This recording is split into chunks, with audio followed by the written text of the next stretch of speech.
just in traffic, I'm trying to keep my peace. I mean, you came in pretty hot with that. She can handle herself.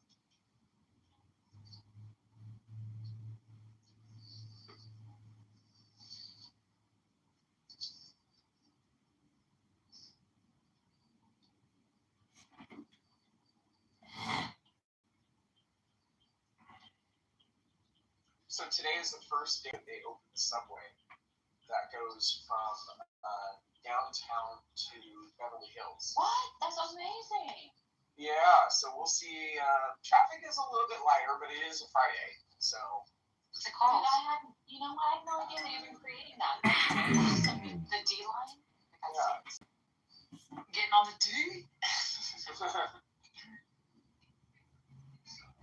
I'm so happy to hear that. That's so cool. Well, I think it's going to be funny. All those stuffy people in Beverly Hills, it's like, welcome to what we have to deal with in Hollywood Hills. All those people are going to have access to Rodeo Drive. Y'all are going to be getting chased out of ballet. All those homeless people are going to make their way over to your side of town, and then now you're going to have to force to deal with the issue. So I think it's going to be funny. It's like, could you imagine if Park Avenue never had any subway access, and then now? Beverly's going to be pissed. Yeah, you're going to be getting people going through your trash cans in the Beverly Hills flats. Easily accessible now. Look at that. Yeah. It's a nice subway station, though. Oh, you people with showers outside your pools. That is like, to be coming from a homeless person in your pool. You be coming home, some freaking homeless person's showering and washing her twat in your pool shower. Welcome to our reality. Goodness.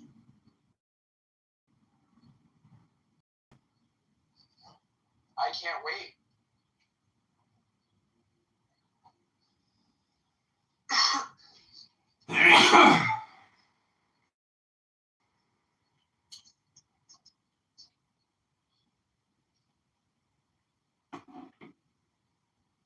But yeah, no, it's fun for me. I held on a very positive attitude. I'm not leaving.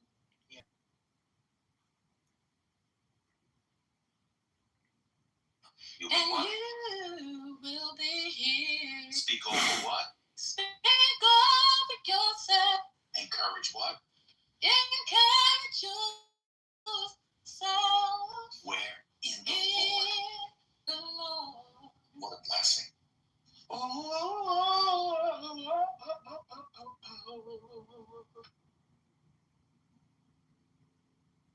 I'm about to throw the Bible. Who was that? Don't throw the Bible.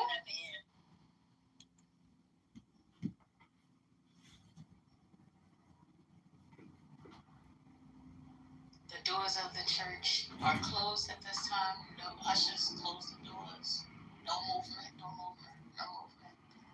No movement. Have a seat, have a seat. Y'all ready for tithes and offering?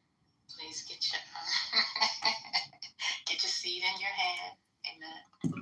Gonna bless this. I'm sorry. Hey, what did you say? Get what in your hand? Get the seed. Prepare the I seed. recommend if you get the seed in your hand, you go right to the sink. You don't want it to get all over the room. So if you ever have seed in your hand, just you want to wipe that off because it begins to smell over time. Just get rid of the seed right away. That's good. Really? Yeah, you don't want seed in your hand. Yeah. Well, you gotta harvest it. Oh my God! I just caught that. Jesus Christ! Seed for some of us Oh Lord, is we're too old to have more kids. So a lot of time you harvest the seed in an egg and a harvest, and then the fruit is a niglet. I'm post-niglets. Oh, Jesus Christ. Well, Jesus never did that. There's a lost book of the Bible that suggests that Jesus may have in fact had Just children. chill, sis. because when I say something, it's you know what? You male-centered, upholding patriarchy people is fine. It's fine. Okay, let's just stay on the river. Yeah. That's my wow. Yeah. Sure. Who would like to speak? Not go ahead. No, just ask to speak. Go ahead, Just. Okay, I'm sorry. No, ladies first. He's giving it to you, Brooklyn. He's giving it to you. Go ahead, take it. I just wanted to say, when y'all was doing the praise session of this portion of this segment, y'all know how the chat suggests rooms to go in? It was a Christian space that you could come chill came up. I thought that was cool. Today, yeah.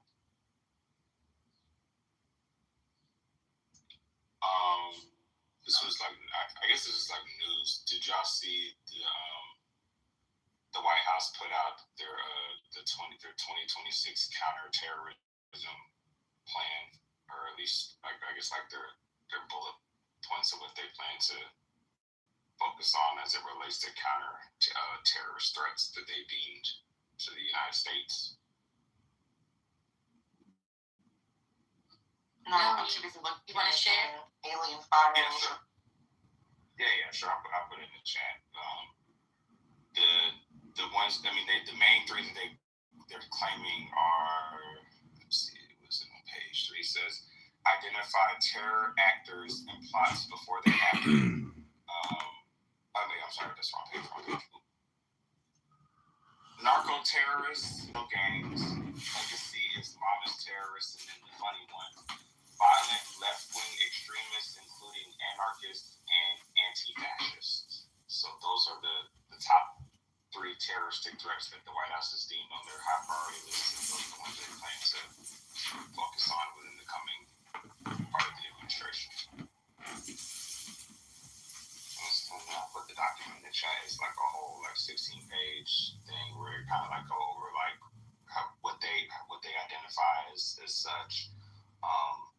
They're calling like the left-wing extremists the people who like killed Charlie Kirk, and it goes on to talk about like their some of their efforts, including like how they blew up like the drug cartels in the sea, and then the military operation they did in Africa, specifically Nigeria, with I think it was ISIS.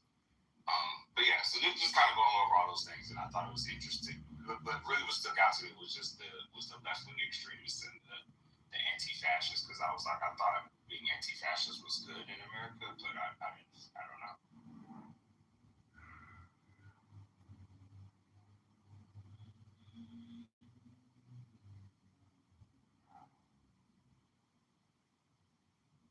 Alan, why do you think DIM donators funded the Charleston, Virginia militia?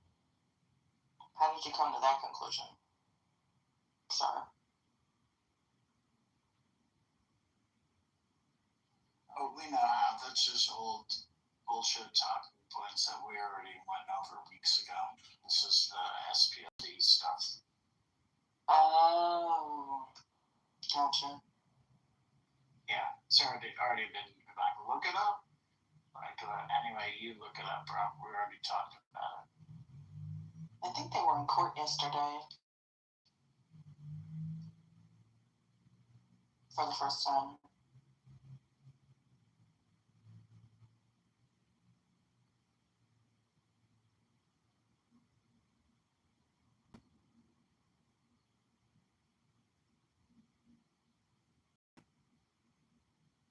Did y'all talk about the White House releasing the this whole case, 50 years of age? No, I'm not reading it. It's just like they dump all those files. I put the link in the chat earlier. Anybody wants to look at it. Apparently Trump said that they were gonna they wanted more transparency about aliens and everything that the feds had on aliens. And then they're also going to release the information about extraterrestrials. So it's every time I see something with war.gov, put it in ChatGPT and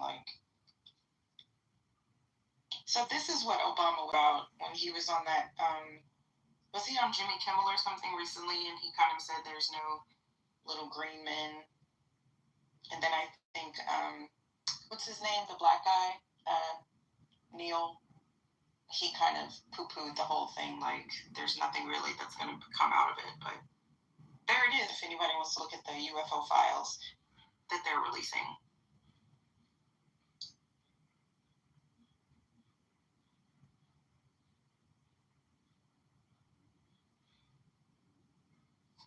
Well, so there's no takers on the alien thing. I see Wayne Brady went after Bill Maher. How do you say his name? Maher?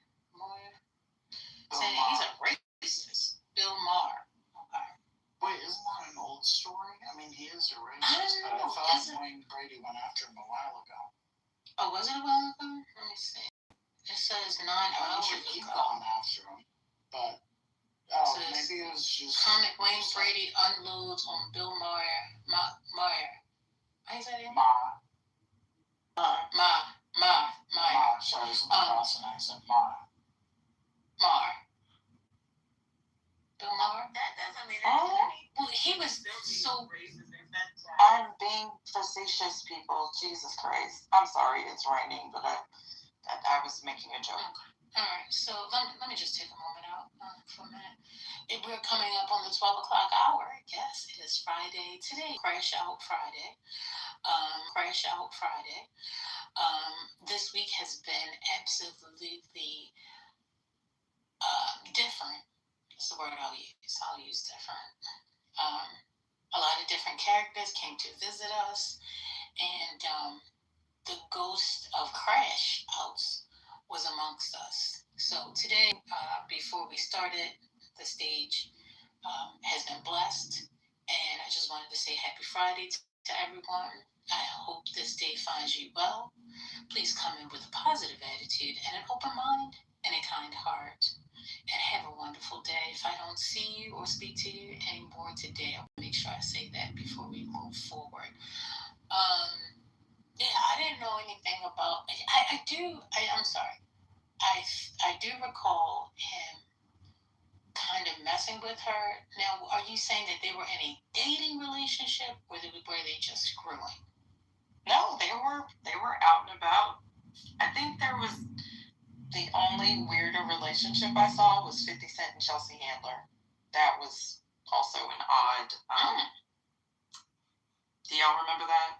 That was, yeah. They looked both quite happy together, actually. Yeah. So, Marr joked in 2010 that rather than making fun of Obama for being a gangster, he was President Wayne Brady. Huh? Brady spoke to Sarah Jones on her podcast, America, Who Hurt You, where they discussed Dave Chappelle calling out Marr in his latest comedy special, The Whose Line Is It Anyway? Star flat out said the HBO host was a racist. So I don't even know what's going on between or behind the scenes on this thing. So yeah, I guess this is something they just won't keep coming after one another moving forward. I don't know. In other news, seems like a friend of Cynthia Bailey, who is a fashion designer, Keith Brewster.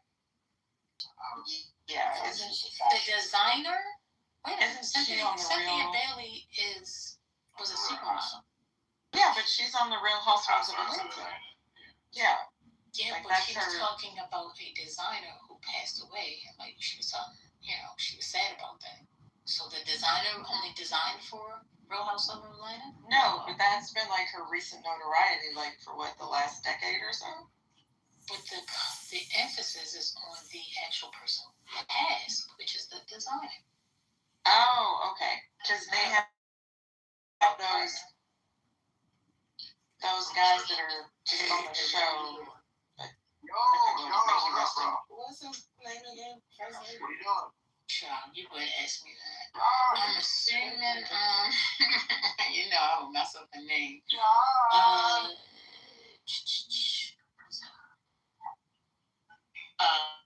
Kithe Brewster. Funny. You're funny. Another one bites the dust. So is that Keith Brewster? Brewer. It should be Brewer. No, it's Rewer. That's what it should be. No, it's Brewster. I'm looking. It's is it Keith Brewster? Are you sure? Yeah, I'm looking it up. I'm looking at Women's Wear Daily 2015. BREWST? Yeah, Oh, like Brewster's Millions. Yeah. Oh, this MZ article got his name spelled wrong. No, I'm looking at put it in TMZ chat. as well. BRE. Y'all looking at that headline. Go look at in the article. In the article, it says something completely different. So this is Oh, it does. Yeah, the headline says Brewster, but then when you click on it, it says Brewer. Yeah, that's why I was like, that's why I came up, because I was reading it as you were reading it, and I was like, wait a minute, it's two different names here. Okay, bye. But do you see the head? From 2015, I guess he did a ready-to-wear collection, spring of 2016. But I've never heard of him, but that doesn't mean anything. May he rest in power. TMZ wrong. They've been making a lot of they labeled somebody else wrong and people were making fun of them. I can't remember who, but yeah, they were like, y'all need to hire some new black people or something. Not to misspell the man's name. Man, I'm pretty sure Cynthia spelled it. It sounded like the editor was asleep.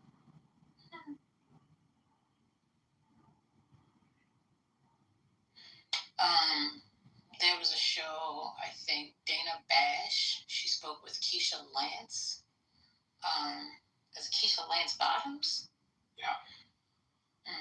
People are missing Joe Biden more and more each day. I don't want to hear that. He endorsed her. She worked in his White House, and he endorsed her. She's running for governor, and will probably be the what's it called? Nominee for governor. Yeah. Governor in I Georgia. mean, not probably. I mean, almost certainly. Yeah.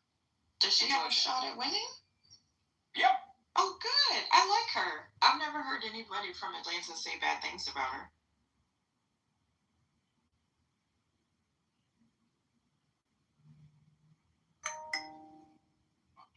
All right. Well, my piece was just shot down, so I'm not going to say anything else. You just started. You said she was on it last Yeah, time. but did you hear somebody say I don't want to hear them? So I'm going to shut up. No, Spirituous always that's not about that.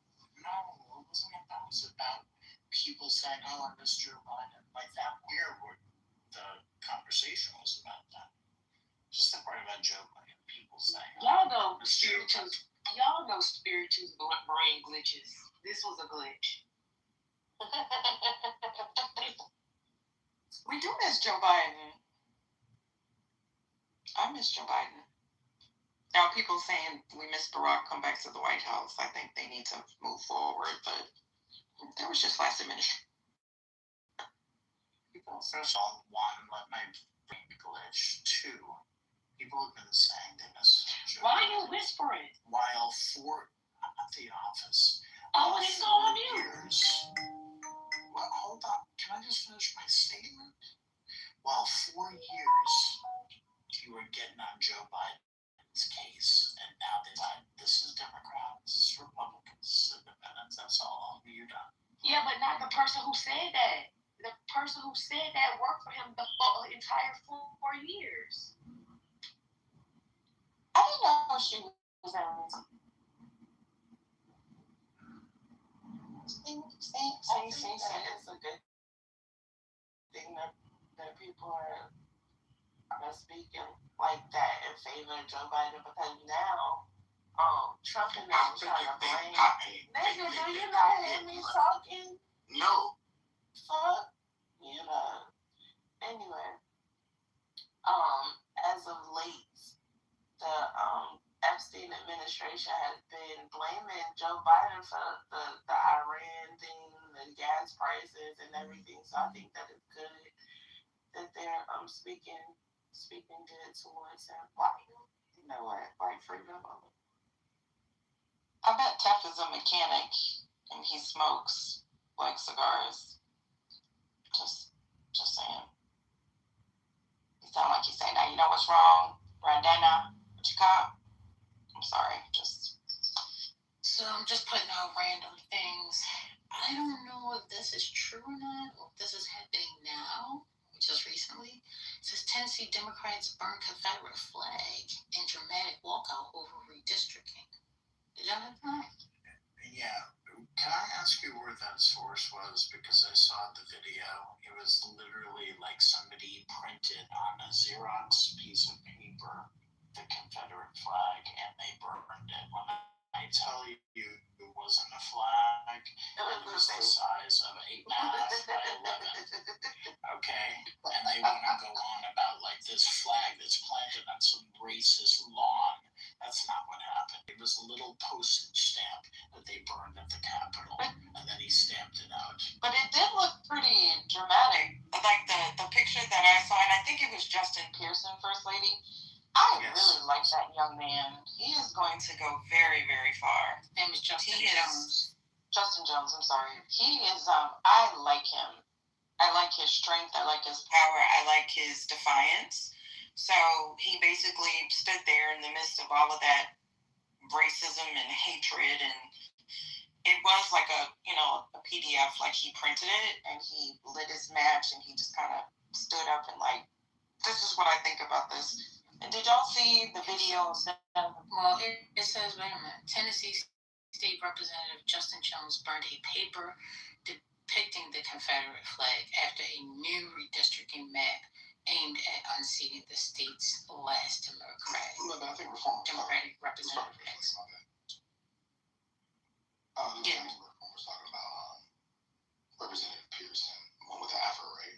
Oh, yeah, I didn't even catch that. Thank you, Black Struggle, because I was like, wait, maybe that is his name.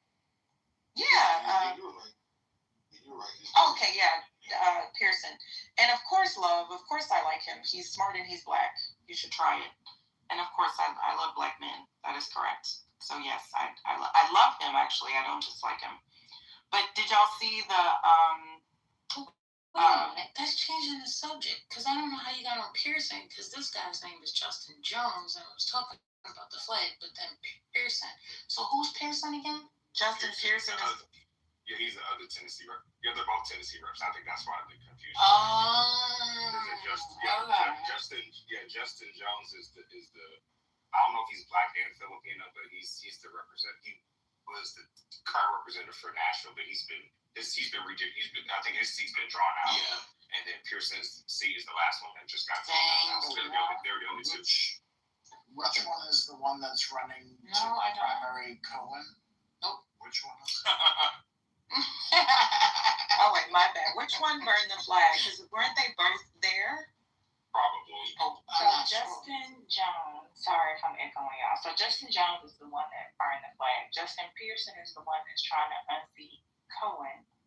But that won't happen. Sorry, I'm echoing y'all.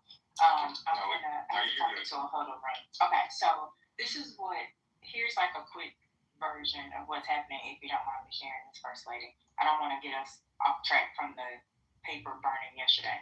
But a number of It's okay, you don't have to apologize. You know you wear a slit. Anyone who wears a slit. He's so refined. I love Tiffany's voice. Listen, I was proud. I was given, civil rights icon yesterday. Okay. Anyway, so what has been happening in Tennessee for a while is that they have been redrawing all of these districts very quietly, but it's been really tricky in how they do it. So you'll probably hear a lot about London Lamar. Her district was redrawn a couple years ago to put her against Tory Harris, and then a couple of other districts were redrawn like that. So with this whole piece of I think some of the Dems knew they were going to attempt to redraw the maps, which is another reason that Justin Pearson was going to basically try to unseat Cohen because of a number of things that happened here with XAI and all that. So a lot of the talk has been around the fact that in Tennessee, the only blue dots in Tennessee that exist, if you go and look, are in Nashville and in Memphis. Memphis is the majority black city. So basically, they are trying to go back to some older districts, and would basically, it wouldn't erase the black vote. I just think it would essentially it would make us Republican forever. It would make it really difficult with the voter turnout for us to be able to ever go back to being a Democratic city. So, for example, we just had primaries, and only 18% of the vote came out for primaries. So knowing that we already have low voter turnout and how they're redrawing the maps, it would make us basically more power would go to the rural part of the district, which would make us a Republican district. So Pearson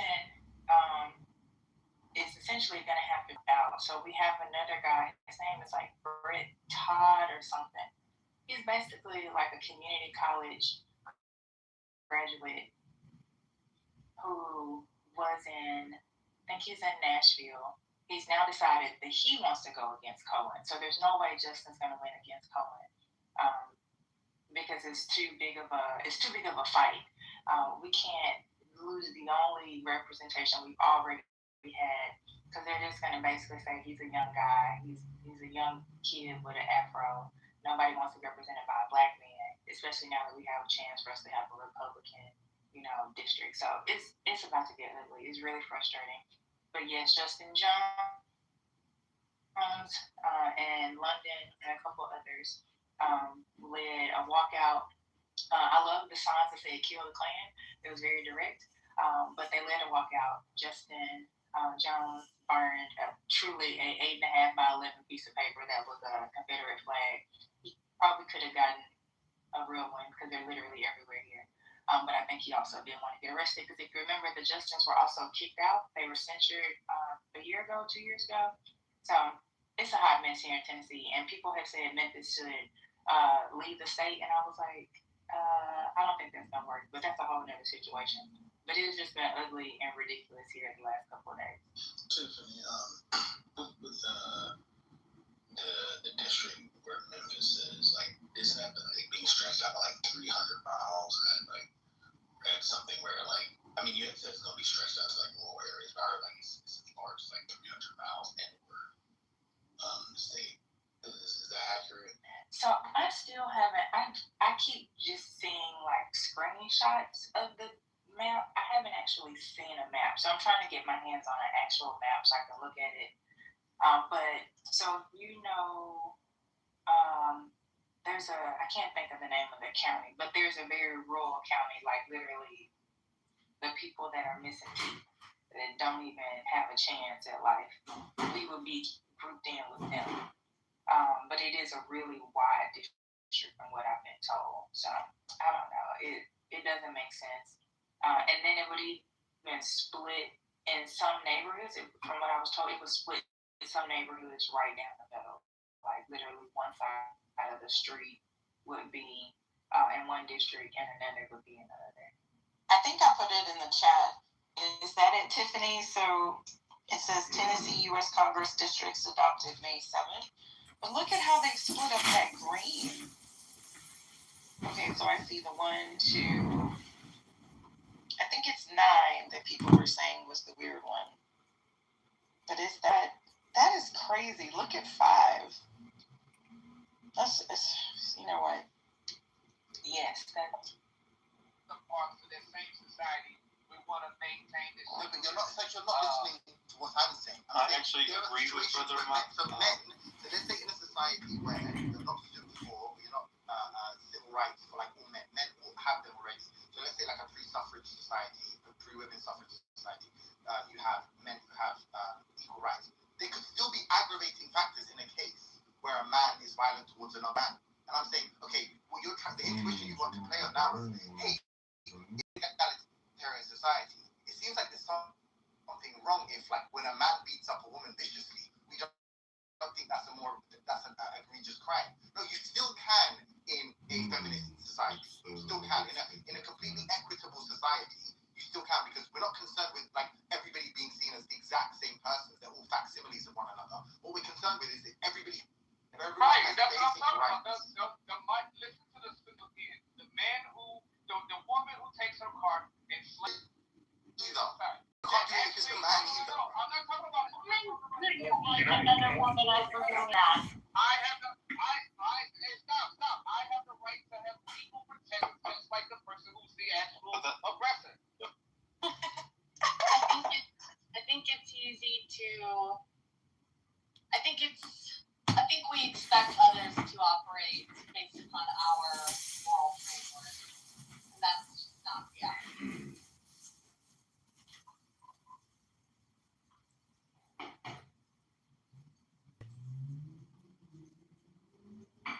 Yeah, I think that's true. I think it kind of goes both ways. Where I think people who have an inclination to sort of be immoral tend to project that onto other people. Yep.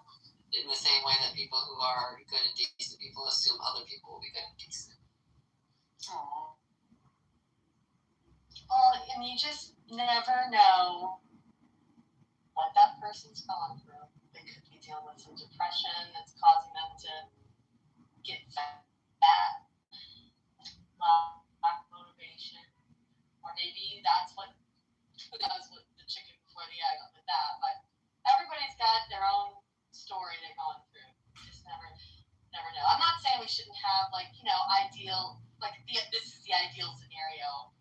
I just think we have a tendency to, if you walk around expecting others to adhere to your moral framework, you will be disappointed. And you will get an attitude about you that is not humble.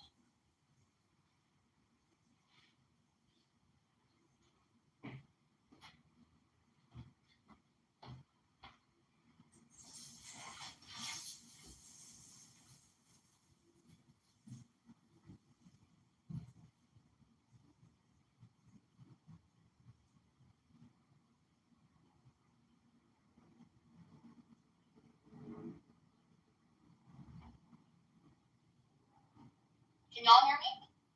Yes. Yeah, we were just resonating on what you said because it was so true. Yeah. Mic drop. Okay. Yeah, you agree?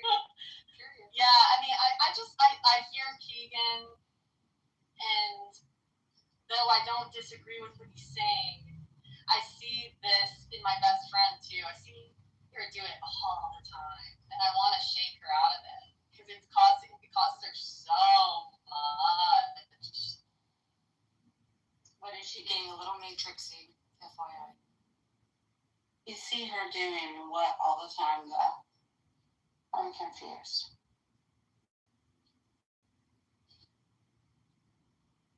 Wanting to look good for other people? No, not just that. No, more like just from my perspective, it's like she can't just shake things off and give grace as easily. Or is it me? I probably am. Cheers. Oh, it's I just heard you aggressive. Like, I think if you have that mentality, you don't give grace as easily. What are you talking about? What are you talking about? When you don't have that, what do you mean? When you don't walk around expecting others to always mold themselves and adhere to your moral framework, like that, you will end up being the type of person that has a hard time giving grace. And is she taking this name? Oh, Doris, if you're in the Matrix, love. Yeah, I was about to say, I found it. I found out what happened now. It's you, boo. I think right now it'd be a great break for water. But I think Holly and Keegan are making two different points, though. Holly is making the point about people kind of being stuck in that mindset of expecting people to act and operate based on their own individual moral framework, which I get and I agree with. Keegan's point was that it's it's important that you stay desirable to everybody in the event that your marriage doesn't work out or you're widowed. And I just think it's silly to live in a framework where you feel like you have to maintain being desirable to everybody. I think you should maintain being desirable for your partner. I think you should maintain yourself for your health. I don't think it has anything to do with everybody else around you. I mean, devil's advocate, if you think that your wife has a similar sense of desire to the general population, then I guess you could make a claim that by staying desirable to the general population, you're staying desirable to your wife. But I don't understand why you wouldn't just like fast track that and figure out what your wife finds desirable specifically. I do agree with what Keegan's saying there. I'm sorry, I should have been more clear. I like you, Keegan. I like Keegan a lot. I was simply making an observation that I do hear you, and I feel. I guess I'm making the point that I know you're still young too, and I just hear people doing this, and I just think yourself up for a lot of stress. Walking around thinking people shouldn't do certain things. It's too much.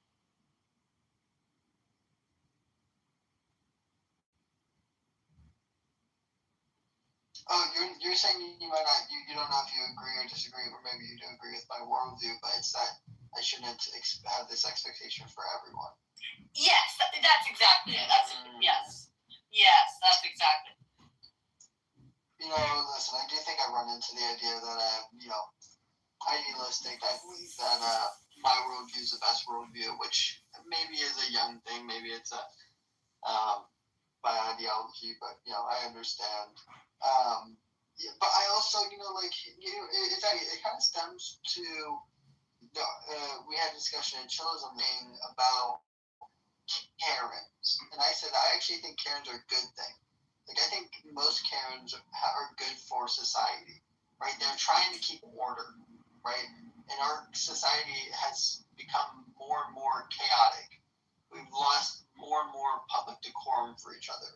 And I think that a lot of Karens are just saying, like, I saw a video. It was like a Karen, like, on a hike. It was kind of a busy hiking trail. You see, like, over, like, 10, 15 people cross you. And, that right there is a pretty busy hiking trail. If you see over 15, 20 people cross you in the matter of about 5-minute clip. And this group of, like, I think it was like 3 people are hiking. They're playing loud music.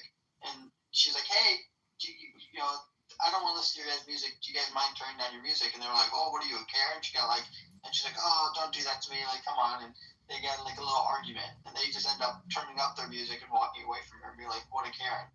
And, they're recording her. But, I'm like, I kind of agree with her. Like, she's just saying, hey, like, and I understand the idea of like, just let them be. They're not harming anybody. But I also think there's something about like trying to be like, hey, guys, like, we all live in this society. We all live in you guys are my community, and like let's just all respect each other. And I understand it was maybe kumbaya. It was very shocking earlier hearing how hard it was for people to hear that message. It was really concerning for me. I don't think that we're being an authority figure to each other if we remind each other. Crowding around me at the ice cream line, and I say, hey, buddy, there's a line here. You might say, oh, sorry, okay, thanks. You might just get line. It could be as simple as that. It doesn't have to be, I'm going to stab you in the heart like Carline. Yeah, I feel like that's where my ideology comes from, is like, I'm like, oh, maybe I, without doubt, like, have these, like, all or nothing ideology, like, you should do this, you need to do this, or it's harmful, and maybe I'm wrong, whatever. But I think it stems from the ideology of, like, the Karen ideology. I have a Karen ideology. I am someone who, when I see disruptive behavior in public, I will call them out. I will say something. I'm not someone to be like, oh, like, it's whatever, like, I go, oh, okay, they're being disruptive. I'm going to go let them know they're being disruptive to me. and I hope that they hear me as a person and they go, oh, okay, I won't be disruptive anymore. And I feel like we've kind of, and I think maybe it's like maybe there's the difference between like people who live in the city and people who don't, right? Like suburban lifestyle is just much slower, and like we're like, oh, like let's all just be neighborly. The Midwest, very neighborly. The Midwest is a very neighborly community, and maybe that's just a. Vero, did you see in the New York Post they had an article about the hell at this apartment building in the Bronx? Did you see this? No, I didn't. You broke up just a tad bit. Something in the Bronx. What? It was the tenant from hell, and it was an article in the New York Post like yesterday. Let me find it. It's this like tranny young person who is stealing everyone's packages, trying to blow up the building. Like he left all of his gas burners on in his apartment all day long, and also like apparently has multiple personalities and wears a different wig depending on which other tenant in the building he wants to harass that day. Like they're afraid to go in and out of the building. He's been like arrested at least 5 times just for harassing his neighbors in the building, and he hasn't been since 2024. But they're trying to get him out. I'm like a New York City Karen. I'm a New York City Karen. I'm not like I wouldn't be like a Karen in Keegan's sense. I'd be in a New York kind of way, where it's for the safety of others, really. Like if someone tries to come into your door after you, like you use your key, you open your building door, and someone tries to come up on you. No. I don't know you. I know you. You live here? So you're Karen down the town. What's good on you? You live here? What? You know how to act the store and tell them style, get the new shit, who's talking to the crack up there?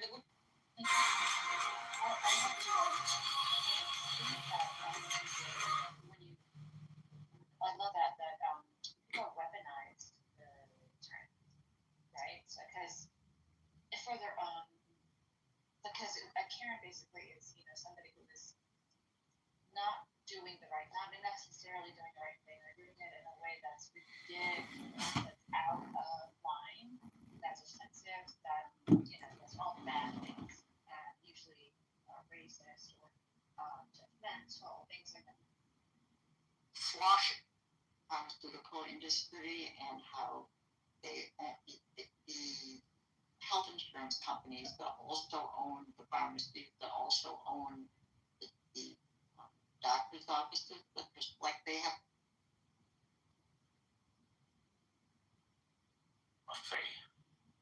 They've just gone nuts.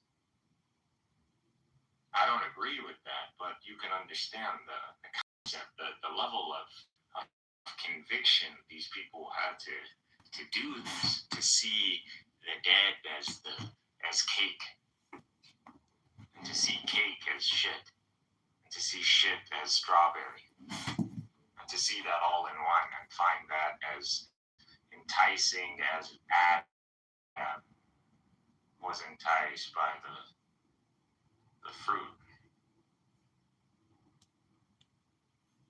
That's pretty powerful. Not for nothing, but when my boss leaves, I don't want to be here anymore. Like, as soon as he leaves, I leave. Like, there's no reason for me to still be here. My boss left for the weekend. Like, why the fuck would I still? I'm leaving. Like, every minute I'm here after he's gone, I'm like, leave. I'm leaving. I'm here after he's gone. Traffic, might as well stay a few more hours and fuck around on Clubhouse and get paid for it. Unless it's salary. I'm still going to get, it's hourly rate, but it is kind of a salary. So I'm guaranteed 40 hours, and then meal time. They made the military hourly. Everybody would fucking join the military. The biggest trick about the military is the salary part. That's when you realize you got duped. What are you talking about? The salary part is the best part. These guys retire getting like fucking $15,000 a month. What are you talking about? Oh, veterans? Yeah. I mean, the high rank What, 20 fucking years? Yeah, exactly. Yeah. If they would have worked those hours in a private sector, they would be fucking millionaires. MMR. You can. In the military, by the time you're coming out, you can't. But I promise you would have made double, triple that. They enslave you, bro. Military slavery. That's okay. Come work for me. I'll fucking slave your ass too. That's why I call you a soldier. Yeah, I know your life. I know how it is. I put on a fucking uniform and drag my ass out. I understand, bro. No, I mean, in the beginning, I'm going to tell you, like, you know, oh, we're boys, but I'm still your boss. Dude, I'm totally about changing. It kicks in. It's natural to me. I don't see that. You have a higher rank. That's it. The thing is, right? This is the thing, and I want to tell this to you. You guys hire us, bro. To what's his name again? Al Lester. What's his name? John. Alistair Crowley. Alistair Crowley. Yeah, I'm here. Alistair Crowley. Let me tell you something. I'm here. You know what the most difficult position to play is? Is to know when to play the number 2 out. It is so important. To play the number 2 out? Yes. No, the number 2. Like, so for example, when somebody comes in and he outranks you, you have to instantly put yourself in number 2 mode. And I'm being dead serious, bro. Because I know. This is like a major thing that people don't get. And if you know how to play the number 2 guy, it strengthens your number 1 guy. Like, it strengthens you as the number 1 guy. I don't know how to explain it. It's like, you have to know how to play your position well. Number 1 to be given the vibe of number 1. But you know, if you're always and I don't like being the number 1. The most successful guy is the guy this kind of stuff. Nobody wants to be the number 1. Number 1 guy is the guy who can, when it all hits, something shit happens. It's on him. He's your fall guy, and he's the guy who's expected to Superman at a moment. So if they fail at that, then they're not going to be the number 1 guy anymore. You know, this is going to fall down to the second. You want to know something? You want to know something I learned? It's they know who to execute at the right time. Yeah. They have that eye. Yeah. Are you talking about concrete, Megatron? No, I don't know what concrete you're talking about. What, like physical concrete? Like concrete work, not the guy. No. Like working on concrete. No, I'm not talking about that. Oh. No, he's talking about relationships. Like, somebody's there and he outranks you. You have to know how to play your position well. This way, you work in unison. You know what I mean? Yeah. Well, Alistair Crowley. Some people they can't handle that. They can't. No, they can't handle that. In the military. Right.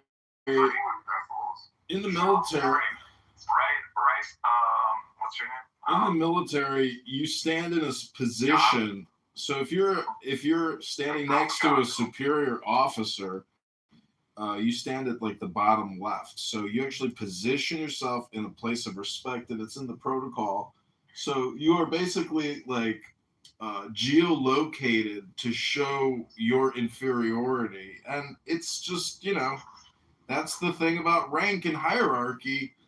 Hierarchy is like in America, we definitely have a caste system, or like a 4-slot system, meaning that like we have military, law, political, and medical, or even banking. So it's like 5 slots. But I put some poetry about Ezekiel's spaceship. They used grok.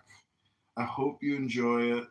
Hope you have a great weekend. And I agree with you. When my boss is on a hammock drinking an iced tea while I'm in a cubicle, and I'm very upset about that, and he's laughing and having a good old time, Well, then you're so far from number 2. If you're in the cubicle, you're not even number 2, bro. So just don't even bring it up. Just let it to wash, bro. Yeah, that should be your dream. Yeah. A dream? You don't even. You should be getting your boss a fucking drink. That's what you should. You should be like, man, hook me up, like. Idiot. Should be getting a fucking drink. You gotta be honestly. If you're not trying to steal number, You're in the You're in the circle, John. You're in the circle. You got to get to the center of the circle, and you're already there as a subordinate. You can consume more because they expect you to do more, and so the more you can do, the more you can. All of a sudden, you're one of them, and then they wake up to it, and then they realize, holy shit, this guy knows everything we know, and that's when they freak out. Now, I mean, my thing has always been they catch on to me by the time I'm like close to number 2. And that's when they realize that this guy has ambition. He doesn't want to just be a sword. He wants to be number 1. So if I was to go work for Barth, everything he's doing now, a year, and I would give him number 2, and he would chill, his balls would be spread, he'd be like, man, I'd never relaxed like this before. And then all of a sudden, I am Barth.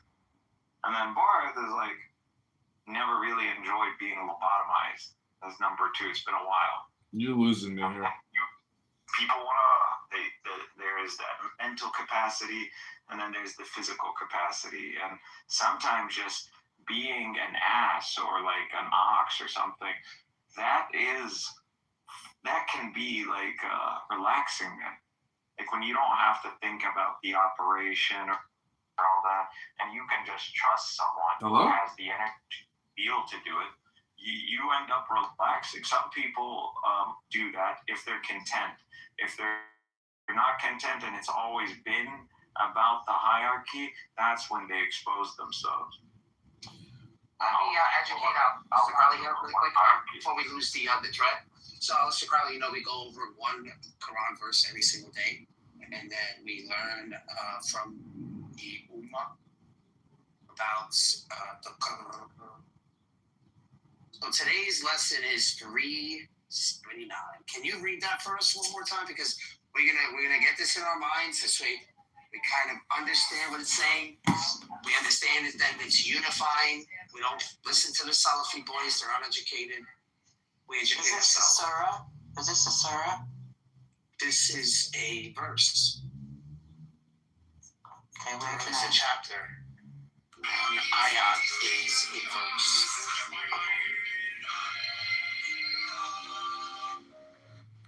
I'd like to read along. Yeah, go ahead. Read at the top. Alistair wants to read.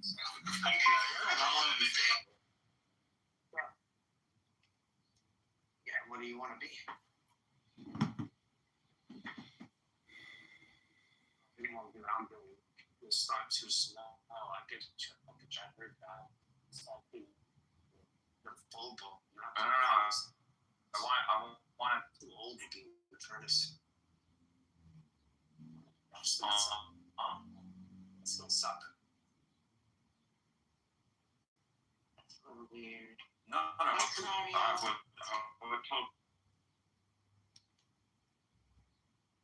I had a one-on-one situation where you get the physical therapist and create a relationship with them. They know your story, and they sit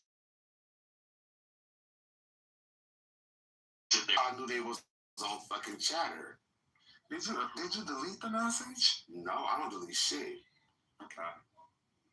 Hold on. Somebody sent me that shit. This nigga literally got 2,000 plus messages. He hasn't even opened and read yet. That's why I can't find it.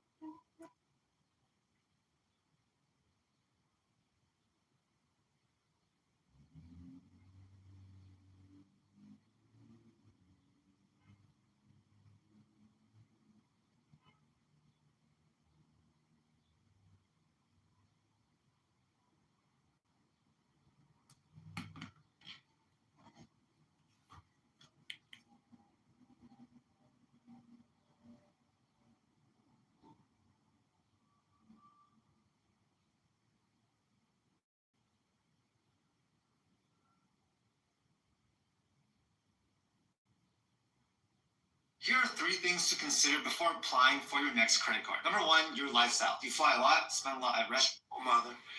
Among those with us this afternoon are a number of the angel moms who saw their precious children stolen from them by the open border policies of the radical left.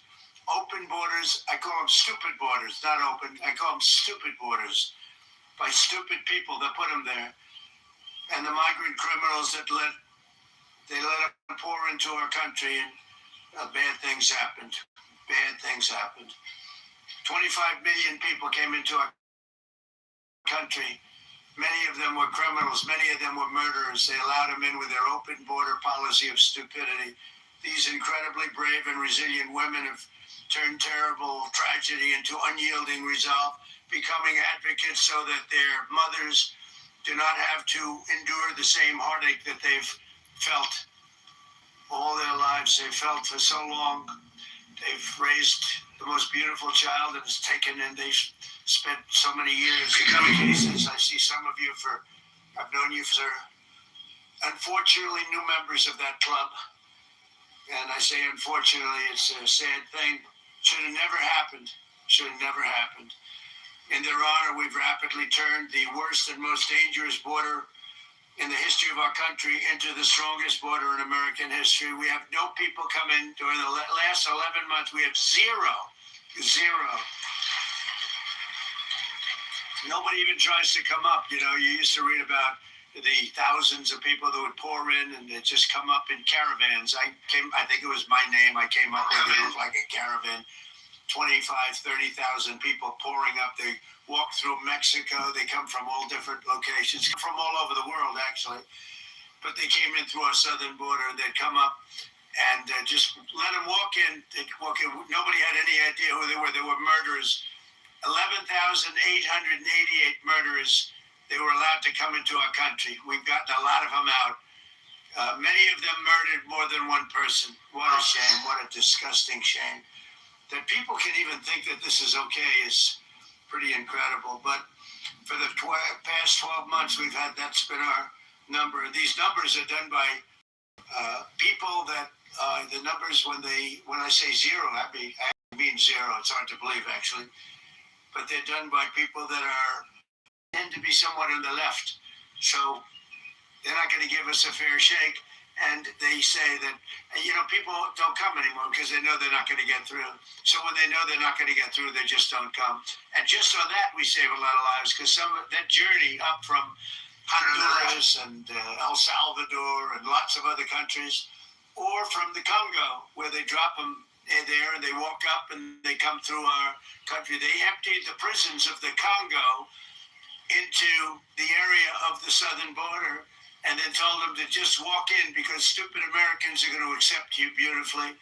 And these were hard, they walk up and they come through they allowed into our country.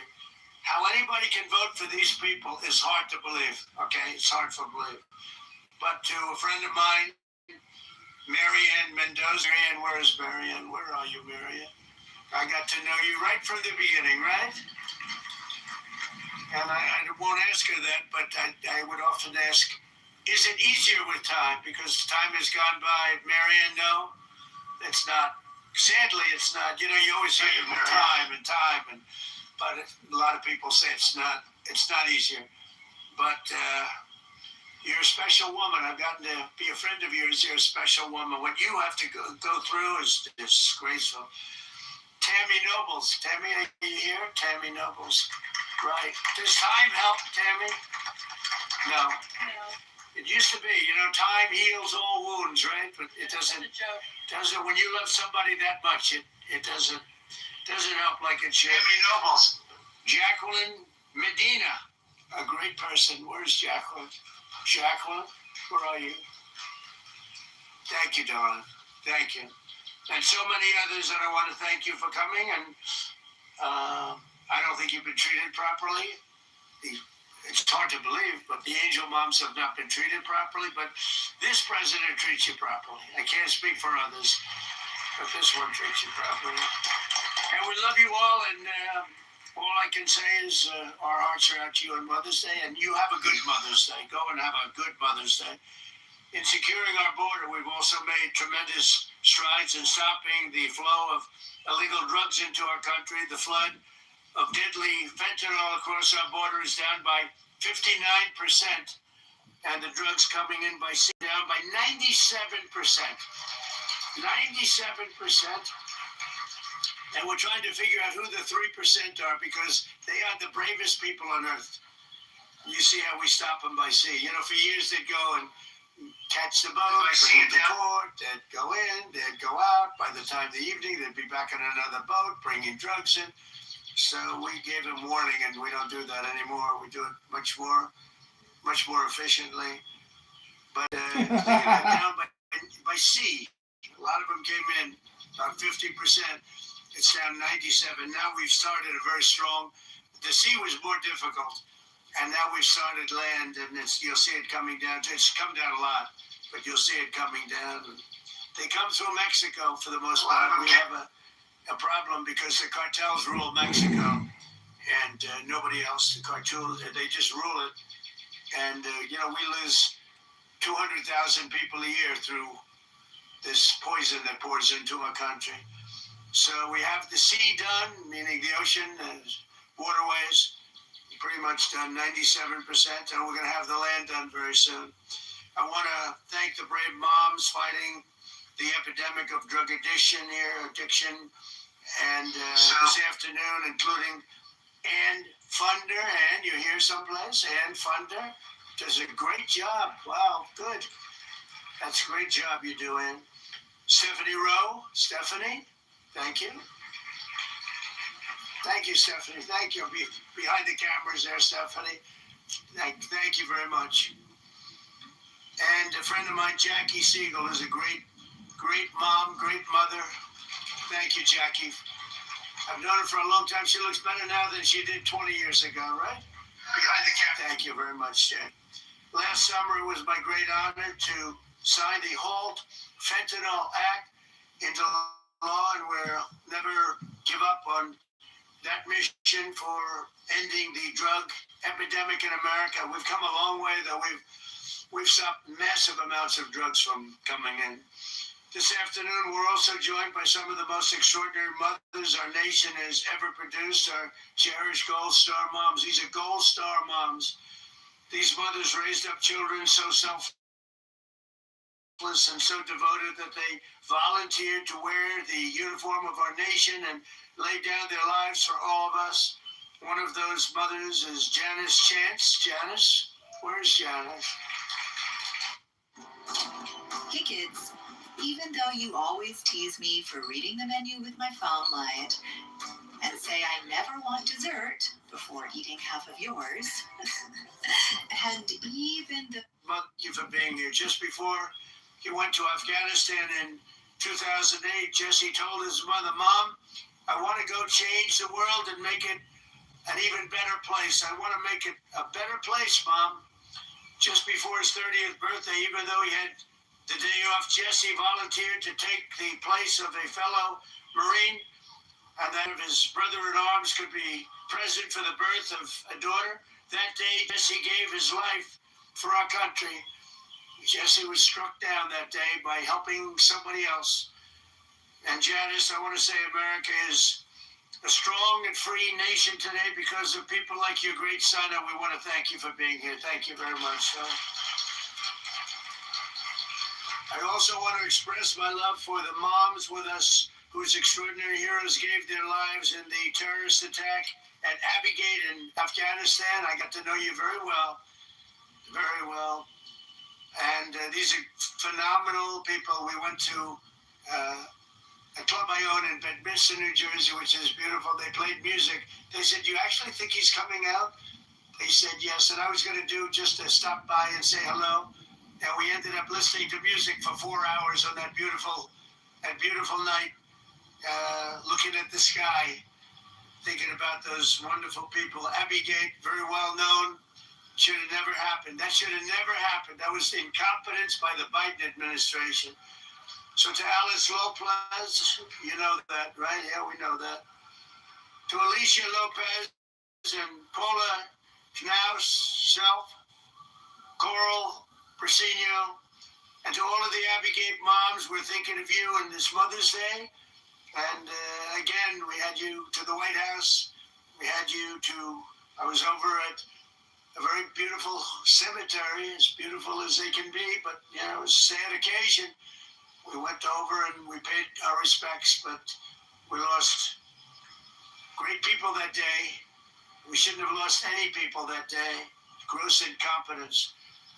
This Mother's Day, we're thinking of all of those incredible moms, and we're doing everything in our power to support them and millions of other mothers all across America. And we're blessed to have many wonderful mothers serving in this administration, including Secretary of Agriculture, Brooke Rollins, who's doing a phenomenal job. Thank you very much. And the first woman ever to serve as a White House Chief of Staff. She's become a legend, Susie Wiles. She's amazing. To help American families and mothers, we passed a great, big, beautiful bill, the largest tax cuts in American history. We expanded the child tax credit to $2,200 from a much lower number per child, and delivered the largest expansion of school choice in American history. We have school choice all over now. We had virtually none. Everybody loves school choice. With accounts, we have a very special thing, the Trump accounts, where we're helping families to set aside tax advantage savings for their children's future. And we are giving every American newborn child $1,000 automatically to invest and to grow over the course of their lives. And I want to thank the Dell family. It's a great family. He is amazing. She is amazing. They've done such a job on that. They put up a lot of money too. Put up $6,250,000,000. That's somebody.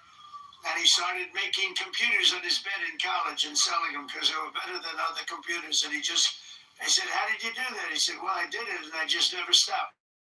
It just kept going. So go out and buy a Dell. They're great. We're also working to make it easier than ever before to start a family by lowering the price of IVF, cutting regulatory battles and barriers, and fighting to bring down the cost of living so that more Americans can pursue the dream of, and it's a dream of living just a good life, maybe a great life. We cut drug prices now with the favored nations, most favored nations. We cut them by 70, 80, 90%. You could say 500%, 600, depending on the way you phrase the statement. But we now play, when I was here, this was a big ambition, right at the beginning. I was able to cut them a little bit, but I didn't cut them. I cut them more than anybody else, which was a little bit. Because for 28 years, drug prices and prescription drugs only went in one direction. And when I came back, we now did something that everybody said was impossible. Favored nations. We had the highest drug prices in the world by far. Now we have the lowest drug prices in the world. Can you imagine? So we cut them by 50, 60, 70%. And go out and you'll see exactly. It's one of the I think it's one of the biggest things that we've done. Drugs that were costing in London $10 for a pill would cost $130 for a pill in the United States. And now, if it's $10 or if it's $20, that's what we pay. We pay the lowest price anywhere in the world, so it's great. And the fake news doesn't want to write about it, but that's why I talk about it, because we have no choice. We have to. So I just want to, I want to thank everybody for being here. It's so important. We do things like we keep men out of women's sports, a very popular issue.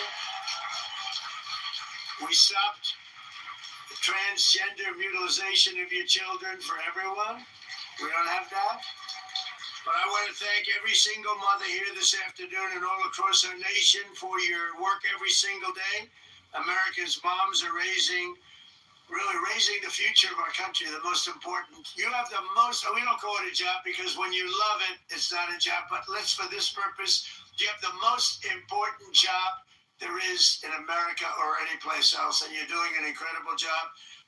I just want to wish you all a very happy Mother's Day. We're going to have a great Mother's Day. And for those mothers that lost their child, many of whom are with us today, the Angel Moms and others, Gold Star Moms, we love you especially. We love you maybe even the most. Thank you very much. Thank you, everybody.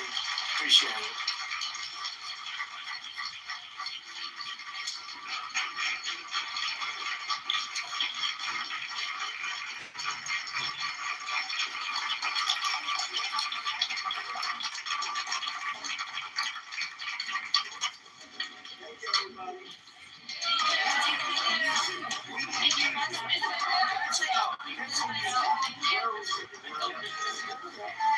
This way, please, guys, grab your stool.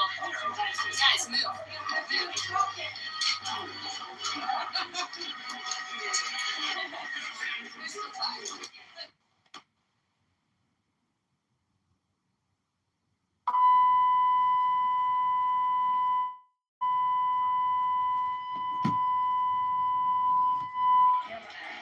Okay, guys, we're gonna go back to the.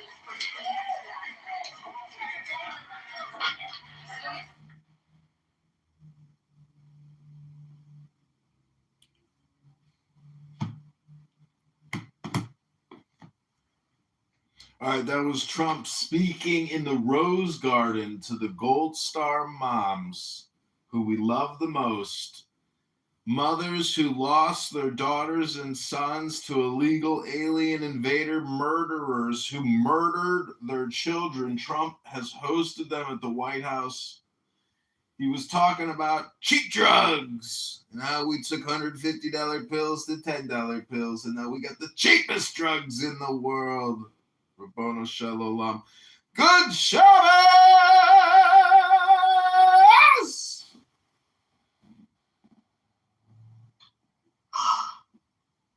Okay, listen, brother, if you want to talk about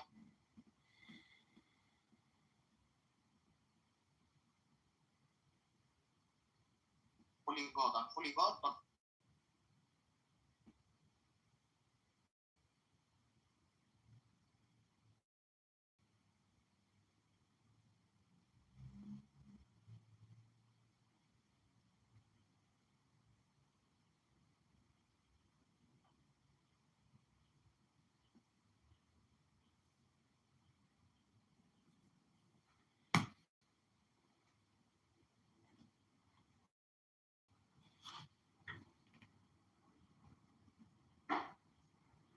I see it down by 90.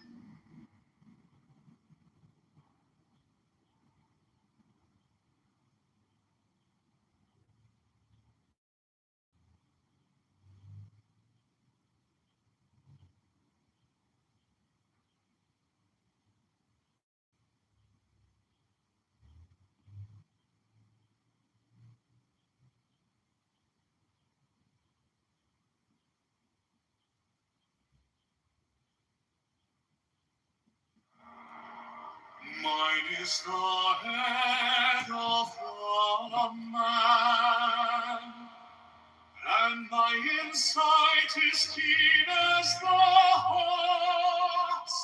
By my head I invoke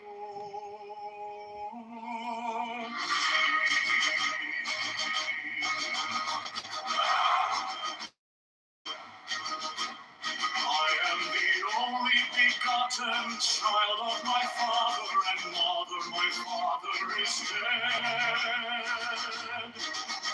My mother bore me with labor and pain and fear. By my body I invoke thee. About me shine the diamonds of radiance, light and pure. By their brightness I invoke thee. Mine is the red triangle, reverse the sign, given of the saving need of thee, O Lord. By the Lamb and I invoke thee.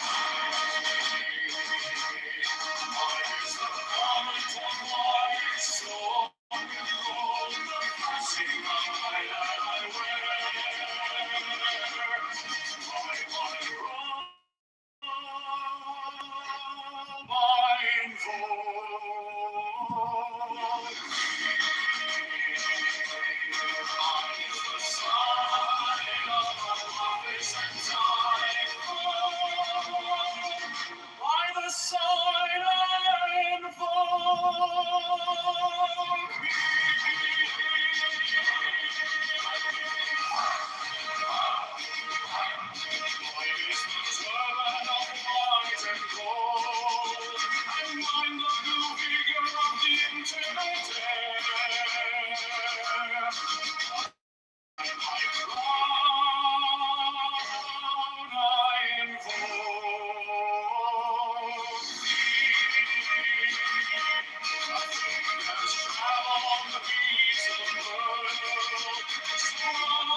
Mine is the head of the man, and my inside is keen as the hawks. By my bed I invoke thee.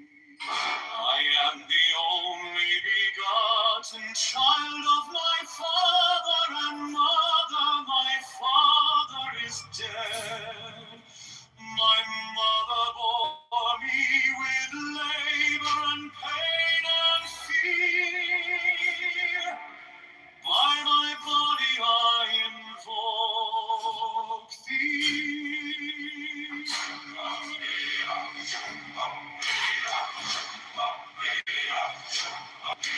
About me shine the diamonds of radiance, white and pure.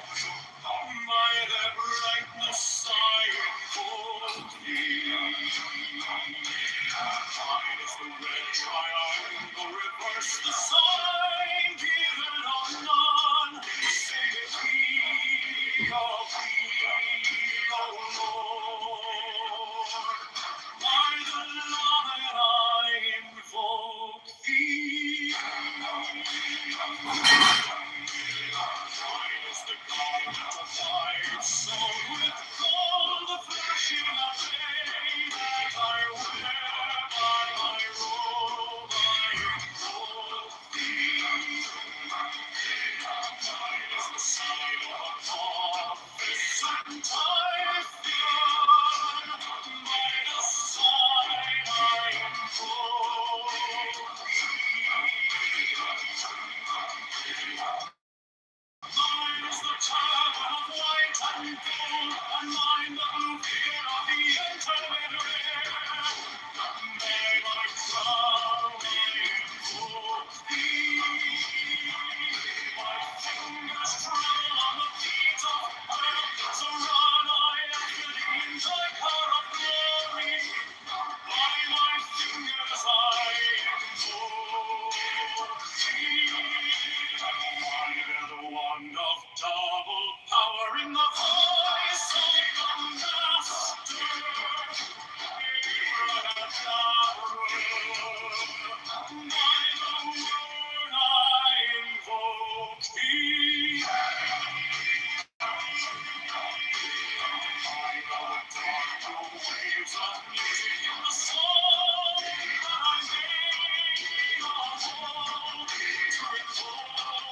my hand is thy sword of revenge, and strike thy cheek. By the sword I invoke thee. The voice of the fire, the voice of the 611 are the voices.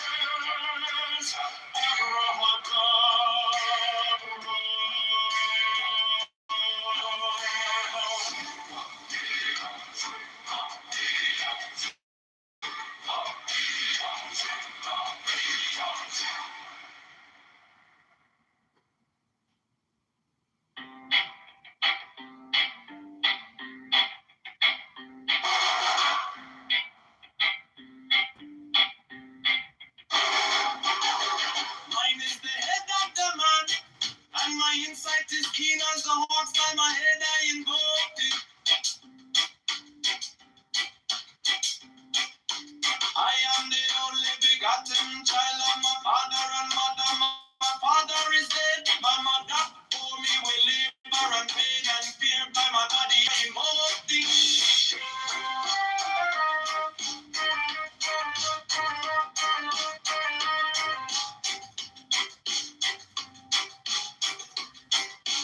Above me shine the diamonds of radiance, white and pure. By the brightness I invoke thee. Mine is the red triangle reverse, the sign given of none. Save it be of thee, O Lord. By the Lamb and I invoke thee.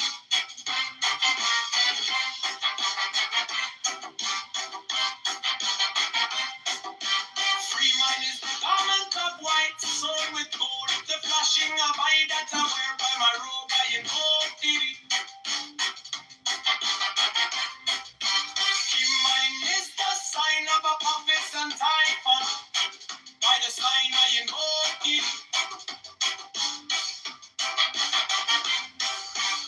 Mine is the turban of white and gold, and mine the blue vigor of the intimate. By my crown I invoke thee. My fingers travel on the beats of earth, so run I after thee in thy car of glory. By my fingers I invoke thee. I get the month of double power in the voice of the master. Abraham, by the word I invoke thee. Be mine are the dark blue waves of music in the song that I made about to invoke thee. Strike! Strike the master chord. Draw! Draw the flaming sword. Draw!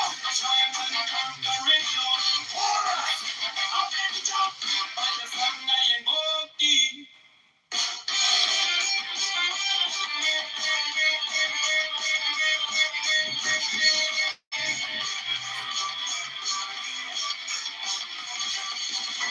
If my hand is my sword of revenge, let it strike and let it begin. By the sword I invoke thee.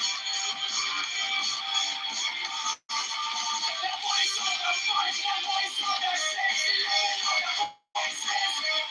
the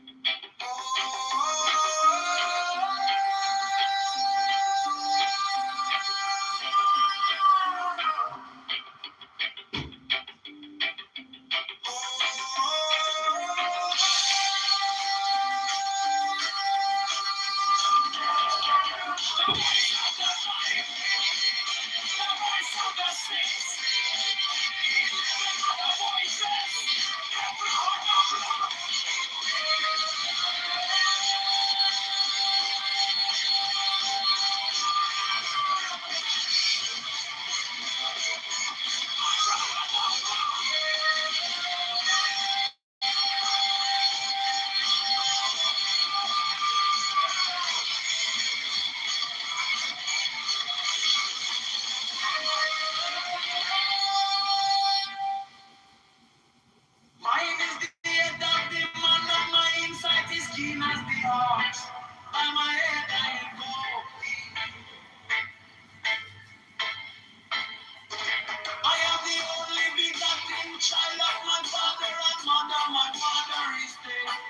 mother bore me with labor and pain and fear. And my body I invoke thee.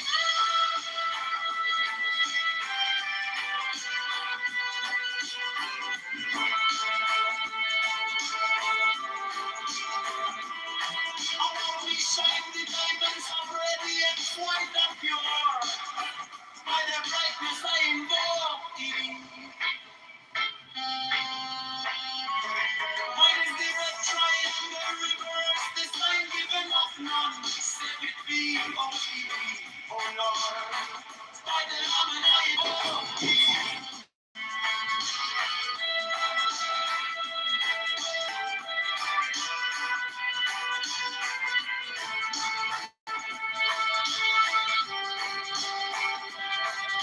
Mine is the garment of white, someone with gold. The flashing of light that I wear. By my Lord, I invoke thee. Mine is the sign of a prophet and typhoon. By the sign I invoke thee.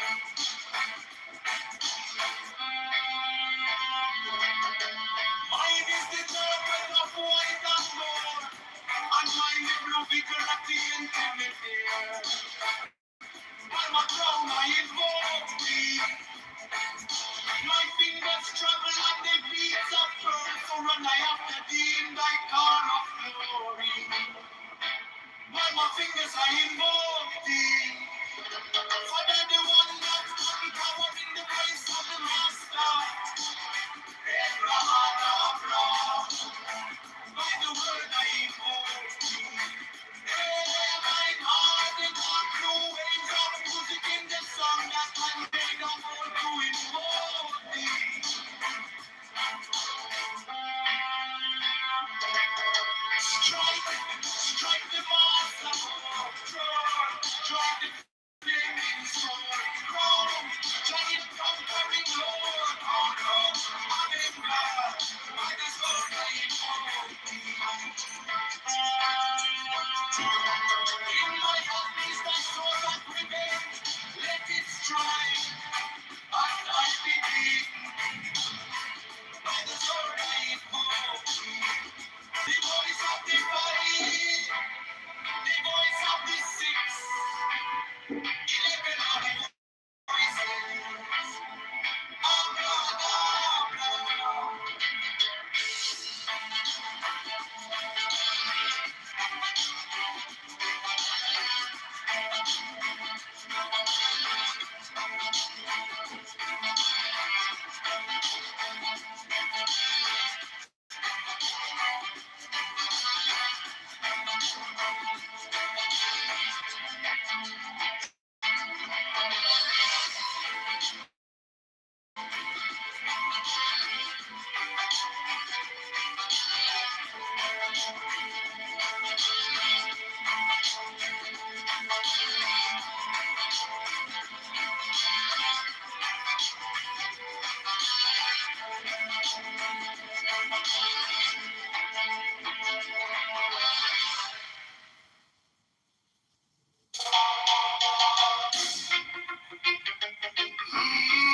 Mine is the head of the man, and my insight is keen as the ox. By my head I know thee. I am the only begotten child of my father and mother. My father is dead. My mother bore me with labor and pain and fear. By my body I know thee. About me shine the diamonds of radiance, white and pure by their brightness. I know thee. Mine is the red triangle reverse of the sign, giving love none save it be of thee. Oh Lord, by the layman, I know thee. Mine is the garment of white, so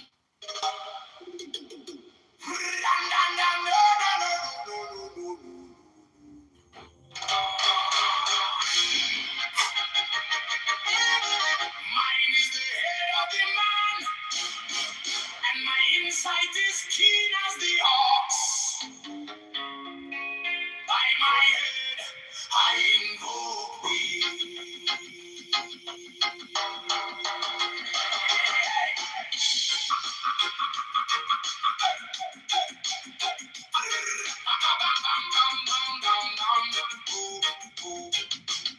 I am the only begotten child of my father and mother.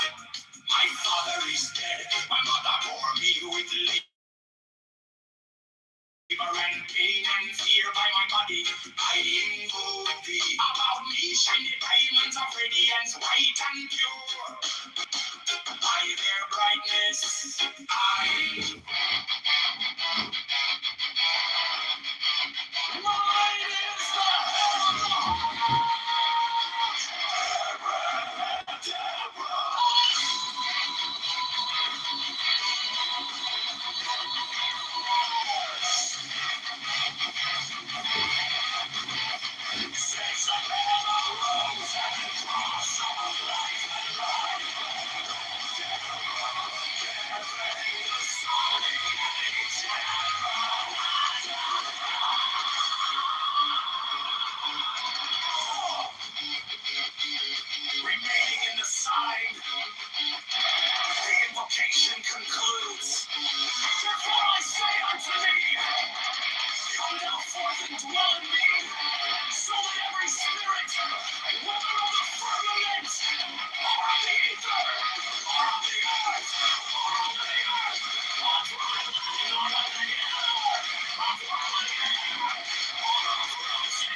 came like dawn in my hands, soft but stronger than I knew.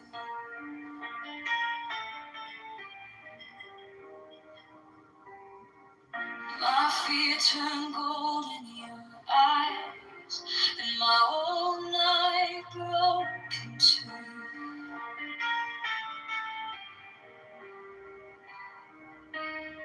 I was lost in the noise, now I'm learning how to stay close to your quiet light in the middle of the day. Stop thinking, let it fall. Take the deepest breath of them all. Hold it close. Don't run from the feeling. One more second. You can't stop believing. Wisdom of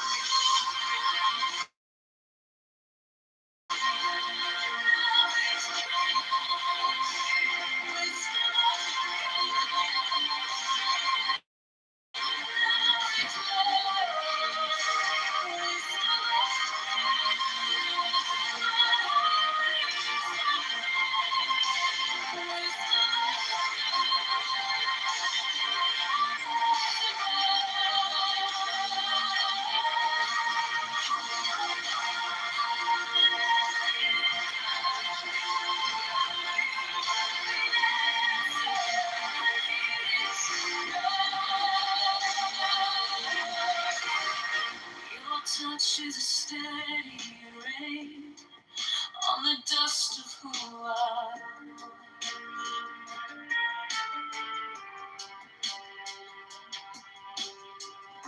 Every wound gets named and it fades in the hush.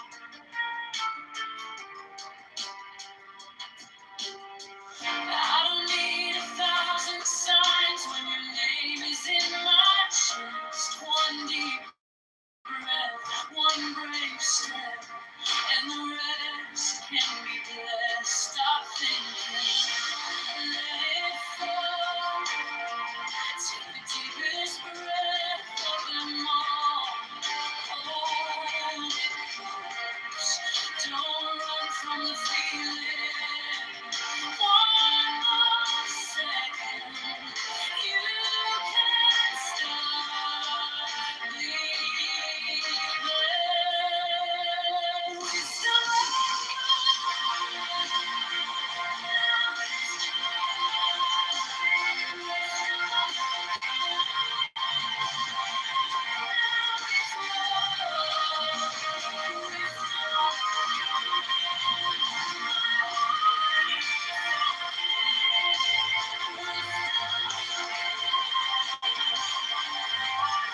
Wisdom of God, yours alone.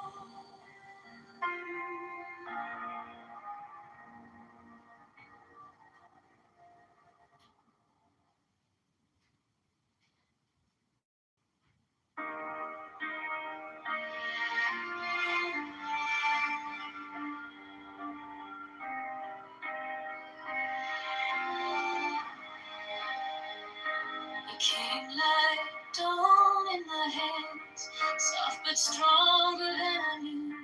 My fear turned gold in your eyes, and my old night broke in two.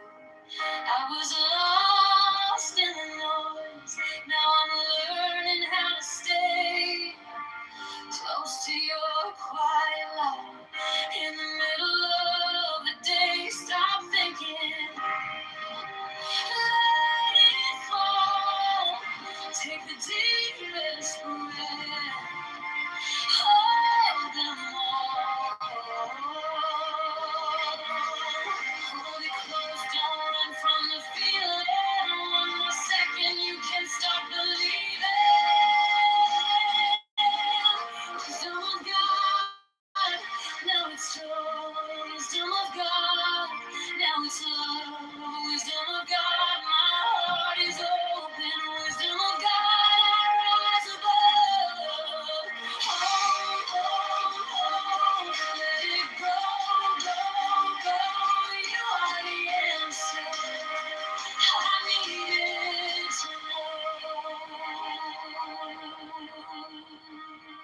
Your touch is a steady rain on the dust of who I was. Every wound gets named, then it fades in the hush. I don't need 1,000 signs when your name is in my chest. One deep breath, one brave step, and the rest can be blessed. Stop thinking, let it fall. Take the deepest breath, hold them all. Hold it close, don't run from the feeling. One more second, you can start believing. Wisdom of God, now it's joy. Wisdom of God, now it's love. Wisdom of God, my heart is open. Wisdom of God, rise above. Oh, oh, oh, let it go, go, go. You are the answer I needed to know. If I tremble, stay near. If I break, pull me through. Teach my hands to release what I cannot hold with you. 10 not 9, 10 not 11. I breathe in your holy cover. In the storm in my head lays down like a pile. Wisdom of God, now it's joy. Wisdom of God, now it's love. Wisdom of God, my heart is open. Wisdom of God, I rise above. Oh, let it go, go, go. You are the answer I needed to know. Wisdom of God, now it's home. Wisdom of God, I'm yours.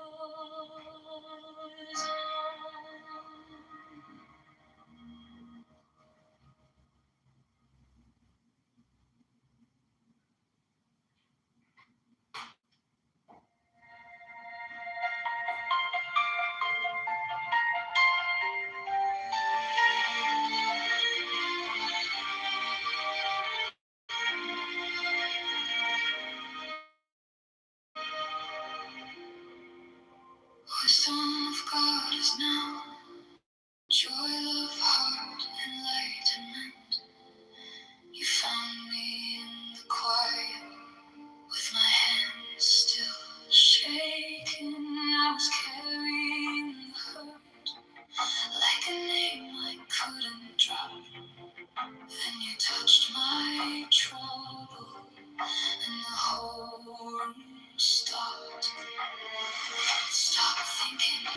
Problems.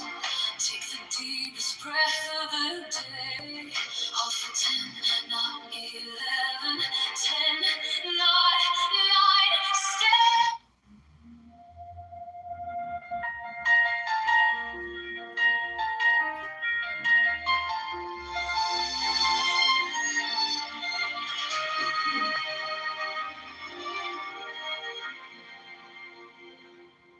Wisdom of God is now. Joy, love, heart, enlightenment. You found me in the quiet, with my hands still shaking.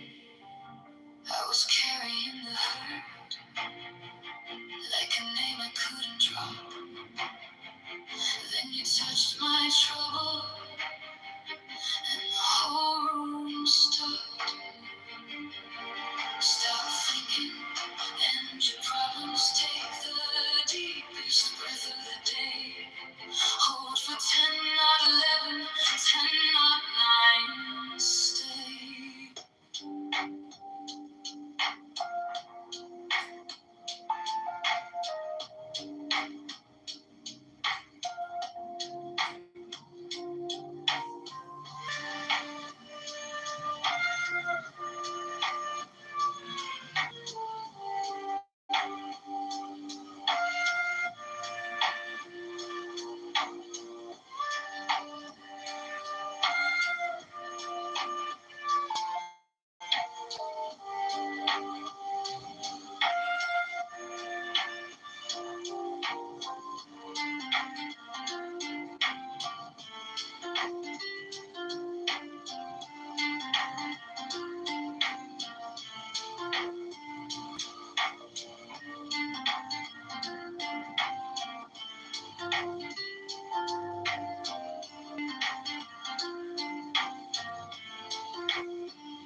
sign of the open night. A riddle of shadows where whispers lie. The thorny sigh, the maddening cry.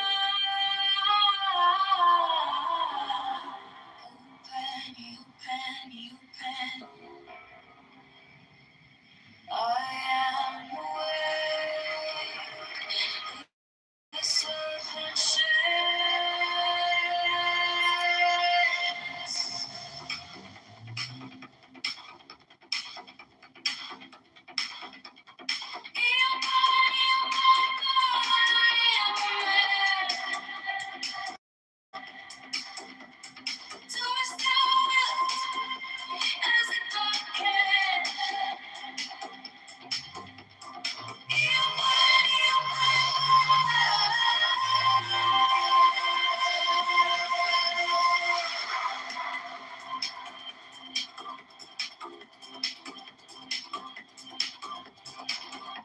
The eagle strikes with its jagged claw. The beasts emerge as the gods withdraw. A storm of silence, a broken love.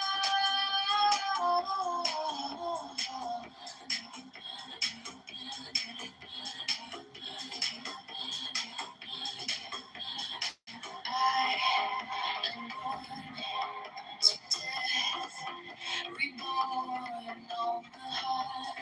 I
Come, oh come, I am numb with the lonely lust of devildom. Thrust the sword through the yelling fetter, all devour, all we gather. Give me the sign of the open eye, and the token right of thorny eye, and the word of madness and mystery. Oh, honey, oh, honey, oh, honey, oh, honey,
Through the shroud, through the cloud, where secrets reside. Through the storm, through the smoke, I survive. To the mountain can it fly. By the rays of the light, I belong.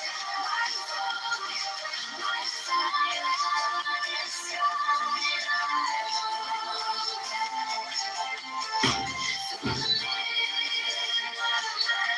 through the sweet smoke.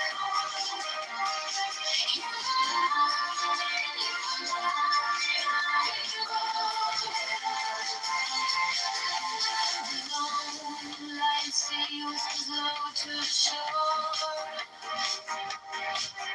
Soon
I think Dr. James has read the quote, and it's Googleable.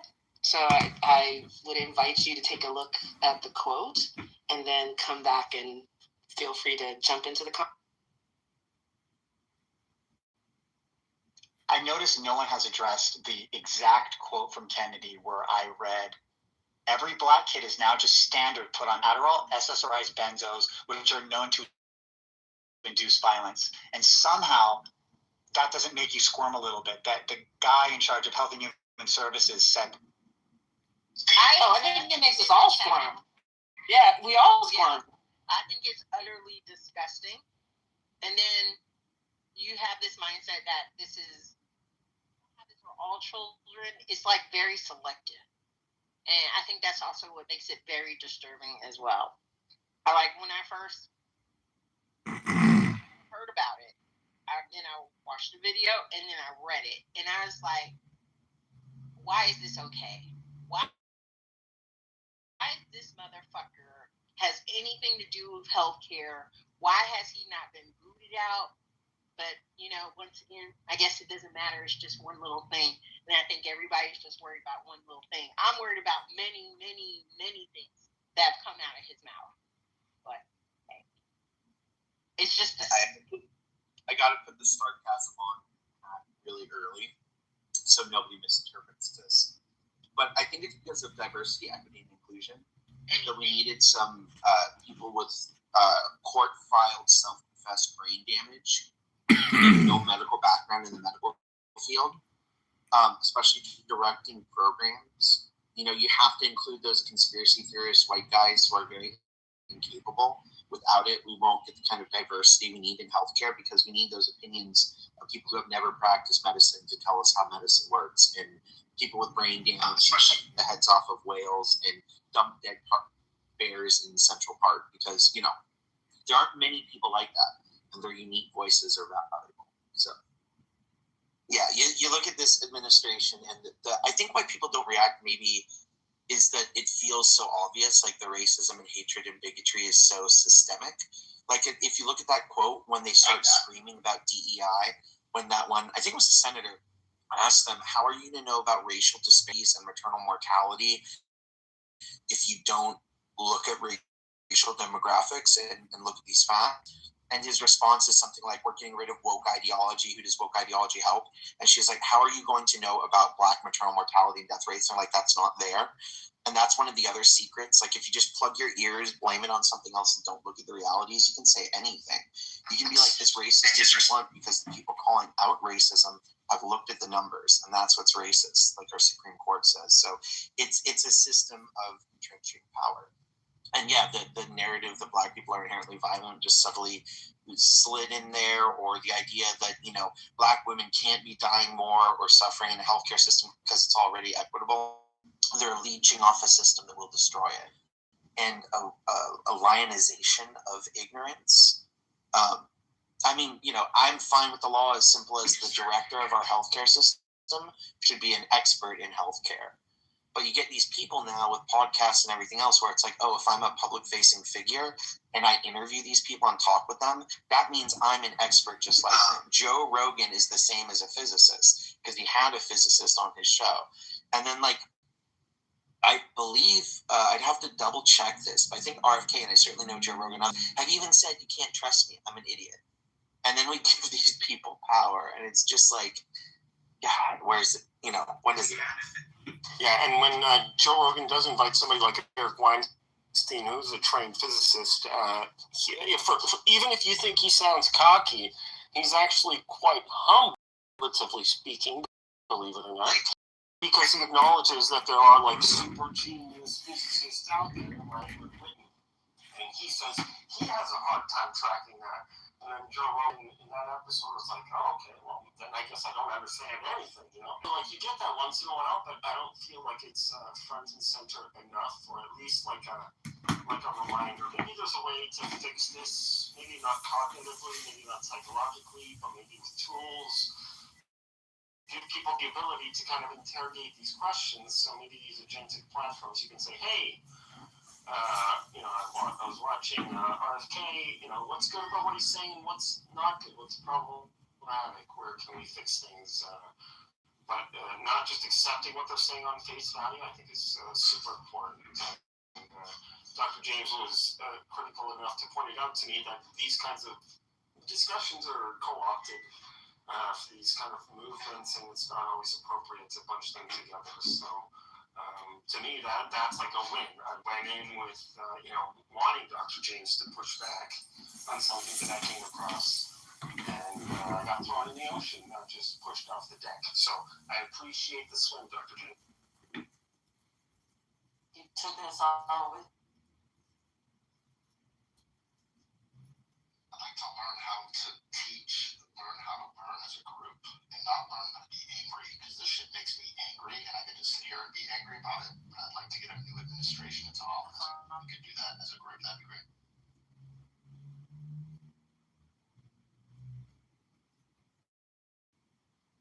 I was a little confused what you meant by that. Do you mind? I think I might resonate with you, but I'm not sure. Can you explain? And this is very true. What I mean by what I just said. It might just be a me problem where I didn't uptake it right, but I think, I misunderstood you. You're saying when someone says something, it's to grab attention. Politics is all about attention, but it's not teaching us what we need to do as a society to move forward, as opposed to just sit and be angry at someone who's a fucking idiot. And like, this guy sounds like a moron. These quotes are moronic. Now that MAHA is essentially trying to connect SSRI use to opiate dependence, and there is a sort of solution that's been proposed to ran on this, which is that they want to create, farms, camps for our kids and our adults to go to, rehabilitate and to go work hard in the sun and, essentially grow organic food, and because food heals everything. And with God in the mix, perhaps it's insane. It wouldn't, and it's true. That's the thing. And it's been a push more and more in this direction. So that's kind of what this stemmed from. Was my response to something that Aya shared with me, because I understood the context of the MAHA, who was pushing kind of this idea of the framing of somehow SSRIs are equivalent to opiate. Yeah, I understand that's your industry, and that would make me pissed off of my industry too. So I understand that. Only because people, the fact that so many people are dying by suicide, and those numbers have increased. Not those numbers have increased, but.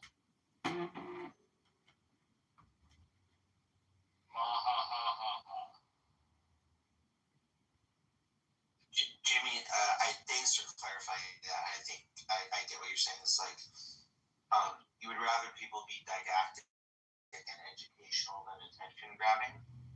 And I think that, if I understand you correct, I think that's a really fair thing to ask of leaders. But I think our current media ecosystem has made that, if I'm understanding you correctly, like untenable. Because if somebody comes up, like, I was so fascinated by the previous, I believe it was, oh my gosh, I'm forgetting the director, the lead Surgeon General, who used to talk about like the crisis of loneliness. And I didn't think it was initially as serious, and then I looked into medical data and it was shocking. And it was educational. I could hear him talk and learn something. But I don't think he'll be remembered.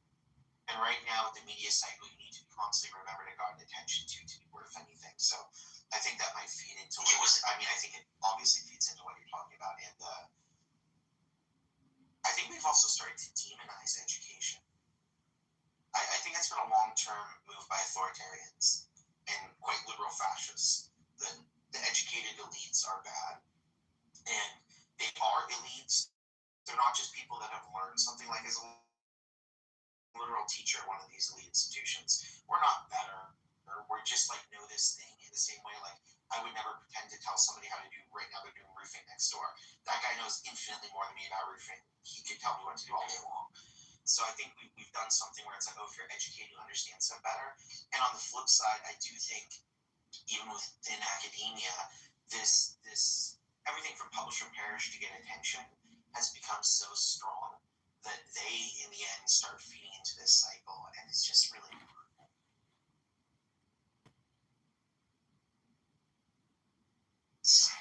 Well, isn't disdain for education, isn't that one of the 14 indicators of fascism? Yeah, it's just a lot of times when you talk about it, you get triggered, so I'm trying to be soft. But yeah, like one of the first things.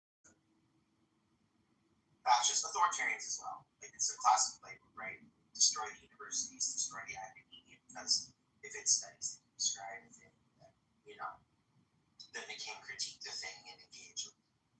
Can I say something that's not popular, Brian? I've noticed this in group things or from a group room in Clubhouse. If I say something that's not popular that rubs people the wrong way, it's taken as no, not now, don't do that. You're messing up the conversation, as opposed to let's rub someone the wrong way. Like Dr. James is really angry. Let's get angry together and create someone that wants to step up and be a leader. In other words, why are we so afraid to get angry and get people pissed off? Like, what happened to the America that I used to live in, where we would go down to the town hall and protest in the streets, not because we needed a permit or blah blah, but we just fucking got angry and did shit. Like, where is that in America? Is everyone afraid to get arrested or get thrown in a Maha concentration camp or ICE take us away? Like, is that not a legitimate fear? I think we're at a point where if we're just going to try to argue facts with these kinds of people, like when we try to explain like why we think something is a fact, these kinds of people will view our facts as threats. They will not, and then they're going to double down on their nonsense stuff. I'm not sure that like this is the correct approach. Maybe it might be more. I mean, these people like they already know that like. Trump is a bad guy, and like they kind of generally hate the stuff that he does, but they trust him, which is kind of a weird juxtaposition. So I don't know, like this. They're already aware that already aware of a lot of this stuff. Like every time we criticize like the Baha movement or the MAGA movement or like the Iran war, or like Venezuela or whatever it might be, I mean, the endless wars, the lack of moral. Fortitude about the Epstein files, for example, they're already aware of all this stuff. So it's not enough anymore to just simply point out the facts to them. They're already aware of what they are. So I don't know. What do you guys think is the next thing? We have to find a way to like help these people like deconstruct, right? I don't know, whatever this.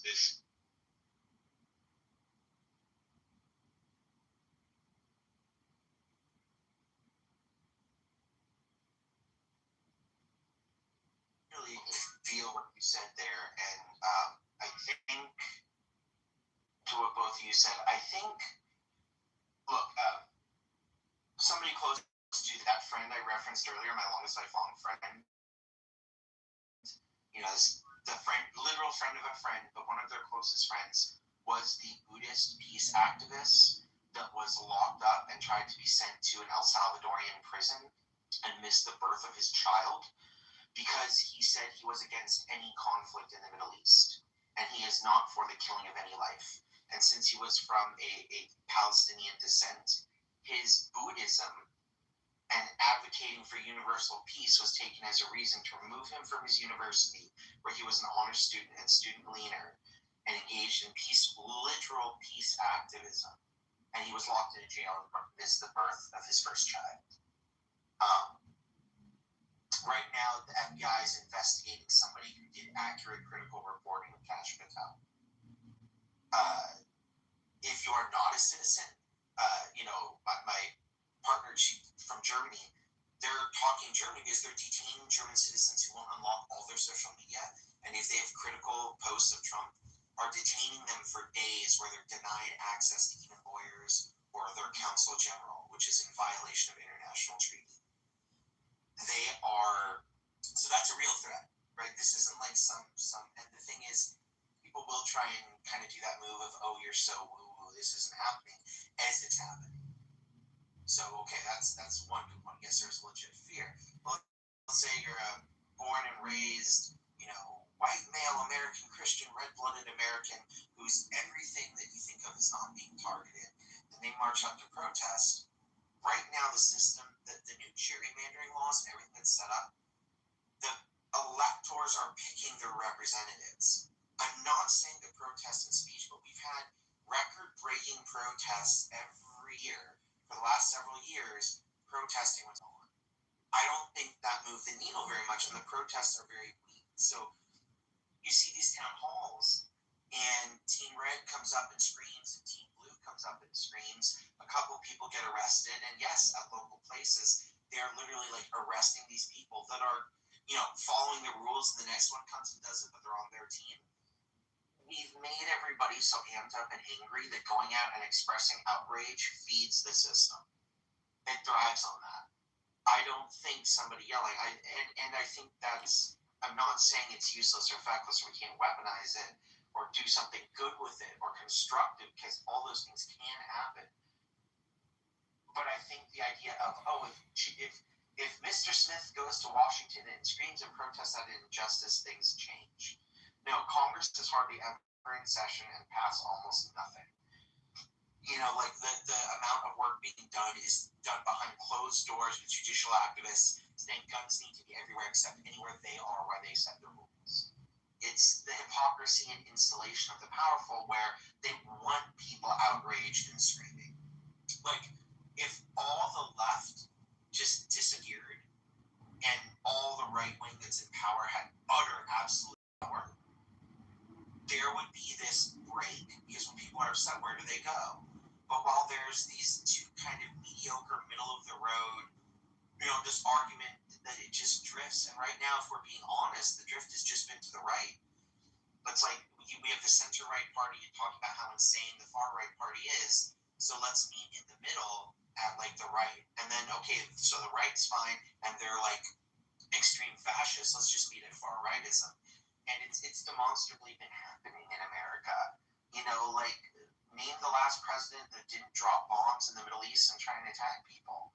It's just become, I feel that need for rage, but I guess the question is like unchanneled rage. I keep saying it. I think the only thing that will be effective, the only time I've seen real change in such a stupid little thing, is when prices gets too high and people will literally resist, or when everybody does an economic. So I think screaming at a town hall won't do much. Getting electronized well, or having a general economic strike that's targeted towards businesses. Disney caved when they lost money instantly. Meta and Facebook and all these companies, all this crap, they'll do whatever they can. Google, Apple, they'll flip-flop to whoever has power. But if everybody stopped buying their products, they are, again, just greed and power. So, but I think right now we're so divided that it feels so feckless what we do. You just said it. You just said exactly what to do. Don't buy the services. Don't be a part of that services. Create a campaign that communicates for other people why it's so great to not be a part of Disney and get ready for Disney Plus. Start a movement. Start a bagel shop where you cut a bagel in half. One side is Republican, the other side is Democrat. And you go to the condiments and you see exactly how much of our tax dollars are taken out by representing how much cream cheese is in the condiment dish. And teach people how much the lobbyists, it's not the people that are in office, it's the lobbyists that stay there for 30, 40, 50 years that are fucking with all of the people that go in there to help the people that are good people trying to work in Congress, work as senators, work for the American people, but get co-opted because of that system. Or a movement that educates. And if no one wants to do that, let's just stay ignorant. Does anyone have a bank transfer day? Yes, I've done that. I've heard of it. Tell us about it. Yeah, you can transfer your money out of banks that you don't want to participate in and go to local credit unions. Move the money locally. And that does hurt economies and it does raise up your local economy. But that's always a good movement. Thank you for that.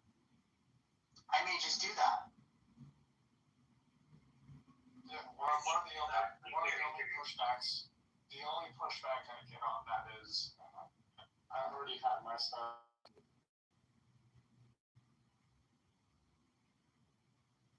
It's just a matter of reprogramming your direct deposits and reprogramming how you pay your bills automatically.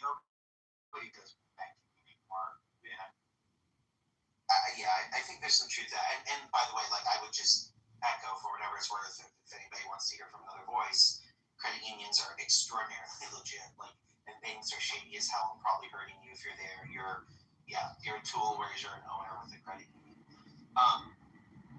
But to your point on education, here's what I found as a literal educator and teacher. People right now hate being taught to.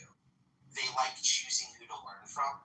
So if, let's say, I don't know, Jordan and Io each go make podcasts, and one extols the virtue of AI and one extols the virtue of psychedelics for solving the same problem. The problem is right now that this is the pro and con of decentralization. You can find your own microcosm to learn about whatever you want. So people really hate when somebody teaches something as like objectively true that is challenging or limiting, and they resist that.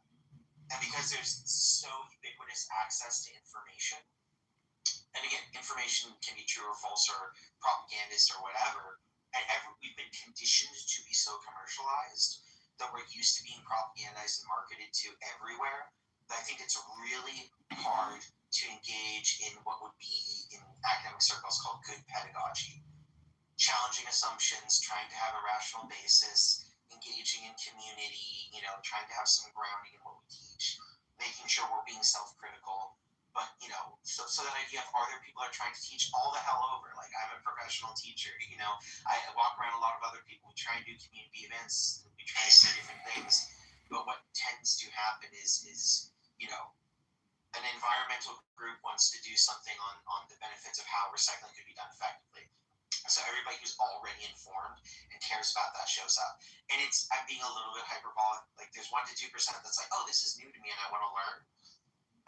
But I think what you're talking about is like, oh, challenge the system and critically engage and stuff like that.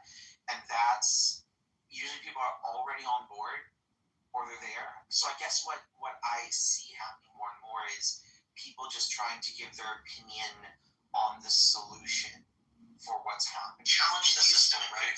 And if you look at a lot of podcasting that's educational, it's either just, here's this bird you never heard of, and why it's so important in the environment, or it's like, that bird was important being killed off, we think this is a solution. But a lot of times it's really weird. It's like on this app, if you start teaching something or saying something, in most spaces they'll want the other side there because they don't want to be taught to, they want to be entertained by the debate about what it's about and why it matters. It's a really weird thing. You can see it on this app all the time. It's what's ruined CNN when they changed the format like that, right? Just having talking heads opposing. Supposedly that makes it more interesting to a viewer, but I can't stand it. It's exhausting. Y'all know I do some media stuff, and I was kind of off of a show as a recurring guest because they said I was too moderate. I was like, oh, she's too reasonable. Like, we mix it up, and I was like, oh, okay, well then I'm not the right one for you. So feel free, carry on, mix it up as you.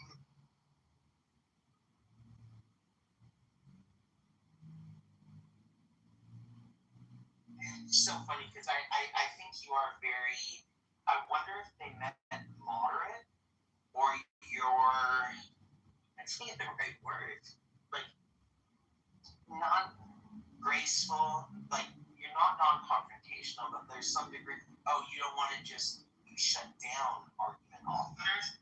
And I think what they meant is they want that I don't know, I think,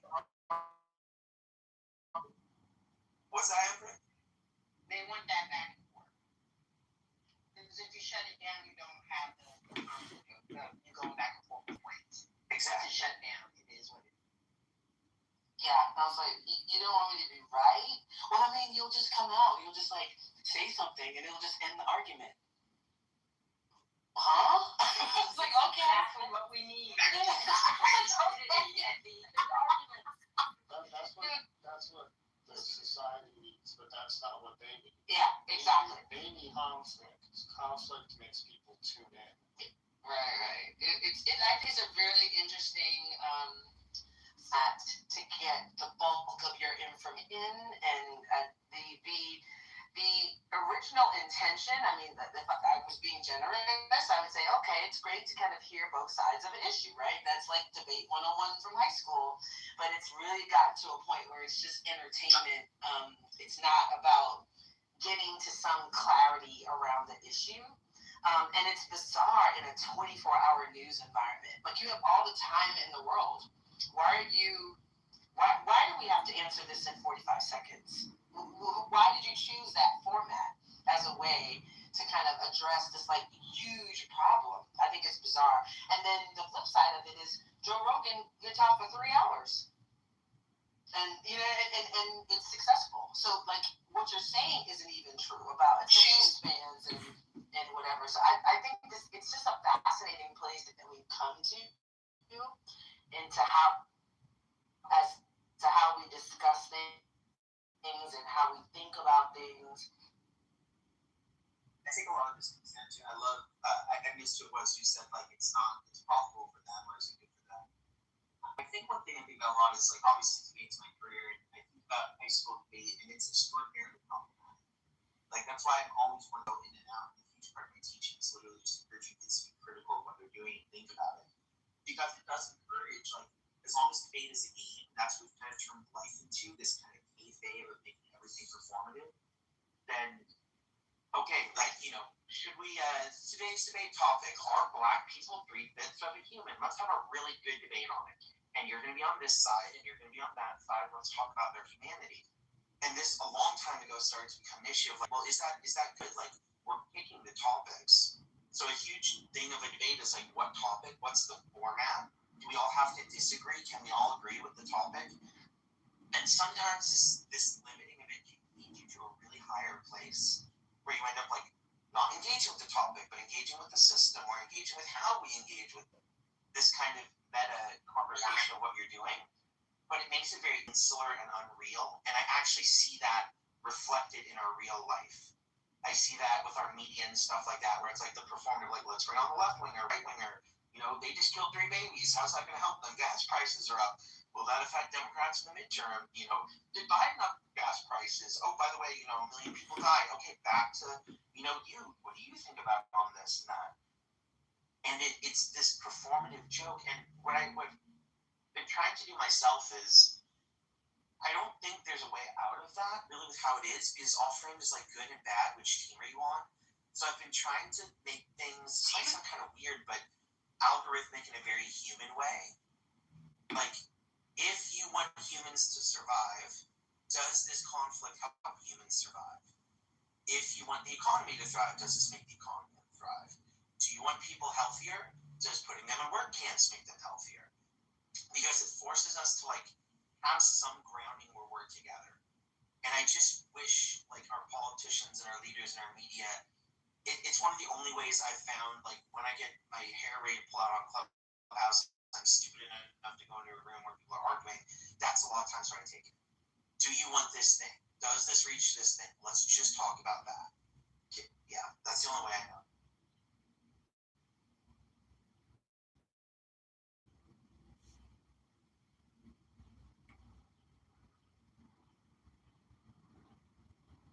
I see that Elliot just came to the stage. Hi, Elliot. What'd you like to add? I was just gonna say, like obviously they're all kind of they got the wrong idea. I mean, everybody isn't. I mean, like just about everybody is an expert at identifying problems and faults in some kind of system or another. Like human beings are just kind of naturally very good at this kind of thing. So. But like the solutions that people have to the problems can be very different. Like a lot of the, like when you actually go and like you talk to these people, type people, like a lot of their concerns are just the kinds of concerns that like everybody has. Like my bank account is leaking. My mother is 73 and she just lost her health insurance and she can't get a job. I'm like. It's stuff like this, little everyday stuff like that. Like, how am I going to feed my family? These are not right to just sweep those under the rug. Oh, you're in the matrix.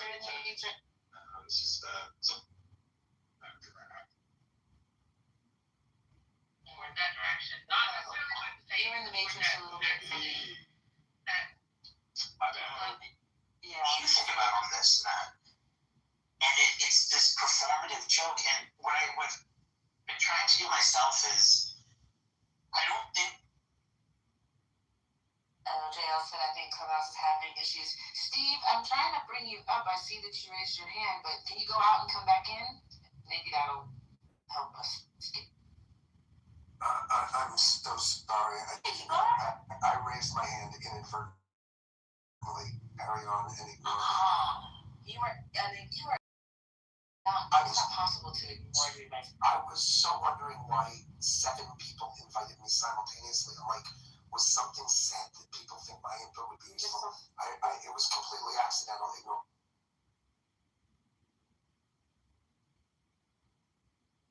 A moment of levity. There used to be this show, and my favorite character on it was like a 15-foot tall character that would just come around and yell at people as loud as they could to ignore him. And so I could feel Steve coming up to Eddie and being like, no, please ignore me. It's just the best attention getter you could do.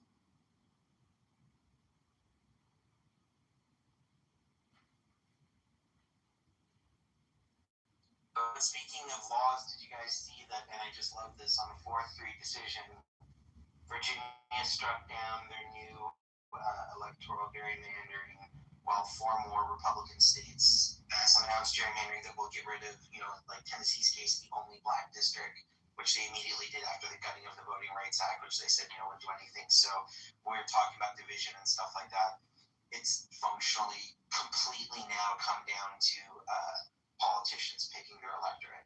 And if they can slice them up enough, and with good AI algorithms and more targeted data and social media information in the government, they can probably very effectively slice it out. So it's a good time to be an American.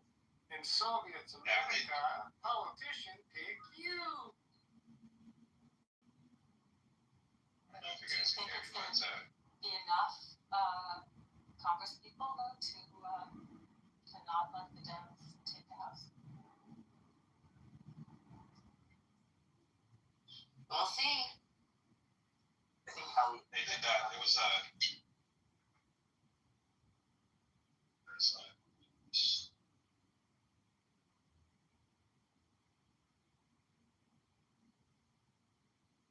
Elliot, are you trying to talk? I see you unmiked, but I can't hear you. Yeah, I was wondering if you could hear me. I only have like 2 bars on my. I heard that. Okay, geez, man, yeah, it's a bummer. The Virginia thing, I think the court, was it the Virginia Supreme Court, they struck it down on like a technicality because they said that at the special session that was called in order to pass this,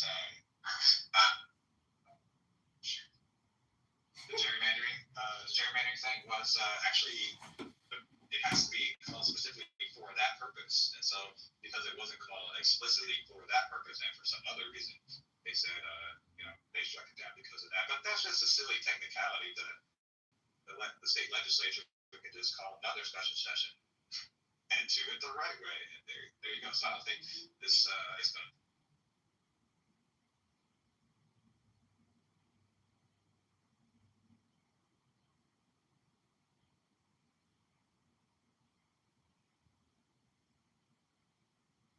Yeah, it's a bummer. The idea of kind of like, this is my woe is me kind of statement, like this feeling like only one side has to follow the rules. This set of mores is just applied so intensely on one side and not the other. I hate asymmetry in the way that it's happening, right? I think the legislators who are calling for this stuff, they should be outed, like really publicize the exact names of these people that are behind this stuff. Shame them.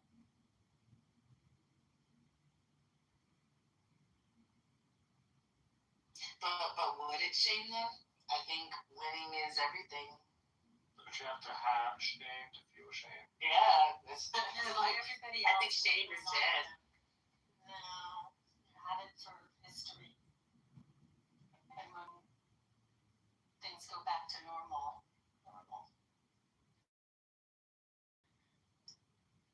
go start moving in another direction.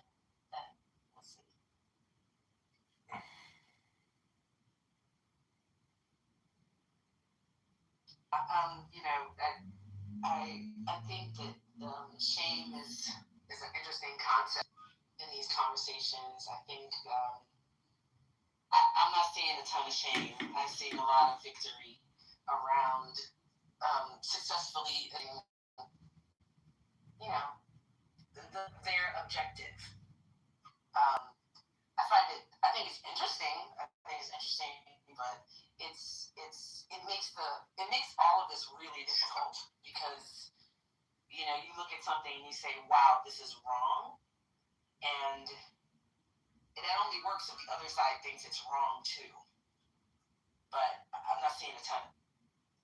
I feel like I need a cigarette after this chat we've all had today. I mean, I really feel like we've all had a wild time in bed.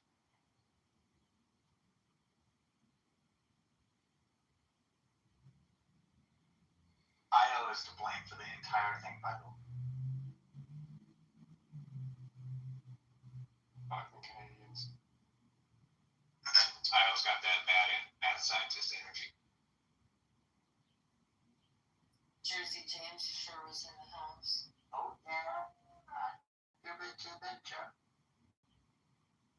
Dr. James, I'm sorry, I just came in this room to tell you, last Saturday we were talking and I was trying to get you to play the sports book to invest your money into the Philadelphia 76ers. You won a ton of money. They ended up winning, and it was the first time they were a team down 3-1. They never won. So it would have made a long. So you gave me good financial advice that I didn't take, and now I gave you bad betting sports advice that was stupid. If you had listened to me, you would have had a lot of money. Therein lies the rub. I can see the allure. But I'm using that as a metaphor for what's going on in our country right now, because that's kind of where we're at. A bunch of people didn't want, these stupid people in Drain the Swamp. We don't want these corrupt people in our government. Let's vote for someone who's not a government person. Let's vote for Trump. He'll take care of us. And they're kind of I was watching a documentary on Hunter S. Thompson last night, this old gonzo form of political writing, and I feel like we need a few Hunter S. Thompsons to come in and just fit in. I'm not familiar. Who's Hunter S. Thompson? Fear and Loathing in Las Vegas. Essentially, he used the character in this. Well, he was a political writer, I'd say back in the day, back in the 70s or something, that he would, he didn't just talk politics directly about the thing in a literal way. He talked about the entire context of it, like the zoo, the landscape of, so like if he were reporting on, let's say some horse race, he wouldn't report on the horses who won. He would report on all the people who come to see it and all the different culture people groups within it, and kind of the way kind of the grotesque nature of the entire process itself, and had kind of a meta way he would dissect it by taking things to kind of its ultimate extreme. And so he had this character that he built around himself that the movie Fear and Loathing in Las Vegas was about, for example, where it was basically a way for him to say the things he wanted to say, but through the vehicle of a character that was extremely extreme, I guess, for lack of a better word. But he was also an extreme character in real life too. So it was almost like he created a fictional character that was actually him to be the vehicle of what he wanted to say. I just feel like it kind of fits.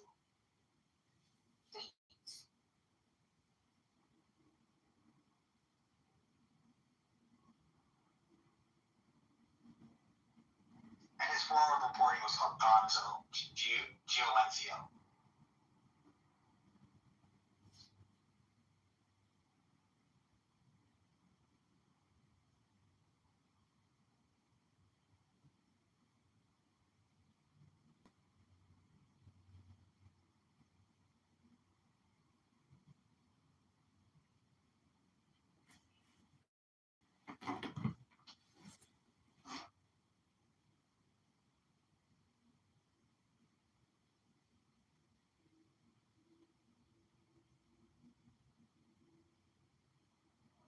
Mine is the hand.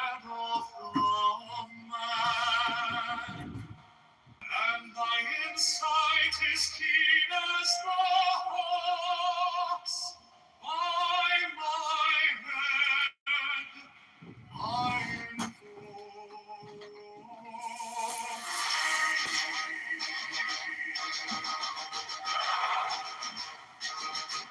I am the only begotten child of my father and mother. My father is dead.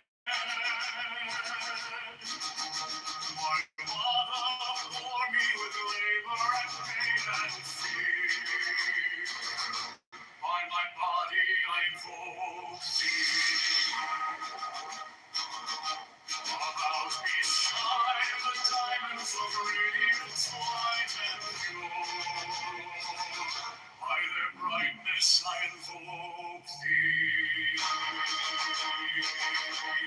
Mine is the red triangle reverse, the sign given of unsaved need of thee, O Lord. By the Lamb I invoke thee. Mine is the garment of white, sewn with gold, the flashing of my land I wear. By my robe I invoke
Mine is the head of the man, and my inside is keen as the hawk's. By my head I invoke thee.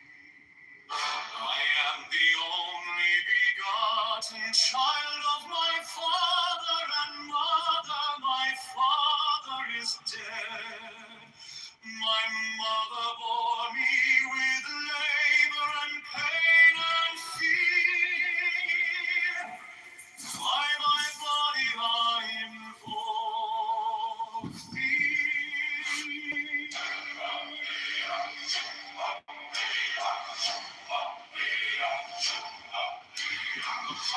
shine the diamonds of radiance, white and pure.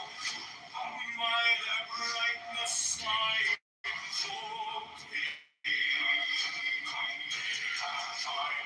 The red triangle reverse the sign, given of none, save thee, of thee. One right now is perpetually time stops in this moment.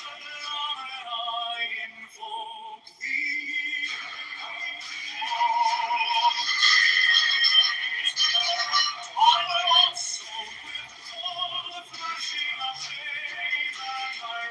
Watch, I'm not sure you want to disturb this watch.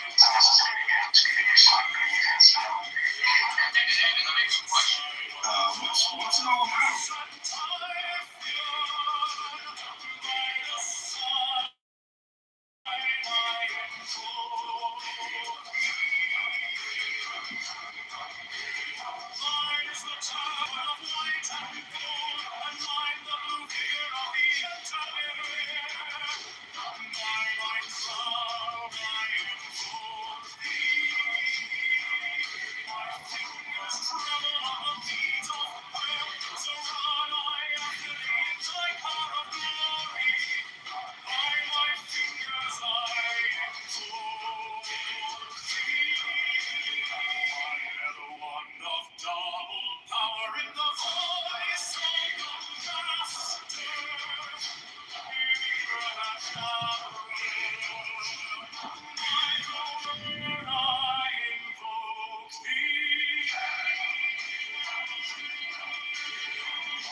Strike the mustard cord, draw the flaming sword, shall the conquering Lord, Horus Avenger.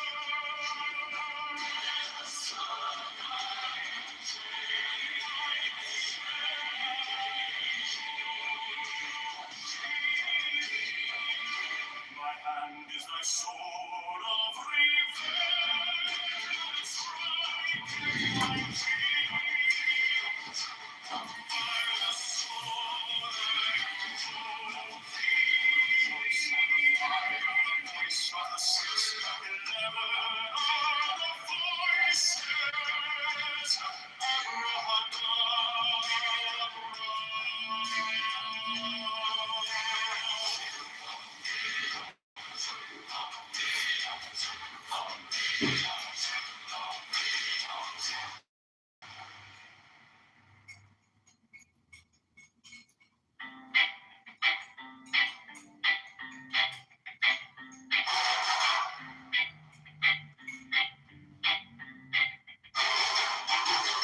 Mine is the head of the man, and my insight is keen as the hawks. By my head I invoke thee.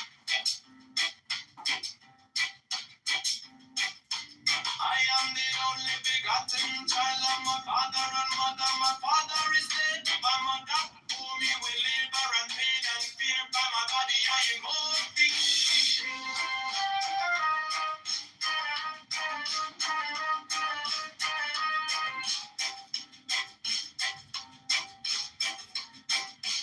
Above me shine the diamonds of radiance, white and pure. By their brightness I invoke thee. Mine is the red triangle reverse, the sign given of none. Save it be of thee, O Lord. By the Lamb and I invoke thee.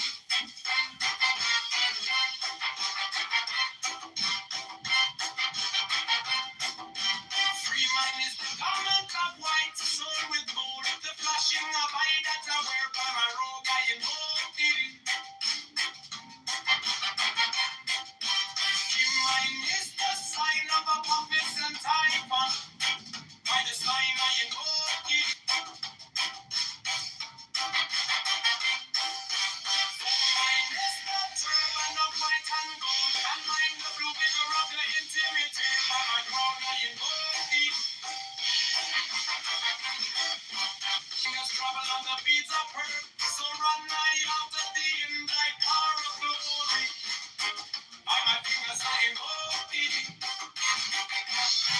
hear the brunt of double power in the voice of the master. Abrahadabra by the word I invoke thee.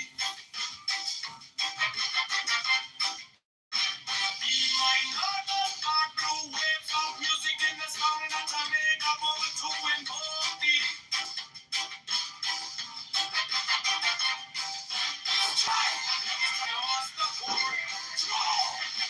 Flaming sword, slow, giant and conquering God.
my hand is the sword that prevents, let it strike. I love to be by the sword I invoke. The voice of the fighting, the voice of the six, 11 of the voices. Oh, God.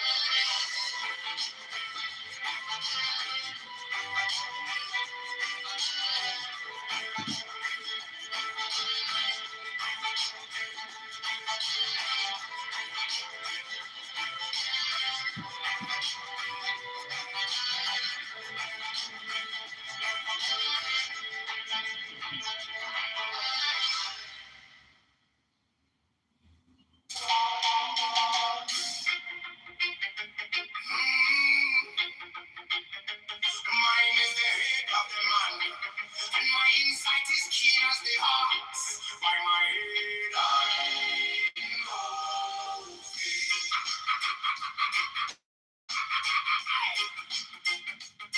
I am the only begotten child of my father and mother. My father is dead.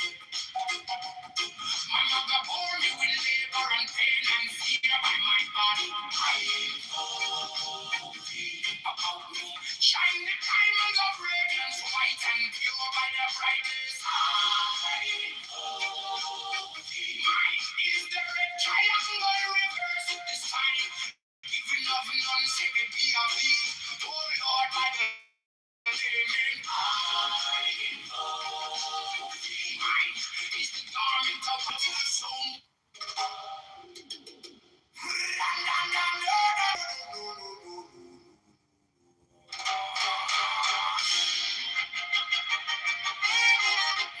is the head of the man, and my insight is keen as the ox. By my head, I invoke thee.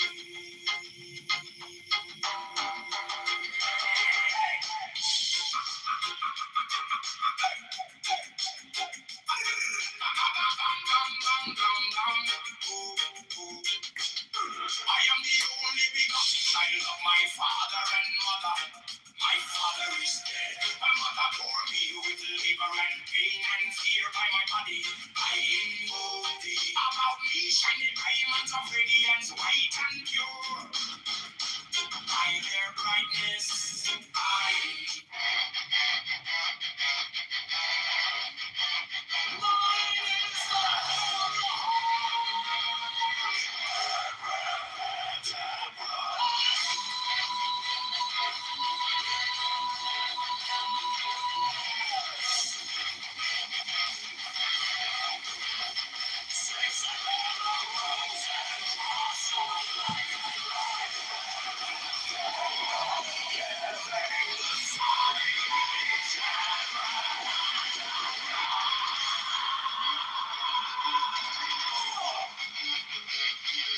remaining in the sign. The invocation concludes.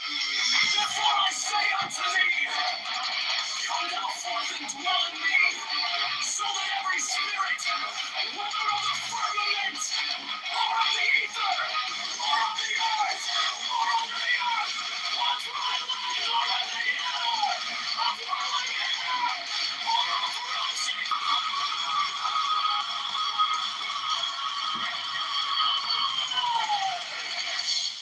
and every spell and scourge of God, the vast one might be.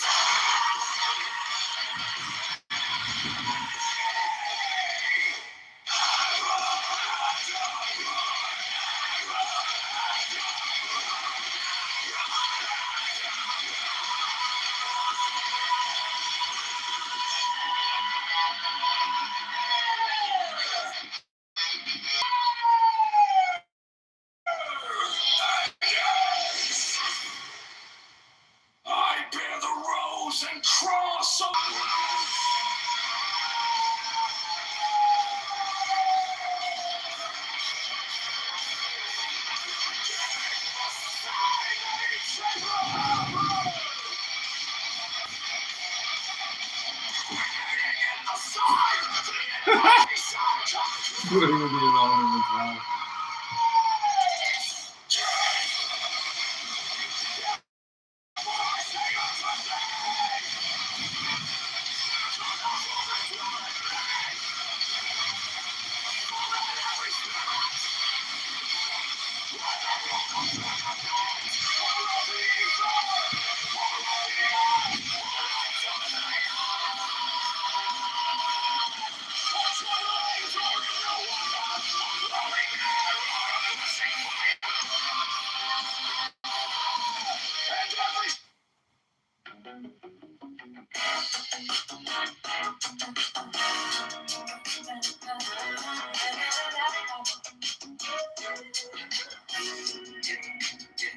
I was waiting for a sign to start, like a map drawn out in the dark.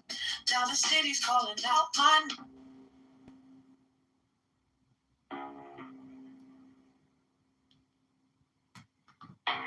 Give me the sign of the open eye, a riddle of shadows where whispers lie. The thorny side, the maddening cry. Open, open. I am awake, the serpent shakes.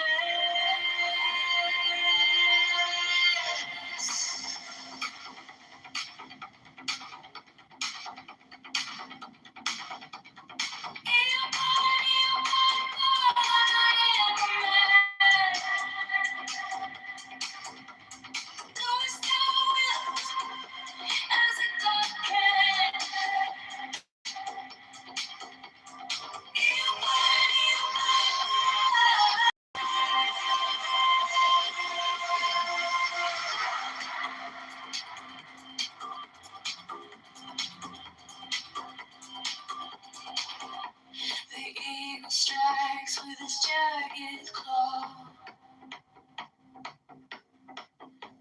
The beasts emerge as the gods withdraw. A storm of silence, a broken law.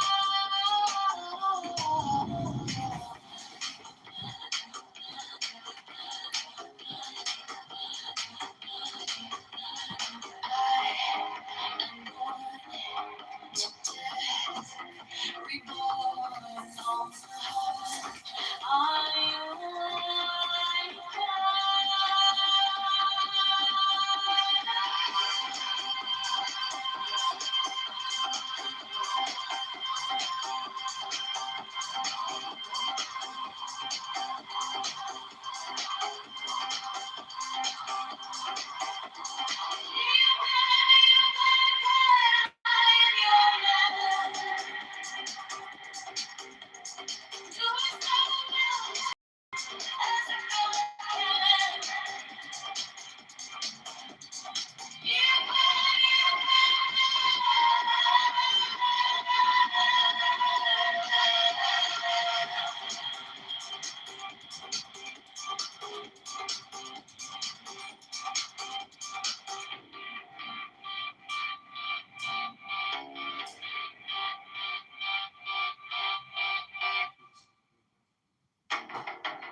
under neon skies where the starlight comes.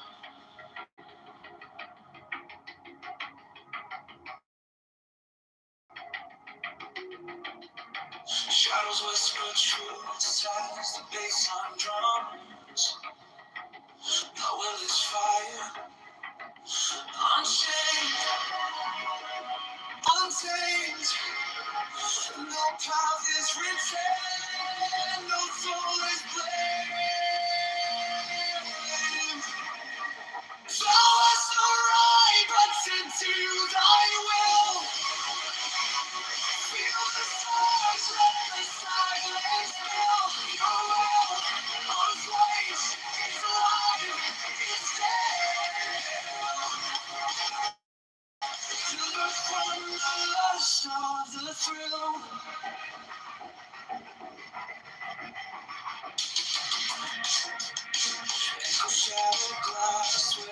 circuits go.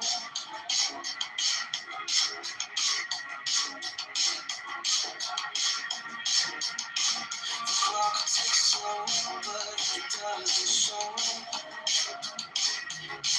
No purpose, no tether, just a beat in sync. Every way perfect, so the edge, on the brink. No chains, no bars, just a void to fill. Every pulse, every spark is the perfect way. Thou hast no right but to do thy will. Feel the surge, let the silence fill your will. What is right is alive, is dead. Look from the lust of the thrill. In the endless dark where the echoes play, no other shall say nay, no other shall stay. Through the wire, through the smoke, let it all decay. The will remains forever unafraid.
I walk alone where the silence hums.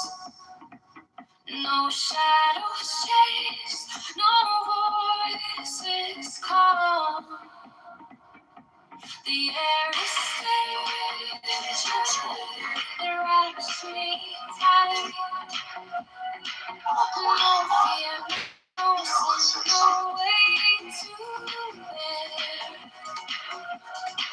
The sweetness whispers everywhere.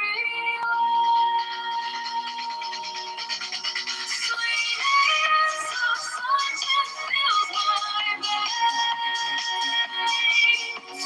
Strong rivers wash my chains. No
No fire burned like passion wild. No losing through like hatred piled. This body aches, a cage of stone. Rest whispers soft, the only throne. Hunger's the beast, the sharpest sting, body cries, its constant claim. But oh, to truly see God waits to set us free. Pain walks close, a shadowed friend. Each step we take, it will attend. But joy lies quiet, just out of view. A higher peak, a sky so blue. Feel the weight, feel it break. Every ache, every quake. Hunger's the beast, the sharpest sting, body cries, its constant cling. But oh, to truly see God waits, it sets us free. No flame is fierce, no chain is tight. This body's war, this endless fight. But higher still, beyond the fray, rest calls my name, and I obey.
Let us live, let us breathe, free as air.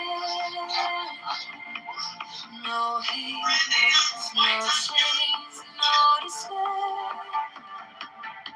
Among the shadows, we shine so bright. We carry peace into the night. Happily, no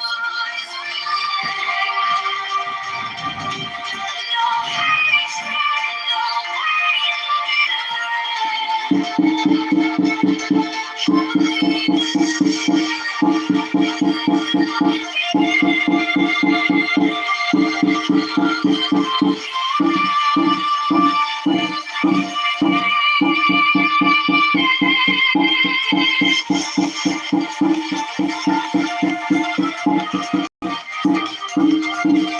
Free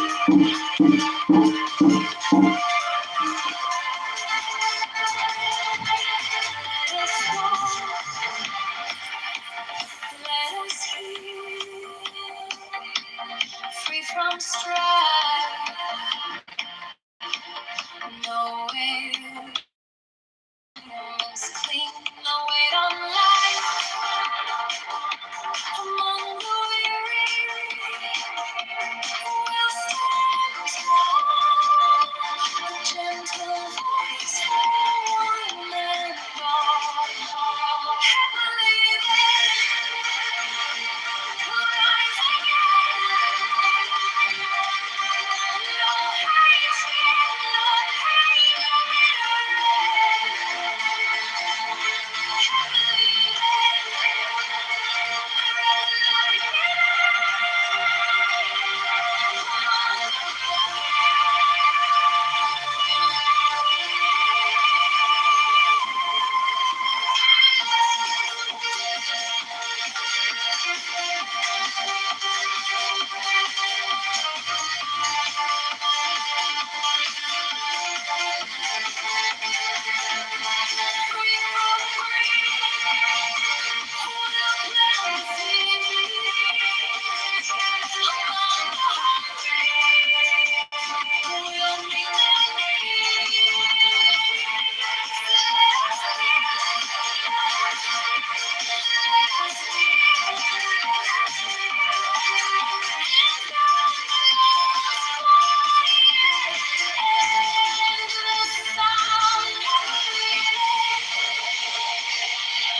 give me the sign of the open night. A riddle of shadows where whispers lie. The thorny side, the maddening cry. Open, be open, be open. I am awake, the serpent shakes. Be open, I am running. Do as God will, does it God can. You open.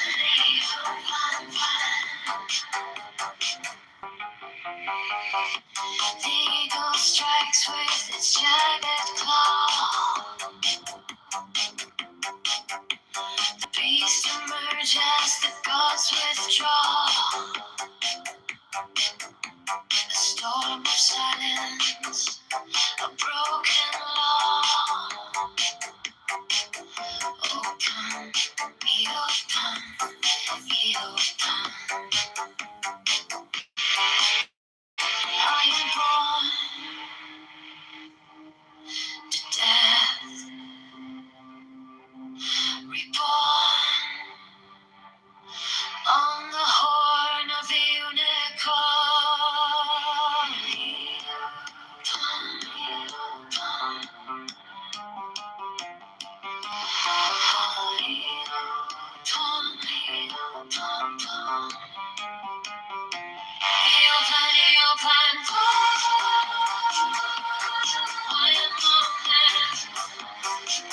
Do as thou wilt,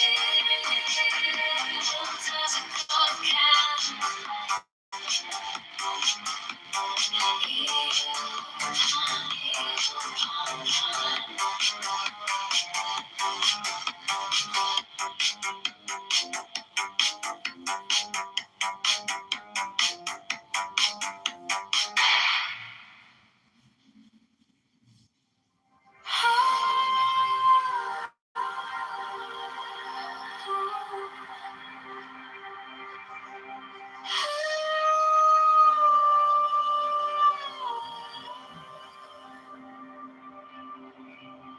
By the mystical union of fairy and fawn,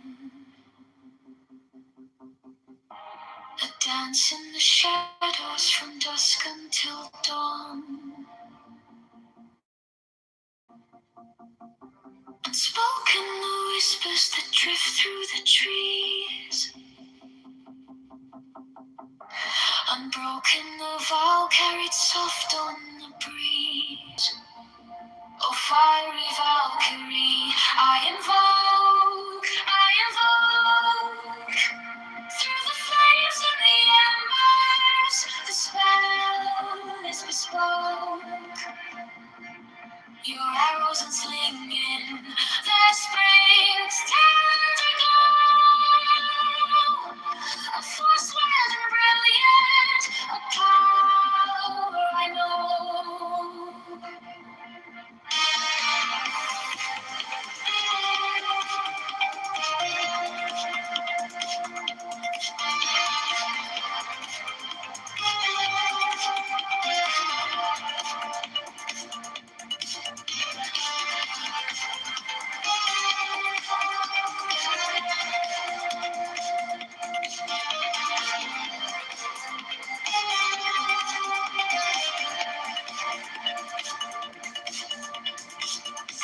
A secret communion of hearts left unsung. The listless, resistless, tumultuous tongue. Through veils of the morning, her armor does gleam. The warrior spirit ignites every dream. No godhead could charm her, no throne could command. But manhood awakened, she took up her stand. In brilliance resilient, her fire does burn. A goddess of spring, with the world left to turn. Fire and Valkyrie, I invoke, through the flames and the embers, the spell is bespoke. Your arrows unslinging, the spring's tender glow. A force wild and brilliant, a power I know.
By the mystical union of fairy and fawn, a dance in the shadows from dusk until dawn. Unspoken whispers that drift through the trees, unbroken vow carried soft on the breeze. On fiery Valkyrie,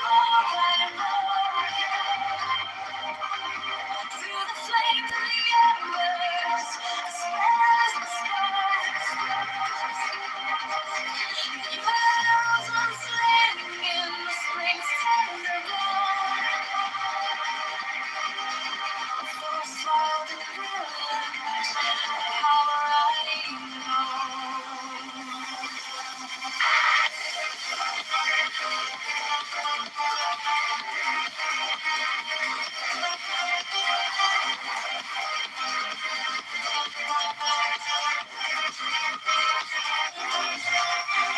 Secret communion of hearts left unsung. The listless resist its tumultuous tongue. Through veils of the morning, her armor does gleam. The warrior spirit ignites every dream.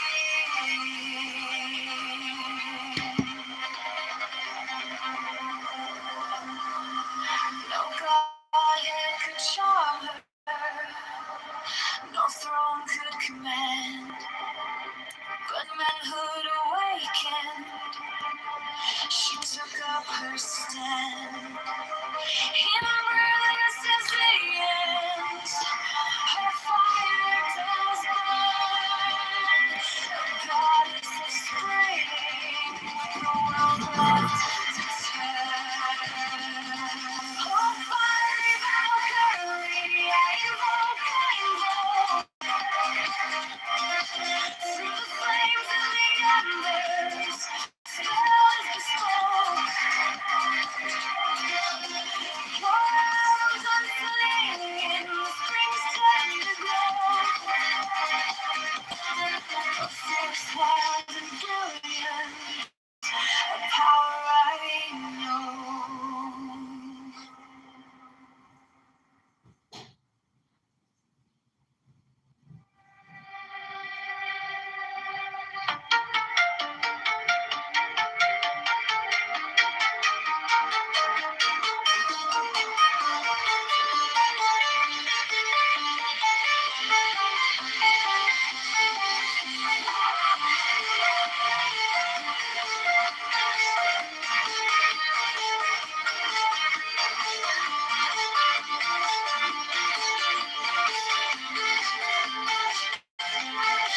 By the force of fashion, love I play.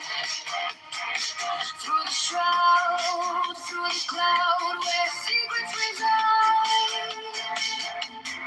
Through the storm, through the smoke, I survive.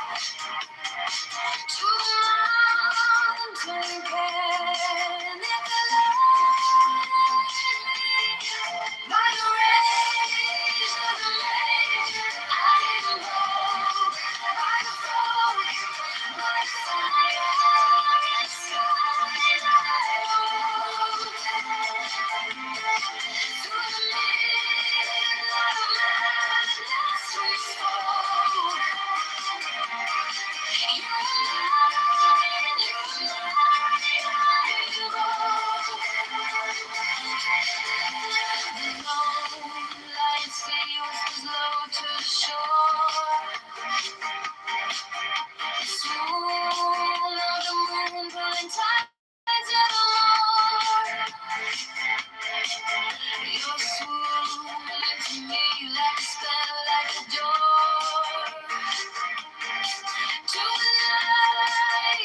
can't quite stop. By the rage of the rage, I am bold, by the fire in the sky, I am bold. Through the midnight madness we spoke. You're mine,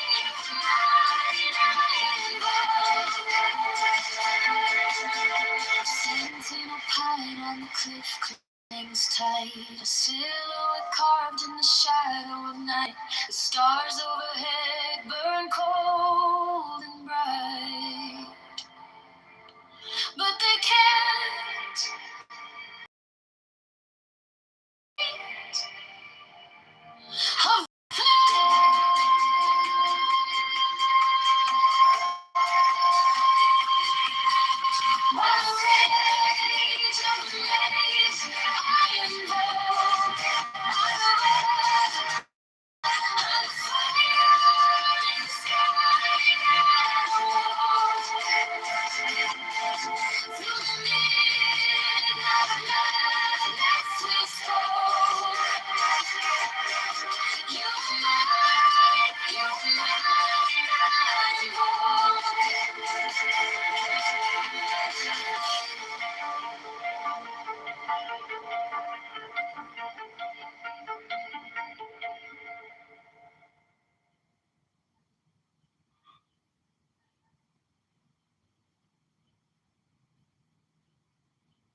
that regard. But I think you have to look at motivation very carefully. God, I'm getting a lot of thumbs up and thumbs down. I don't know who agrees and who disagrees.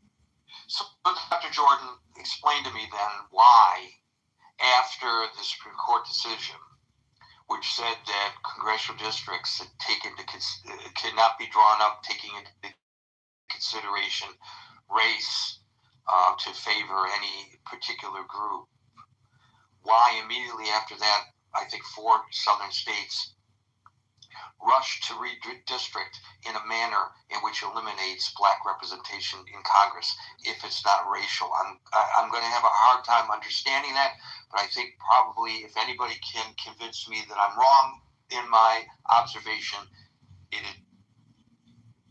Well, I don't want to expose my naivete. I'm just simply speaking from a larger not a higher elevation, but from a broader perspective.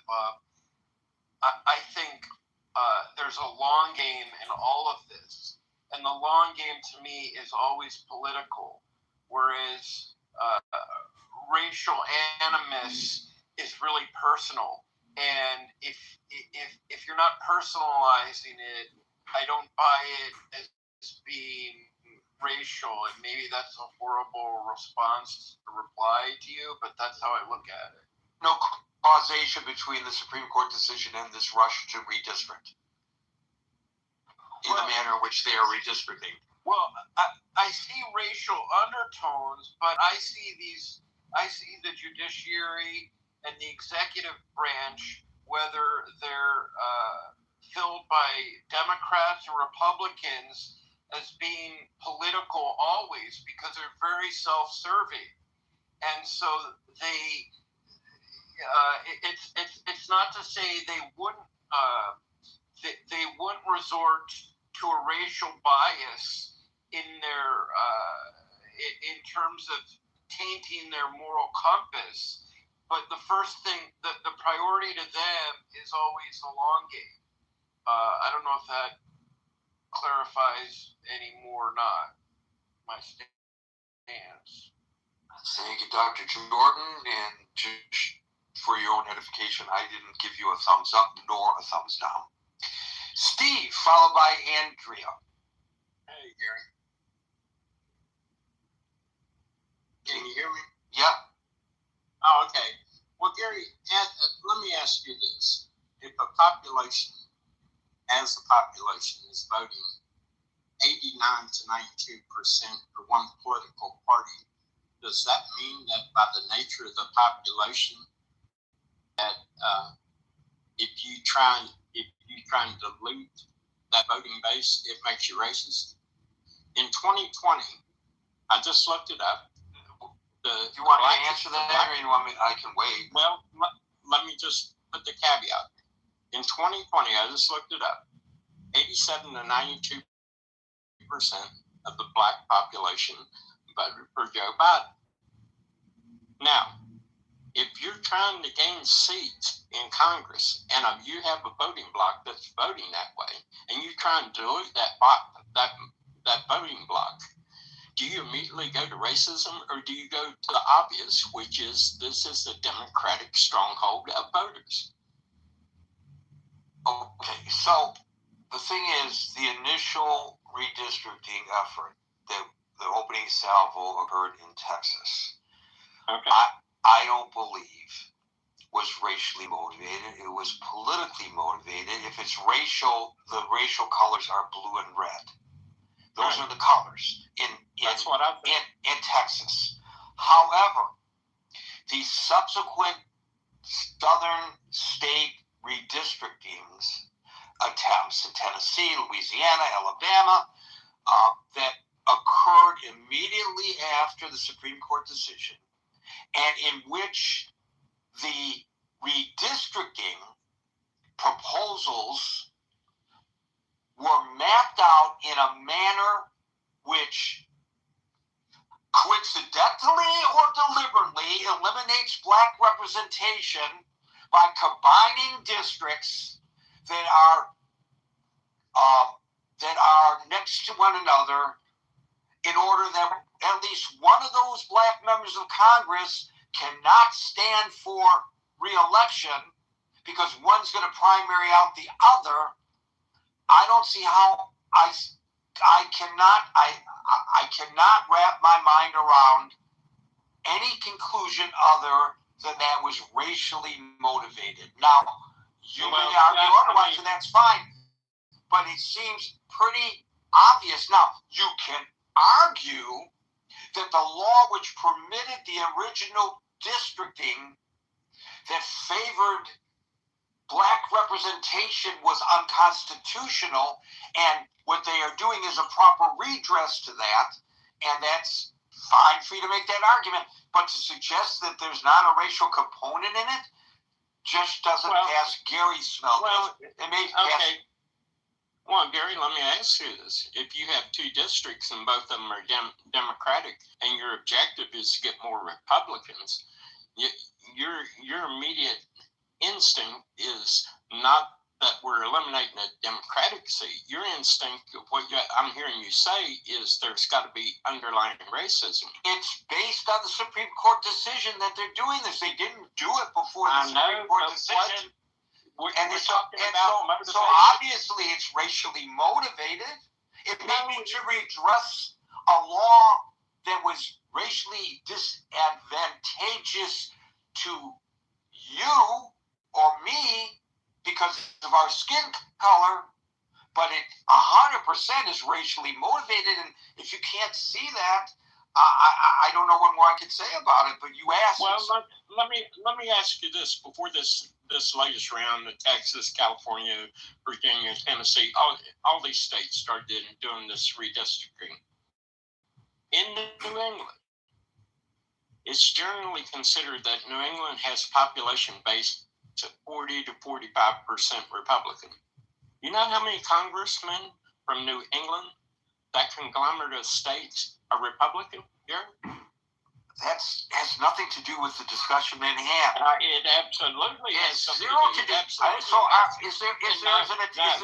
there an attempt to redistrict the New England states talking about based on racial? Is there an attempt to take advantage of the Supreme Court decision and redistrict any state in New England? Yes or no? Can you name one? Why would you redistrict when you already have what you want? Why would you do it? Then what's your point? My point is that these are motivated by political power. If you have two black districts and you got inside those black districts Democrats, and you redistrict where you eliminate one Democrat and you could possibly... And why didn't they try to redistrict based on the rules that existed before the Supreme Court ruling? They're redistricting based... Wait.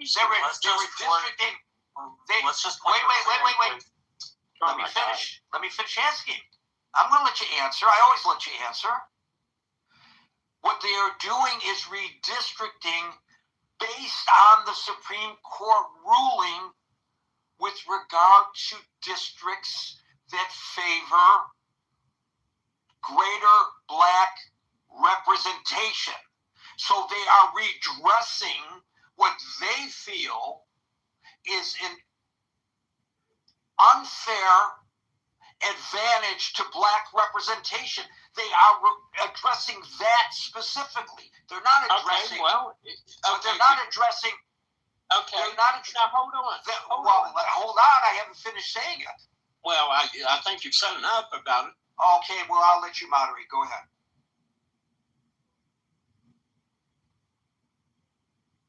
No, I mean, to the point that I was trying to get at, I don't want to moderate, but no, you can. You can. Gary. What I was trying to get at is if you're saying that they redistrict based on what was considered unconstitutional drawing of the lines, then the power of chief to do that would be unconstitutional. But you cannot argue that it's not based on race because of the decision of the Supreme Court was based on race. Just call it what it is. It's not Say that just the, one of the examples. Say this, Steve, if you say this to me, the districts were unconstitutionally drafted in a way that favored black representation, and we are redressing that wrong because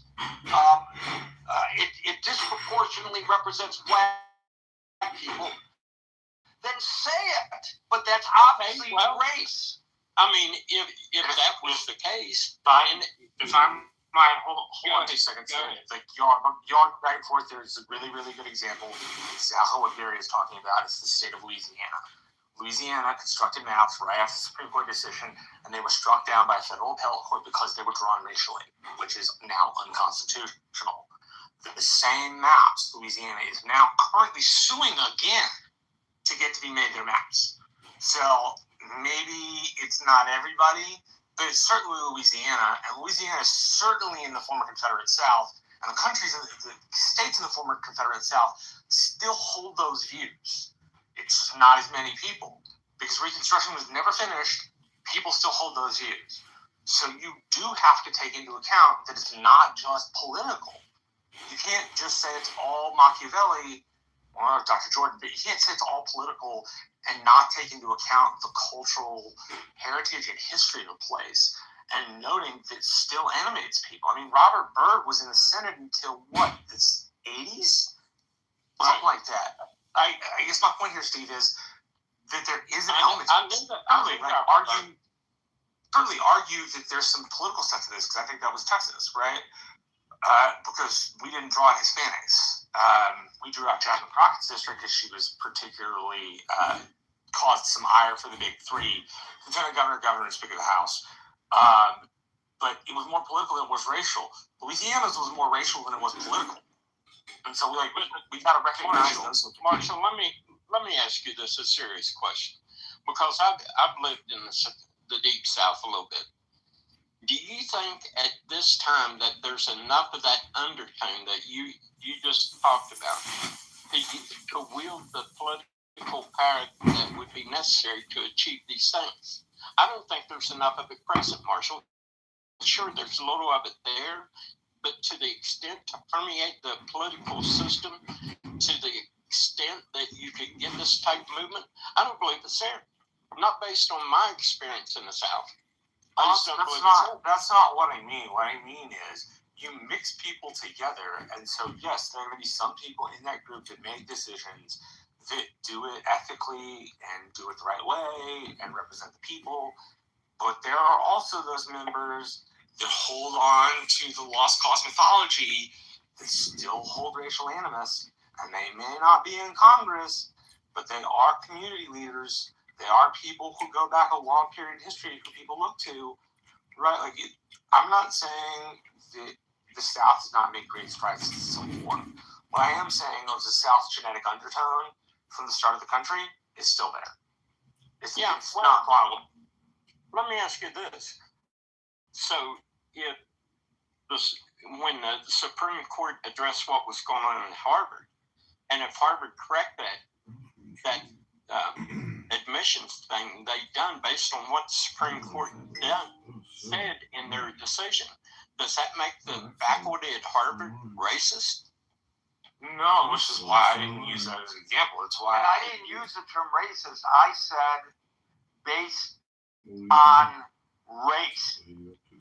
Yeah, but you use the term racist, which may very well apply. But to say that if you're taking advantage, and I'm not saying taking advantage in a negative sense, if you're taking advantage of a Supreme Court decision that is a decision that was about congressional districts defined based on race, and now you're changing it, obviously there is a racial component to it, because what else could it be? The Supreme Court acknowledges that those districts were drawn up based on race. Now they are redistricting, not based on race, but they're using that Supreme Court decision. I don't understand. Dows protest too much, I think, on this. Well, am I hearing this correctly, that the original drawing of the map was the correct way that should have been done in your mind? I didn't say that, but if you ask me, that's not what I just said. That's not the argument that I'm making, but I'd be happy to make that argument. But that's not what I'm discussing. What I'm saying is, obviously, the decision to redistrict based on the Supreme Court ruling, which was based on race, is therefore based on race. And I don't know why you're protesting. Why don't you embrace it? If you think that those original districts were wrongly established based on race, then say it. Just say what you believe. Don't try to pardon the terminology. I'm going to use the terminology. Don't try to whitewash it by suggesting that it isn't based on race. Oh my God. Well, I mean, if it was based on race originally and it was improper to have that based on race, and you're correct in that, I don't see any problem with it. And here's another thing. If you do that and you correct what was ruled by the Supreme Court to be improper, then you go to the motivation of why you're doing it. And I would say that political animals operate from the motivation of power, which the conversation up until now doesn't address that. It's all got to be some nefarious, shadow group of people meeting in a cigar-filled room somewhere. I don't know why you would. Well, I mean, I don't know why you portray it as such. Nobody said that. Well, that's I don't think anybody. In my example, that's not what I implied. No, and Marshall talked about Reconstruction far more than I did, and I don't think he implied that. But Marshall, you can speak for yourself. No, I didn't imply that. My entire point was to say, from South, which the Voting Rights Act had purview over. There is a state, Louisiana, who drew maps after the Supreme Court hearing, and they got sued because the maps were racially gerrymandered. That is an element of the DNA of the South. It just is there, right? It doesn't mean those people are always in power. It doesn't mean they're always influential. But in Louisiana, it certainly meant or else it wouldn't have gotten struck down on racial gerrymander because they would have drawn an appropriate map. And that is an example of what some of these southern states are doing. Right? And my point is, yeah, go ahead. Let me ask you this in all sincerity. Where it wouldn't have that appearance, do you not think that power is more important to the politician than race? Oh, I think if a politician can service their racially biased views as well as advancing power, they'll do both. But my thing is the motivation, and in the era that we live in, the motivation of politicians is power primarily. Can there be racial overtones? Steve, but not in Louisiana. Louisiana is difficult.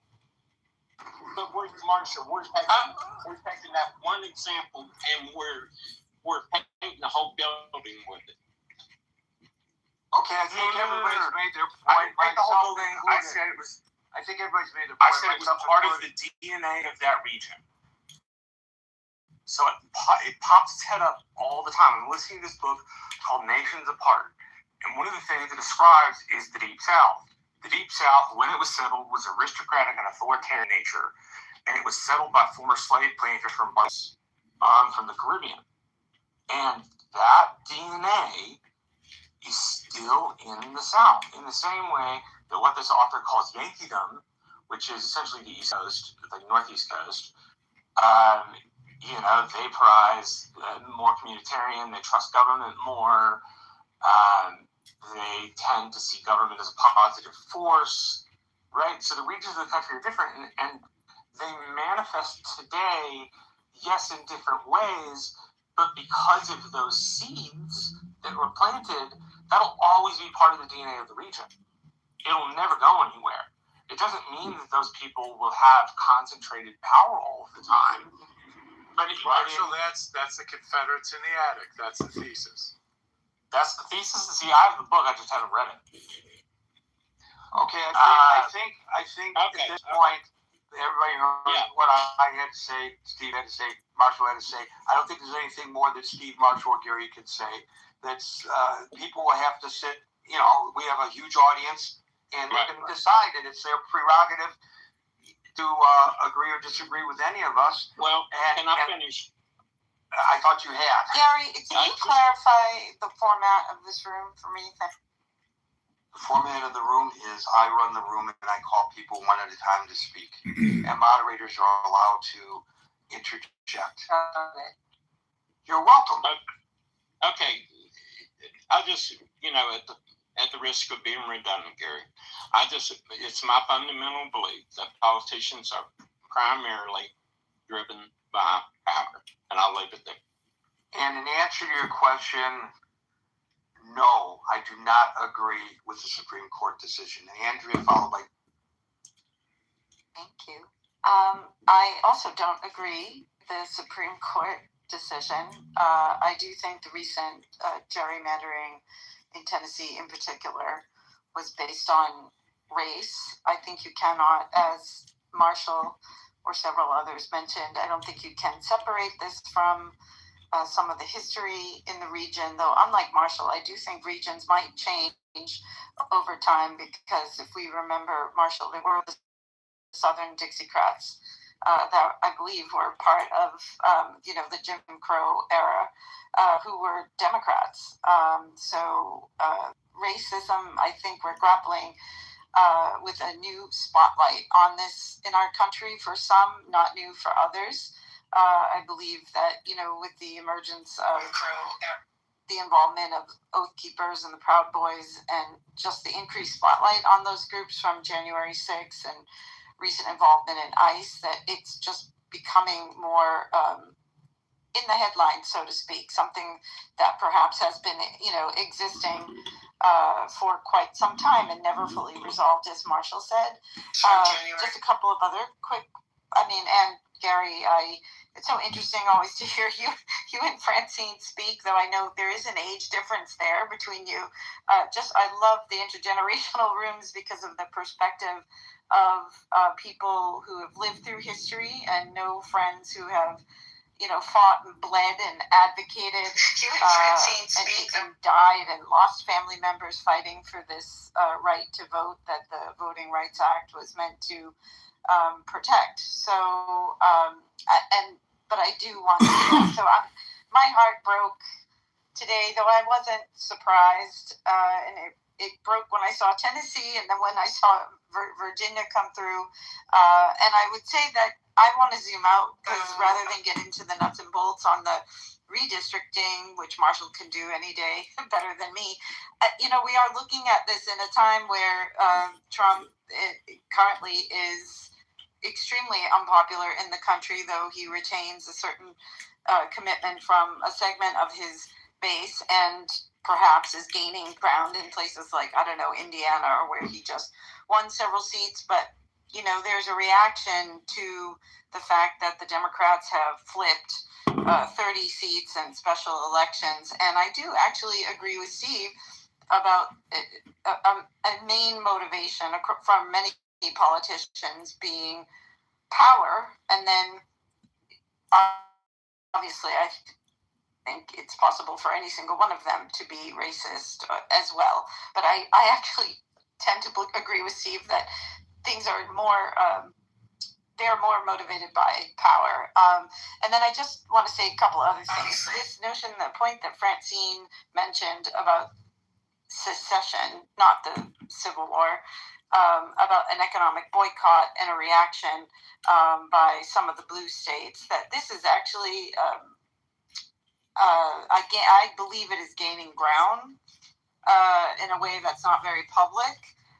So I think it's, no, I'm not advocating one thing or the other. I just believe that it is out there as a tactic, that people have been, it's in the ether that people are talking about it. So it's not off, I don't think it's totally off the wall. And then the other thing I just want to say is, Marshall, I disagree with you on the deficit, even though all the administrations have maybe gotten us to this point. Ultimately, right now we have debt far outpacing GDP, and it's just exceeded. And what is, even though we're at war with Iran, we are currently still in relative peacetime here in America. And I don't see that we have a big economic boom projected or coming, post-war to save us, unless we're all relying on those 5 AI companies or however many that are propping up the stock market. So I'll land there. I do think it's racially motivated. I think this is a very important subject. Gary, thank you for hosting this topic tonight.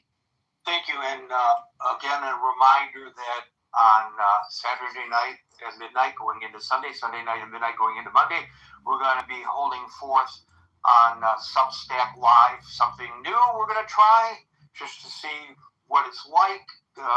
It's not a replacement for Clubhouse. It's a completely different environment. But if you want notifications of all that, feel free to subscribe to my Substack, which is linked above, which is a free subscription. You don't pledge any money, just subscribe. Gary, can I just say one other thing, which is that I think the only other big picture comment I want to make is just that we're also seeing a rolling back of other civil rights, in particular for women. So to pretend that isn't partially what is at play right now in this current environment, I think is just not really looking at the whole picture. So I'll land it. Thank you. Obviously I agree with that assessment too.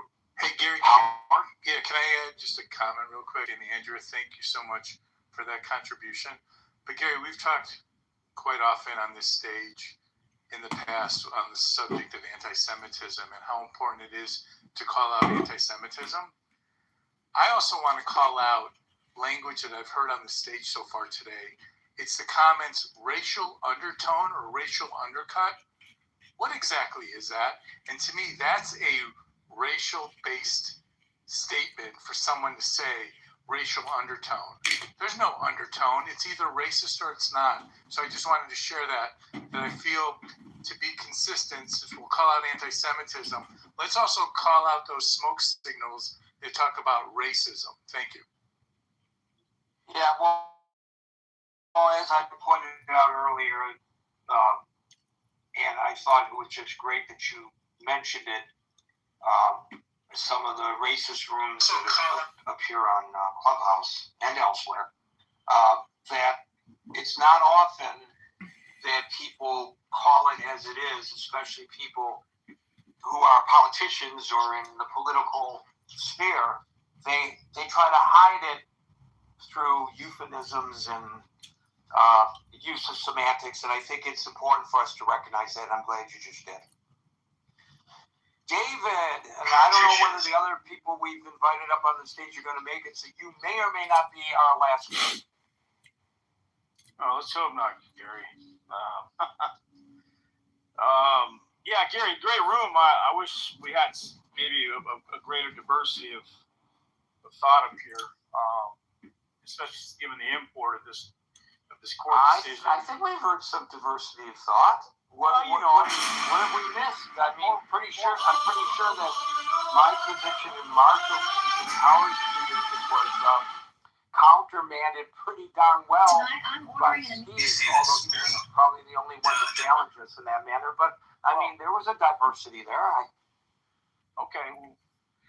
Well, all right. Well, I'm going to address some of the history of this, some of the, how fast time moves in terms of how long these laws have been on the books in relation to totality of racism. To when I'm trying to come out of a driveway or let me translate. I also always give the. Recall that when the march on, putting in play the new amendments of the post-Civil War Reconstruction period, that arduous, heavy lift that we asked white America to do in the face of years of their oppressive behavior, it wasn't easy. In fact, I take people back to 1912 where there was a court case involving a gentleman that wanted to vote in the great state of Alabama. And Justice Oliver Wendell Holmes ruled in 1912,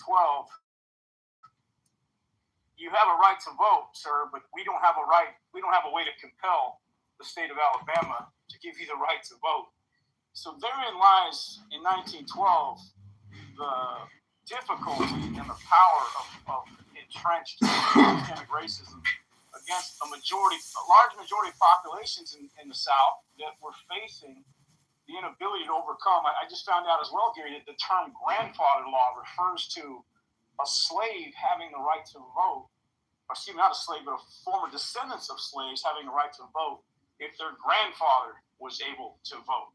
And so the South used some of these very onerous, arcane terms because how many people actually... that's where the term grandfathered in comes from? That's correct. That's right. I never knew that. Yes.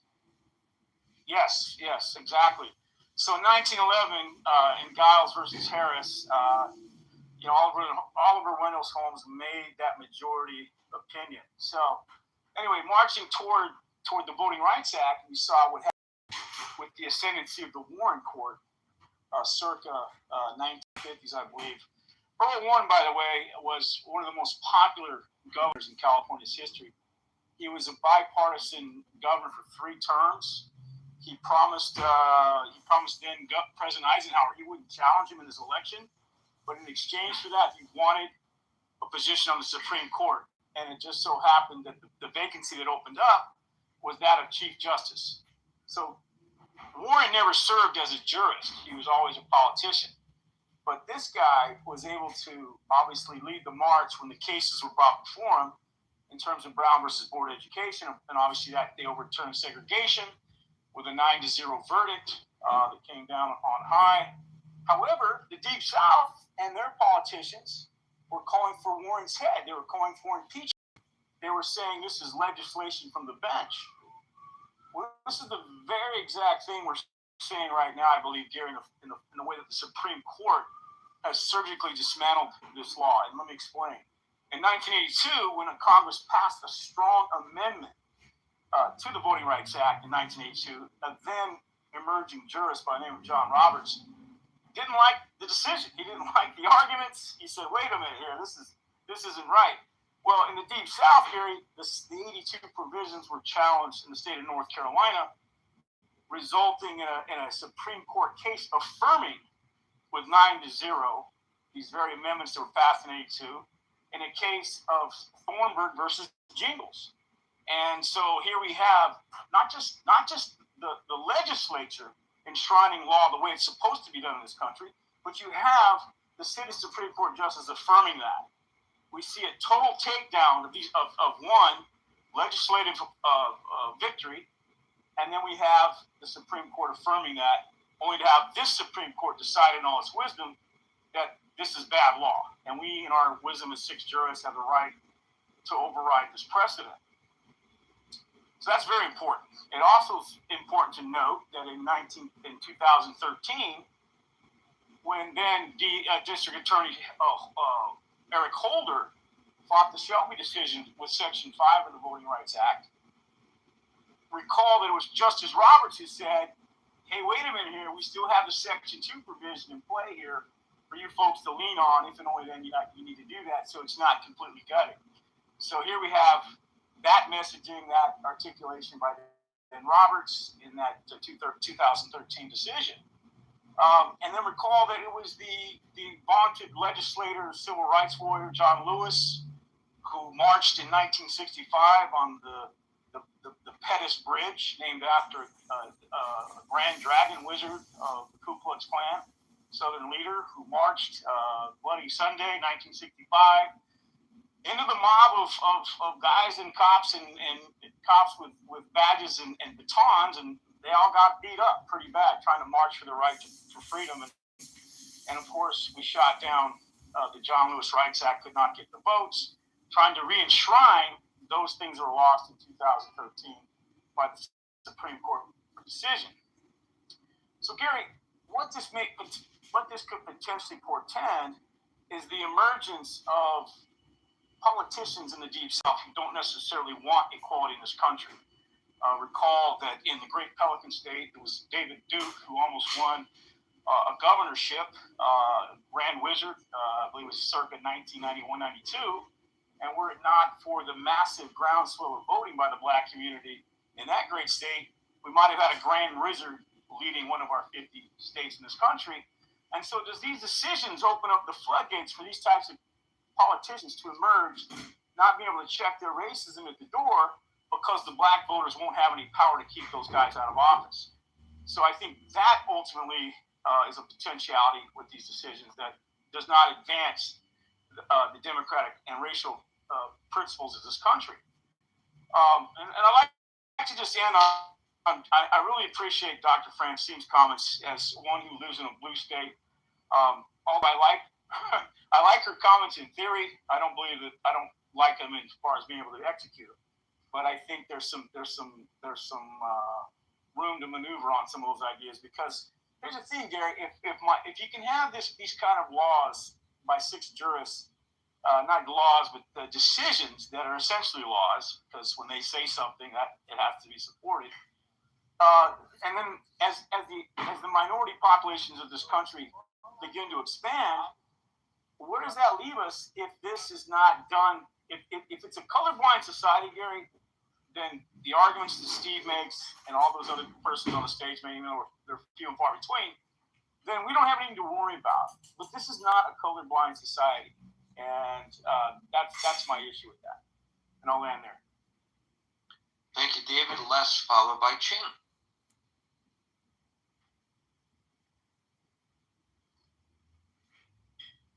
Hi, sorry, I got a new phone. To get back to the question of redistricting, I think the root problem is that politicians can choose their own voters. It should be the opposite. Voters should choose their politicians, their representatives. And we just need to get rid of all of this gerrymandering. We had that in California before the recent election, and I understand why California did that because of what Texas had done. And the only thing good I could say about that California gerrymandering thing is that it sunsetted for 2013, so 2030. Hopefully we'll go back and we will do that in California if the other states do that as well. And so that would be my wish. In terms of racism, Mr. Trump is a racist. He was not, his properties were not renting to black people, and he tried to fight that in the courts in the 70s. And in terms of racism, we did make progress in the 60s. The big thing was the Voting Rights Act, because we had people like Strom Thurmond that was a racist and was, voting against, of course, black interests. But then South Carolina had a huge black population, and after 1970, he had to cater to the black population or not treat them with as much disdain as he had been doing before. And so I think that things aren't perfect, but I can tell you things are much better.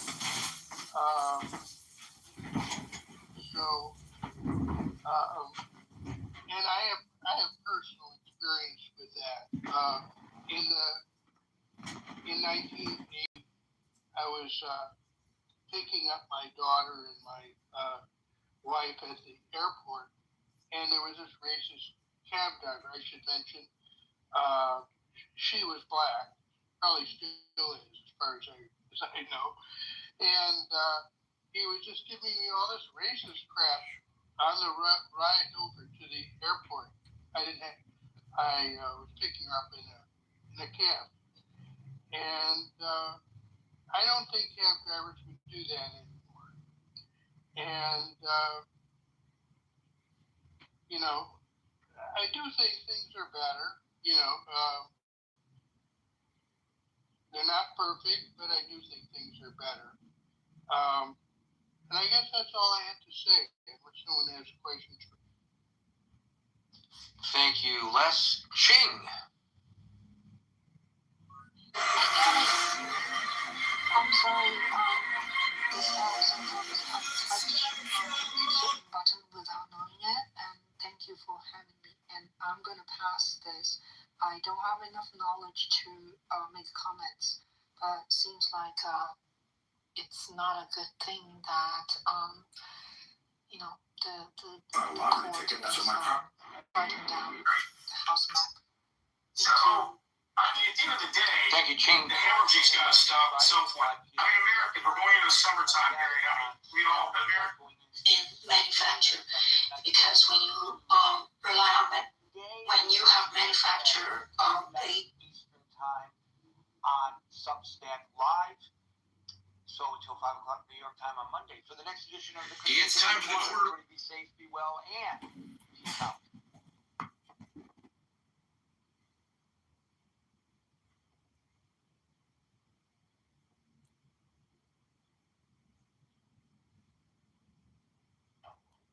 To 64 was 11, and 65 plus was 6%. And I think that's interesting because, I remember a time when we were talking about sort of the lonely. Broken Pentagon bureaucracy was doing the same thing for decades. When our warfighters needed more weapons, aircraft, and ships, the Department of Defense allowed contractors to double dip at your expense. They charge you, the taxpayer, to build their factories, and then charge you again for the final product. And despite paying companies to make weapons faster, schedule delays were constant, and cost overruns. I think that's interesting. I think that speaks to some of the things that help explain what's going on now. I'll just say that, religious belief is funny because there's a way that we talk about religion as, in sort of the formal way, and that's appropriate, right, for this conversation. But I think there are also other beliefs that we hold as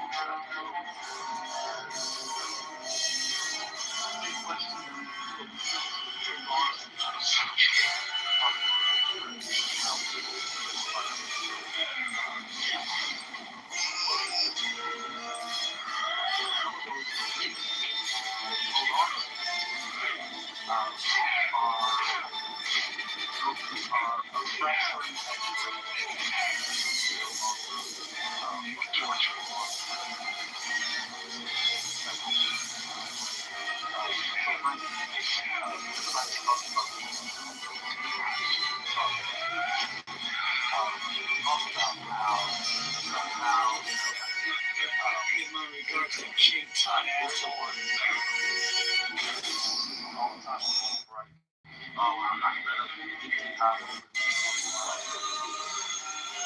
But we're seeing generationally, right, that younger people aren't receiving the opportunities that previous generations have. We talked about how, and we see that sort of manifest in the way that they're looking at homes, right? The way that they're looking at relationships and marriage, the way that they're looking at children, the types of jobs that they're getting, right? The fact that they're not going to school, right? Or going, higher education, right? They're dropping out of the workplace at rapid rates. Like there's a lot of things that people hold on to that is not about the big man upstairs, but those beliefs are not transferring over to younger people. Younger people are not constructing the world in similar ways.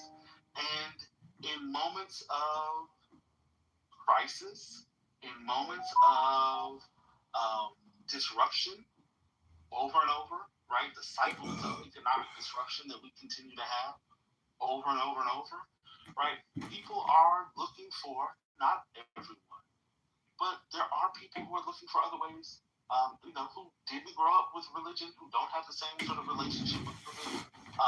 They are looking for something that sounds or feels like there's some structure in a disruptive, seemingly normless world. And it's not completely, this cycle is not new, which is one of the reasons why, people often laugh when they say, religion is going to die off now, right? God is dead. The world is, the world is moving on. We're much more modern and much more sophisticated. A lot of people laugh because these cycles are not necessarily.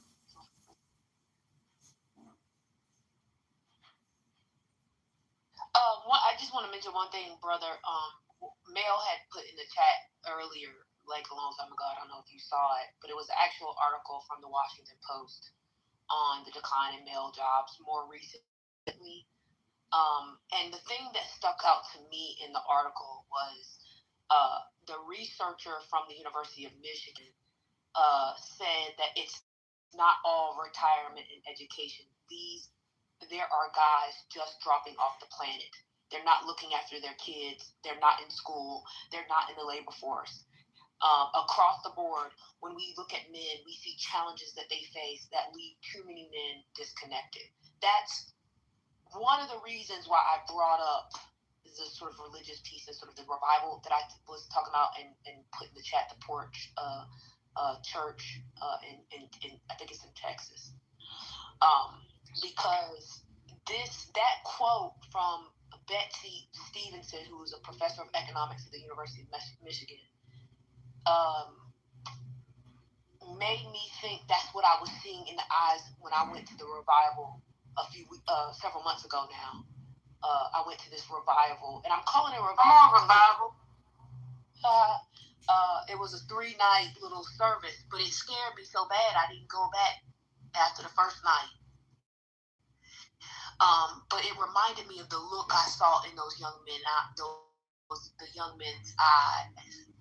But I understand this has been happening. In fact, it showed the trend line from like 2008 and the men workforce up until the present. And it does speak to some of the things you were saying, but that quote really, really stuck out to me because of the way in which I, kind of saw the sort of those young men at that revival a few months ago. Yeah, no, I agree with that, and I apologize. I wasn't. I was reading the article as you all were talking, and so I didn't mean to sort of speak against that article. I actually agreed. I was sort of trying to talk about some of the other things that I've heard in the conversation, but I agree with that. I mean, I know I'm not trying to start a gender war or anything like that, but we have talked about on this app. You've heard in other rooms the conversations around sort of gender and people's sort of the constructed quote-unquote roles around gender and expectations and all those things. And at some point, those are right. Gender is an organizing principle, right? And Brother Nathan, can you expound on that? What do you mean? Gender is an organizing principle? So gender, one of the ways that we sort of organize identity, responsibility, norms, right? Sort of the expectations about what we expect from certain people, right? How we socialize kids is around gender.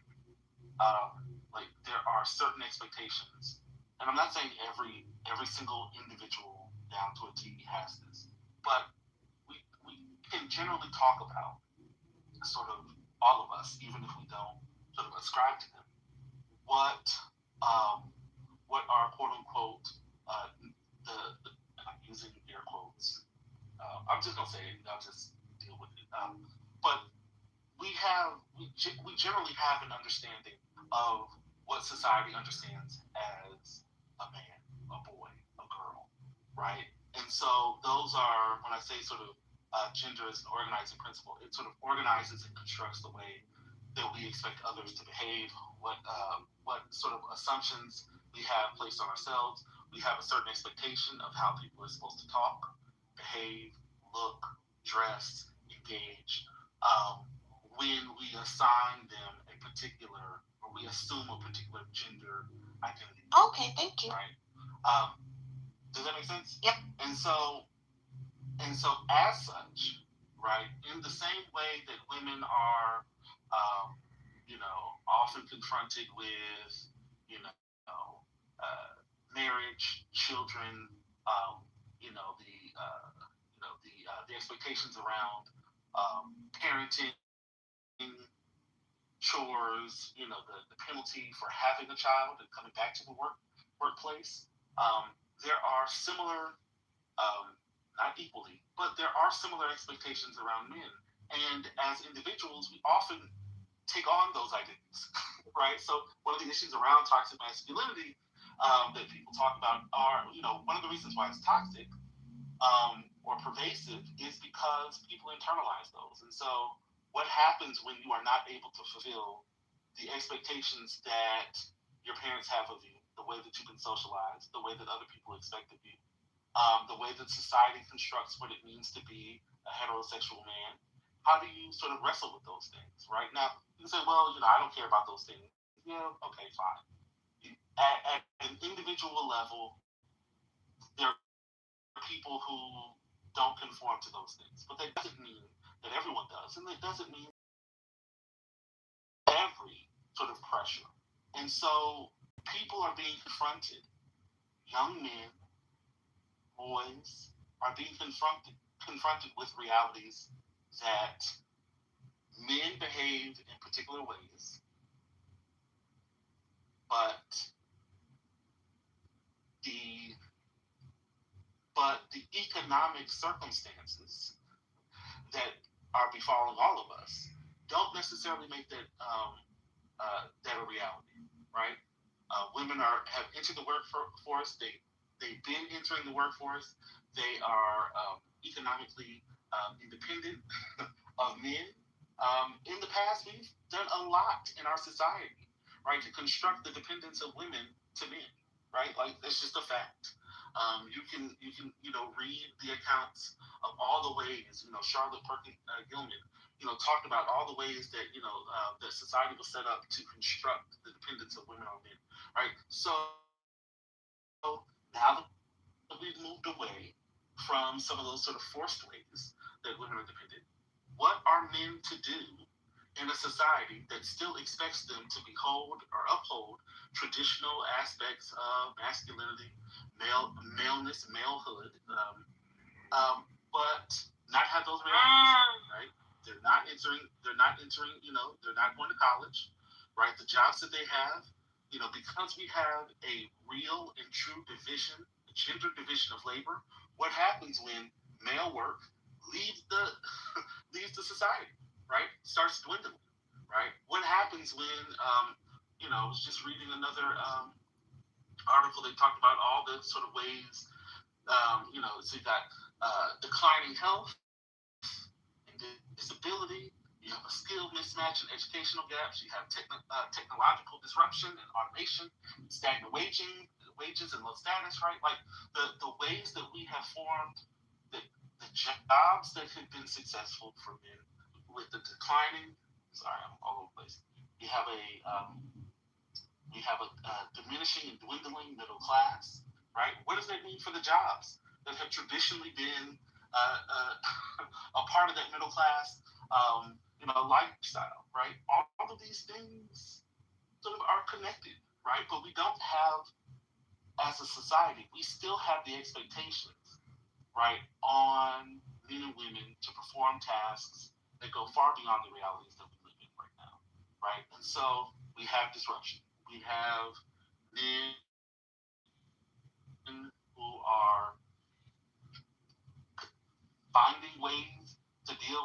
realities, right? And I'm not excusing people's violent and aggressive and antagonistic behaviors.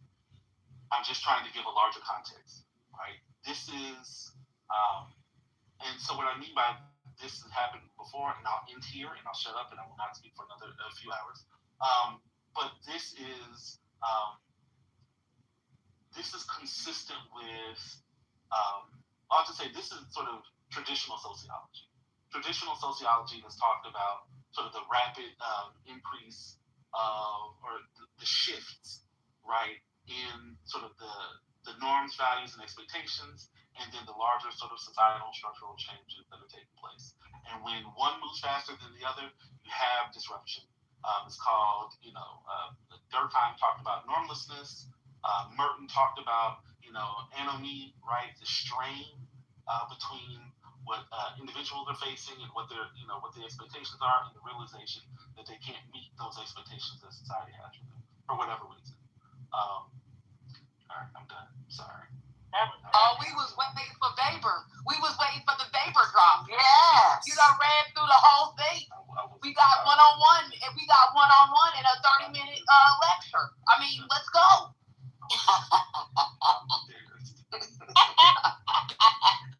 Your mama, that was less than 30 minutes, but that was good, brother. Thank you.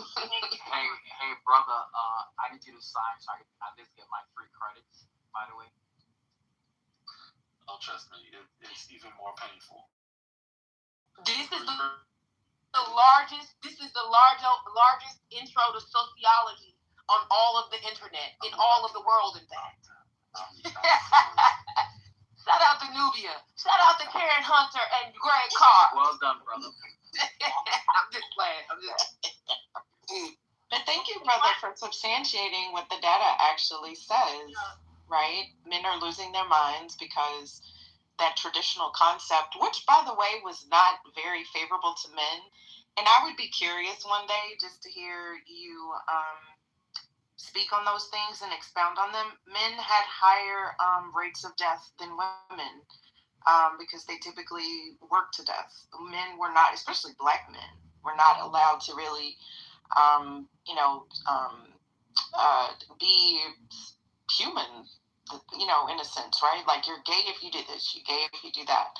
I think we should really have those conversations without the trolling, because it's become so normalized. Like, I kind of get it why men are just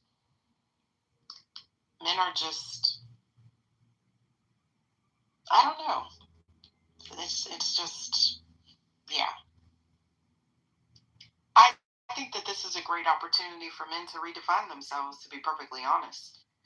The old views, and I'm not kicking up for men, I'm just merely looking at the data, but y'all didn't have it so well like before with that idea of the patriarchy, right? Like, it didn't really work out for y'all. You just kind of worked and then you died. Like, I'm just saying. Can I be heard? Can you guys hear me? We can hear you. Brother, the part about, women on the rise, taking, some of these positions, and then the men feeling like, well, what am I supposed to do? And then holding on to some of these old traditional ideas versus adapting to the, place of where you are today. I thank you so much. I mean, I really wish, you would, allow yourself to present this, on a recorded conversation. Yes! Because I think the message, a lot of times in the midst of the conversation, I don't think some people can receive it because it's like they might feel like it's tearing them down and they want to obviously fight. And that's rightfully so. But perhaps maybe just, somebody glazing over a recording and they hear such, it might just be able to plant the seed. A lot of times the seed can't be planted in here because the soil is too thick. And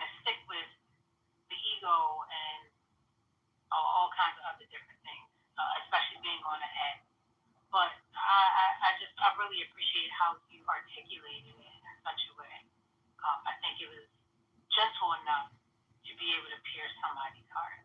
So thank you. And it wasn't antagonistic. Also, encouraging. Okay, I'm fine. I love whoever that was. It wasn't exaggerating. It's my child. That was so sweet.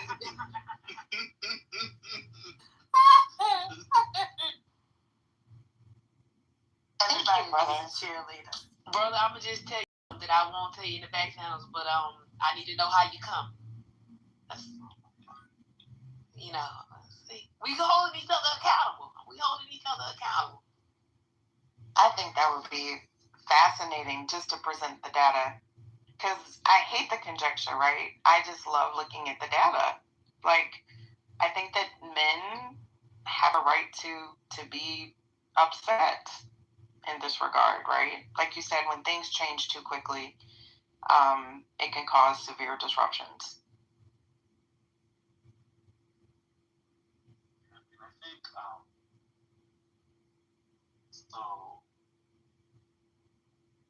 I think it is, and this is where it becomes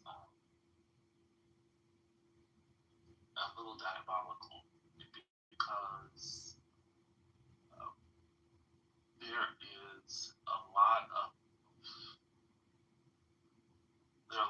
of voices that are sort of reinforcing that everything is fine, and that it is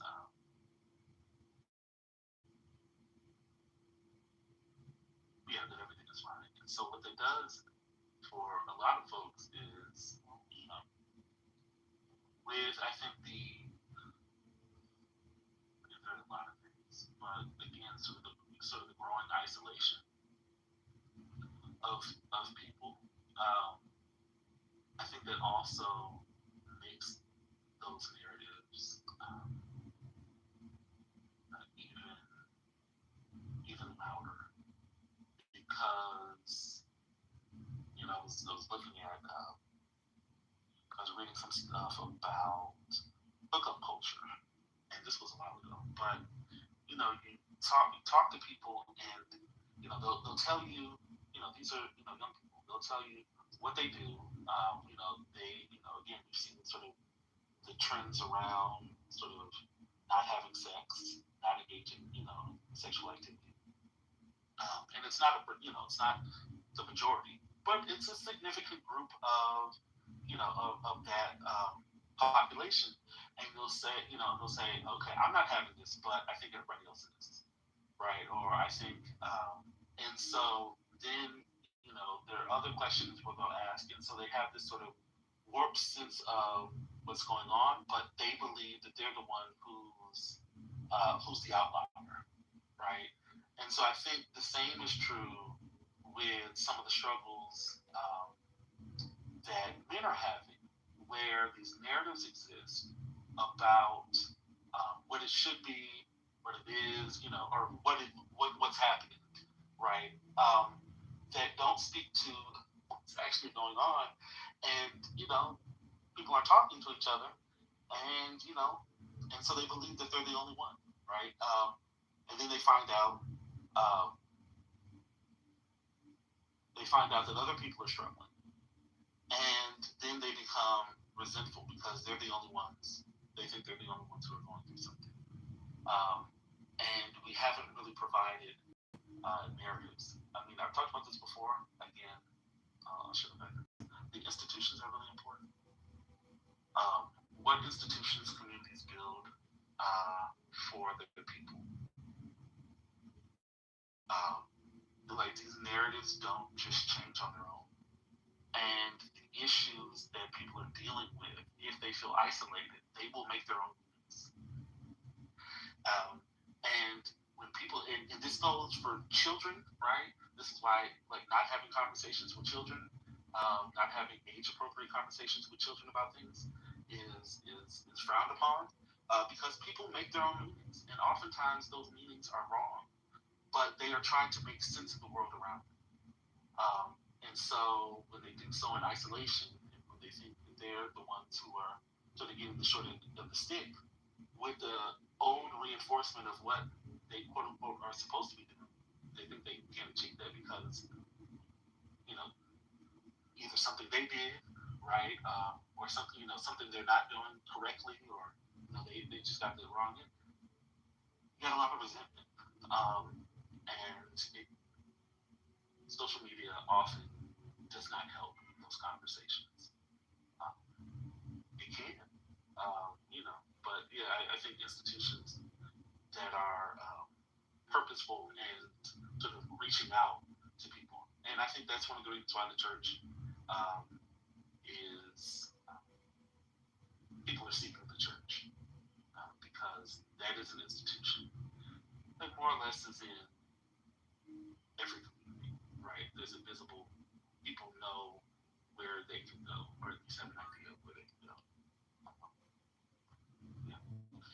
And in the past, I think. Let me get my say something real quick. There's power in testimony.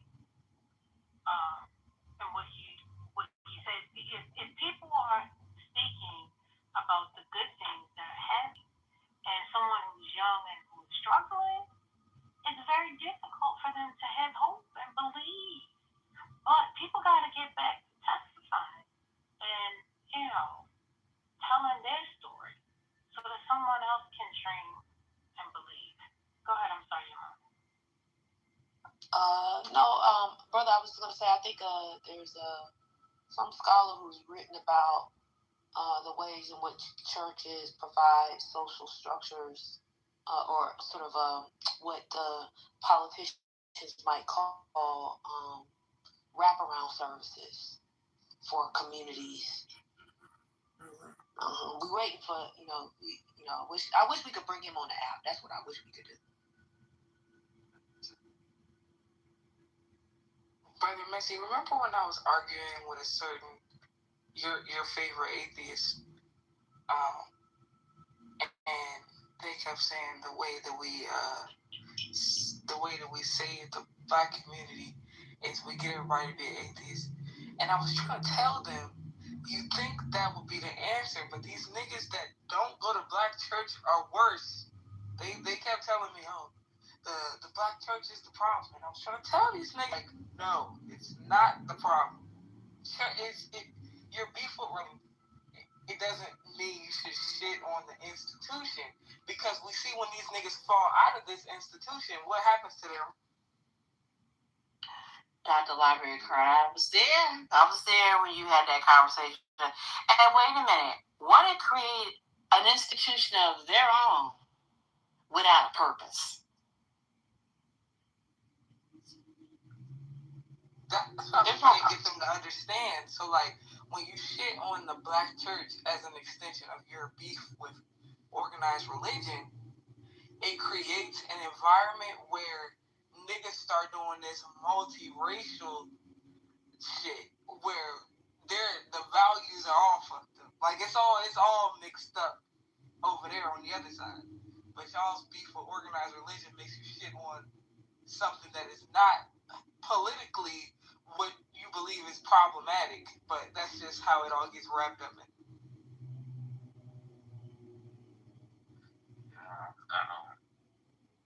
That's good, Doc.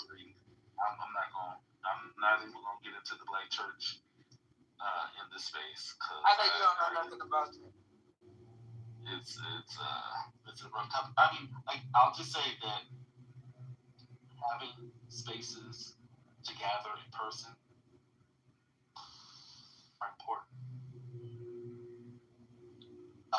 Not saying social media, social connection, like any form of social connection, can be positive in the sense that it can help with sort of emotional well-being, sort of the feelings of isolation, but also, I mean, I've said this in other spaces. One of the things about the churches and religious institutions also allows for people to gain a sense of cohesion, collectiveness, shared understanding. I mean, not everybody in the church historically has believed in everything that the church espouses. Not every member, not every person who's been in the church is a Christian, right? Especially in the Black church, right?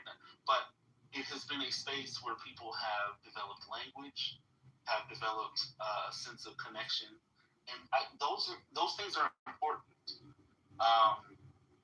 They just are, and it could be maybe another space, but religion as a sort of a cohesive unit has been useful and valuable outside of the Black religious tradition.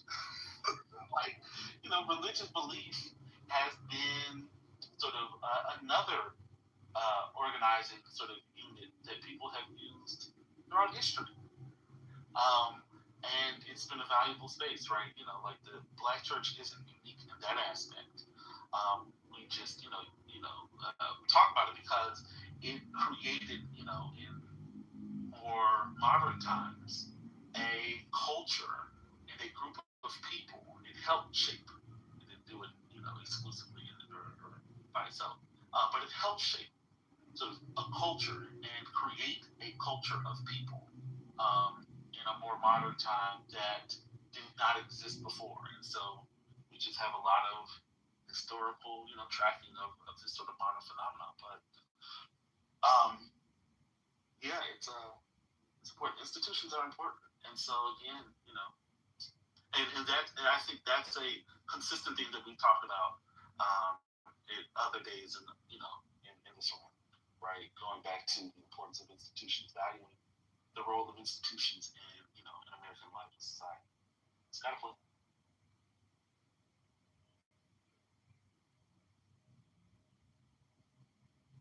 I've said this before, and it's just my own conjecture that the church also like helped to enact shame. Because the church was community. The church was also a social place. But I remember hearing lots of times, not directed at me, but just, like better to marry than to burn. And a lot of those things, right? Like to be fiscally responsible or conservative. That's the manner in which I was reared. And I think that without that community judgment, so to speak, not like clubhouse judgment, right, which is based largely on boredom. You know what I'm saying? Like, I said this before and it was taken the wrong way, but it's just my thoughts. I think that like when we as a society kind of moved away from that it kind of took away shame, right? Because you can be anonymous and be a fool, but when we were all more so in community by proximity, you really didn't have that option. And I think that has also made a lot of changes. So I do agree with what Dr. Library Carr put in the chat that church has hurt a lot of people.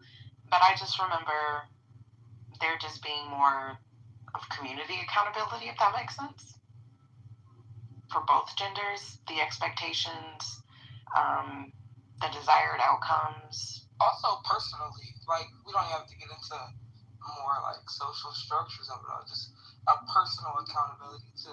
That's why I be getting on the niggas that claim to be Christian in here and they don't go to church because they're afraid to be held accountable or to be disciplined, to follow a hierarchical structure within the community, or to do what you said you was gonna do and show up. They scared. So yeah, I would agree. Or more like what I see sometimes is more like an entitlement, right? Like, you're not going to tell me what to do, that kind of thing. Because there's also like a submission in that regard, right? I don't mean I agree with you, but that's what I was saying. Separating it from gender, there is a sort of submission to the structure, to the leadership that these niggas don't have because they don't go. doing it in their bedroom, so they don't have to submit to nothing but the computer, mouse, and the Dorito.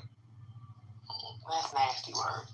I was gonna say Cheetos because that's messier. But right. Cheetos is good. Hot Cheetos is hot Cheetos. The Doritos are good because the breath is stinking. Or Takis. They love them goddamn Takis.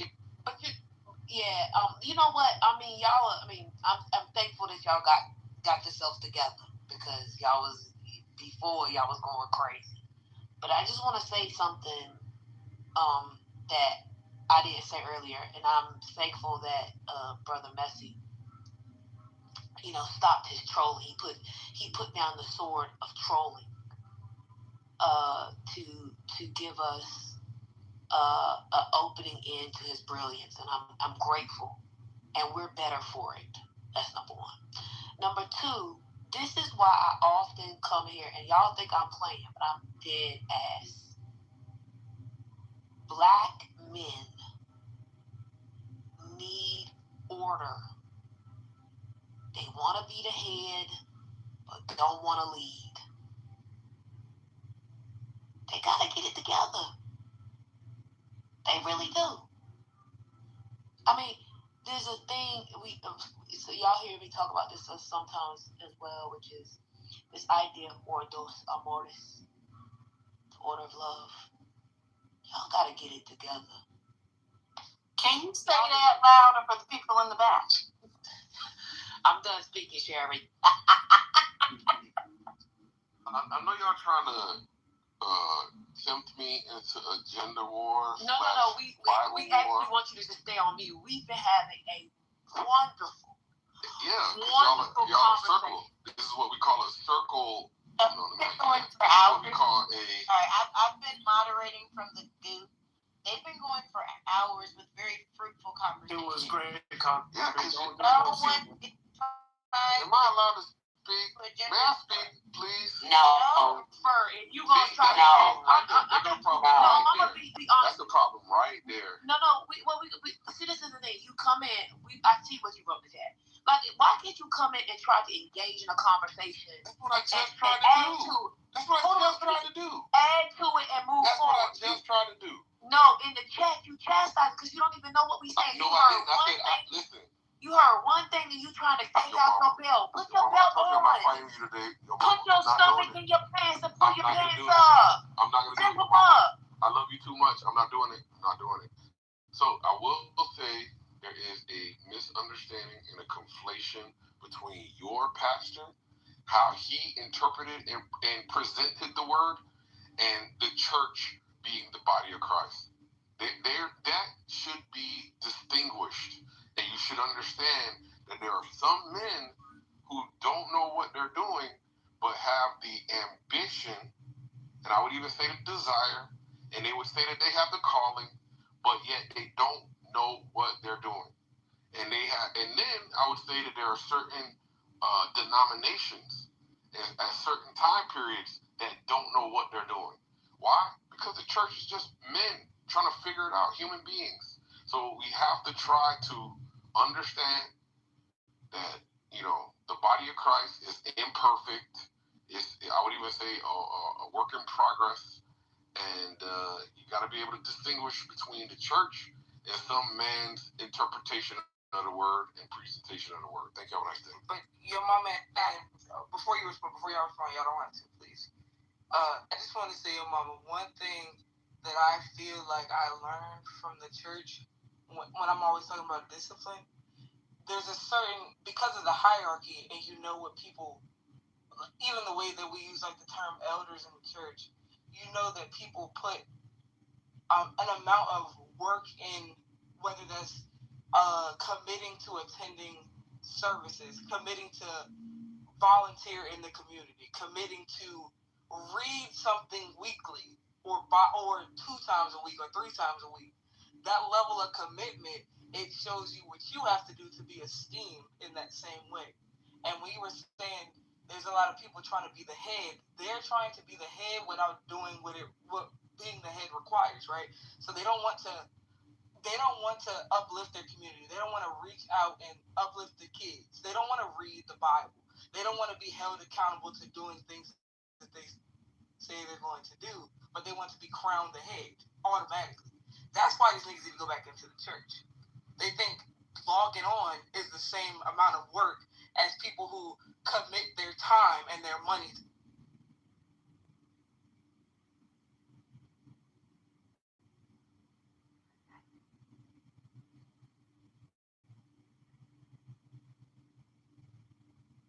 And also the church took care of the community. I remember when my kids were little, this is anecdotal, but I didn't want to take them to a daycare just yet. So where did I find, an elder who, was needed a little cash and or just watch the kids out of the love of her heart? The church. When you needed a babysitter, when the church took care of the local neighborhoods. The churches have food pantries. My church has black dentists. We do free all kind of stuff. There's a food pantry. There's like a Tide pantry. They, all kinds of things, right? So I think that that's also important. And I love what Brother said earlier. I think I caught him saying that not all members of the church were Christians. And I think we need to kind of get back to that, right? But anywho.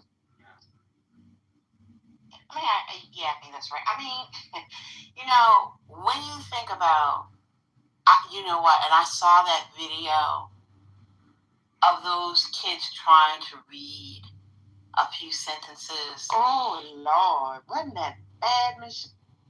That was terrible.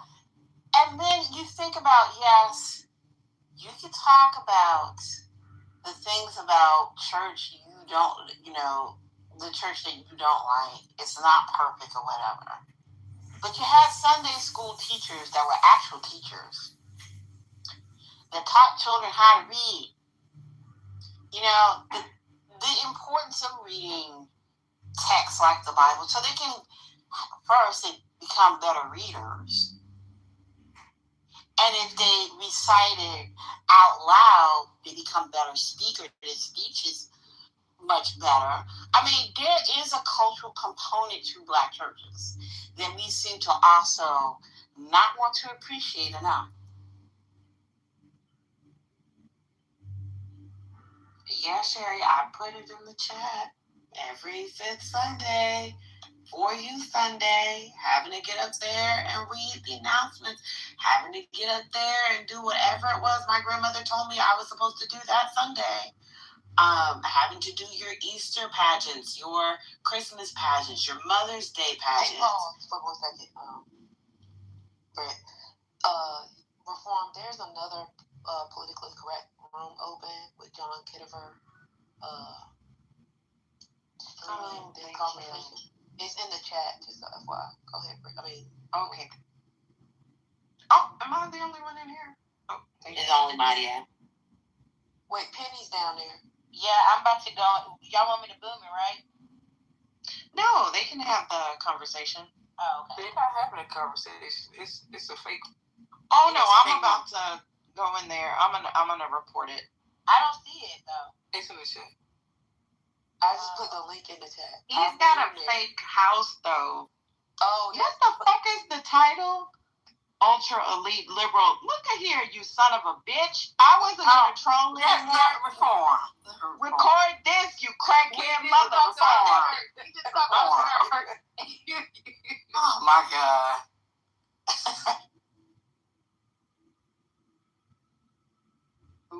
I went in there and I was like, why is he talking? Okay, if he has a whole fake house, y'all please report this house because he is a whole fake house. But y'all please continue. I thought it was another. I thought he opened a room. No, politically correct. He got a whole fake ass politically correct house. Weirdo. Because he's not a mod. He can't. An admin. But y'all please continue the conversation. Sorry, Brie. I didn't mean to interrupt, but I did. Oh no, you're fine, Doctor. Said we should play music. I guess in effort to style him out or whatever. But yes. But yeah, I was just saying that like having to do that you know, from the time I could read up until when I left for college. Like, if you are a very shy person, all of a sudden, it's not saying that you're not shy. It's not to say that you don't have nerves. It's just to say that as you get older, having to build that skill, by the time you go off to college and you have to give your presentations, it's no different than having to give those Easter speeches. And the things that I had to do in effort to get through an Easter speech, as far as learning where to focus, having to enunciate, having to make sure I, can pronounce the words properly, all of these things, you're able to do it once you get to college. You're able to do it once you matriculate on through life, and you might have to do presentations for things and for people. It's just, there's skills that are taught there. And even though, as a kid, hate doing it, as an adult, I can be very quick to accept the fact and admit the fact that, like, yeah, part of the reason I'm able to speak the way that I am and do the things that I do is because I had to do all of that in church as a kid. You could keep talking. I'm just playing this song over it. Oh, you good? We have a little background.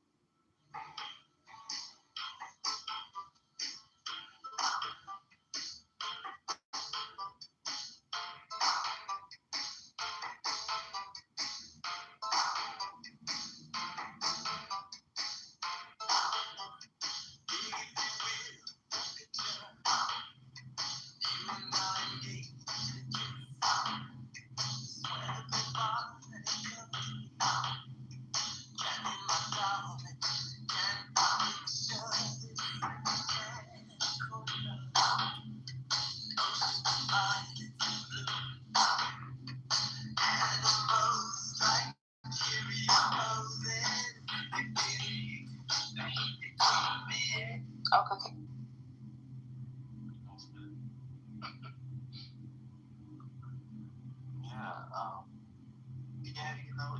Institutions provide. Well, I'll say this. I mean, I think, there's rites of passage, I think, are important, right? Celebrations and moments of highlighting moments in the life course, I think, are really important. I know that people have talked about, the excess of, like, the celebrations of, preschool and high school and all that stuff. And, I don't need to mention those to go down a rabbit hole. I think, and I'm not saying those specific ways of engaging are, great. You got to spend $1,000 and all that stuff. But I do think,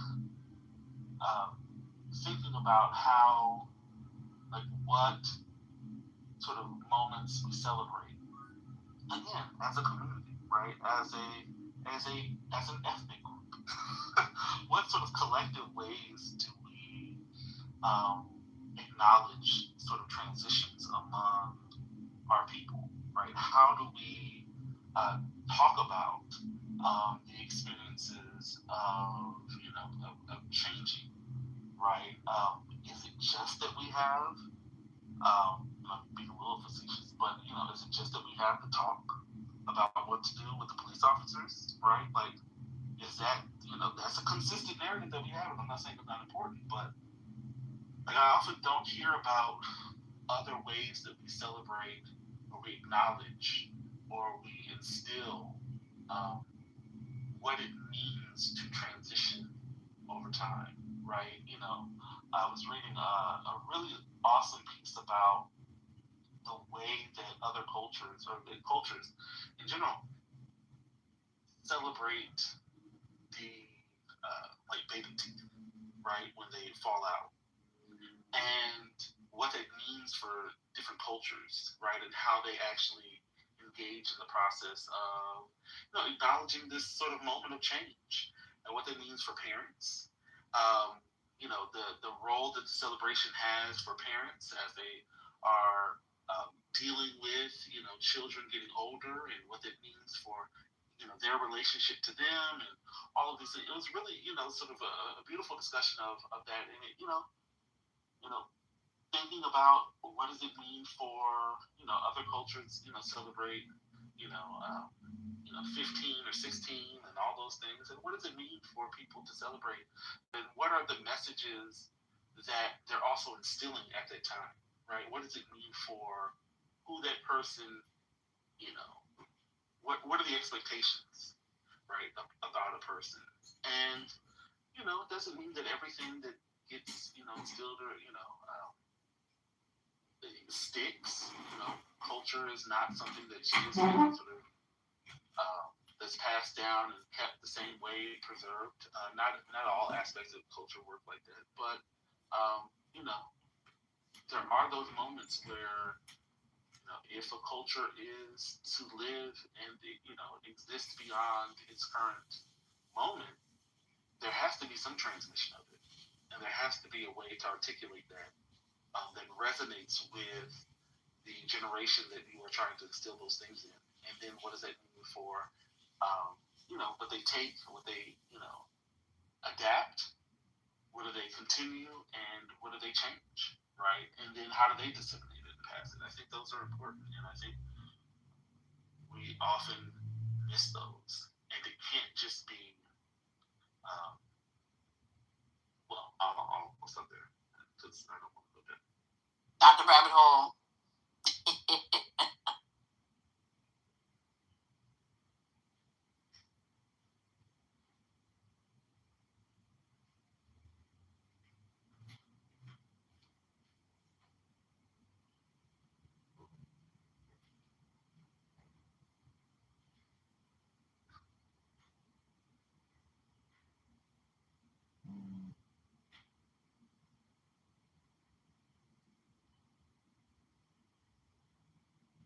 I kind of cleared out the bottom because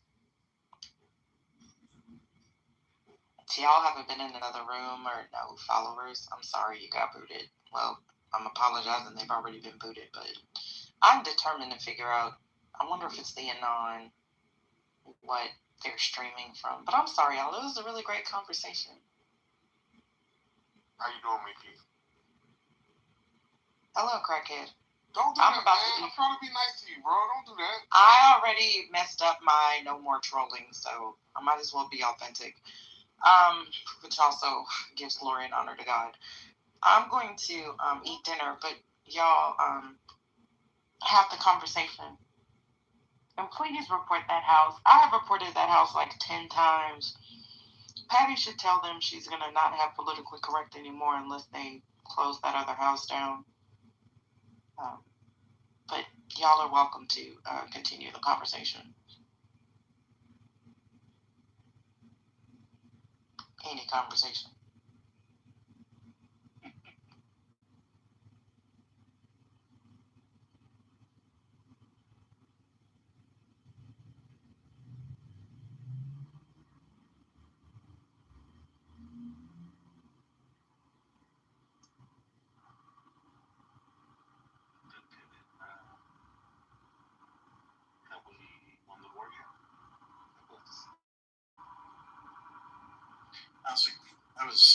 That was whiplash.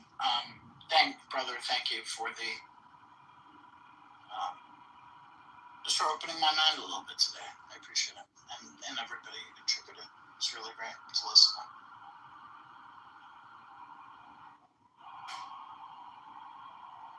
Yeah, thank you, Brother Mercy. It's so much better being friendly with you. Remember the rooms that James used to do, y'all? Didn't he also do like sociology, psychology kind of thing? Yeah, psychology. I was actually thinking about James because you said you. Yeah. Where is he at? I don't know. He's been gone for a minute, but I always appreciated those rooms. Plus, he was funny as hell. Oh, he's working. He's getting work done. Oh, well, congratulations to him.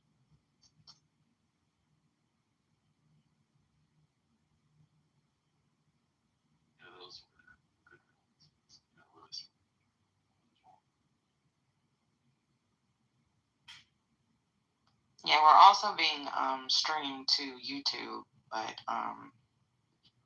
I'm sorry, y'all. That title just took me out. Wait, what is it again? That's why she played the music. Because it was streaming on YouTube. Ultra. Oh, yeah. Ultra elite liberal intellectuals.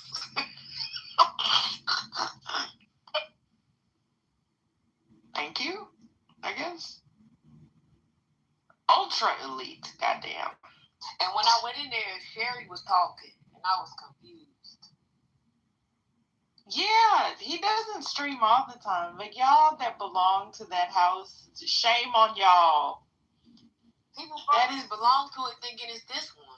They do, but it's like some of the same people, yeah, because this house has, well, most of the people aren't on here anymore. But yeah, we reported him. I reported him on YouTube. I reported him on Clubhouse.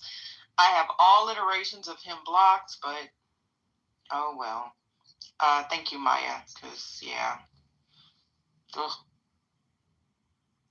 But yeah, I wish you would do those rooms, because I loved when James did those rooms, and he would break down that topic and everything. No, I mean, listen, I can't keep a room. That's y'all. I had a good discussion. I just have to do a lot. That's all. Y'all had y'all were to engage one another. So this week after y'all. So I appreciate it.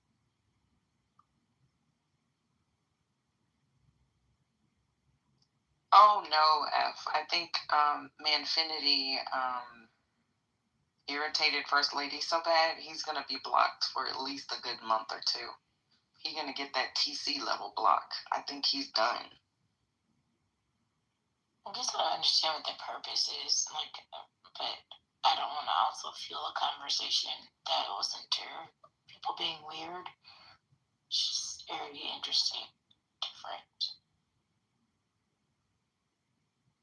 What was that, Penny? As I was saying, I just don't understand what the motivation is. It's just weird. You know, as Black people, we are never alone. Not even on Clubhouse. At least he called us ultra elite liberal intellectuals.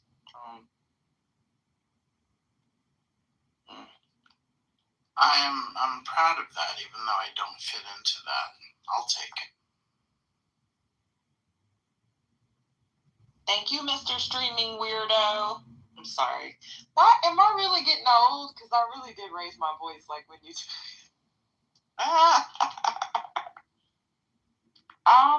We are not the only group that he streams. But yeah.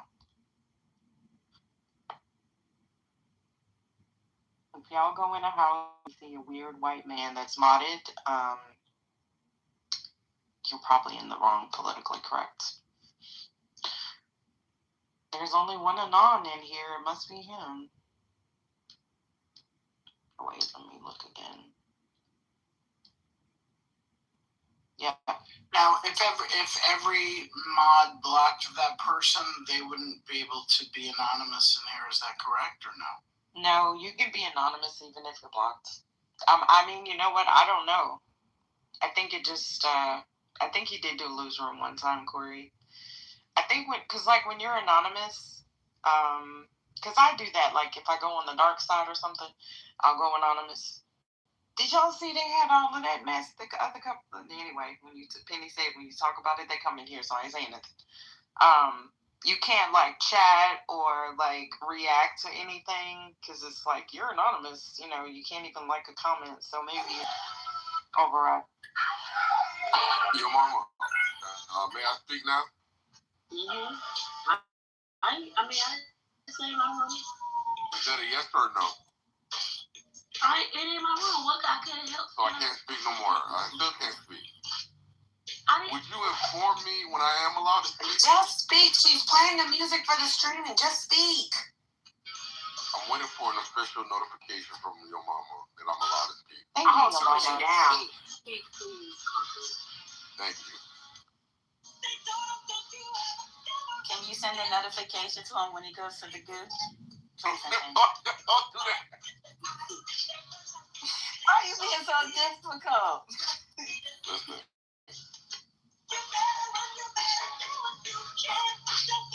You know your compadre got banned. You better behave. Wait, who got banned? I didn't realize y'all were two different people until y'all were both on the stage at the same time. They do sound alike. They really do. I swear to God, I thought y'all were the same person for years. Yes, Manfinity. He got banned to Hades yesterday. Y'all need to leave that good brother alone. We don't sound nothing alike. It's crazy how you're calling him a good brother now when generally you call him a liar and a dishonest person.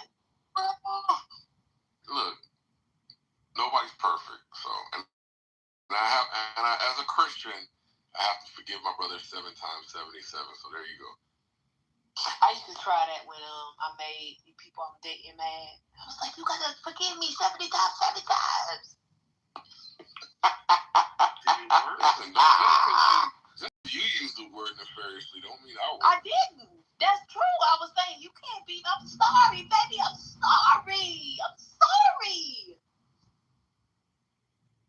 Mama, you are diabolical.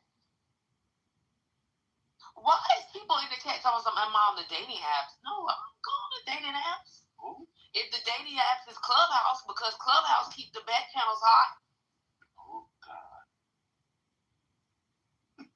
Your mama's a high value woman. Yo, mama, what celebrity paint a mental picture?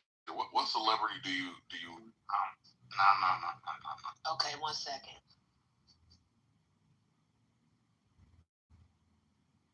Wait, who said no? I was talking to my dog.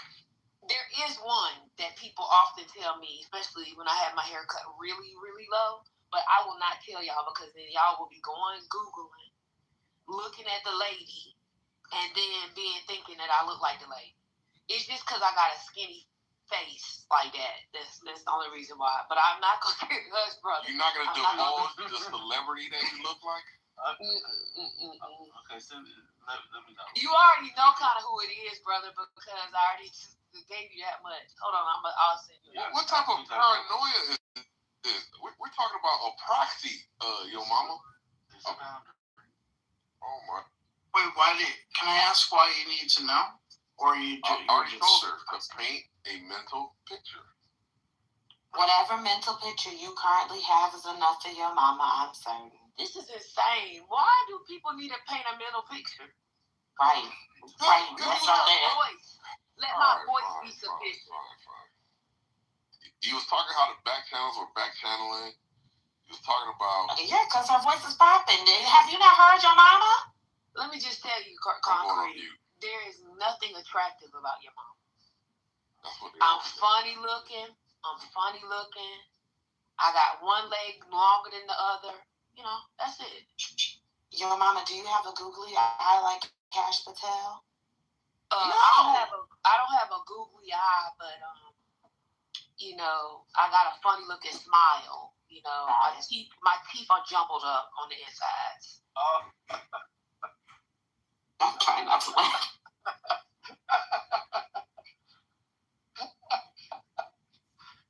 Somebody tried to call me asking for a mental picture creepy. Is that creepy to say? Why people try so hard to be weird? Somebody said I was fat and worked at Walmart. I mean, I did use the word. Why do people keep saying I'm fat? Do I say I'm fat? Hey, maybe let me go eat some almonds. 1 second. Y'all done turn your mama into an almond mom. This is crazy. Lord.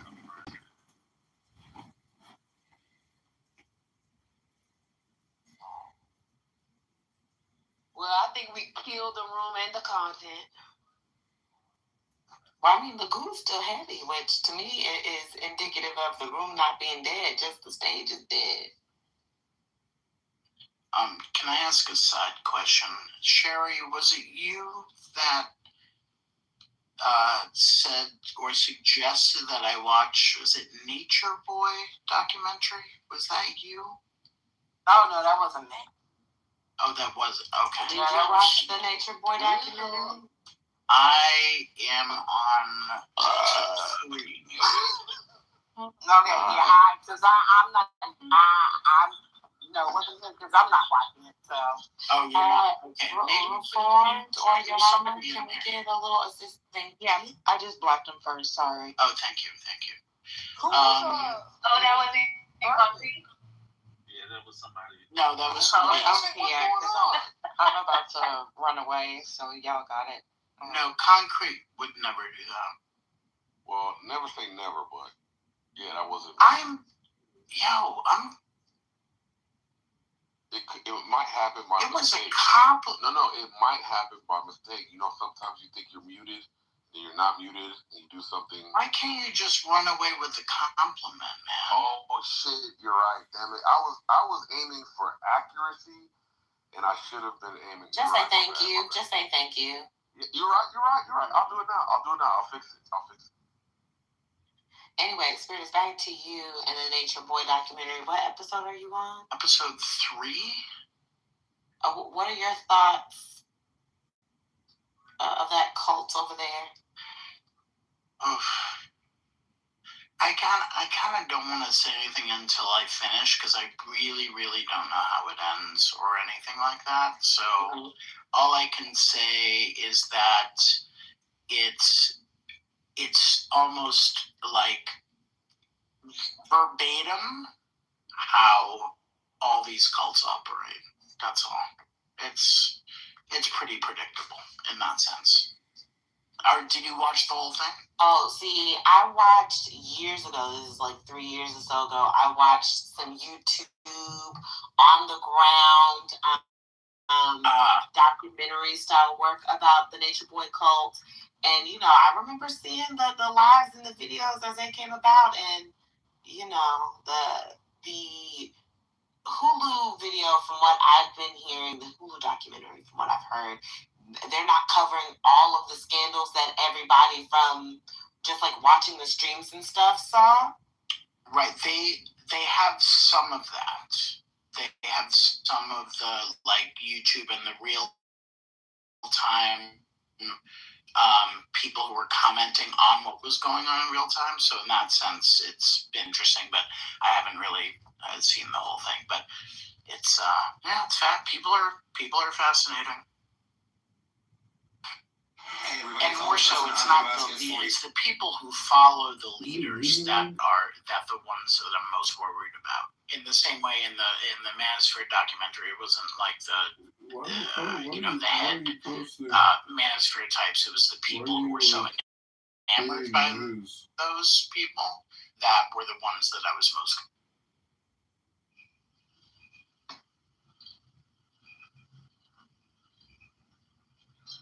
You're gonna create news. Hey everybody, how you doing? Some murder. I'm late to the party. Amen. I'm late to the party. Can anybody tell me really quick what happened last night? Because that shit was crazy. I didn't figure out yet. Oh, I think it was just an outage on the Amazon cloud data center. Is it you having a mental crisis? Why are you creating news about this? You gonna create news on the next Is this why when I was asking my Alexa for the weather last night that it couldn't give me the weather? Yeah, probably. There were a number of apps. I don't know if Amazon's own products were impacted. I don't know, but there were a FanDuel, Coinbase, Canva.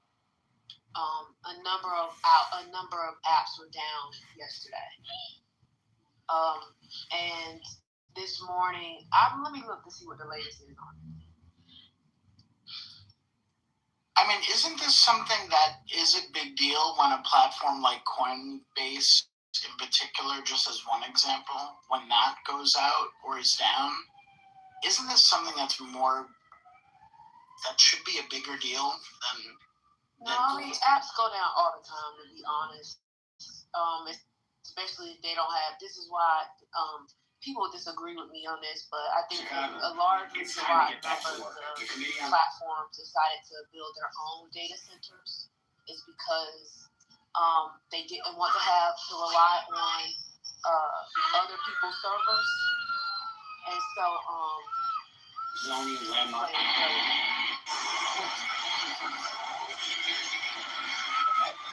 Alright, I'm not. You get down the pump now? Can you get out after your side? We're sitting in the middle of the lane of traffic.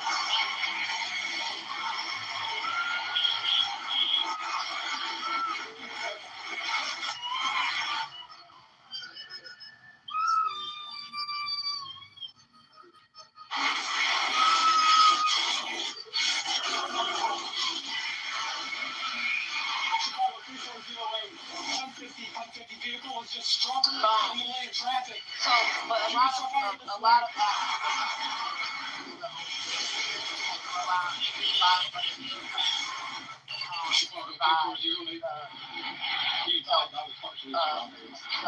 I don't know. Amazon the first time said it was I believe it was like something that one of their engineers did, but I'm not sure what. I think they said something like a terminal outage. So they said it was overheating, I think. All I know is it was crazy. It was absolutely crazy. Was anybody else in the room when everything happened? What was crazy about it? You were in the room and then it happened? We were in the room and politically correct. It was going one by one. Yep, so people started disappearing one by one. And then it got to me, and I kept trying to get back in. It was only like a couple of rooms in Clubhouse, so you couldn't get in the rooms. And it was crazy. It lasted for like 4.5 hours. I finally came back and got into Brandon's room, his music room. But I couldn't bring nobody up. I couldn't do anything. And it was just weird. I was just like, what the hell is happening? So, yeah, it was weird.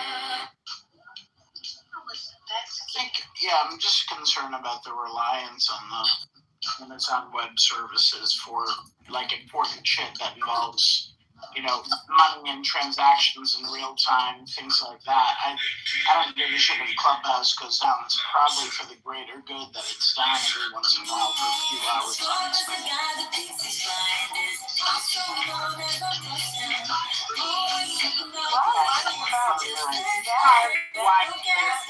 To check my account. I've never had this happen. I've been on here since 20. I'm not talking about the Clubhouse app. There's been other earlier iterations of the app. But I was talking to a spirit saying that he was worried about AWS. AWS causes business disruptions all the time. Some of them just don't make the news. Yeah, no, I understand that. Fair amount. I just. I'm wondering what percent. So y'all focus on AWS, but Google's had something similar. The Google Cloud is also. Well. In fact, this is why many companies, many apps, don't just rely on Amazon Web. They are also on Google, so they can. So sometimes what you'll see is some people in certain parts of the country will still be able to access stuff because part of the servers that of the apps that they're working through or they're accessing are on another server. So you see this happen all the time. In fact, during the last AWS outage, it was the longest. This actually wasn't very long. It just takes, because it was degraded for some time, it did take some time for some of the apps to come to be restored. But the last time this happened, I know engineers from other companies flew to Seattle to help with the outage because it was so long, and they didn't know what happened initially. So I think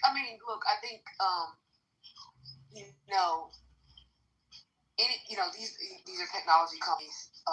I remember one time at a company where that I know several years ago, they had their own servers, they had their own data centers, and their apps used to go down all the time, and people would freak out. Advertisers would freak out. So I think it's not a normal thing, but like it's technology. Things happen. There are bugs that get in and different things. I don't think this was a hack though. But we'll see what Amazon says about it. But yeah, Mama, weren't they hacked the first time? Like, remember that? I DoorDash dinner, so now I have some time. Remember that really big one? Like, what was that? A couple of years ago?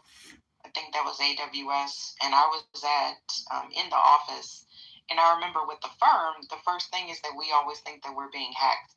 But one of the tech guys, one of the bigwigs had a conversation, and he basically scared us. He was like, "Don't tell clients, but we're attacked 24/7 daily." And they thought that it was actually an attack, but they weren't going to say that. Because, like, we couldn't place trades, like, nothing. It was actually, like, we really did think that it was, like the firm was being hacked. Because, that's what you think at first, like, this is, just where I am right now. And then, do you think it was a hack or just, like, a disruption? Because how does something like this happen, honestly? I don't want to fearmonger myself, because I do that plenty enough, but... I think cyber hacks have increased. I think it's, a weapon. I think there are people who just do it for fun. I think there are groups of people in other countries who do it. I don't know if y'all followed the WhatsApp case where an Israeli company had hacked it some while ago. It's like, but the Israeli company said, well, it was like something. There was a security flaw in the code or something like that. But that happened like a while ago. I think cyber attacks happen all the time. I think if y'all put in your alerts cyber attacks, you will see that like data is exposed all the time. Personal data is exposed all the time. So I'm not saying that, like, I'm not trying to downplay it, but it is like a very common thing because it's technology and things happen. And that's why a lot of these large companies try to change, if it's like an app, they change code very frequently.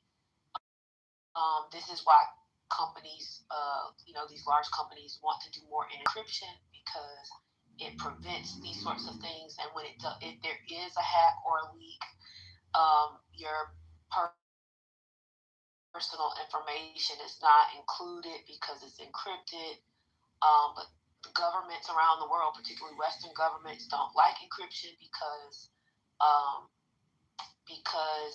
they can't get data for, when they're investigating criminals, and they can't spy on people in other places. So, there are definitely trade-offs, but I think a part of security is having more private networks, for sure. But that's separate from what I think happened at the data center in Virginia. I do think it might have been something to do with one of their terminals, as they said, but we probably would never really know the real reason. They'll only tell us so much, partly because there's security risks in telling exactly what happened, but also they want to keep confidence in their customer base because people pay them to use their services. So. Thank you. That is why I like Gen Z, because they will hop on a TikTok in a minute, won't they? Let me tell y'all what happened. I need to go to TikTok with information, because I was just like, that's weird. But I guess I've just never experienced it because I don't really do a whole lot, especially on my phone. And like my computer, I don't do no banking and all that stuff on my phone. So I'm old, so I'm old school. But it was just weird. And then I bumped into Ashton, and she was freaking out. She was like, she said she paid this guy a whole bunch of money to fix her phone, and I was like, what? It's only been a couple of hours. Yeah, she gave him a whole bunch of money to get back in club. Oh no, that really. Oh God, has convicted me tonight. I'm sorry. What did you say? Wait, what happened? I'm sorry. There was just too many people talking. I couldn't hear what you said before. No, you repeated because everybody didn't hear that. Oh, I didn't ask. I can't remember what room we were in because it was only like when I was scrolling on Clubhouse when I got back in, I could only find like maybe four houses that were open, and I went into a house and Just was in there, and I think Lisa was in there. Get to what Ashton said, please. Before people I'm start off sorry. again. The reason why I asked that because I kind of heard the opposite. Is that like I got my own money, I got my own car, I have 250,000 followers on Instagram, I have all these several links. I don't need no man. Because the lady that spoke recently called MJ Gray, I don't know if you know that person. She's labeled as a dark feminist that was always preaching she would never get engaged. Like it's all I kind of mirroring what you're saying, but not in totality. You have, I think you've explained. I'm not opposed to marriage though. Like if it happens. Oh no, I never said you were. I never said you were. Yeah, I never said you were. But like, it's. I think when someone would hear you without you actually saying that, they would assume so. But I think because I've heard you speak sometimes, I don't believe you're someone that doesn't believe in marriage. But this person was always preaching this whole fact of this and that and that, but she actually got engaged recently. Needs that you were highlighting, do you think is analogous to men when they want to marry a woman? I feel like men do the same thing. I feel like men do the same thing. Word for like the exact, like the men need women for social. We're not talking about what about is. Men need women about social. Men need women for social status. Men need women for financial gains. Men need men for everything you mentioned. Basically, do you think it's analogous? Yeah, absolutely. I think that there are men that marry women for their money. I think there are men that marry women for their social status. I think there are men who marry women for a whole plethora of things. We see it happen all the time. And we even see it from damn, I'm trying to think. Fuck.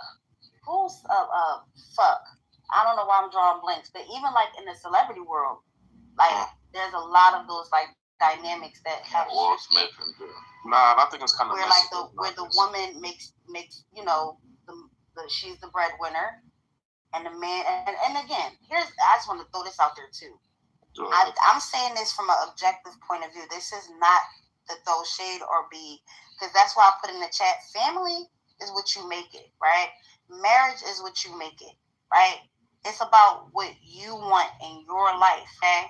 So if in fact there's a woman who makes more money than them, but the trade-off is that man loves her, he worships her, he showers her, he shows it in different ways, etc., etc. He's a great man, a great father, all of those things, and that works for that dynamic, then who's to say, or who am I to say that that's not a bad dynamic? Vice versa. If a man is making more money than a woman and a woman wants to be in that traditional role, if it works for them, it works for them. That don't mean that it works for me, though. No, you get what I'm saying? No, that's fair. I'm trying to understand your points. I'm trying to challenge. The point is that the point of the matter is that what's for me is what's for me. What's for you, Lucy, is what's for you. Just so you know, I'm not a Christian, right? So that's fine. My ideology when it comes to marriage doesn't come from a biblical sense. Does that make sense? No, 100%. I'm not looking at it biblically. Because and I'll land that I feel like I'm not going to have an eye. So I think because when you said traditions as well, I know traditions, especially African culture, they tend to get married. A man must a man doesn't have a child, doesn't have a destiny. They kind of phrase in a way whereby if you don't plant your seed in this world, then your destiny was never fulfilled as a man, or as a person, or as a mother, as a father, as whatever it is. But I think what they preach, I want to believe is like, we don't want you to be lonely. Want you to have more responsibilities in your life. Not saying you can have that as a single person, but I feel like when people trying to have. Can you be lonely in a marriage, Luffy? Oh, absolutely. Okay. Yes, you can. You can. I'm not opposed to that. But even the thing is, when parents even preach that, they never ask that question. They never what you just asked. They don't want to think that question is even a reality. They're like, no, you make it work. Don't worry. You must respect your wife, vice versa. Blah, blah, blah, blah, blah. But when you start having these conversations with them, they don't want to see that perspective. So I hear what you're saying. I just think that the need part is something that I don't think people really need or feel like they need. I feel like it's just like a social status kind of thing. All my friends are married. All my friends are married. Hence, I gotta get married.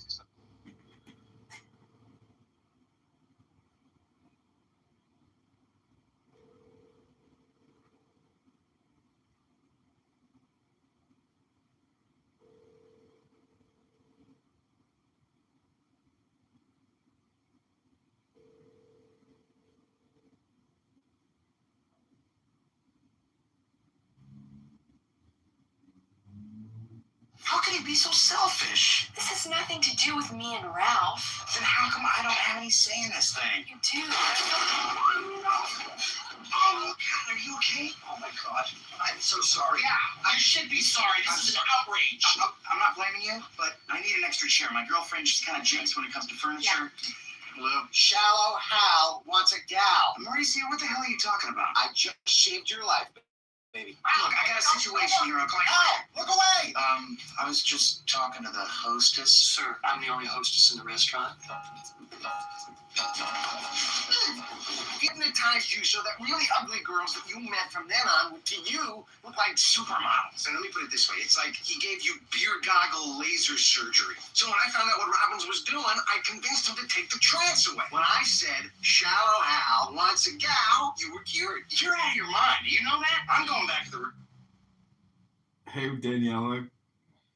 What's up? Nothing. I'm just making a little coffee. What are you doing? I'm on the Skymaster. Oh, nice. I know. I'm only even at this. I got like 60 to go.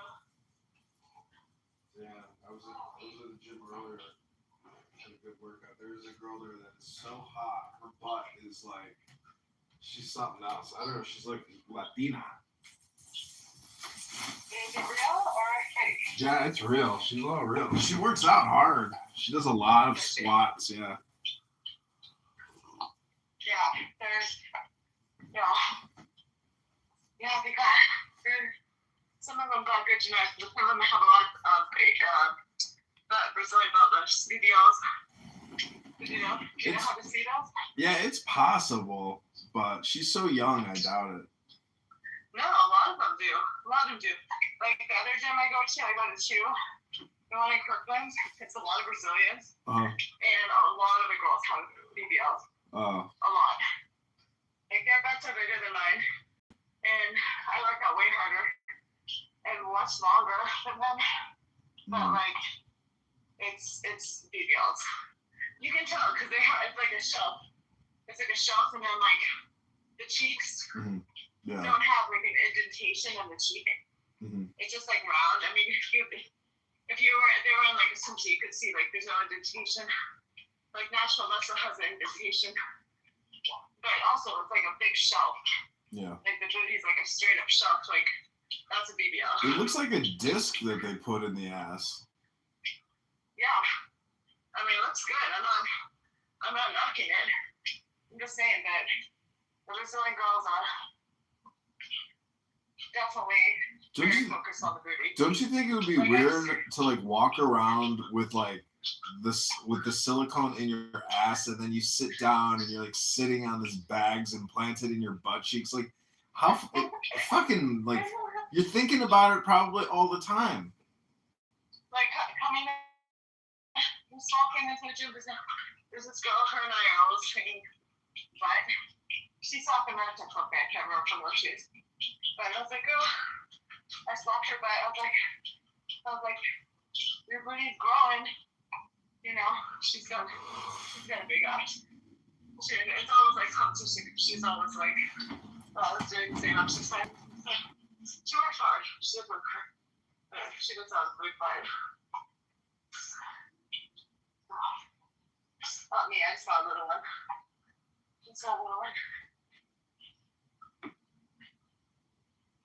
How have you been, John? Life is good. Doing well. I got thousands of flowers coming up in my garden. I spent like $100 on seeds, and I've been like watering every day, and it's like they're coming in. That's nice. Well, you know what's a copy of mine? What's so we laid down this turf in my yard last summer. Yeah. And really pretty turf, big grass. Turf, like it's like fake grass. It's like a carpet. Mm-hmm. And there's fucking rats just running around outside, like all over. Because in front of my house, it's a big park, but it's a park now. But it used to be like a garbage dump at some point back in time. Mm-hmm. So I think the rats still like are just like, you know, infiltrated the area. You're gonna get the hantavirus. Huh? You're gonna get the hantavirus.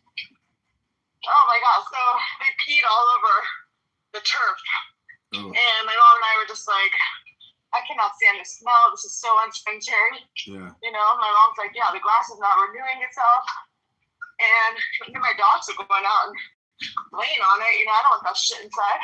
Yeah, gross. I don't want my dogs getting sick either. So I had my guy pull it all up, and then today he's been laying down like topsoil mixed with manure and grass seed. So I gotta wait for it to grow. So yeah, so it's a whole thing. Well, the squirrels kept eating all my seeds for my flowers, so I got a slingshot and like these little plastic beans, and sure enough, after like a couple of days, they're just like terrified of me. As soon as they see me, they run for their lives. Oh, you're slingshotting the squirrels? Yeah, but not with like not to kill them, just to like shock them and scare them. I know, like that's dangerous. Yeah, but it's amazing. They're like so indignant. Like they have pride and honor. Like they walk away with like, you know, an attitude. Like, how dare you fuck with me? I'm a squirrel. There was a raccoon that got in my yard last weekend. I was out of town. I went to you've heard of Coachella, right? Yeah. So the weekend following Coachella, there's another music festival called Stagecoach. Yeah.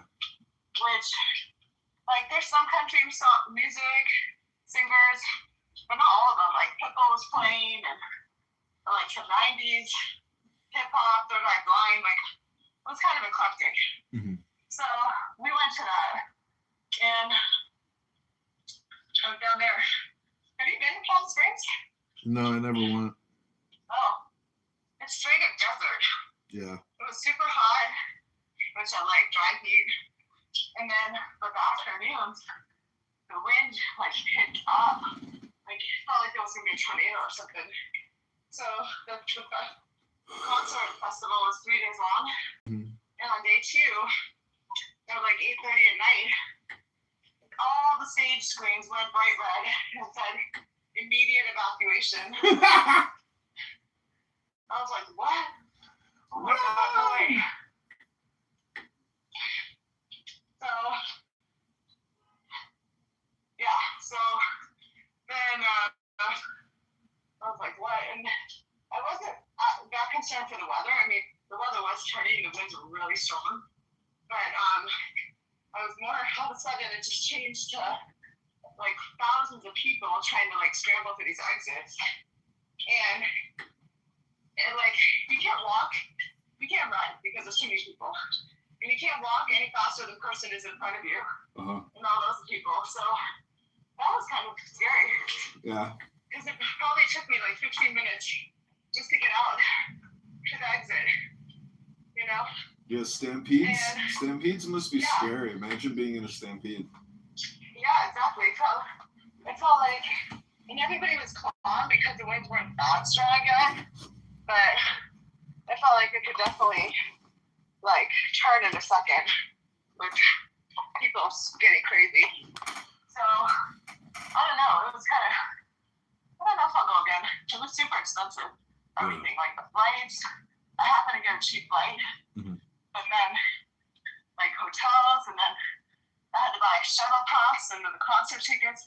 Like your concert tickets, a 3-day pass, $20. The shuttle, they charge you $130. But they have different shuttle stops, and you still gotta get an Uber to the shuttle stop or the pickup. So right there, that's another $20-$30 each way, right? So it was super expensive weekend. Yeah. So I don't know. I didn't have that much fun. It was okay. And then Sunday ended up like. Wait, did you see Bieber? Concert. Did you see Bieber? Right? Did you see Bieber perform? No, that was at Coachella. This was Stagecoach. Oh, you went to Stagecoach. Okay. Yeah. No, Coachella's like nothing. I'm not going to that. Way too many people. Yeah. So. Yeah, it was just so many people. Oh my God, I don't think I've ever been around a crowd like that you knock it out of. It was a little intimidating. I know, you really have to like do deep breathing and just like stay calm. Yeah, it's like literally, I'm like, how do you get out? Like people were walking, but what if there was a shooting? Like you can knock it out. You can knock it out quickly. I'm like, at one point.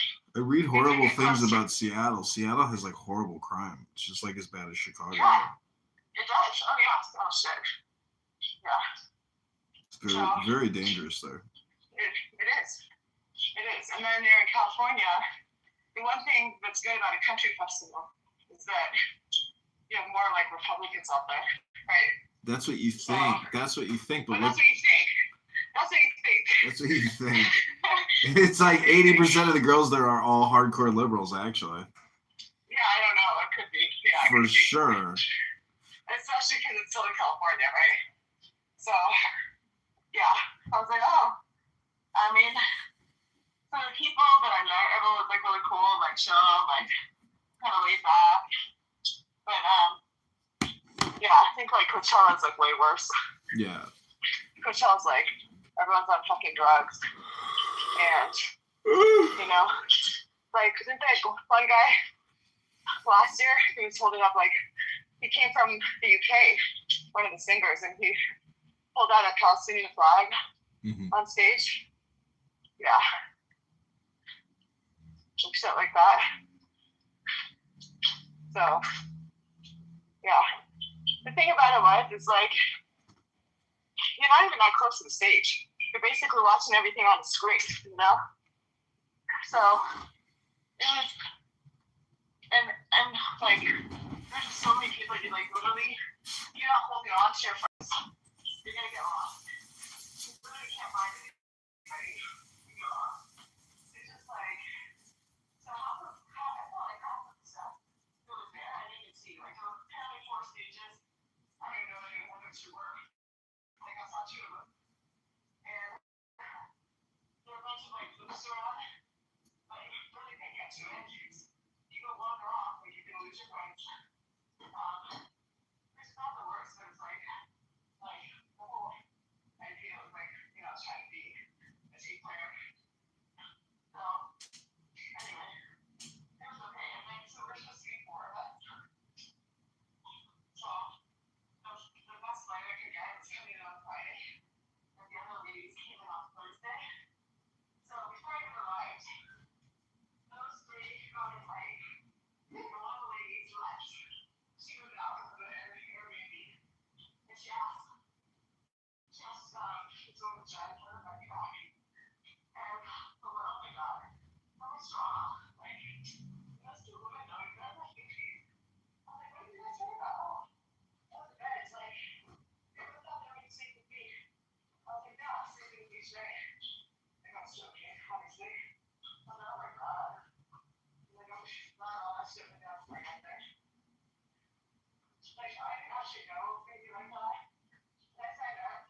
unless, you know, there was a golden rainbow, there was a rainbow with a pot of gold out there or something.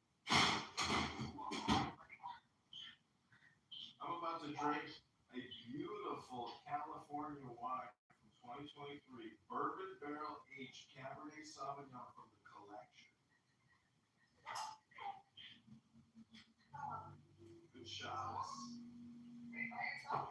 Yeah, we're going to show them up.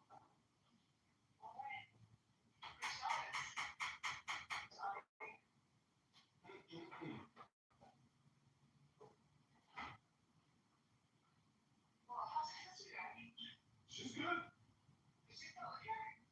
I think so.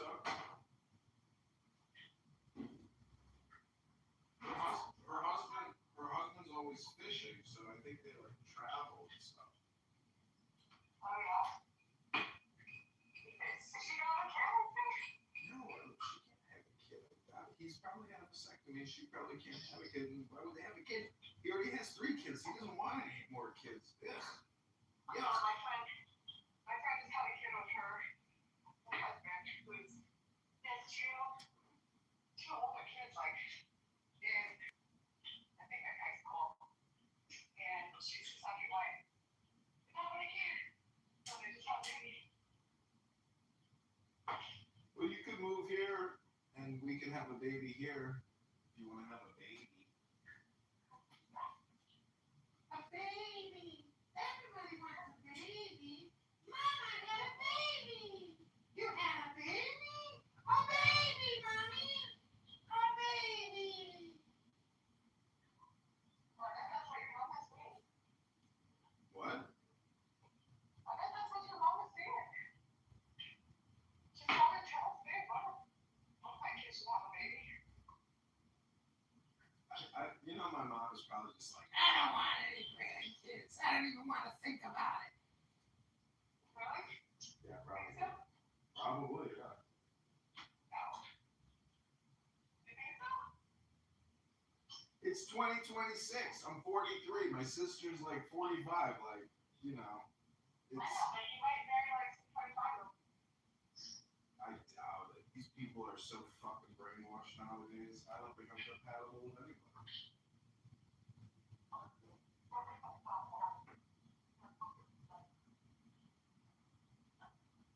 What was that?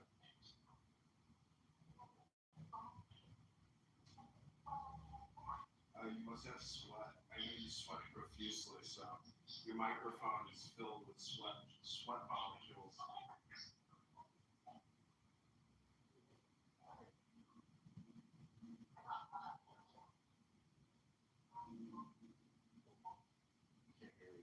But look at the link I texted you if you want to come to Chicago if you're not traveling. It's a good concert. I'm going to that.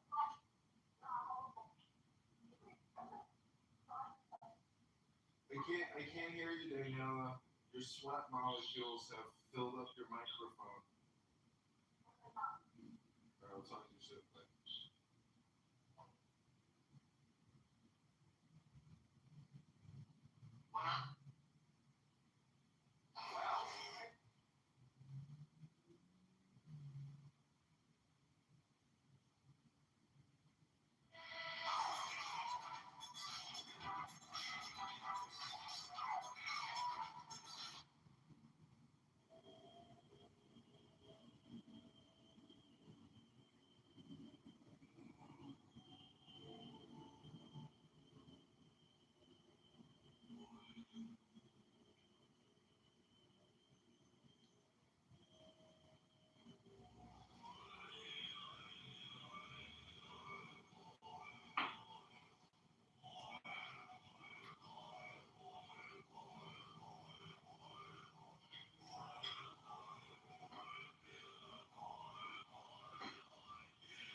Yeah, I've seen that one. Okay. Well, with Brian Cox? Yeah, I saw that. Brilliant, right? Yeah. Probably, like, better than Anthony Hopkins and his weird fucking C.S. Lewis bullshit. You think Anthony was better? Yeah. Well, I disagree with you on that. I hope that's okay. And I don't want you to mistake that for defiance. It's just a difference of opinion. Okay? Don't be threatened by that. It's okay. Fuck you. Keep going.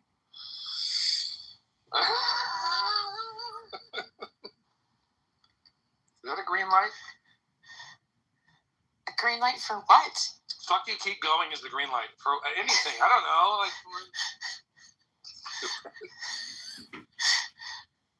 What other movies are there? What other movies? Kat, is that what you're really asking right now? What other movies are there? Is that what you're asking? Well, you're said. You're a bit confused right now, I think. No, I'm not. Yeah, you are. You're so confused. You don't know where you are, what you're doing. Don't tell me what I am. That's ignorant. That's ignorant. Oh, well, that's ignorant. You know what? People say I touched all those kids. And that's bad. Who's the guy that the journalist, like Bashar or something? Like I don't know why Michael Jackson did that. My object also lies. I keep it in my mind. I have a lot of like A needle made of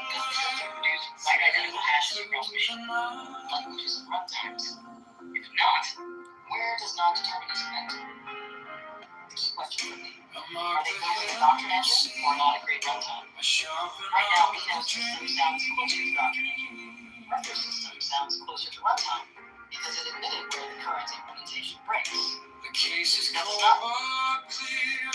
Oh, it is long enough here.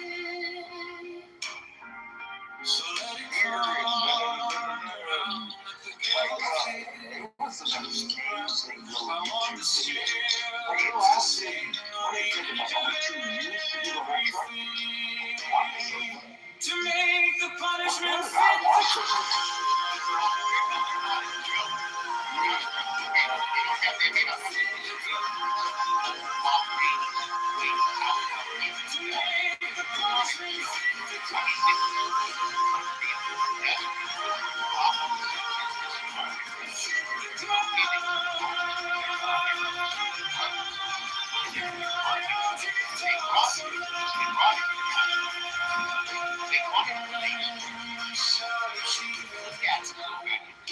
say that their royals are still blood to that land, and they dictate what happens. The royals want to be for progressive style of government there. I mean, it was still with their conservative values, of course, but not progressive is the wrong word. And they just make it more. They want to be more of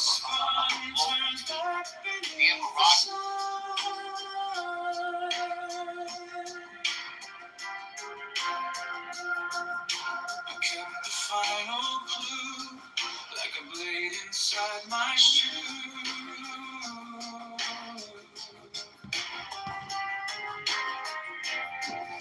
Now every step you take feels like the earth might break. So let it come around, the gable kiss.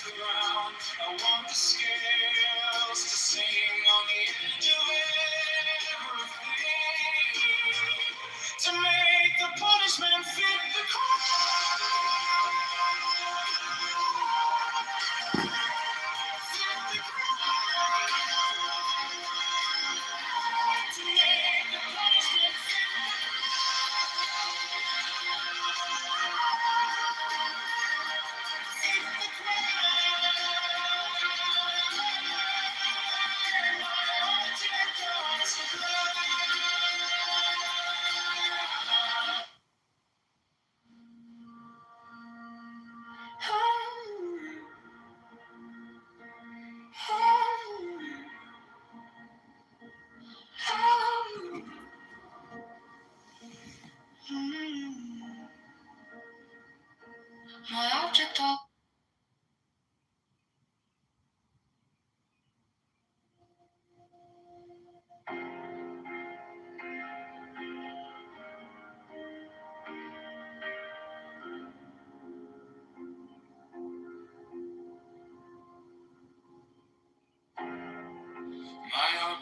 all sublime. I keep it in my mind.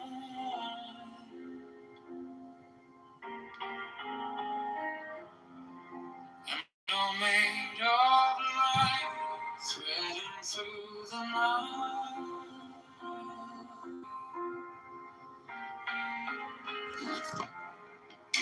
I mark the hidden sea. I sharpen up the dream.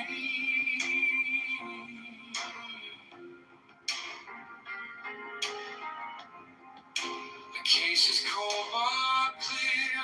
I waited long enough here.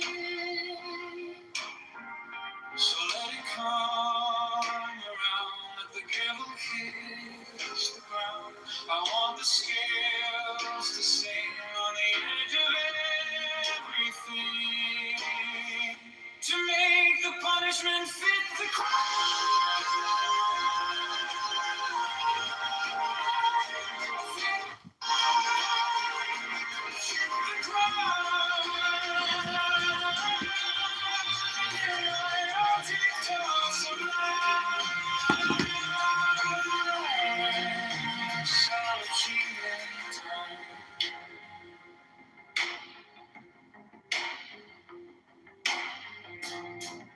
You wore the borrowed face. You left no kind of grace.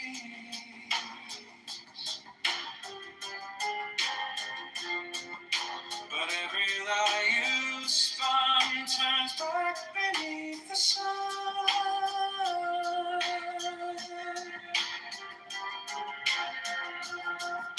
I kept the final clue like a blade inside my shoe.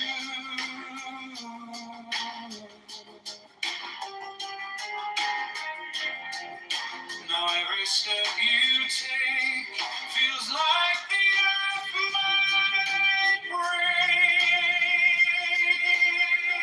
So let it come around, let the gable kiss the ground. I want the scales to sing on the edge of everything. To make the punishment fit the crime.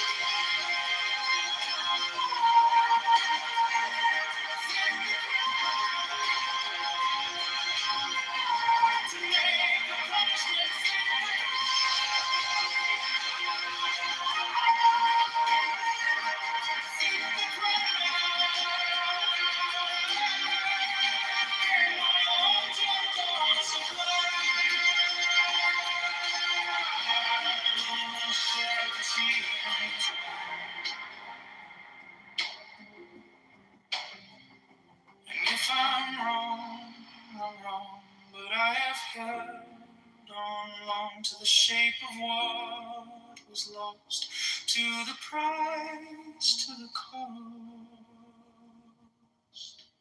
to make the punishment fit the crime.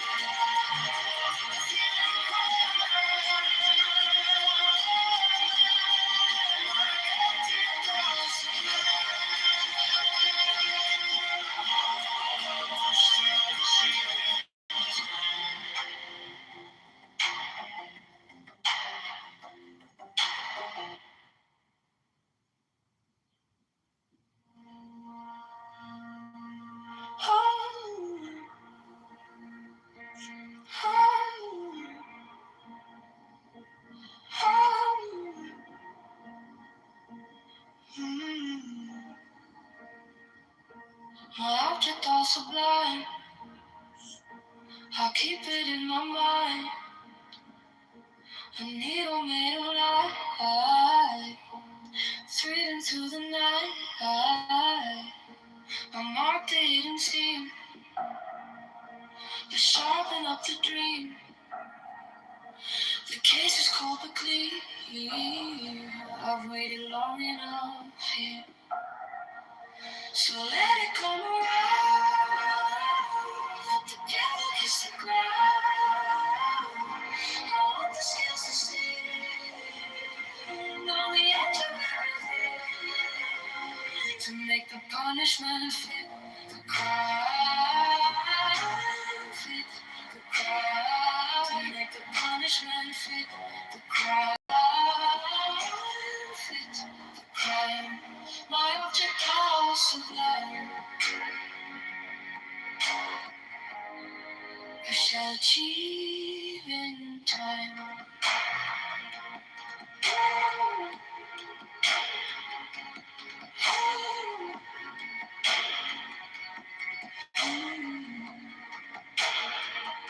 You wore the borrowed face. You left no kind of grace. But every lie you spun turns back beneath the sun. I kept the final clue, like a blade inside my shoe. Now every step you take feels like the earth might break. So let it come around. Let the devil kiss the ground. I want the scales to stand on the edge of everything, to make the punishment fit the crime. Fit the crime. To make the punishment fit the crime. Fit the crime. My object goes sublime. I shall achieve in time.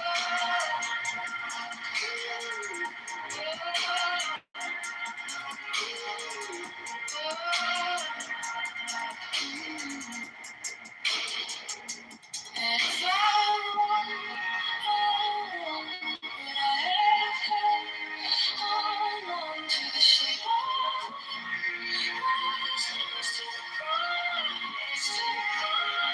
to make the punishment fit the crime. Fit the crime. To make the punishment fit the crime. Fit the crime. My object goes back. I shall achieve in time.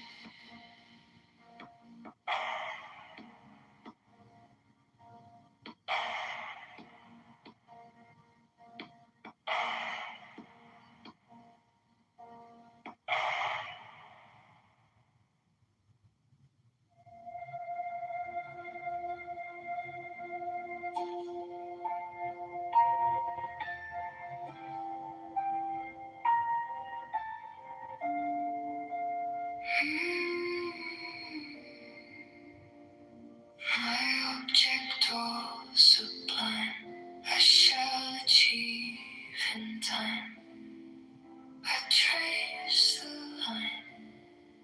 I pay my dues. I keep my face by the mirror's edge.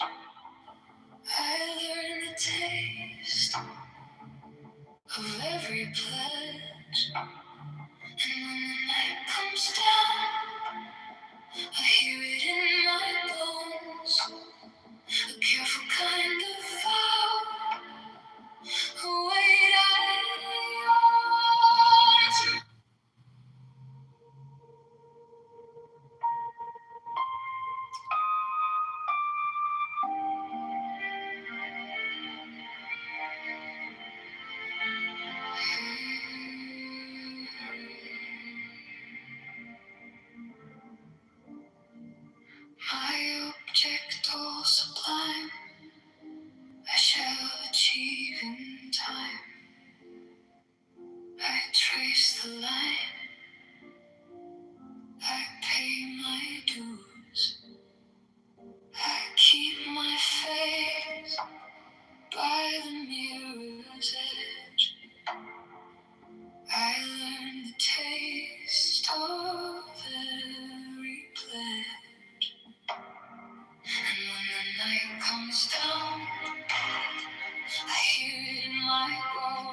My object all sublime, I'll keep it in my mind.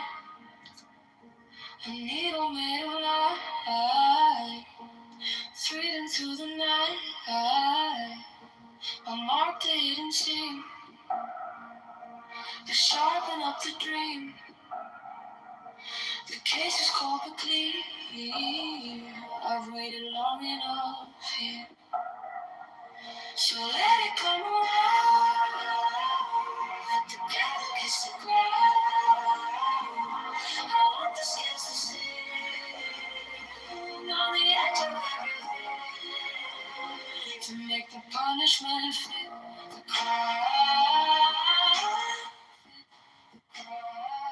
To make the punishment fit the crime. Fit the crime. My object all sublime, I shall achieve in time.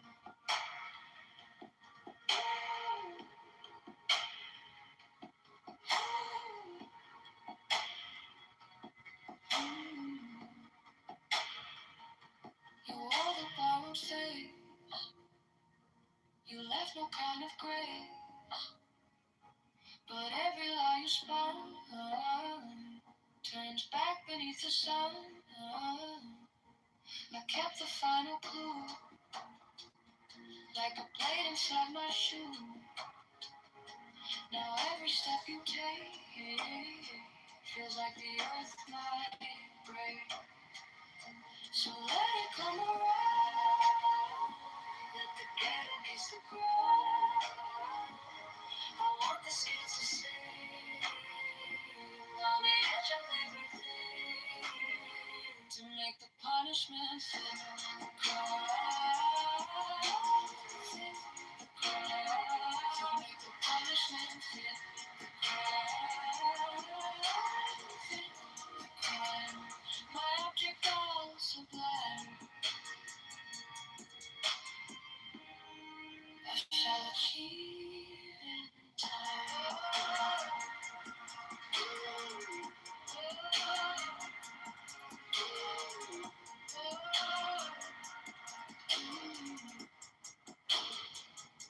And if I'm wrong, but I have held on to the shape of rises to the rise, to the climb, to make the punishment fit the crime. Fit the crime. To make the punishment fit the crime. Fit the crime. My object all sublime, I shall achieve in time.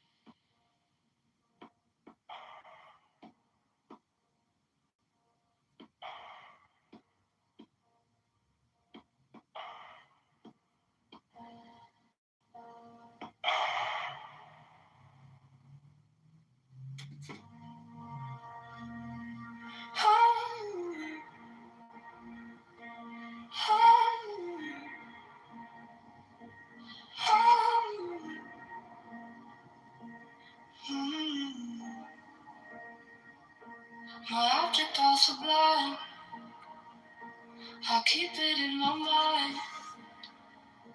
A needle made of light, straight into the night. I marked the hidden seam to sharpen up the dream.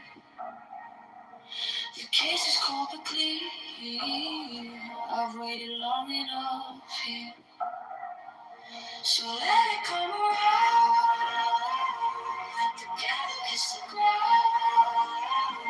I want the skins to sing on the edge of everything, to make the punishment fit the crime. Fit the crime. To make the punishment fit the crime. Fit the crime. My object all sublime, I shall achieve in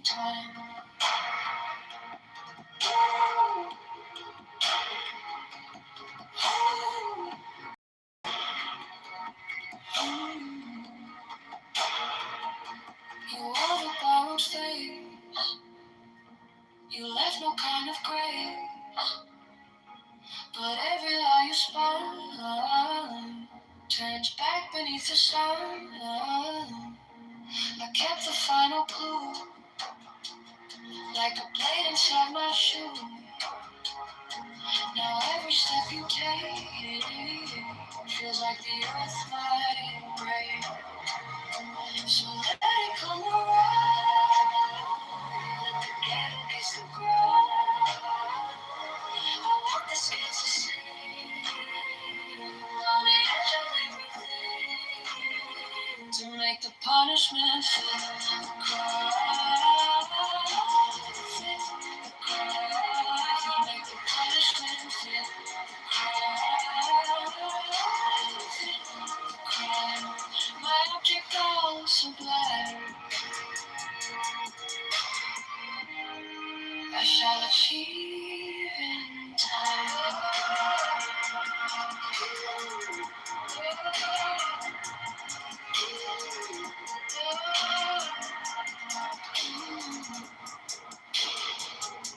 And if I'm wrong,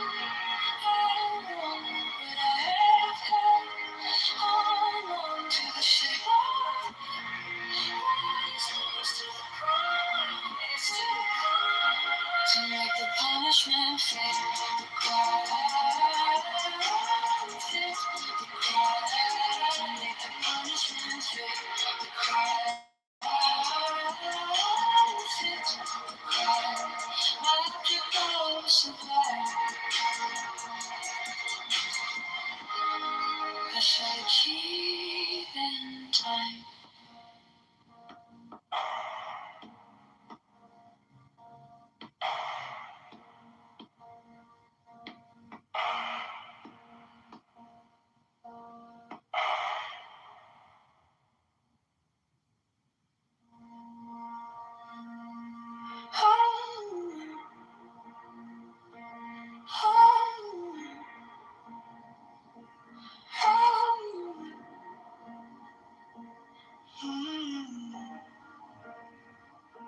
My object all sublime, I'll keep it in my mind. A needle made of light, thread into the night. I mark the hidden steam to sharpen up the dream. The case is cold but clear, I've waited long enough here. So let it come around, let the devil kiss the ground. I want the scales to see on the edge of everything, to make the punishment fit the crime. Fit the crime, to make the punishment fit the crime. Fit the crime, my object all sublime, I shall achieve in time.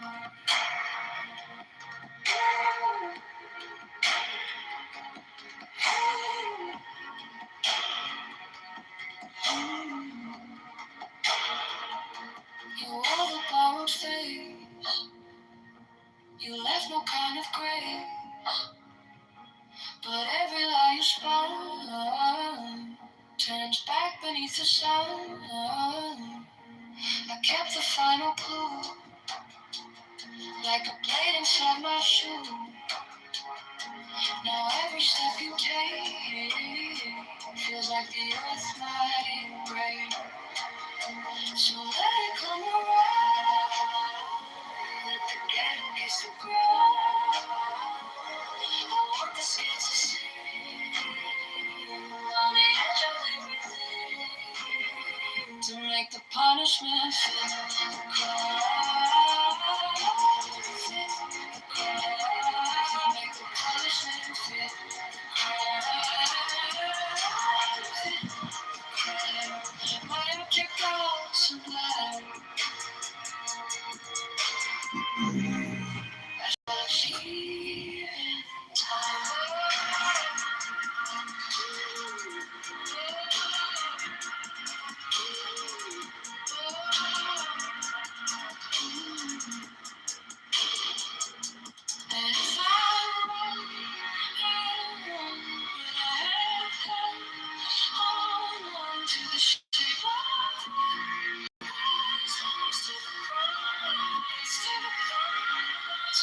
punishment fit the crime.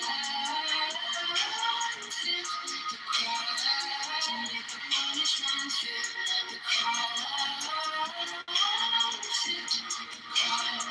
My object goes supply.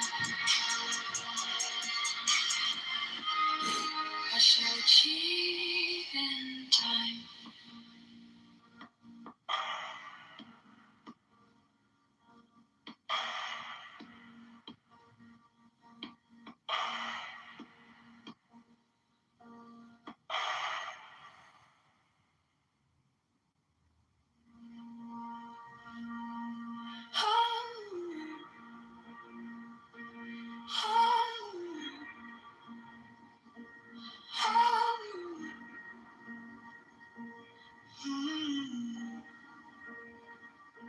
My object all sublime.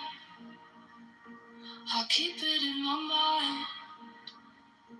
A needle made of light, threading through the night. I mark the hidden seam, to sharpen up the dream. The case is cold but clean. I've waited long enough here, so let it come around. Let the devil kiss the ground. I want the skins to stay on the edge of everything, to make the punishment fit the crime. Fit the crime. To make the punishment fit the crime. Fit the crime. My object all sublime. I shall achieve in time.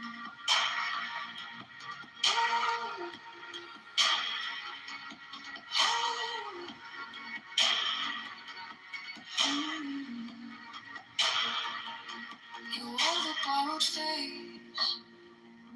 You left no kind of grace. But every lie you spun turns back beneath the sun. I kept the final clue, like a blade inside my shoe. Now every step you take feels like the earth might break. So let it come around. Let the gate kiss the ground.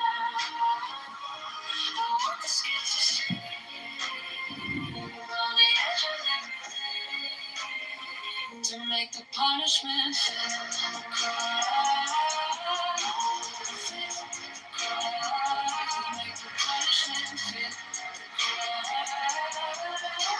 Fit the crime. My object goes sublime.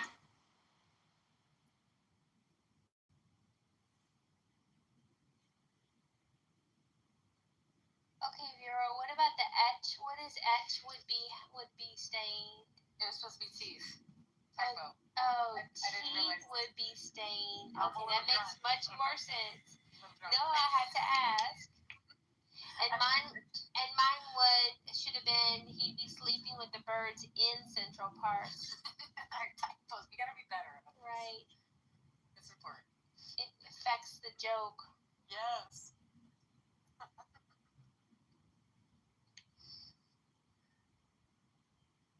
You see it a little bit? Sam? Wait, what's the room code again? Well, don't. Are you on the main screen or are you on the same screen? I get back on this main screen. Oh, okay. All right. Well, it's if you already returned to the main screen. Like, if you're on the game summary page, the host can just click a button to restart a new game with the same players. But we just have to go to the main screen and start a new game. So the new code is 1366.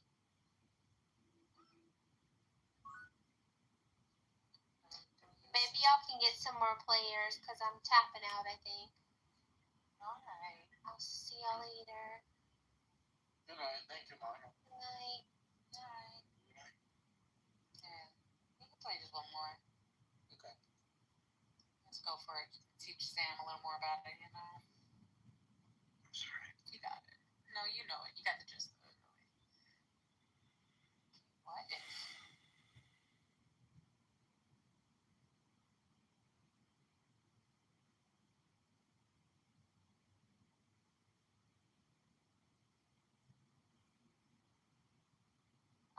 I'm interested.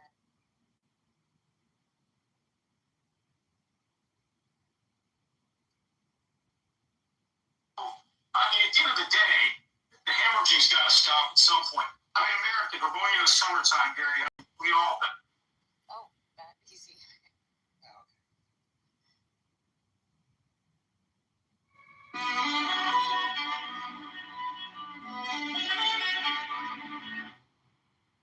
You were last to submit your question to be last this time. What a bitch. Fuck you. Is that funny?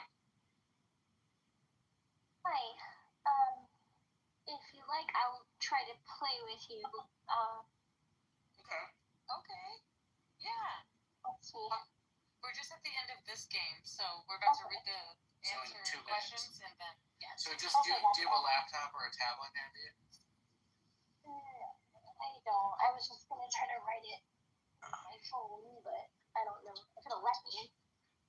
No, I'll explain this. Okay. Okay, I'll wait for your game to finish. I thought. Yeah, you could join the next one. It's cool. It's almost done. What if there were 2 moons orbiting the Earth? That would be a cute and rude ass baby.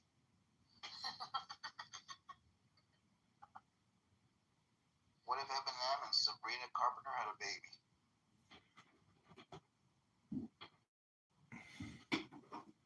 Rough tongue. Oh my.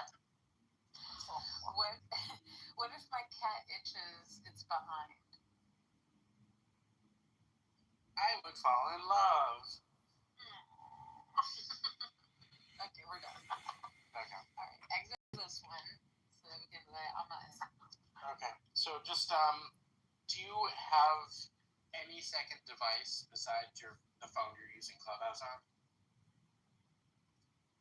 I mean, I do, but not conveniently. Okay, so it's okay. So you could do it if we just make what? No, it's okay. Just ignore. So copy the link and put it in a mobile web browser. Don't just click it from the room because it'll like open up a fake web browser. Well, yeah. Right. So put it in a separate mobile web browser. Just leave your mic open and keep the screen visible on your phone the whole time. And don't click any notifications or go out of the screen. So here, let me give you the code 1 second. Let me know when you're ready. 4177. Thank you. I'm just gonna put it open in Chrome real quick. Oh, it is already in Chrome. Okay.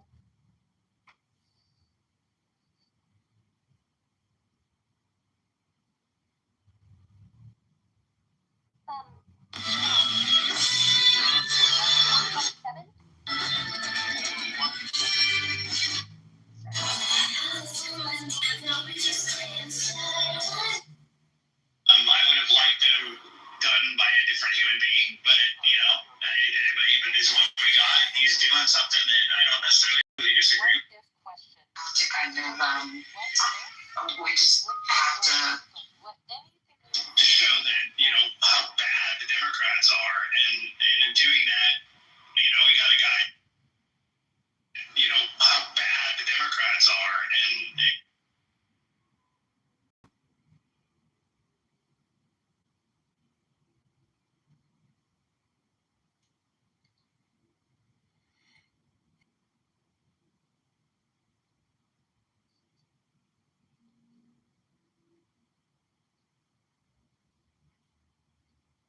This is really tricky.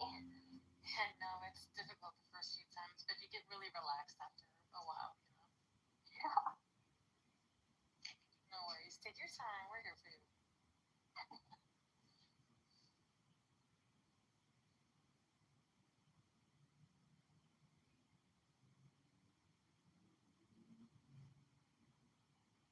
god, this is It's a lot of pressure. yeah. What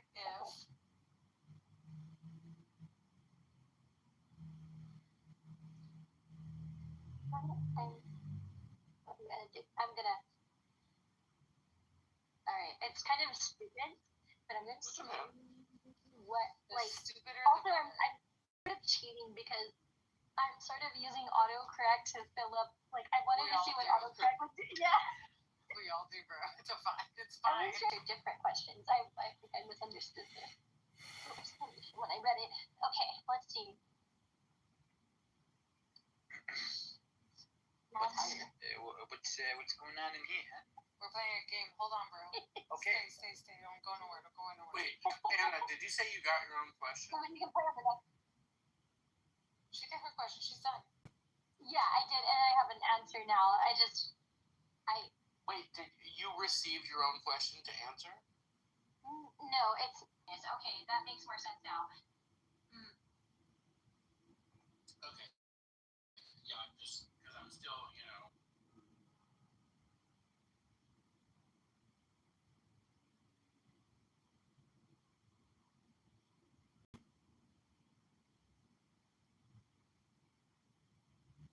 Question is, how do you know I don't hold to that?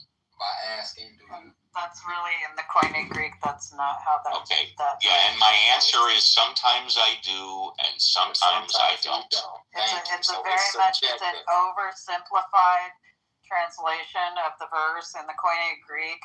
It's actually javon, not cheek, right? And the turning is an inward turning to self-reflection, right? And the idea is that in the more correct translation of that verse from the Koine Greek is, if someone backhands you across the jaw, which was considered to be an extreme insult, right? Do not adopt a militant stance against that person.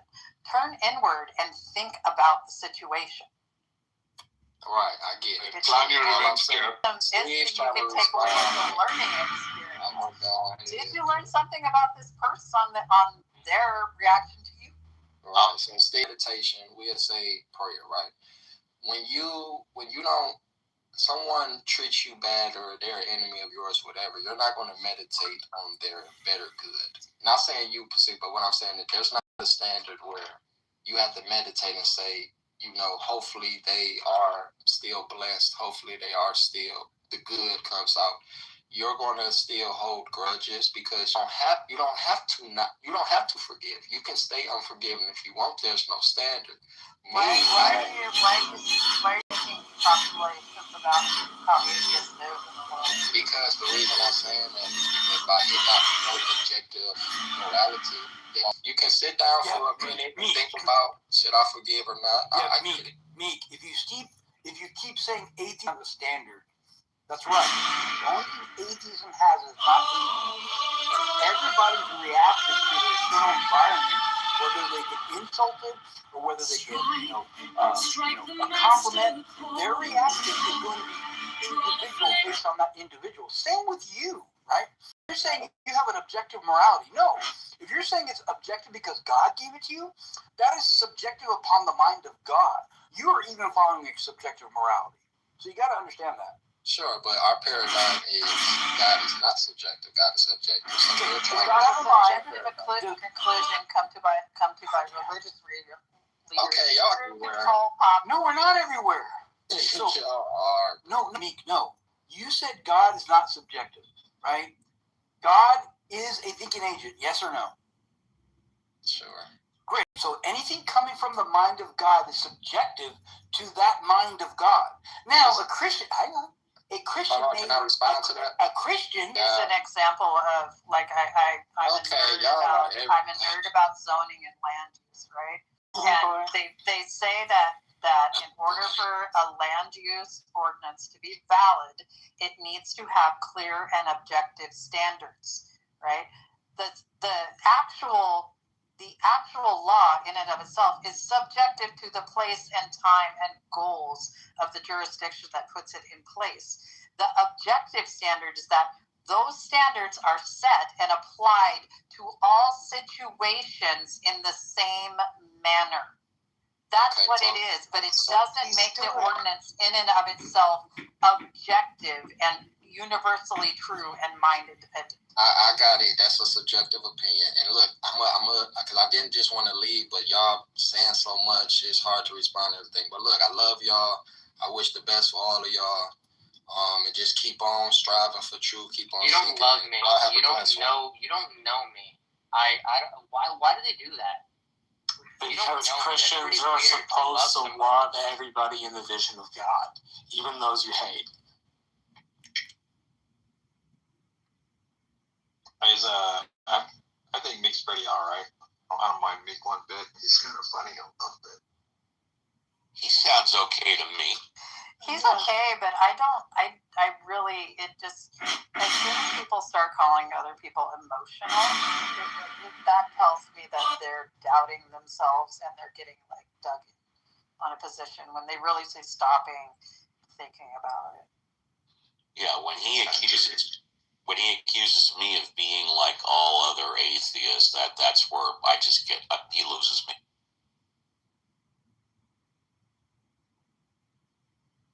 I know plenty of atheists that don't want to be like me. You have a very cute granddaughter. She's adorable. Thank you.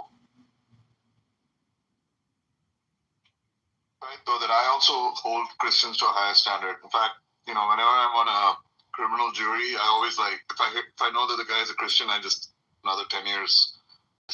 So in other Wait, what? This is Deepak's humor. Oh, okay. I was like, really? That's unfair. Deepak does not fulfill his vow under penalty of perjury and lies to the court by saying he'll judge the evidence on the. Oh, I mean, the guilty or not guilty is still based on the evidence, but the punishment is based on whether their religious beliefs. Yeah, and I seriously doubt that religion, whether or not the defendant is a Christian, is ever mentioned once during the trial. You do know it's a joke, right, Steve? Of course, I know it's a joke. Of course.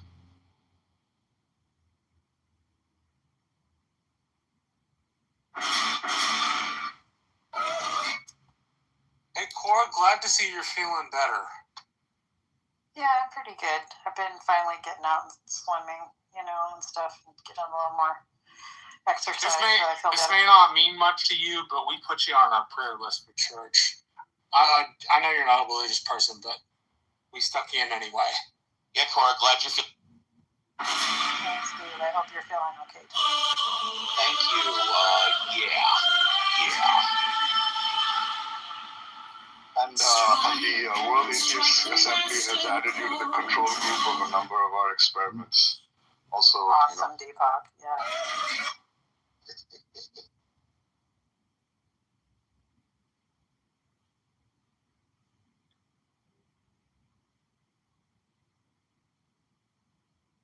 Well, I'm going to sign off for a while and take my dog for a walk, but it's been lovely, guys. Adios. So, yeah.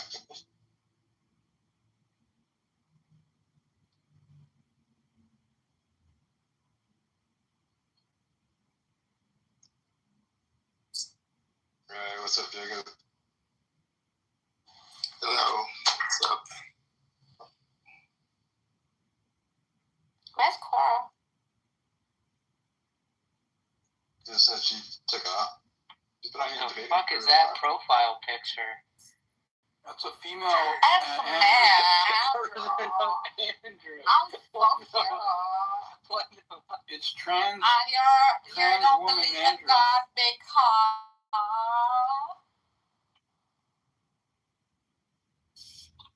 He's transitioning for God.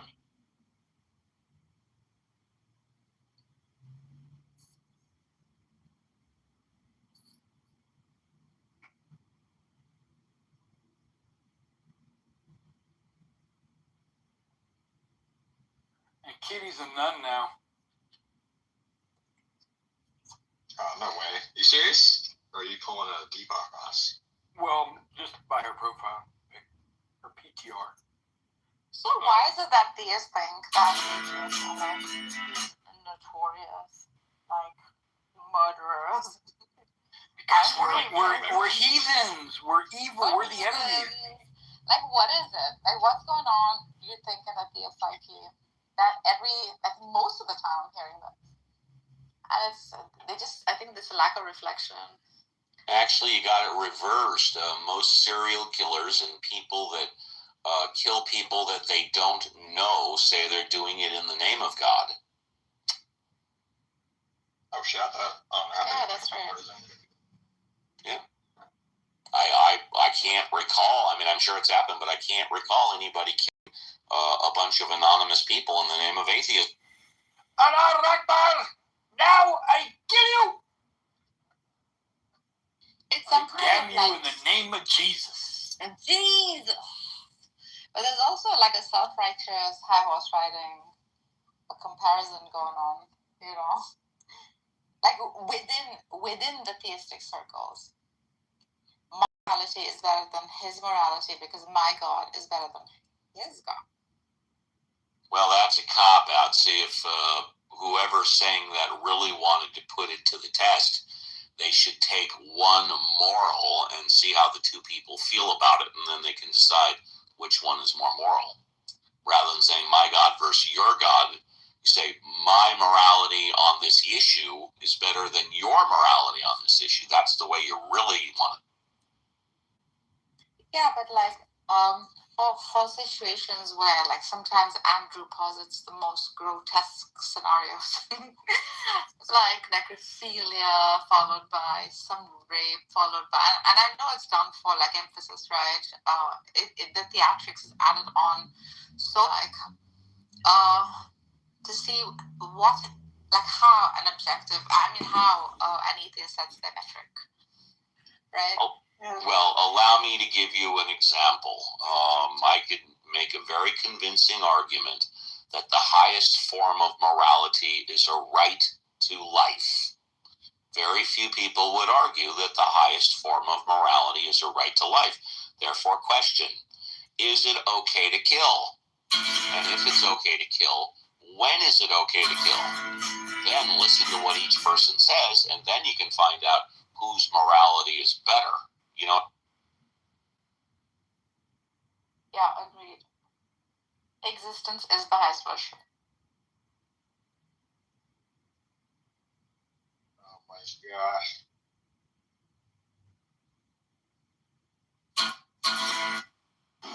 I guess like it's gotta throw those like little mysticisms. Good Lord, look how I'm getting bullied again. Now close your eyes. Take a walk by the lake.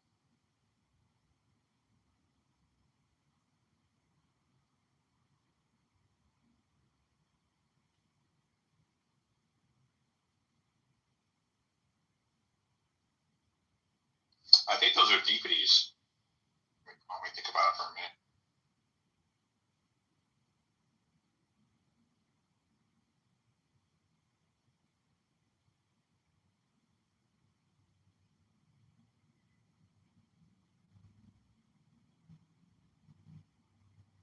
This just shows like how widespread moral disagreement is, right? Because you guys think that like whatever right to life is the highest moral like good, but Nargis thinks that like ample cushioning and like sperm heel support is like the most moral thing. Oh, she's left. Shit, this joke doesn't land. Damn it. Yeah. Right here, loser. He's here. Oh, that's fine. Whoa, who is that? Ew. Who do you think? Who do you think? It's your baby, Bubba.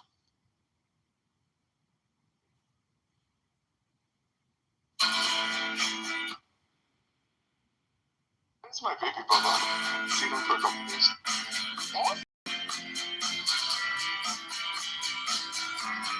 Taking over some homes. I'm sorry. Evicting some old, making sure that the capitalist economy flows smoothly. So no, I think he's doing God's work. Deepak, did you see? Not nothing, just useful. They talk about Kalam, and I was really interested to see whether my past would step up this time, because the last time it was like he didn't match rhetoric for rhetoric. This time, I really tried to do everything. Par conséquent, je pense que les forces de police peuvent attendre quelques minutes, quelques I heures. feel like sometimes that's meaningless, like judging like who won a debate, right? Because if you're going to judge based on the rhetoric or alone, right? Meaningless things like how loud your voice is also is going to matter, right? Like in perceptions of who won a debate, but you got to really track the arguments and what's big. But the thing is, it's the exact same, because they even stayed on the old Kalam, right? I think probably maybe Craig would have requested that, because he doesn't know it's not about that. It's not as much as Mapas about the new causal infinity stuff. So they didn't do that. They still went to Kitover to tell that stuff. And then they visited the first step, which boiled down to justice manipulation. That's what he ended up at. So. But I thought he has his whole inductive argument and all that, right? Yeah, but the thing is, when you push and push, it comes down to out of nothing comes. What it ends up in, because he tries to say it's like a metaphysical thesis or whatever, because if you say it's induction, it can be attacked like, oh, what's your sample? Have you left something out? So eventually he wants to just say that this is just something that makes sense, out of nothing comes.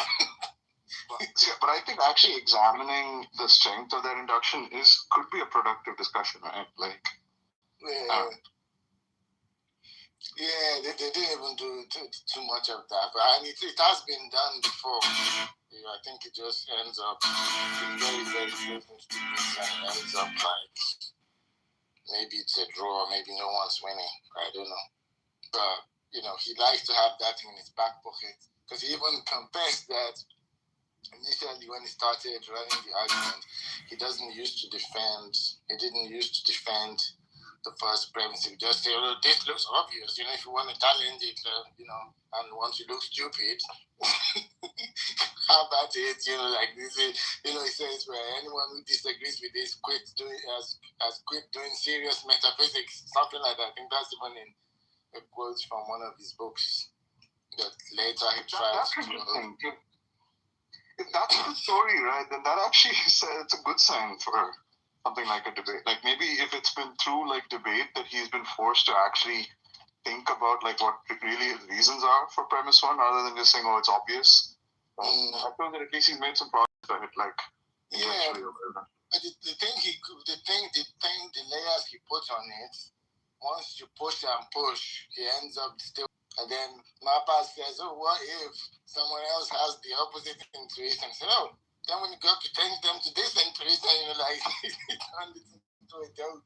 I don't understand how he can go back to that. Once, if he's saying that his reasons for premise one is inductive, right? That's more than just saying out of nothing comes. He's saying that something in every instance of something coming, we always see it being preceded or caused by something else. Right, so Yeah, so now then you can ask yes, go ahead, sorry. I'm saying then the question turns to okay, well, is there grounds to generalize to something as general as the whole universe? Just because every single thing in the universe has a cause. The thing, they didn't talk about induction too much. I think maybe there's some kind of weakness about it that's not coming to me, but he has 3 lenses or something like that, where that inductive thing is just one of it. The other one is just metaphysical arguments, but that is the one that boils down to saying out of nothing comes, and that's the one they talked about. They didn't even debate oh, can you use induction here? Does it work? They didn't. It seems like there was a regression in the ballot.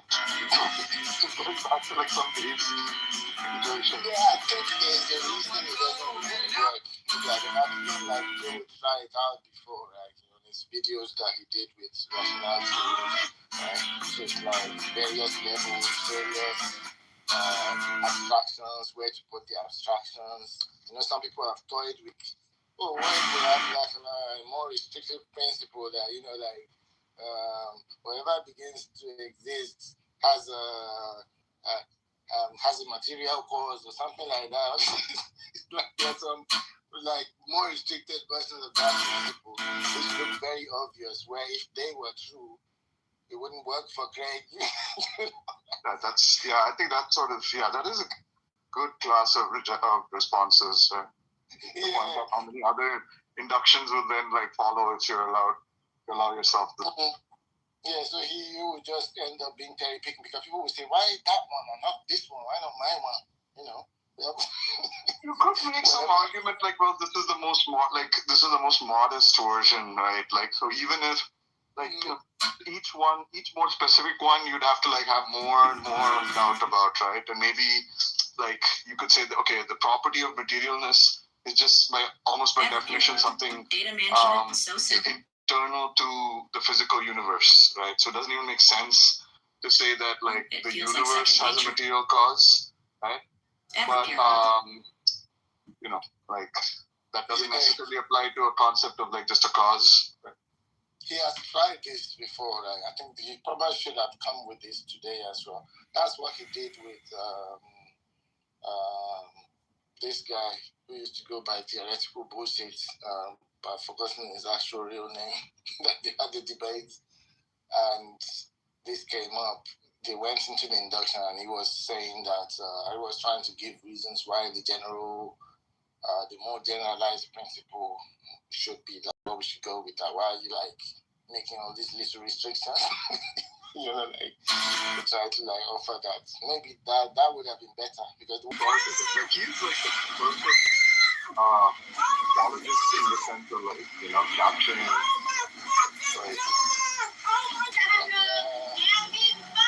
what's that thing that Justin Bradley used to do? Dog eats every day, but he wears a collar. So that's what they had. It was a face to face. They were like real life in front of each other, and they had like somebody controlling the debate, right? So it was, and then they did it into like 4 sections. So like once they rambled on, it took an hour and a half. So once they rambled on one first premise, the next part, and talked about the second premise. And the second premise is where like Malpass has written premises, and they debated all these kind of like counterintuitive. Is it you having the mental health? Hey everybody, it's all the person Andre Vasquez for you. I'm here by a witness. How are you creating news about this? Are you going to create news from the next murder and robbery? You know, all these kind of things, right? They did all of that. They rehashed that.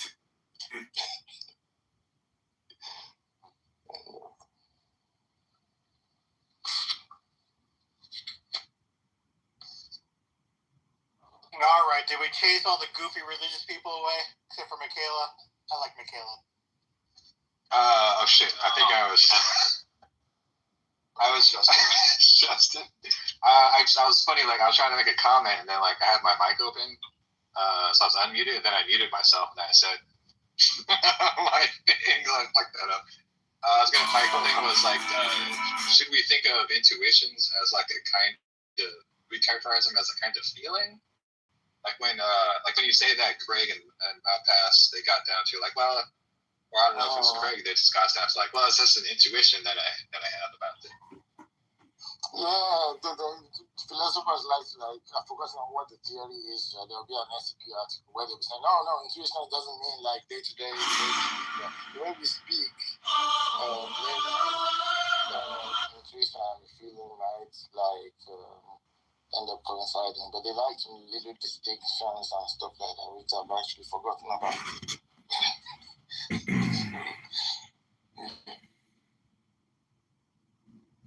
Okay, but I guess like getting trained because I'm getting ready to get a couple of pistols. I have a shotgun, and I'm not going to go out like that. If this is what they want to do, they want to take away our rights. They can take away our rights, but they ain't taking away my life without a fight. Period. And okay, so I was addressing both countries. No one suggested to have an armed insurrection against the government. That was not being argued or being said. So if that was the understanding, I apologize if I wasn't more succinct, because that was never proposed. What I am saying is that yes, Tiffany is right that systemic and any government issues you're supposed to try to fight them civilly. But again, here's also the reality of people. People do also descend into violence because out of repercussions of basically failed or whatever it is. And it's better to be prepared than not prepared. Because if you think that I'd feel comfortable surrounded by a bunch of people that have weapons and I do not know about you, but I sure as hell would not. And I do not encourage people to solve their problems with violence. But when violence is brought to you, my friend, I highly suggest you respond in the same balance. I think for me, and I'm just going to say... Hey, Robert, we're having a conversation. We'll get to that clip in a minute right now. This is a different one. I'm just going to add on to it by stating it. So I'll be quiet. I'll wait. Yeah. Let this conversation kind of wear itself out, and then we'll jump to there. So, Miss Sandra, I want you to always know that I absolutely love you. I back channel you. I do know how isolating it can feel for you. I've had these conversations with other people, and I live in the same world. I think that sometimes, because we live in different parts of the country, sometimes we don't think about what the racial tension feels like, and it is very thick in the South. It is, literally, you can drive through any neighborhood and you still see Confederate flags everywhere, right? Like, literally, at the state capitol, there are always Confederate flags outside the state capitol whenever there's any kind of votes going on, because, we are a red state. They very much could care less about the rights of Black people than us here. And it's wild. Wild to think about, right? Like, even, I'm sure y'all heard Marsha Blackburn is crazy as a dodo bird, but the same white people that sit next to you at work voted her into office, and she's been very clear. She's the one that originally called Bill Lee about redoing the maps, right? So the things we're going through are very systematic. I am at work every single day. I'm paying attention to how these political issues make it into the workplace. And when I tell you, it will not be the way that we think it is. It's not going to just be one day that there is this uprising and that we will get to, go to war as we believe we will. It is to the point where, think about all the people that lost their jobs earlier this year. In addition to losing their jobs, they've also been cutting all the social safety nets that would support people who've lost their jobs. It is one of those things where they are slicing in a way that it's hard. It's so difficult to explain it. I think an attorney probably could explain some of the laws that are coming through and some of the precedents. But literally, when I'm getting briefing from our legal team, it's so deep, and it's just you can't stop it. It's just all of these things were a ripple effect or a domino effect. And I think that we really have to talk to people about how they're going to help and support at the local level, how they're going to try to get their local bodies to help stop the bleeding, because it's just not going to be what sometimes people believe with this. We'll just need our guns to protect us. I agree. And I understand what you're saying, and I'm not saying that is the only thing that we can do. I'm just saying, because I was raised in a family that didn't believe in God. A family that was oh, no, you don't have to do that. All you have to do is, march and sign your name on this line. And everybody caught me. I started working at the Michigan Democratic Party when I was 14 years old because my best friend's mother was president. of the Lansing, Michigan Department of I'm sorry. And I was stuffing envelopes when I was 14 years old for the Michigan Democratic Party. All I'm saying is, at this point in my life, I want to be protected. I want to be protected. And if that means that I have guns, I want to have guns. Because I'm not just going to let somebody come in here and tell me what they want me to do. I'm not saying that it's going to solve anything, but it's also, they're not going to force anything on me either. I'm just at the point now where I don't want to fight like that. So I just want to say, Ms. Sandra, I absolutely agree with what you're saying. You're talking to somebody, you're talking to somebody who actually got shot inside of his car during the social unrest in 2020, the day before Valentine's Day. And since then, I have not considered, I have considered, let me not embellish, getting a firearm. I've been told by my family and friends, you need to get a firearm, like you need to keep yourself protected. And I just want to say, I'm not targeting anybody specifically on stage who may have said something that I didn't quite agree or resonate with, but it really comes off as disingenuous when you speak from a place of where you're looking at a perspective, or you're looking at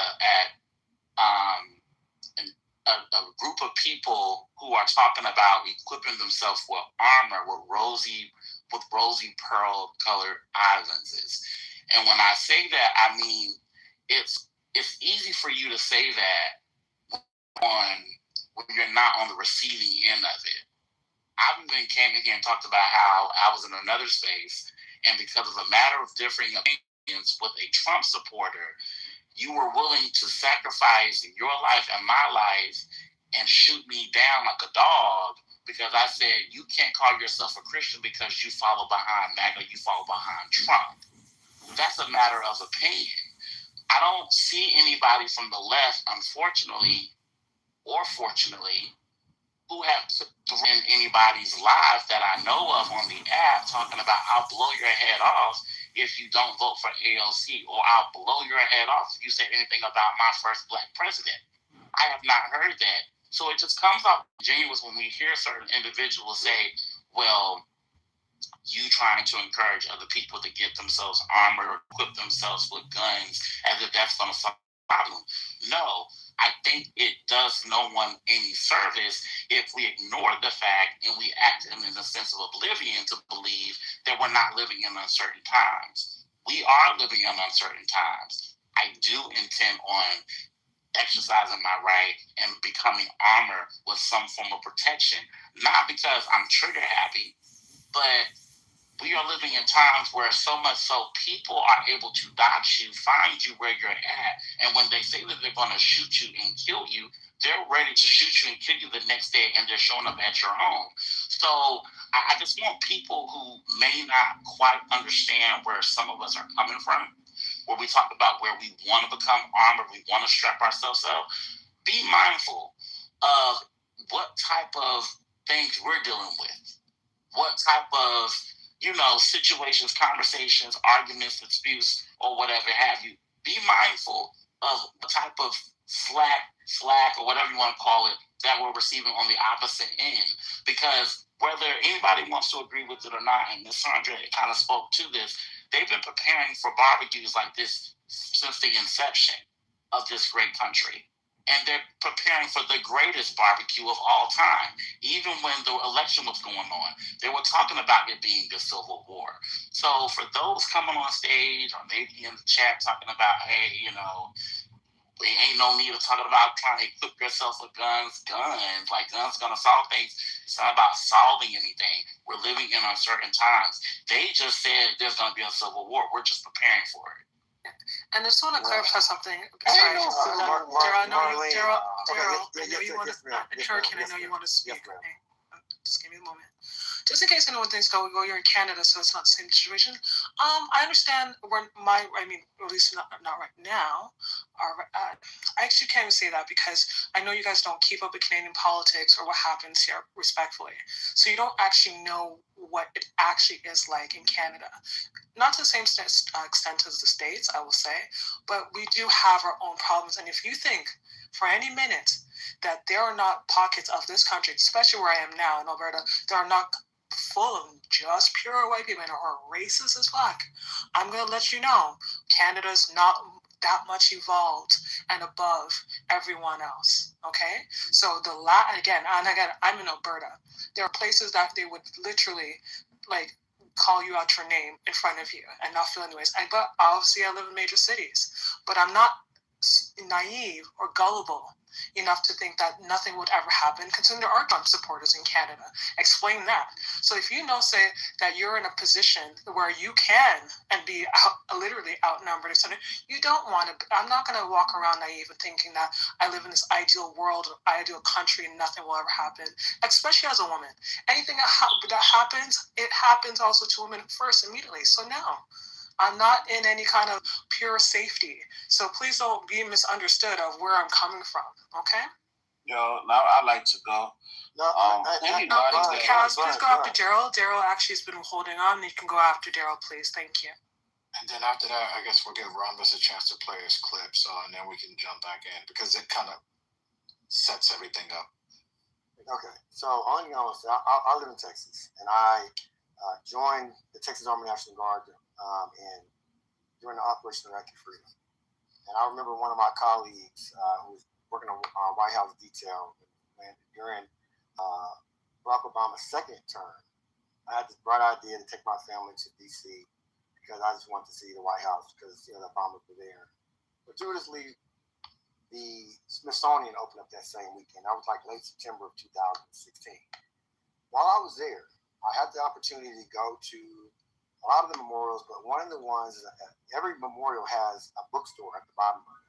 So I went down to the Lincoln Memorial and I bought this book called African Americans During the Civil War. It's a great book. I encourage anybody to read it. But one thing that I took out of that book was these proud Black men. And some of these people were in leadership positions, captains, things that I've never heard of in my life, things that was never in social studies at all. And these were men that some of these people were not far removed from slavery, coming through the transatlantic slave trade that people say never happened, which it did. Okay, this is what I noticed. What I noticed about the people that was there, these were very proud people. These people were fighting. These people were fighting on the side of the Union to kill, and they were sanctioned to kill any Confederate that stood in their way. Right? So this is what I'm saying. The battle, if there ever was a battle, is not going to be fought by ourselves. We have allies all over this planet. So this idea that 13% of Black people on our own is foolish. There is a lot of people, brothers and sisters, that are Christians, Muslims, atheists, that know right from wrong. And if this fight was ever to happen, which I doubt it would, because the Civil War that did happen had the most U.S. casualties in any conflict in U.S. history. That's the Continental Army from like going back to all the Indian Wars from like the 1600s throughout, even to present day. Nearly 1 million people lost their lives. The second largest conflict of American soldiers that were killed was during Vietnam War at a mere 80,000.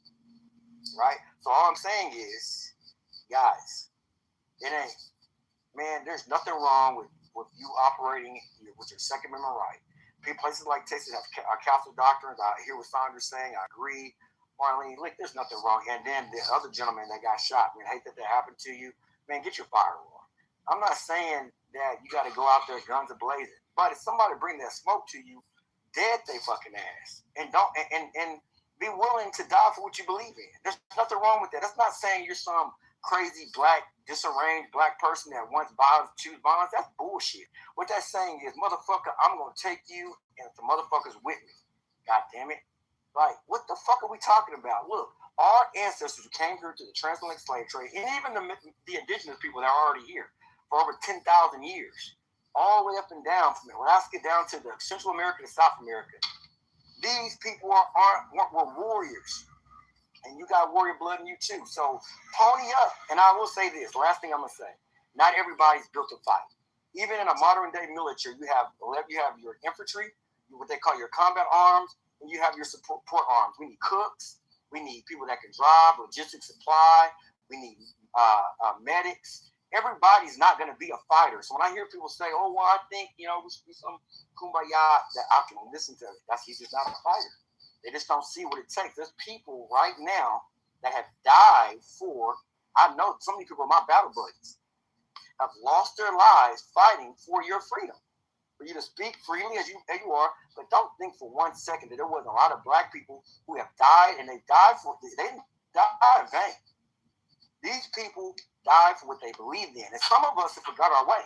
I'll end my mic, man. I don't want to overtalk, but I hear people want to give up their rights and shit like that and get all scary. Man, come on, man. Quit being a pussy, man. Fight for what you believe in. Die for what you believe in. Hold on, guys. Hold on. Thank you for that. I forgot who was talking. Somebody has Matt Cool blocked. If you have Matt Cool blocked, please unblock Matt Cool, please.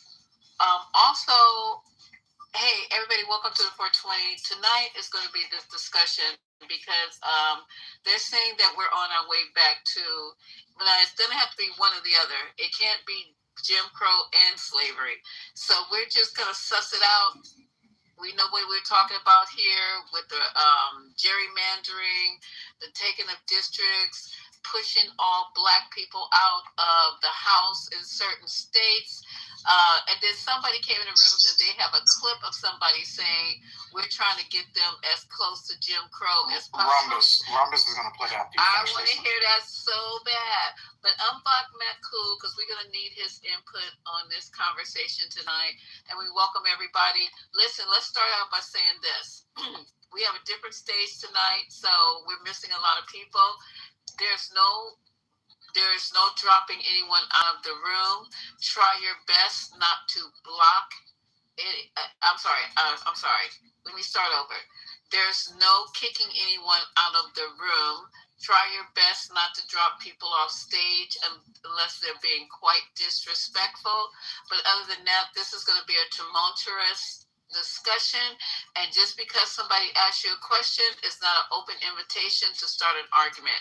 I know we can do it tonight, you guys. I know we can do it. So we're going to try to have a good conversation with grown folks and hopefully learn something and maybe have some fun tonight, okay? So welcome. Ping in your enemies. Here we go. Yeah, Miss, I'd like to say...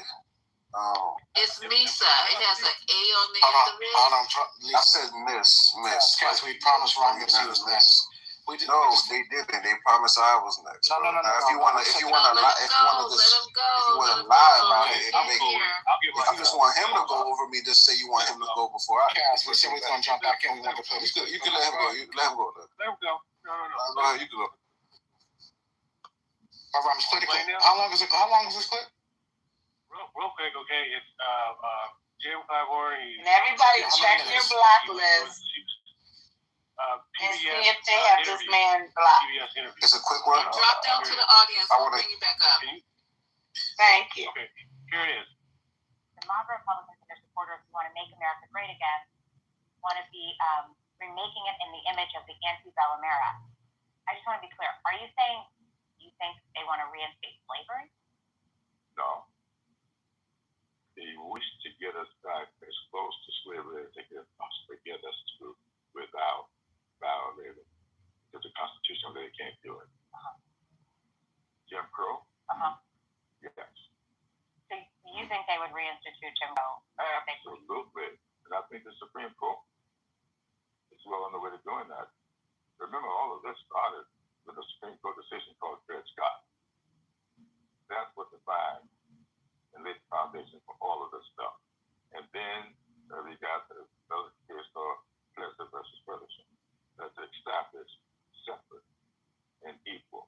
Well, of course, okay, I'm gonna stop right there now. Now, just think about that. Now, I'm gonna play this one thing about Nick Fuentes. He just released this, and he's far right, and he's pretty much trying to articulate his values and people that think like him. And this is even more disturbing. So let's just hear it. About what they're willing to sacrifice. Yes. what they're willing to sacrifice in order to have their white nation listen. I think absolutely anybody, especially anybody that watches my show, would prefer that we undergo another Great Recession or Great Depression if we could be in the white country. Anybody that watches my show would certainly prefer that we undergo a Great Depression or a Great Recession if it meant that we could have some semblance of a white country. Everybody knows that. No, it's not about economic opportunity. We would all prefer to have a smaller house and maybe a smaller TV and a smaller backyard and a smaller car. And maybe we eat out less than we did before. By that I mean restaurants. And I don't mean box. Not like Tucker, another favorite of Tucker. Find out of the gutter. We would all prefer to have less if it meant we could have more white neighbors. We would all prefer to have less stuff if we could have more society, more coherence, more of a social fabric. And that comes from familiarity. That's where the word family comes from. We look like each other, we talk like each other, we like each other. Okay, so that was it. So I don't think it's carnage, but I do think it's definitely a push out, push away, a relocation, and it's just going to be a disenfranchisement at the most, for sure. But I think it's carnage. Yeah, man. It's so crazy that first of all, this is a good thing. I don't know why people are saying slavery is coming back or Jim Crow. These people are insane, fear-mongering people. There's not going to be a civil war between black and white people. I don't know why people even think that would be a possibility in today's time. That there's no way for that to happen. There's a lot of factors at play here, right? A black Republican has the seat still. So it's like people are mad about this, but they're not mad when the Democrats have all blue and Republicans have no seats. I don't hear, what's the opposite of Jim Crow? Democracy? What the fuck? Nobody cries when the Democrats do it, but now they're crying Jim Crow.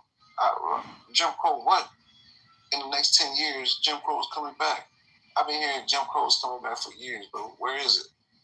Come on, bro. Y'all need to chill out with this shit.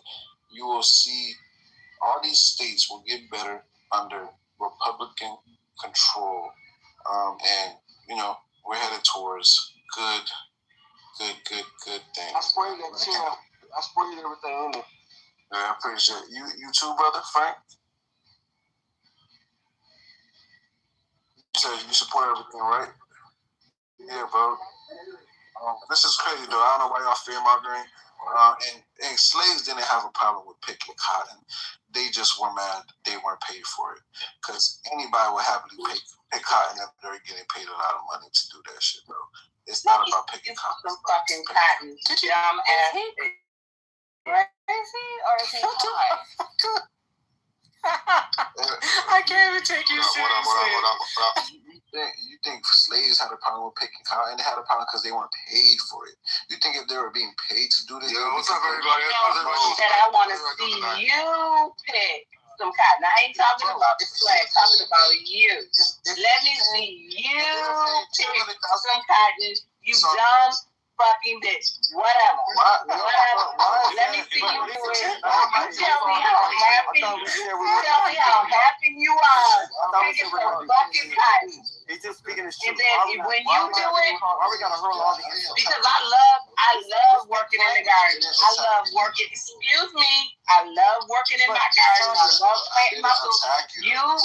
I'm not attacking you. I'm just saying that's what you said. That's what you said.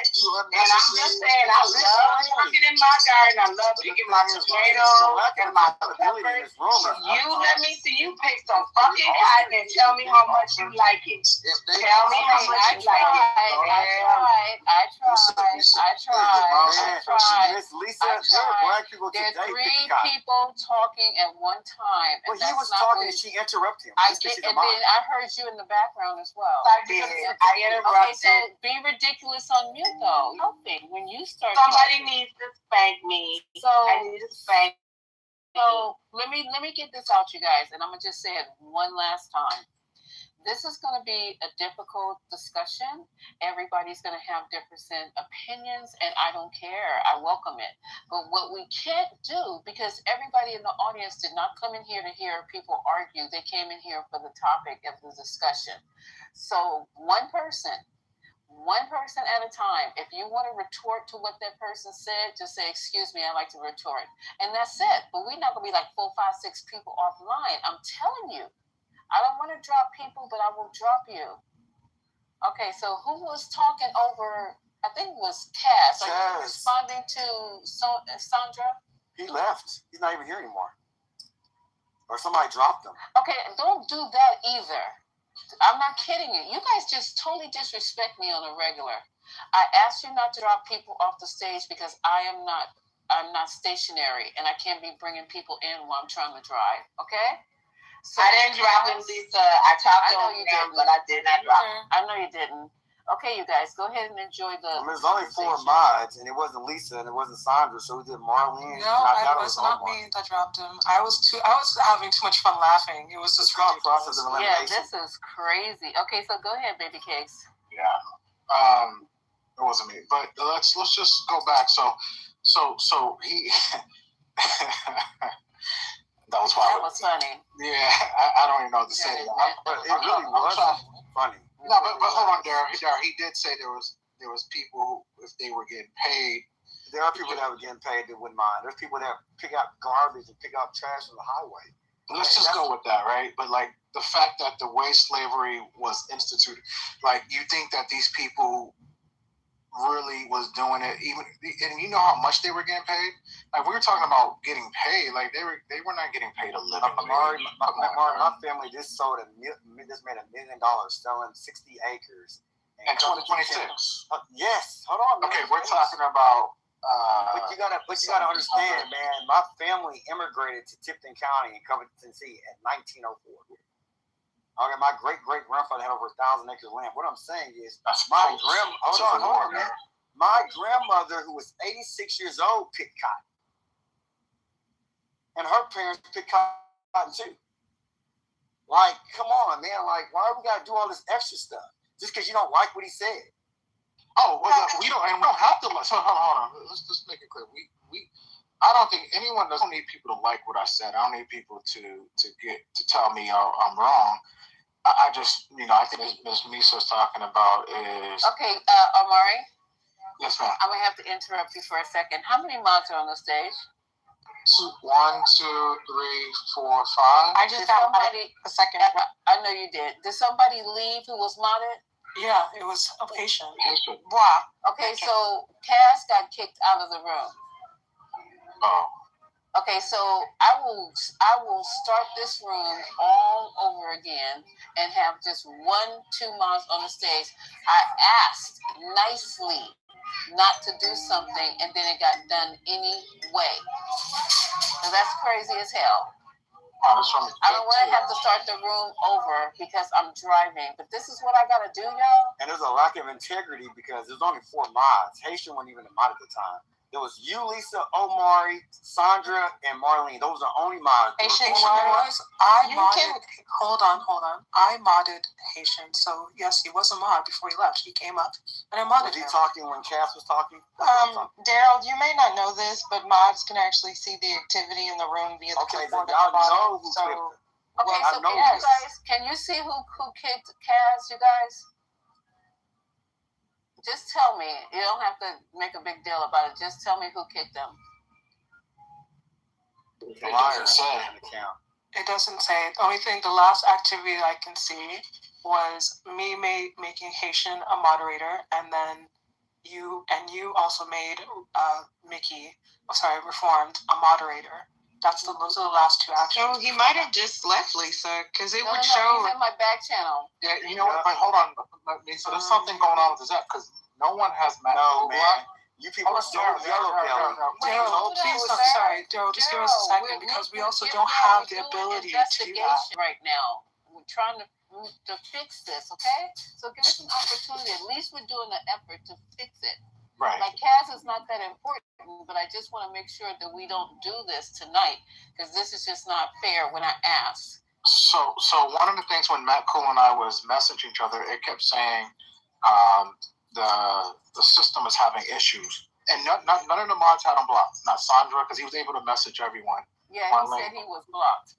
Matt Cool said I'm blocked. I know, but if you could message, like if someone blocks you, you can't message them. That's part of the block features. Like you can't send them a message. So with that being said, my only other logical explanation is that there's something going on with the app. Again, remember the app was down yesterday, if y'all remember. Mm-hmm. And it's still messed up. And it's still messed up. I made sure. Yeah, I made sure that I don't have anybody blocked. Okay, so good. So can we And just Kaz let is these not people know? Yeah, we can let them know. Kaz is, if he was kicked out, it would show. It would show in the Guys chat. that happen to be talking, and no one like. No one And I was the one that had. just happened to just kick him out. Oh, Lord Jesus Nobody did. Christ. Stop, please. He just happened to get kicked out. Lisa, How I'm convenient is that shit? gonna move down because I had Matt Cool blocks, and if you open a new room, just wait. Give me about 5 minutes before you mob me down. I can't open up a new room. I'm driving. It's gonna have to be when I get home. Okay, let's but wait till you get home. Let's wait till does you get home. anybody know if he chatted? Because his chats would be gone too. But if it doesn't show it in the little clipboard, I mean, maybe he can't get in now because somebody has him blocked. But it's also anybody on stage. So tell him to go, because I had to do this. If someone is on, and you can get back to, we can get back to Misa's conversation. If someone just on stage has you blocked, you can't see the room in the hallway. So like I had to go in the house. Does anyone have a backup account that you can bring in? No, just tell him to go in the house, click on the room, and then he should be able to get in that way. But it's not going to show up in the hallway. Oh, okay. So can you tell him? Oh, you're not following Kaz, right? Absolutely not. Martha Amari. Oh, yeah, I follow Kaz.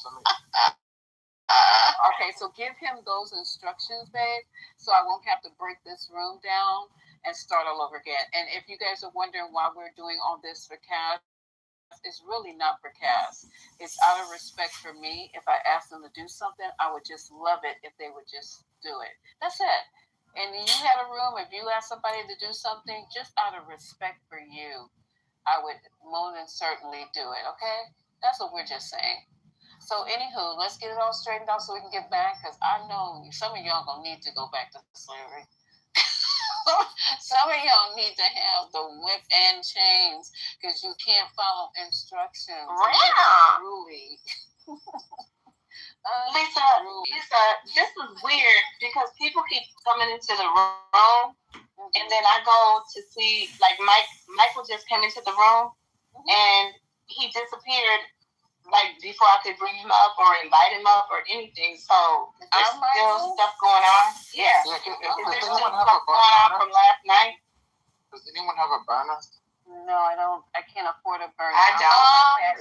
It might be shadow banned too, because I have a burner. Let me see if it's in the hallway. I always go to the house, y'all, because the hallway is spent. No, I can see it in the hallway. On my I don't burner. know why it would be shadow burner.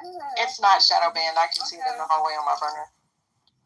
But anywho. So yeah, anywho, we're having a good conversation, and I wanted to continue. It is so juicy. You know what? It's not. You know what? I just looked. It doesn't show you if you did drop someone, because you had that naked guy on the stage. And a naked. No, not if you drop them. It shows if you kick them. No, it shows if you remove somebody from the stage. Because see how it says Tiffany Denise removed Tiffany Denise, reformed, removed, reformed? It shows if people are moved or kicked from the stage. So she had a troll on stage that came up, and we removed them, and it doesn't show that we removed that troll. Oh, well, maybe something's wrong with the app. But anywho, I mean, yeah, there may be something like that. Yeah, it doesn't show. Amari, you should try to ping him then. I just sent him a message, and I told him to try to do go in through the house. Oh my God, I just got a message. But in the meantime, I would like to respond to the hallway. I seen it. That's how I came in. I would like to respond to the comments that were made in the video. Thank you. Okay. So first, from the person that was speaking, that was Nick Fuentes.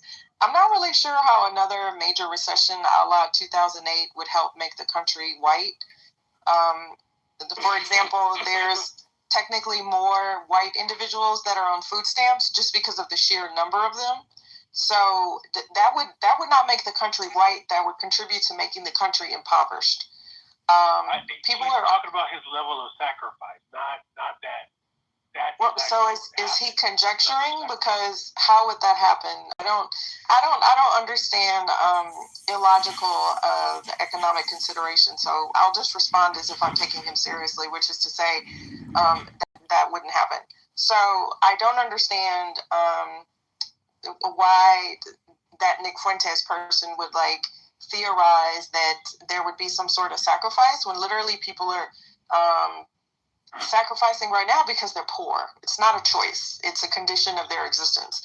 That didn't sound right, but y'all know what I'm saying. So then I'll bring it into the other person, what the other person was saying, Kaz. So he's saying that we all addressed the slave thing, but honestly, the slaves were a form of payment. Like, their labor was paid. It just kind of went to the person that owned them at the time, which was the master. So I'm not really sure how he doesn't understand that if slaves were paid, they did not own their wages because they did not own themselves. But anywho, just in case anybody was unclear about that. And the last thing, the poorest states in the nation are actually red states. So I'm not really sure, again, why we seem to confuse democratic economies versus, Republican economies. The red states are literally the most lacking in education, lacking in literacy, lacking in jobs, lacking in all the things. We know what Republican leadership looks like. I'm not sure how we continue to be confused about that. Back to the I can't respond to that because I think you missed the point.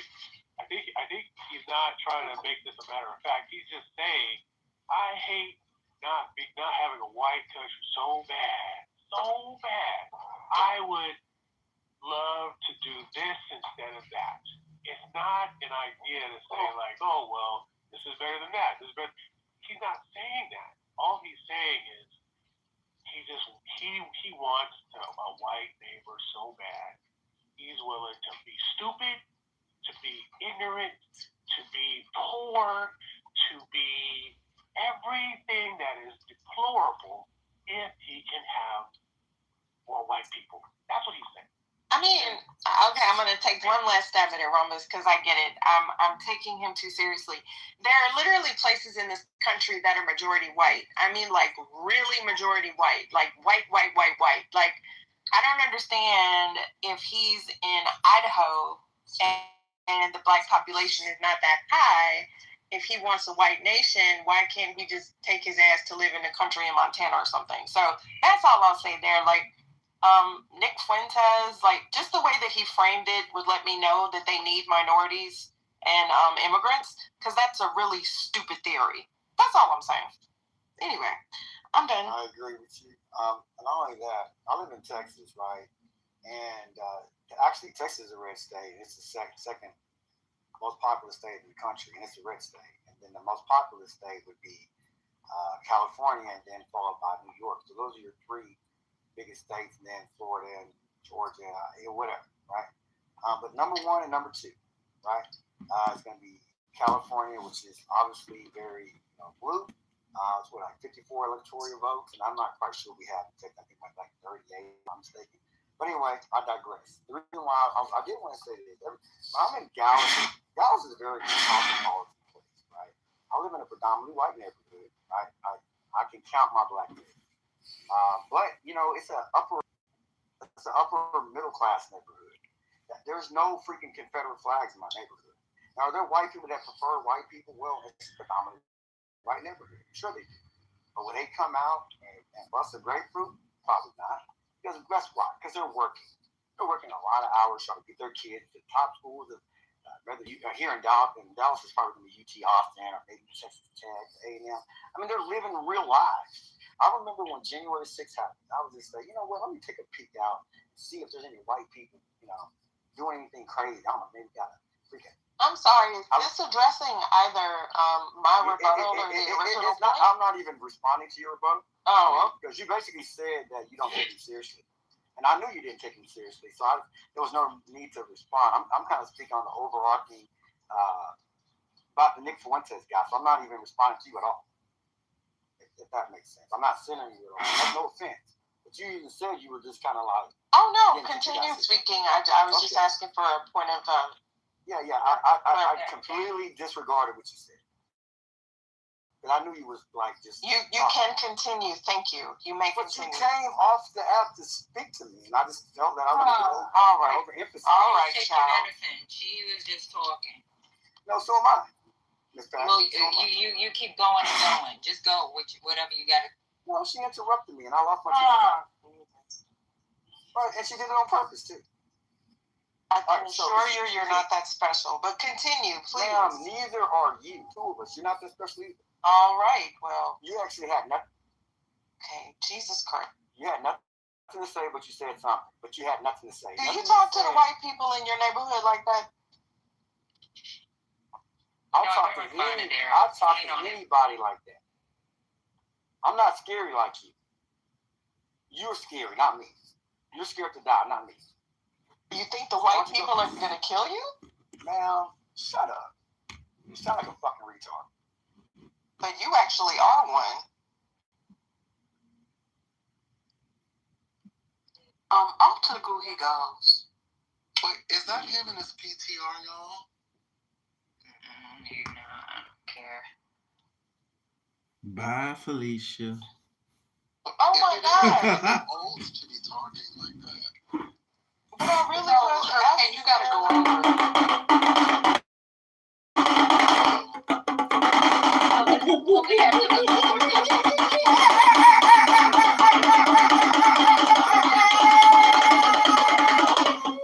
But I really was asking him what point he was referring to. You really was. I didn't understand, and I was going to interject it.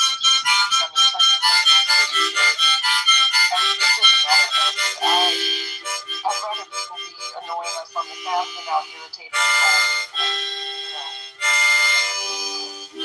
I just start yelling at an old black woman and call her a bitch or something. I'm sorry.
But don't we already have a vestige of a modern day Jim Crow? Didn't we just witness that just in the last couple of days that the state of Virginia had a statewide vote and then it was shut down, and then we find out that the Supreme Court shut it down?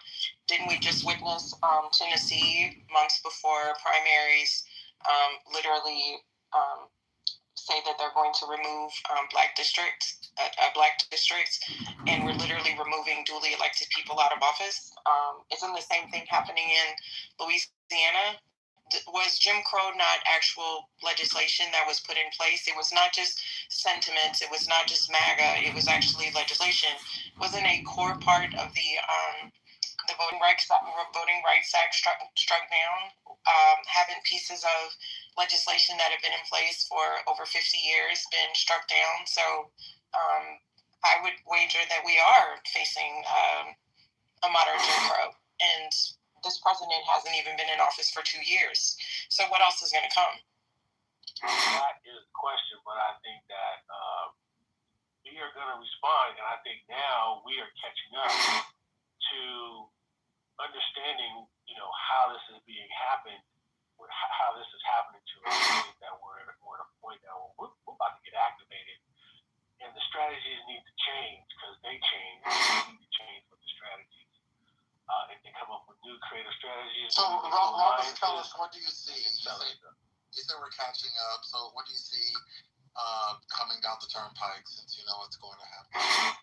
What do you see? I don't say that I know what's going to happen. I think that we are going to be in a position where we're going to have to sit back. How do we take this shit down?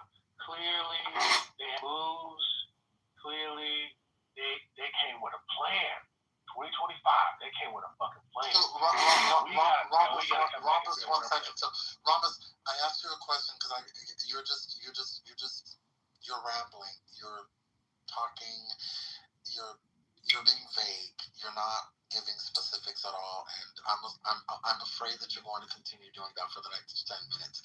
That's why I asked you what you see coming down the turnpike. If your answer is I don't see anything yet, or I don't know, then that's your answer. But I don't need we need to sit down and strategize. We just need to get ready. That's not saying anything. Okay, so let me. It's okay to say you don't. It's okay to say you don't know. It's okay. It's okay to say you don't know. I did say that, but what I'm suggesting is we are going to start early.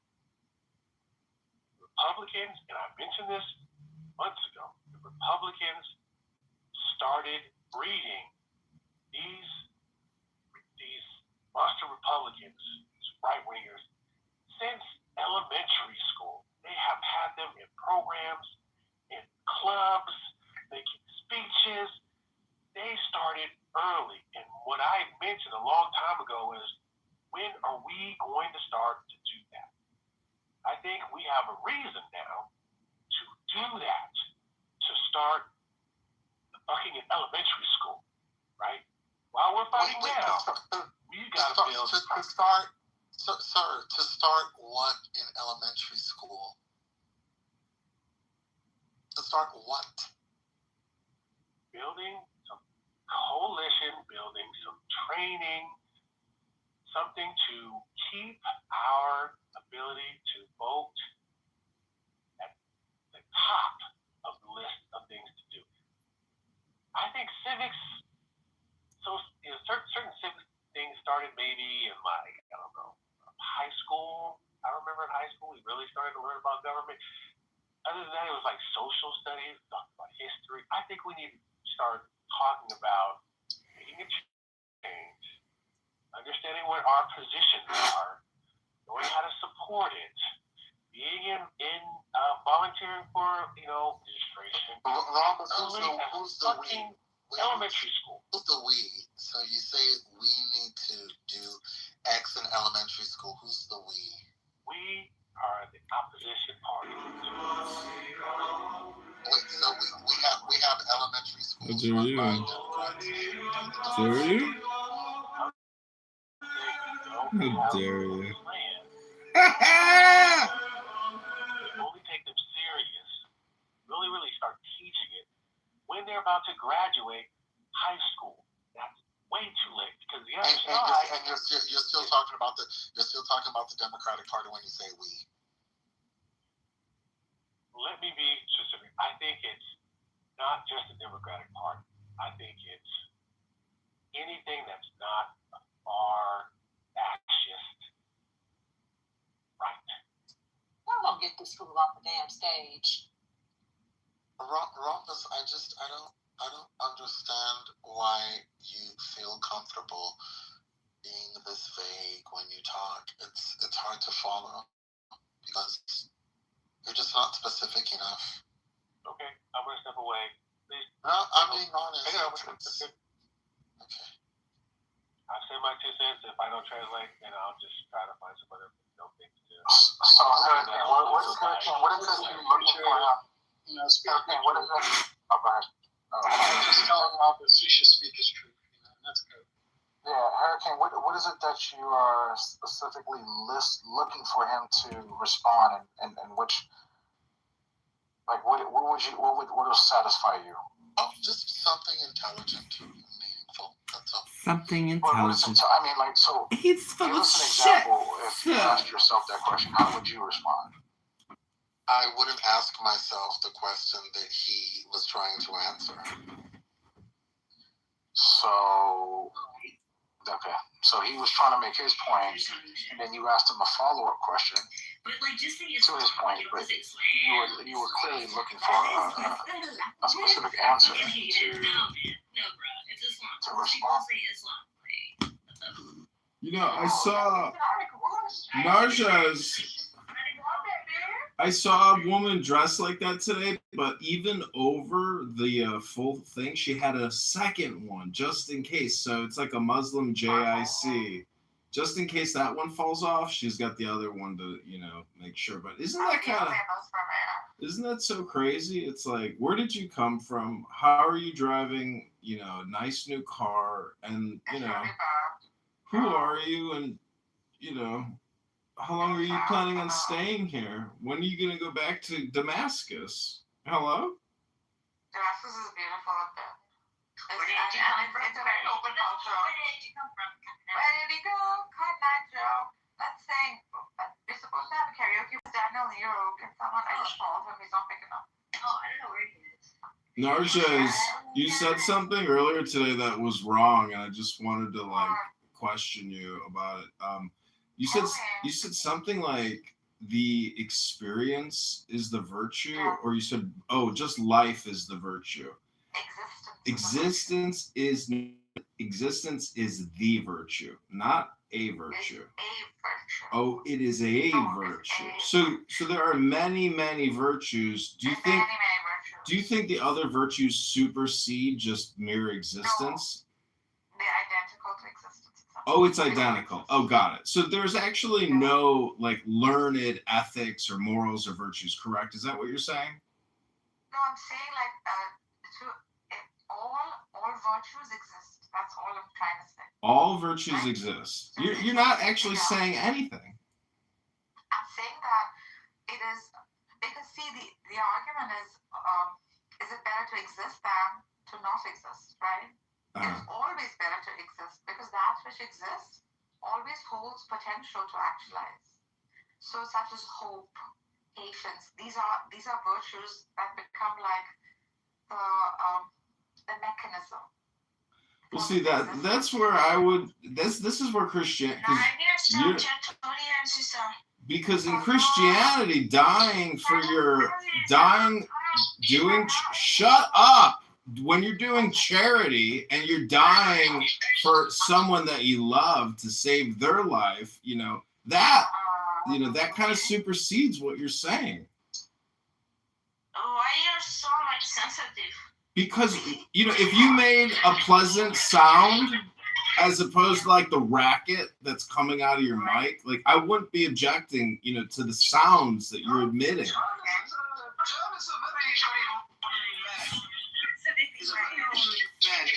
He's intimidated by No, I'm just asking, are you okay with my voice or not? Because I think it's good. It's exceptional. Yeah.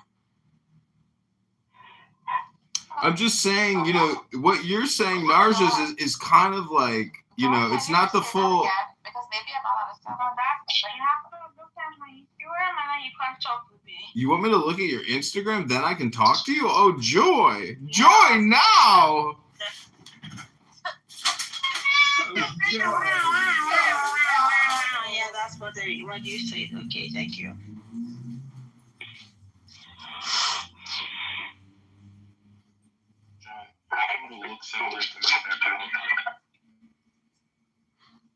Rabbi, your audio. Yeah.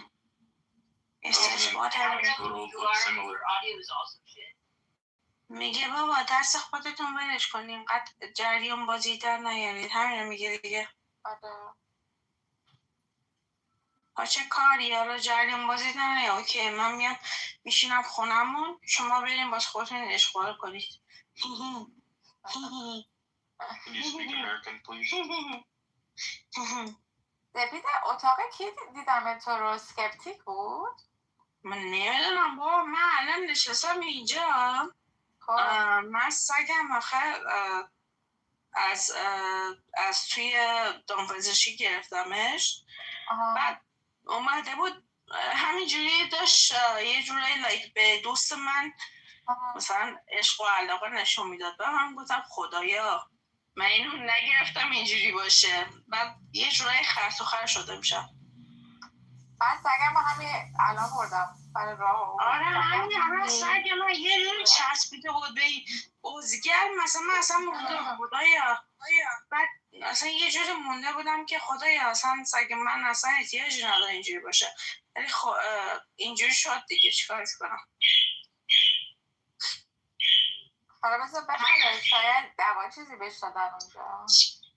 اوکی، بچه‌ها یه ذره حرف زدن، گفتم جوابشونو بدم. دستت پرندم داری سپیده؟ آره. چوتی دارم. الان اینجا اگه خاموش کنم، همه چی خاموش کنم، میتونه بگه که سپیده باشه. بعد جدا از اون سپیده رو میتونه بگه که ولش کن. بعد حرف بیادبی نذارم، ولش کن. بگو. نه بیادبی آخه، بیادبی. بگو بابا. چی میگه کس بیادبیه؟ ولش کن. کس خول چی میگه مثلا؟ نه میگه که ریدم دهنت. Okay. Hey, Blow, can you tell them you're like reading them the Hanet, please? I'm just literally asking you. خیلی بامزه. What the fuck? اون چی به من زنگ میزنه؟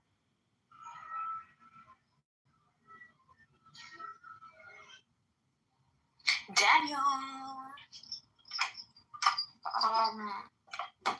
Do you know I don't know this person at all? You don't? And you just fucking spoke to her fluently in Farsi and it sounded partly Vietnamese. I don't know why, but... Dude, mine doesn't. She had a little accent. Oh my God. What is her problem? I don't know if she is. How does she fucking know that you could speak it, though? I don't know. She's stalking you, bro. Seen her in a room before this too. In one of the rooms I was in. Yeah. That's crazy, bro. No. They're coming to get you. They're coming to get you.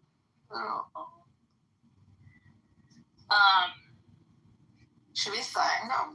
Yeah, I'm just putting clothes on. Hey, Daniel. Hey, sweetie. Daniel, why aren't you speaking? He's become too cool for school. He's become too cool. Wait, Nurses, I got a question for you. Do you think the IRGC is hiring, meaning like because they've killed so many of them, like they're not putting out job solicitations to Iranians? So like, hey, we need to recruit you. Join today. I mean, they are, right? Absolutely. Hello. You know what? That could be possible. Really, I think so. I mean, if the U.S. was engaged in a major war, they would be soliciting for soldiers left and right. I mean, they would have a draft. Like, where's the draft in Iran?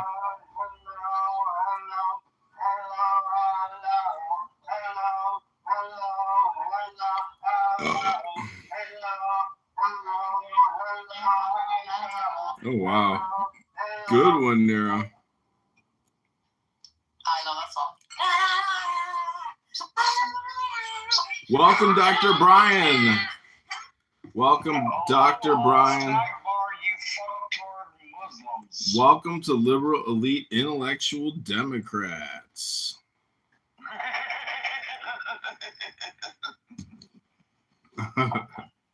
That's funny as fuck. Okay, I want to give you a quick sample. live on CBS. I mean PBS. No, I think this would be, Amari, this is important enough for us to listen to it in its entirety because we can chop it off every 5 minutes. But for us to be listening to out of sequence clips that are not going to give me any understanding, because he started in a different spot this time. You notice that? So let me, I do apologize. Let me see if I can bring this up in the YouTube long format. And just so that you know, it's called Firing Line, right? With Margaret Hoover, all right? Oh, okay. He's with Margaret Hoover? Okay. I know. That's a good, she's a good one. Okay, so I would like us to be able to hear it. No one has any place to go. This is Friday night. And if they're talking about Jim Crow and Clyburn is a good, he's a good interview. I mean, he's going to say something right off the cuff. I mean, you know what I mean? He doesn't hold back too much. So I think it's worth us listening to it. Anybody disagree? And then we can move on from there and continue having this conversation. I think it's worth saying. So South Carolina, I think I don't know who said, Mars said this. I mean, and then another lady who was another part, Sandra, another part of the country. I think it's worth noting that, the United States is a pretty big place. There's a lot of different people, a lot of different views and ideas. In South Carolina, this is slave ports there. My great grandmother was from Spartanburg, South Carolina. It's a pretty racist place. I don't think South Carolina is representative of all of the United States. I think we need to take that note. We're looking through the lens of Jim Crow, who actually the first Black American in 1971 to be an advisor to a governor in South Carolina. Right? That's we're talking about same guy. Hey, Daryl. Yeah. Hey, Lisa, I have an answer to your question about the clip. Okay. I found the clip on YouTube. The interview was done in January this year, so before the Supreme Court issued its decision in the Calais case. Brother, I just wanted to correct you on that fact. What? So the Jim Crow laws didn't come before 19. Oh yeah, game talking. Yeah, so there's nothing to correct. Just mute up. Wait. Oh, sorry. No.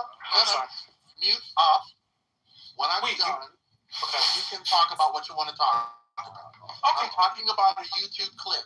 Mute up, please. You too, Chris. Mute up. You guys mute up on the stage if you're not. Don't yell at me, gay boy. Mute. Whoa. Stop, you guys. We're not gonna do that. This is a long night. Y'all already hyped up and. Yeah. So, Lisa, the clip was posted on YouTube in January this year. It's about 30 minutes long. I can post the link in the chat. I don't know if you guys want to listen to 30 minutes, but it's Jim Clyburn talking about America, race, and where we're going in terms of civil rights. It's a bunch of stuff. So here's the. Okay, you guys have the link. Amari, you have the link. Yeah, I don't know if I can play 30 minutes of what's that, but we can try to, because you might not got nowhere to go, but I definitely got to run up and down those stairs. Right here, brother. I just posted the link. Because it said firing order with Margaret Hoover, and that's what I found. I'm about to settle in and go to a cigar lounge and just listen. All right, so 27 minutes. Okay. You don't have to play the whole thing, but I believe that's where Rhombus got the clip from. So. Yeah. And we can just stop it. Okay, so we can stop this clip every. It'll take a little too long every 5 minutes. I'm not sure. So you want to run? Amari every 6 minutes? I think Rhombus said he'll run it. Okay, yeah, so I'll run it every 6 minutes.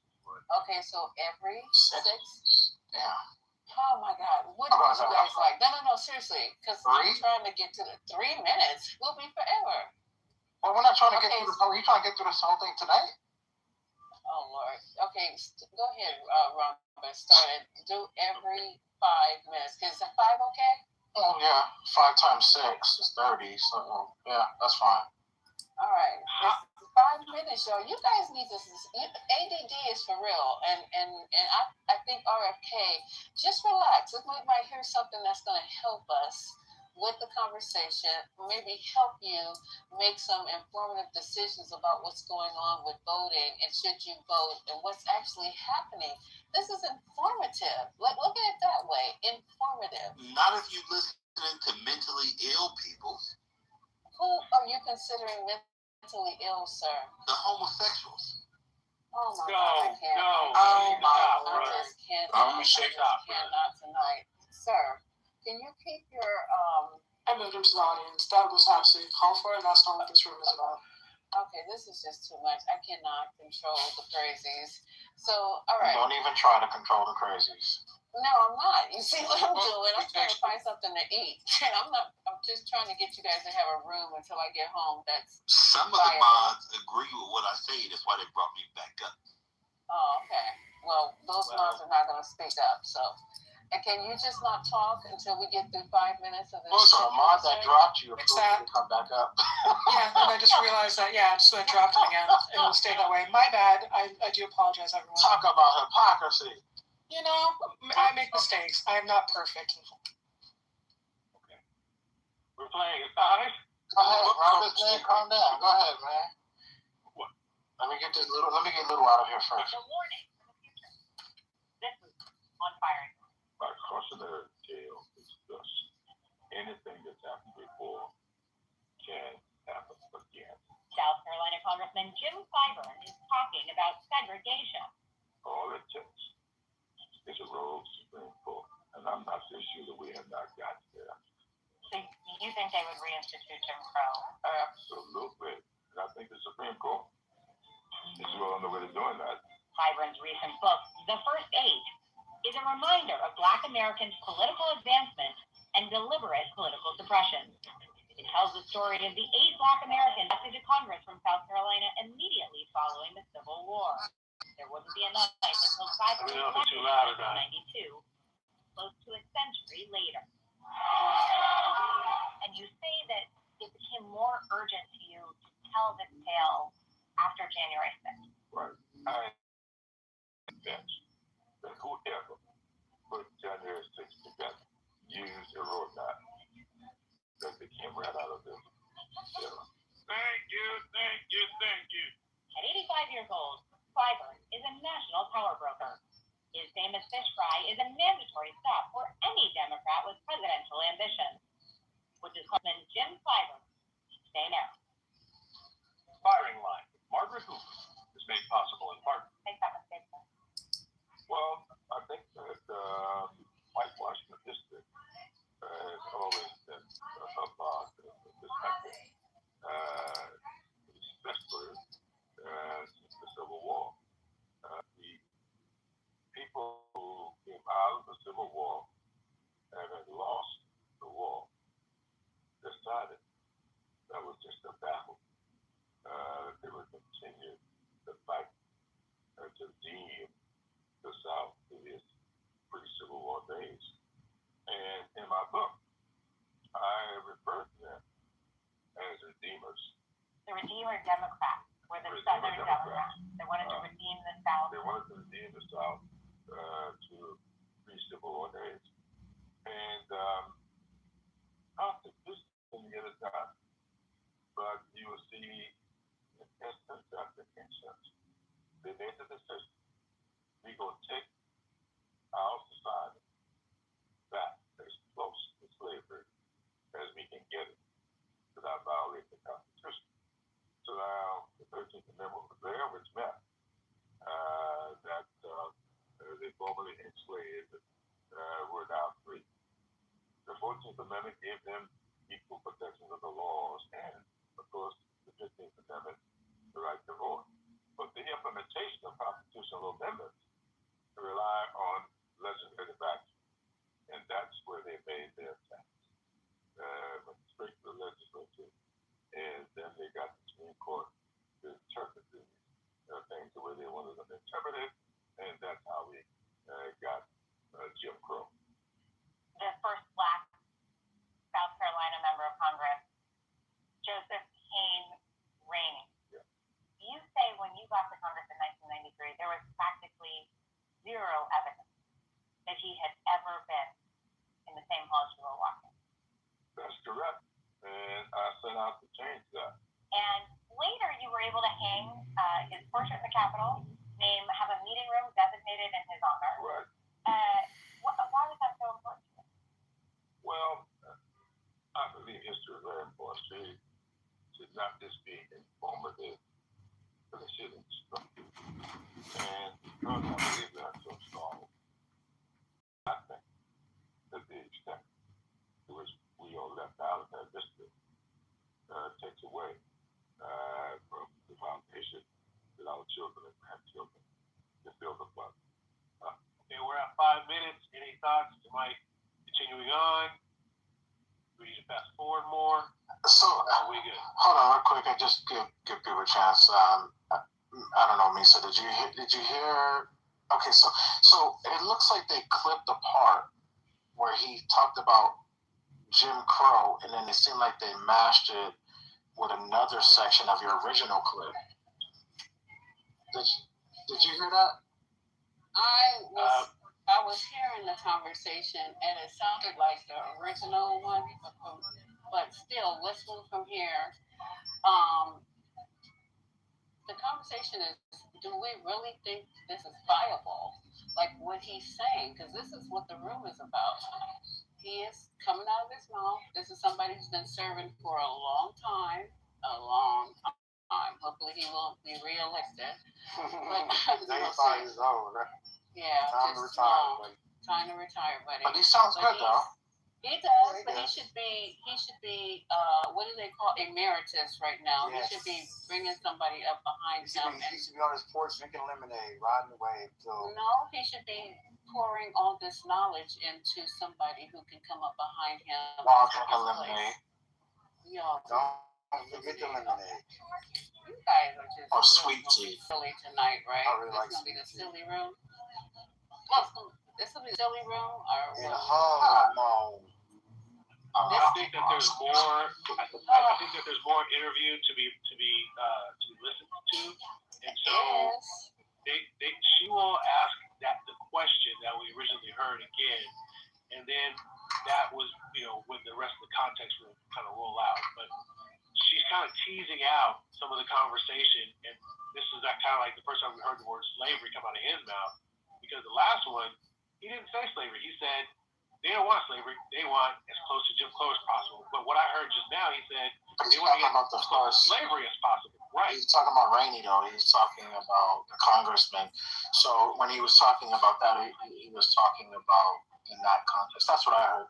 So, I mean, I didn't realize he's the person that got the picture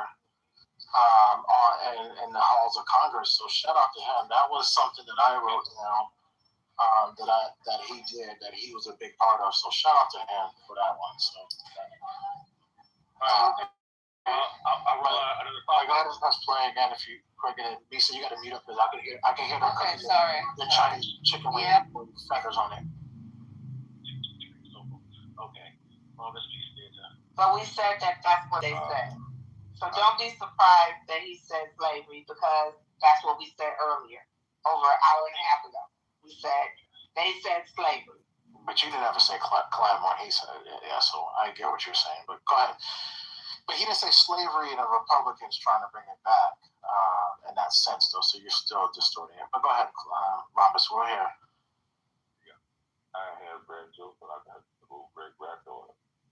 I think it's important for her to know who she is and from whence she came. Robert Smalls was one of your first dates. He was born enslaved. He became a Civil War hero. Right. You called him, quote, the most consequential South Carolinian who ever lived. Yes. Why? Because he was. What did he do? Right. Well, Robert Smalls was born enslaved. His mother never told who his father was, but she did, that his father was not African American.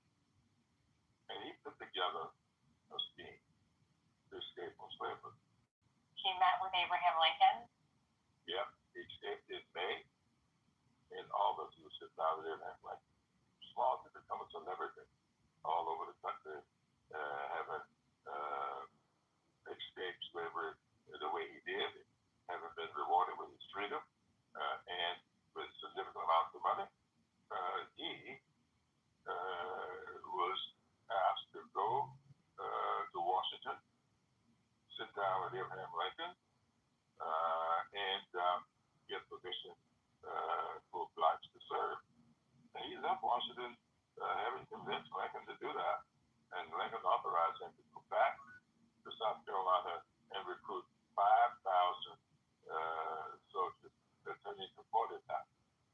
Abraham Lincoln said himself, and it's in the book, were it not for these soldiers, they would not have won the war. So I believe that war changed direction because of Robert Small. It's pretty clear the facts are there. There's one of the first aides whose story you say, quote, gives me the greatest pause, that's Robert the Large. Yeah. So how is he different? He was born a free black. He's from family from Haiti. His father's a tailor, mother a dressmaker. They owned slaves because he was of mixed race. He was able to get an education, and he really joined the Confederate Army. He was a big apologist for the enslavers. He looked down upon those who were enslaved until the war was over and the Union had won the war, and he flipped sides. He used his color, did an education, and he used his color to suppress those that he considered beneath him until he needed them to vote for him. He only served one term, and I think that was because people soon saw through him. The history of these men, especially the heroes, the ones you most admire, it strikes me that in an era where there was a move to tear down Confederate statues and to contextualize them and put them in museums and take them out of public spaces, that there's a real opportunity to build statues, to build up these men and to remind this next generation of our history. Yeah, these things evolve. You see various approaches to Robert Smalls in places not really official. I have not seen out talk with the legislator that was working on putting his likeness in the Capitol. He represents people and happens to be a Republican. And his thing to me was, Robert Smalls was a Republican.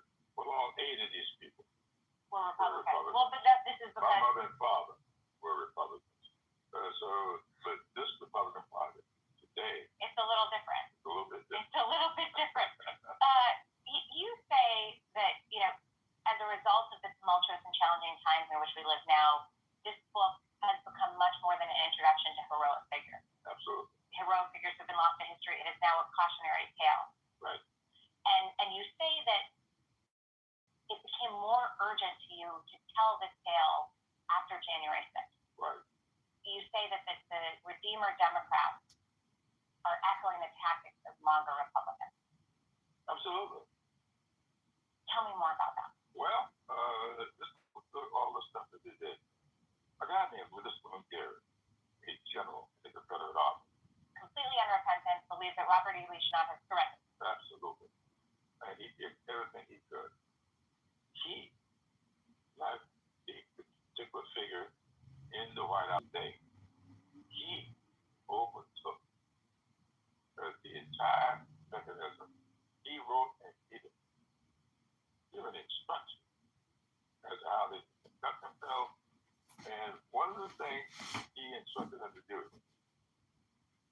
always wear a red shirt. The red shirts. Today, red caps. He instructed them rifle clubs, Ku Klux Klan, use violence.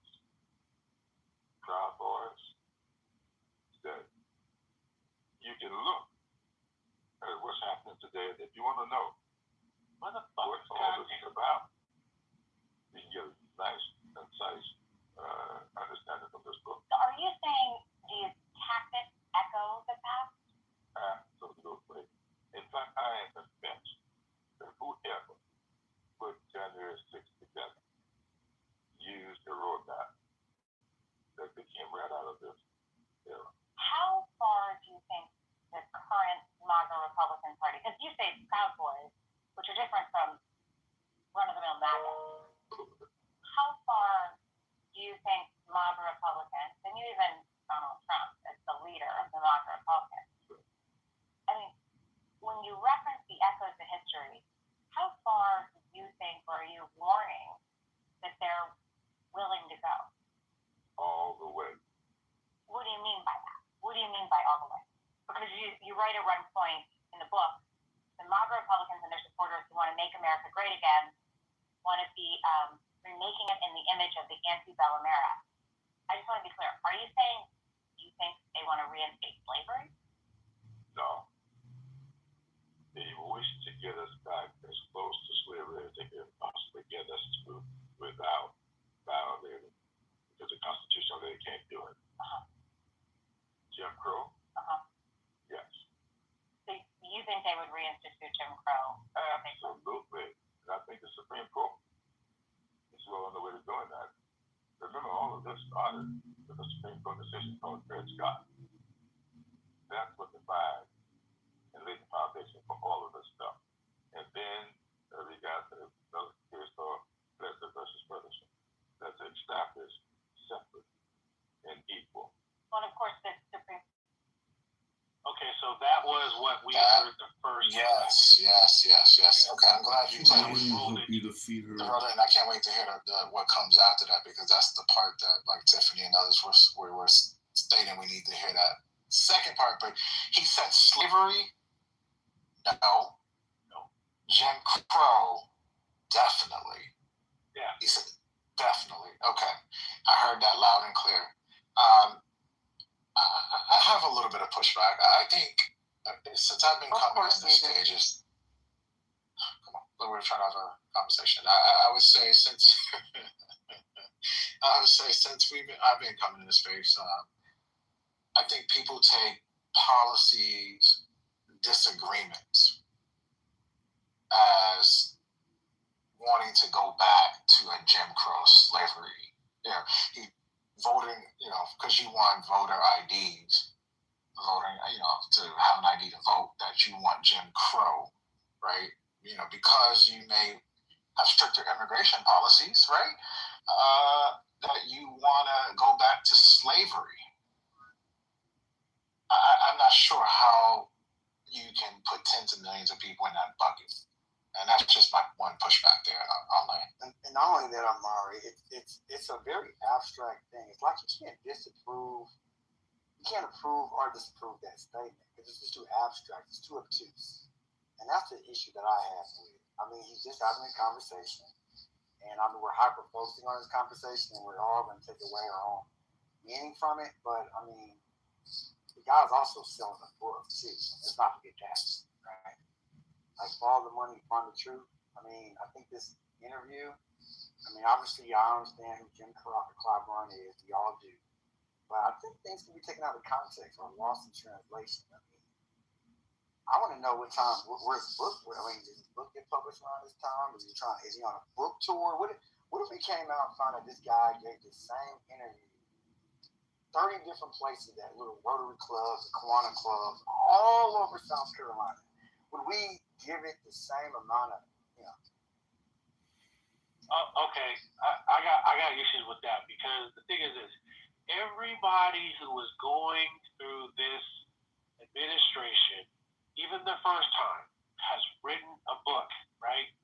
There are, I think, multiple reasons for that. One, you want to get that person's perspective into selling. If you're living in a MAGA world, you're going to get fired, right? So this is going to be his last hurrah getting paid. Secondly, it needs to be archived from multiple perspectives. As many perspectives that have the closest to the power as possible. Adjacent, direct, indirect as possible, so that we can get the most accurate depiction of what is really going on from many different angles. It is absurdist that we get this black man's perspective down, right? And he can make some money on the side, okay? Let's not forget that. It's Friday. Come on. Let me just have a little quick. I want to add to that, and I really want to pass the mic. But here's the other thing that's interesting.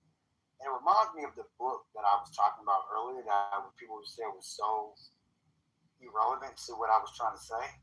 I don't know why, but how he described, because I just read about this guy, Robert Small. I didn't know this guy ever existed, and I went and I read about him, and I shared the link I'm a speed reader, right? I'm like, damn, this Robert Small did that during actual slavery. I mean, this guy actually got a freaking Confederate ship and drove it to the Union side that had cannon and munitions during the slavery time, right? And not to mention, another little nuance fact that was kind of mentioned there, he had kind of like a priority status or a preferential status. He was Haitian, born free. I think they're saying here that he actually, one thing they're saying he's a slave, but then he volunteered to be a worker to get a better context. He had slavery, agreed, and he was a freaking Confederate apologist. Let's not forget that part. And then he flipped sides after the Civil War. And then he served in the state legislature. Very interesting thing that any black person could do something like that back in the anytime after the 1860s or anytime. And then he served the U.S. Treasury, the U.S. Representative as well, during a time really right before Jim Crow, right? Jim Crow came after 1865, right? Because these were the things that put black people back in chains, mass incarceration, all these other things. Someone said, what am I insinuating? I'm not trying to insinuate anything. I'm like, look at the facts. Guys, I'm say it this one, I'm say it plainly. Nobody's going to give you shit. And it's interesting that we know that when it comes to our own macro lives. Like, if somebody's going to give you a degree, or you have to go out there and earn it, right? If somebody's going to give you freedom, or you're going to go out there and take it. Guys, white people didn't give us shit, okay? We fought for our freedom. We died for our freedom. And that's just the facts. We kill people for our White freedom. people didn't give a shit. Hey, ladies, we heard a lot of the fellas. Quarter of the night. I don't know where some of y'all. We fought and died for our own freedom. We didn't do it together, ladies and gentlemen. Our people did it. Oh, my, Sam. I'm happy that you made a distinction between the Republican Party of the past that his parents were and Mr. Smalls was in the current Republican Party. Because no matter how many times people try to dispel that nasty little rumor, it will persist. I also think it's interesting that I actually just appreciate his perspective. I was reminded that this is an elder, and we don't really know what he's gone through. And it's kind of amazing that he reached that point in his life. And what struck me, and I put this in the chat, and honestly it's quite infuriating, and I apologize to all of the non-melanated people in the room, but kind of the way that even at his age, with all of his accomplishments, that he still had a tinge of pride in his voice when he said, and it's in the book, that Lincoln said he couldn't have won the war without those soldiers. As if we're still looking for some kind of approval from people that we know largely are not even worthy of seeking such, are telling us that we're not enough, or telling us that we're not worthy.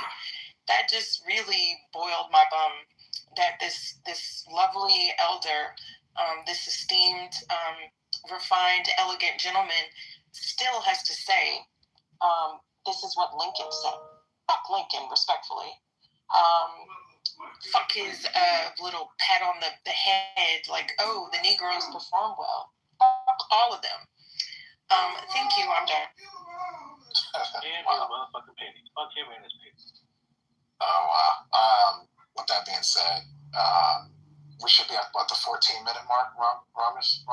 Yeah, 13, 14. Yeah, so we're like halfway there. And I can speak another 5. Well, I just want to add real quickly to what Reformatory said. I mean, Reformatory, man, it's scary. Reformatory. It's scary. Girl, I know, we're 20s, girl. It's scary because I want to say this about Lincoln. Lincoln was a piece of shit. Lincoln he did not want you guys to be free. He did not want you guys to actually be in the war, but he was was pushed to it because they were losing so badly. He wanted to save the Union, and by saving the Union, if that meant sending y'all niggas back to Africa, if that meant sending you guys back to Africa, he was willing to do that.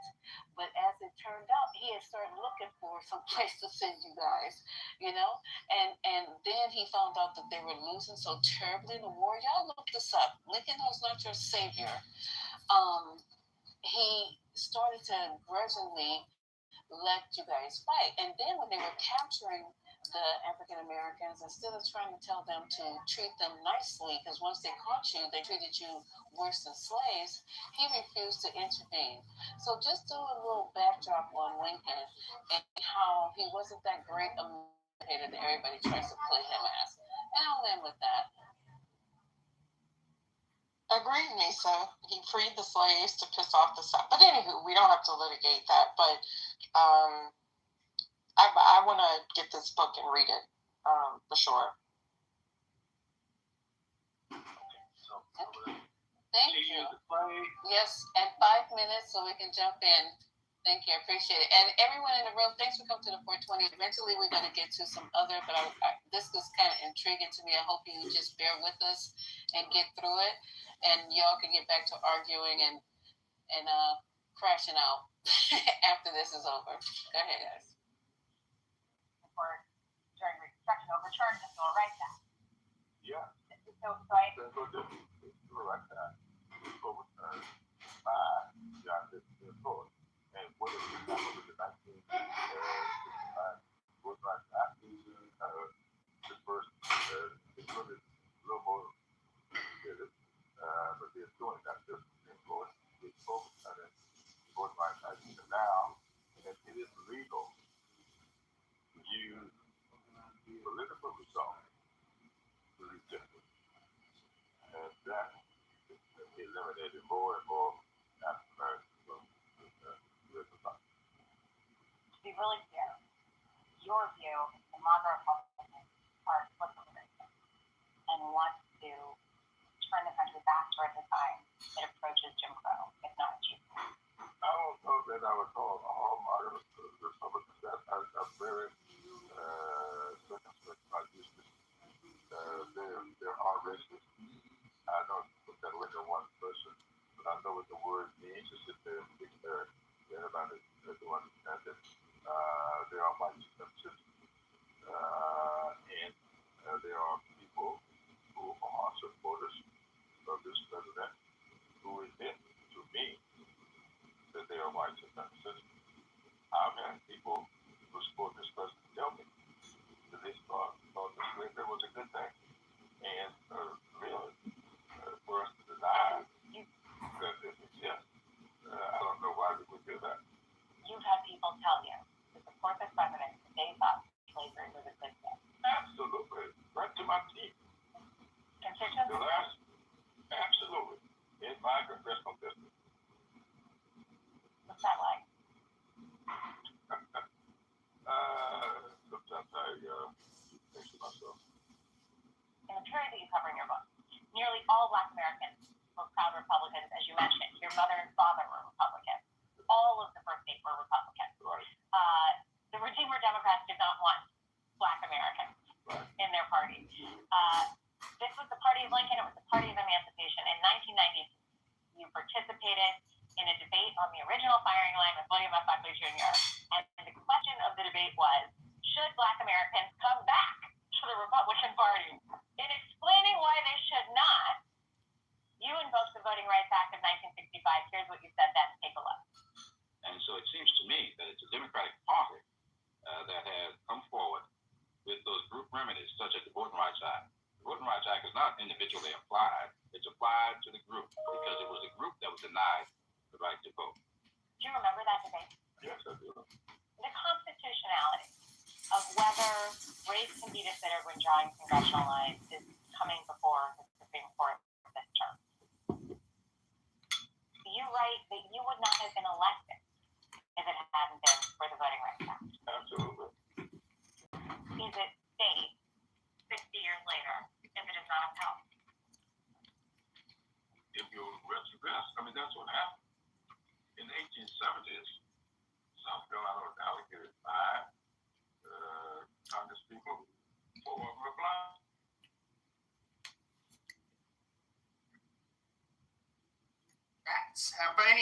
By any means necessary, and that was I still to this day don't know how much of that was just propaganda to rally the support of the people to find like a common boogeyman versus they all actually believe this. I really don't know. I'm not. But that's I'm very not similar making to the left here today. But I'm not making this up, guys. Like it's every 3 hours I have another incident, and it's coming from people with that are just extreme, and you hear it on here. You've got to put antenna up when you hear it, and so this one's from the left. And they're definitely here. Yeah. And we should not underestimate it. And I've seen more far left she was indeed a sweet flower of love. Terrorist attacks than from the right. To be fair, It's not historically. It's not quite. I mean, right wingers. So left wing will cause mob violence. They will have large protests. They'll assault people, especially when they can outnumber people. But traditionally, and I'm just being fair, this is where the right-wing extremists were different. Who were the people that would go into a black church or a synagogue and shoot up people because of who they are, or Walmart, or that store in Buffalo, where because a lot of black people there? It was the right. I mean, the right-wing did have.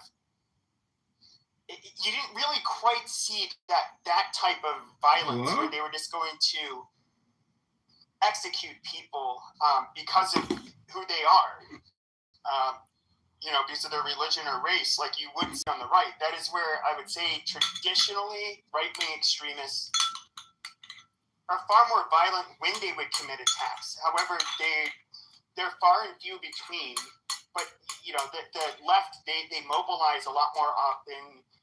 In large numbers, a lot of violence ends up happening when they do that. But you don't really see the mass shootings and that kind of stuff that you would see with the far right. I don't know what else to call them. That's what I'm saying. Those mass shootings. I mean, we're seeing them, and we're seeing from which group they're actually coming. I'm sorry, it's usually. I mean, you had some trans people that are, I don't know, trans men, trans women that have had their little streak the last, year and a half or 2 years. That I would say are more on the left. Other than that, like they're kind of anomalous. Before then, it's generally been right-wing people that do these mass shootings. And even like if we look at the Boston Marathon bombers, I don't even know if you can put them on a left versus right because it was just like that's Islamic. Well, that was a terrorist attack. No, Tsarnaev was driven through a sense of Islamic extremism. He got wrapped. Exactly. It's not like I don't even consider that left versus right. It's more, at least in American it's not context. left versus right. It's like radical versus not radical.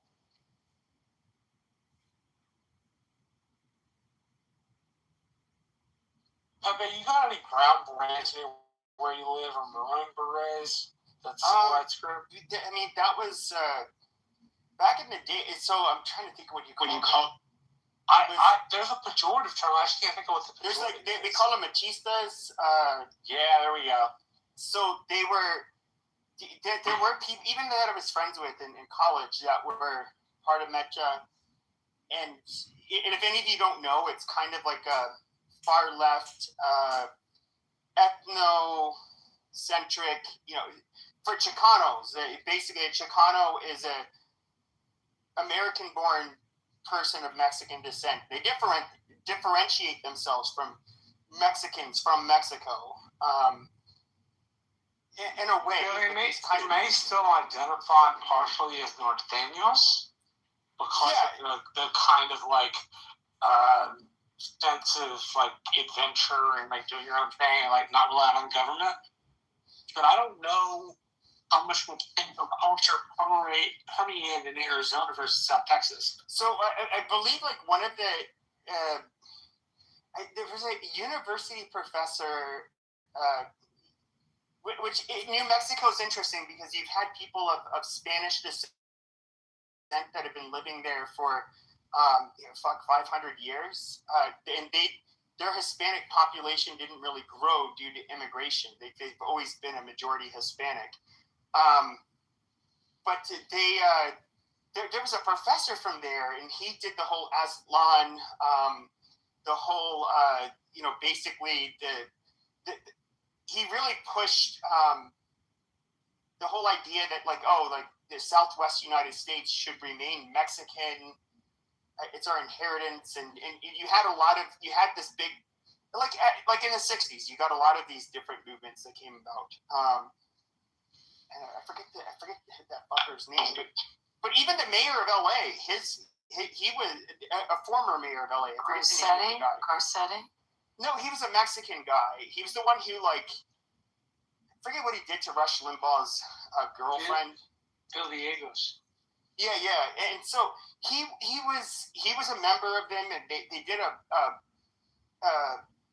they sabotaged some train tracks in LA or near LA and caused a terrorist attack. I mean, they were kind of militant, like a lot of groups back then, like the Black Guerrilla Family or militancy went kind of hand in hand in the 60s with political groups. I mean, the 60s were a super violent time in America.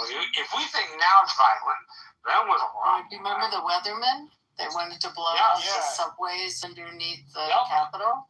I mean, they caught that. They caught them doing I remember asking my dad. I mean, he was in his teens and 20s in the 60s, and in 2020, I remember asking him, I don't know, was our country more politically chaotic or violent now or then? And he had a really hard time, answering it. So, in some ways, we were worse. It's the Weather Underground. It was the SSDS. Yeah. And the Weather Democratic Society, something like that, right? Yep. You actually had some, a lot of them were pretty privileged white kids that were socialists. Yeah, but, they were privileged white kids. I mean, at Columbia, but they were very smart. These were really smart guys, like Bill Ayers. Hey, Jerry Rubin and Abby Hoffman and Dillinger and Tom Hayden. I'm trying to remember if I can get all seven. Who am I missing? Rennie Davis. I mean, they were really bright. If you look at who went on trial. Who's the one? Chicago 8 became the Chicago 7. Bobby Seale, right? Right. Who we left out? Wait, Dave Dillinger, Rennie Davis, Abby Hoffman, Jerry Rubin, Tom Hayden.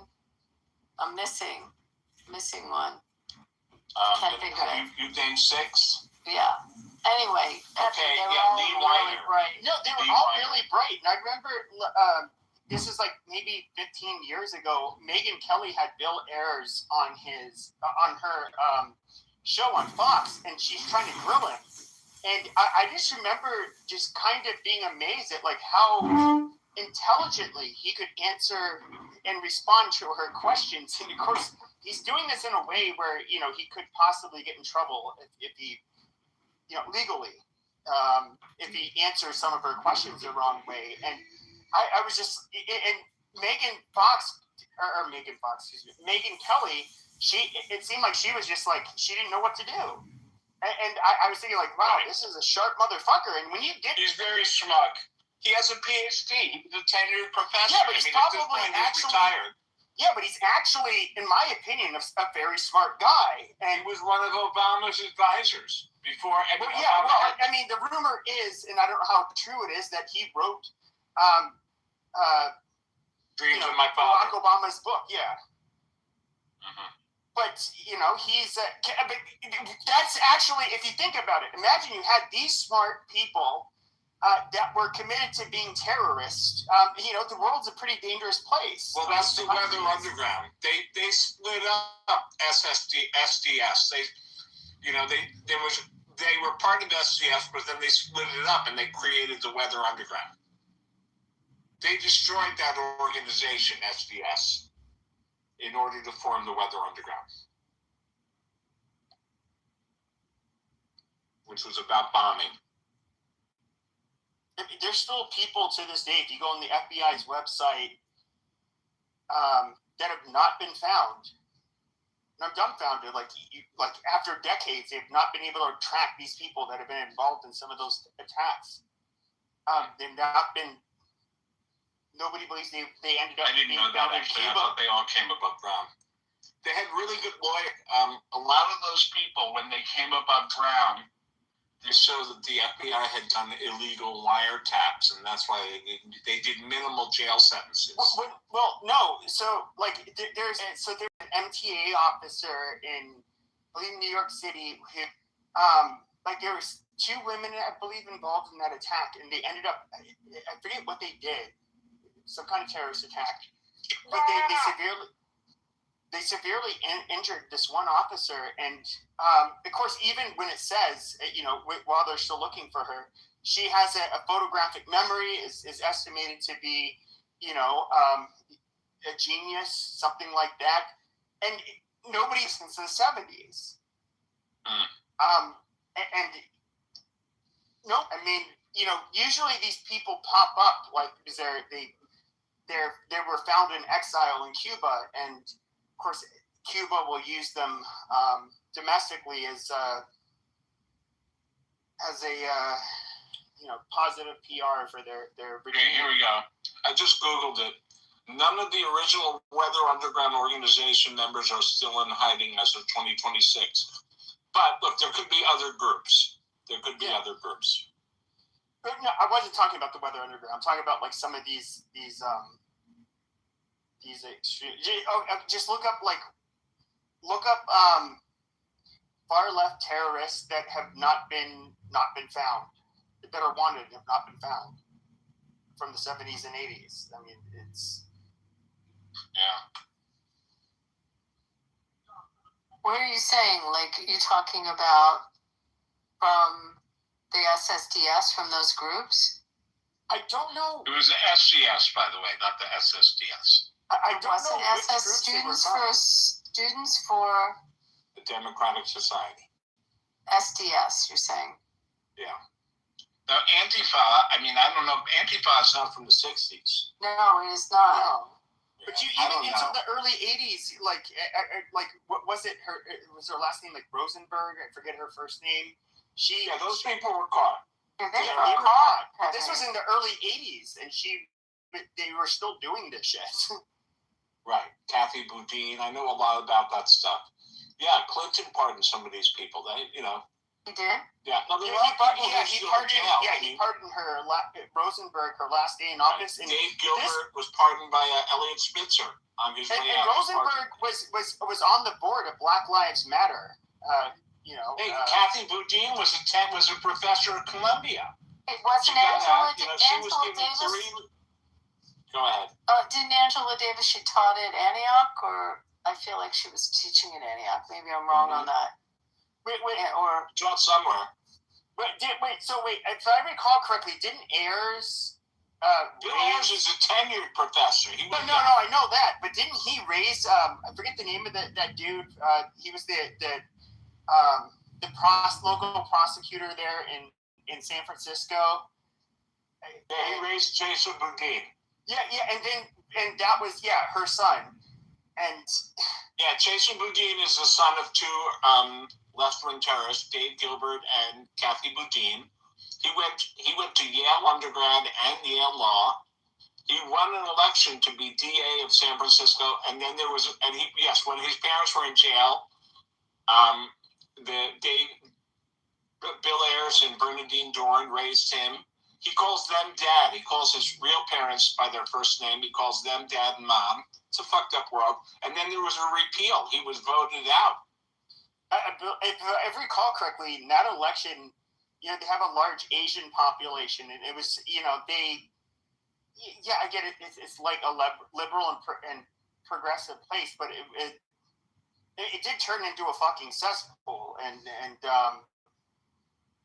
I don't know how it happened. I don't know how you do a repeal.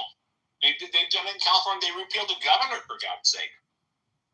Remember when Arnold Schwarzenegger, he was voted in on a repeal election. Whoever the governor was, Gray Davis, I forgot his name. They repealed him, and Arnold was voted in. We don't have that in New York. I can't remember any other repeals in my lifetime. Can't think of any repeals other than that one. Yeah. Oh, wait, the DA in San Francisco. That's what we've been talking about. That was the son. The both repeals that we can think of are in California. So that was a terrorist. That was the son of two terrorists, and that was raised by their terrorist friends. Yeah, the incredible thing about him is that he went to Yale undergrad and Yale Law. I really believe that. But these are smart people, and smart. These are not dumb people, and that's what they're very smart. Yeah. But academia is where the liberal world, those are the people that still sympathize with the Weather Underground. That's where they are. The universities and professors, those are the people who feel like chicken shit. I was too chicken to join the SDS or to join the Weather Underground, but I do sympathize with them. And so they get a kick out of promoting the children of these people. They get a kick out of the fact that Chase Boudin is at Yale Law. Isn't it cool? Would say that his parents are doing light bids, and he's at Yale Law. Isn't that cool? And I think that's one of the differences between the left and the right in the United States is when it comes to domestic terrorism, you don't have this legacy of the right wing doing this, the terrorism stuff. Whereas if you look at aside from Timothy McVeigh, but that's few and far between. No. I said legacies. I misunderstood you, man. That's my bad. Yeah, I mean Timothy McVeigh's kids are not going to Harvard. So, but you do have people with left-wing grievances and people that so happen to be left that have ethnic or racial or religious grievances on the left that were kind of brought into the fold of I'll just say this Marxist violent ideology where you can you're fighting the good fight. Yeah, just go ahead and blood should run in the streets. You're doing what you need to do to liberate your people. Whereas the right doesn't have anything even remotely similar to that. You're going to have people that are very extreme on the far right, which are, they're just terrorists and unhinged, and most people don't take them seriously, that might have views that are similar to that. But, once again, these are fucking crazy people. They're never really taken seriously on the right. But even the mainstream, and that's kind of one of the weird things, is I guess in the 60s, maybe there was more mainstream acceptance of the violence towards the majority, like America. We're an evil country, the white people, whatever. But I mean, today it's like, what do you see? It's America, any of its allies. They should be attacked. They're horrible. They're evil. White people are evil. At least in America's context, they put Jews in the white basket, but you guys are more elite form of whites. And you guys you're colonizing these brown people in an apartheid state in Israel. You're just super awful. We need to get rid of you. That's kind of how they think. And, I don't know. I'm just waiting for this shit to end. It's getting really fucking old. Googling, trying to find other recalls. This is interesting. Well, yeah, the demoralization of a nation. That whole project has been going on for quite some years now, and I feel like, I hope it's not going to work, but it sometimes does look like it's slowly working. Yeah. But I understand, like, when Yuri Bez, I'm sure you know about this, and how, like, awestruck he was that he was talking about how they try to demoralize countries. This is a defector from Russia who work for the KGB. You know, basically they would, whether it was gay rights, the support or the rights of different marginalized communities, you know, they would try to draw or create rifts every way they could.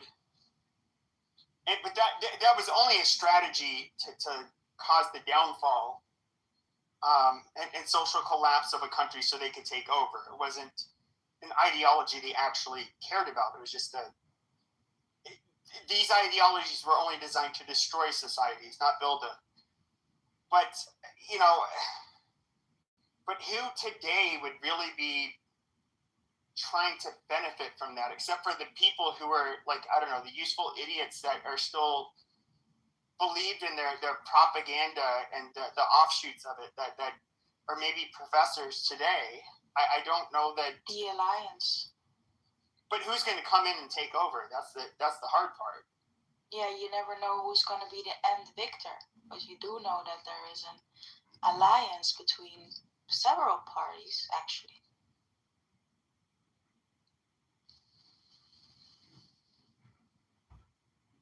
But the Soviet Union would come in after a country stabilize and then, quote unquote, normalize it and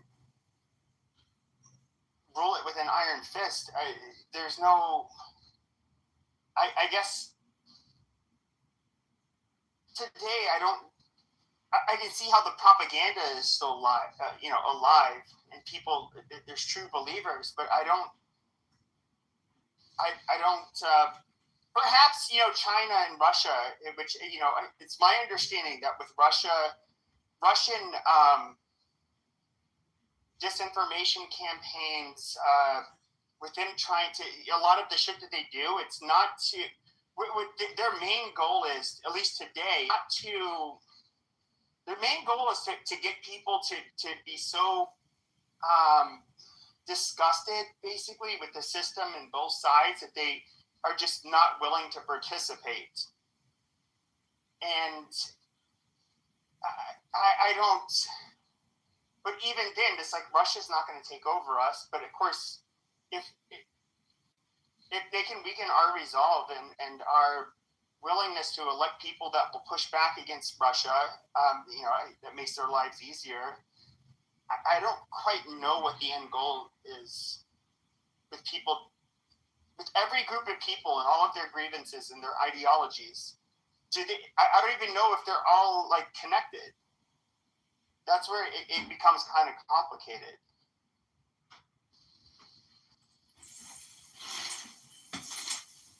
How about Cuba? You can take over Cuba, or you're in that. Huh? Yeah, Cuba should be freed. I mean, personally, should be freed. Yeah. Why who? What's not good? Why who? It should be freed by the fucking people. By the people or Trump? No, by the people.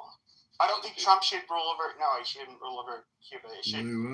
Basically, the regime should be out. Taken out, and then they should have elections. Listen, what do you think about Ilhan Omar? She's an American-hating, bitter, disgusting, ethnic Somali first, Muslim first person who's joined the squad because she does want to. I think, like, people like genuine leftist bimbos like AOC. She also wants, you know, what, like, major reform. However, that major reform is going to be at the expense of everybody that's not her people. She said she's Ilhan Omar is one of the greatest examples of people you should not let into your fucking country. She's not some harmless, worthless immigrant. This filthy fucking bitch is a member of our fucking Congress. And she's openly hostile to the United States and the majority of the population in the United States. She sucks. Filthy bitch is being kind. My language would be much more extreme than filthy bit. Yeah, I mean, yeah. She's dangerous and diabolical. It needs Trump to be is not censored. dangerous. Needs to be censored. Should have Bibi been is not censored. dangerous. Trump is not dangerous, huh? She needs to be censored. Should have been censored. Just like Talib, who was censored. Incredible. And needs to be investigated. She's another. There was the mayor of Dearborn, Michigan. This was funny. This was after October 7th. And I remember. Okay, because the Yeah, that was incredible. Oh my god. Did I miss it? Did I miss it? I'm gonna try, but I'll try. Johnny, do you want to say? Yeah. Johnny? Johnny. Yeah, I actually bought a. Oh yeah, I'd like to sing you a Yiddish song. Alright, I'm working on it. Okay, pick a magic number 1 through 100.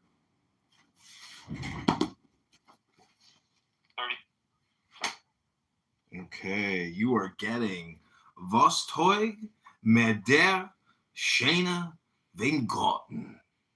What need have I of a pretty vineyard? A folk song published in 1927 by Y.L. Kahan. The opening stanza resembles other Yiddish folk songs. This is what it says in English. What do I need a pretty vineyard when I cannot plant it? What do I need a love affair when we cannot marry? Oh, mother, I will never fall in love again. He bragged to his friends that I call for him and he doesn't want to come. Oh, for others the night is filled with light. For me the day is dark. Oh, for others there is joy and happiness. For me there is mourning and grief. Was teug mir der schöne Weingarten, als Pflanzen kenn ich ihn nicht. Was teug mir a Liebe zu spielen, als nehmen kennen mir sich nicht. Was teug mir a Liebe zu spielen, als niemand kennen mir sich nicht. Oi, weh! Mama! Gewähl mir kein Liebe nicht spielen!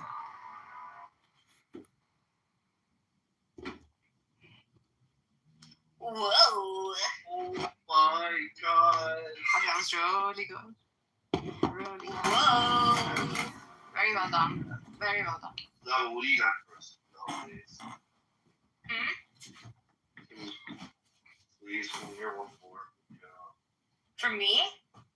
please. Oh my god, okay. I'm gonna try a song before. I know you got a walk back. I'm gonna sing a song, but I've never sung it before.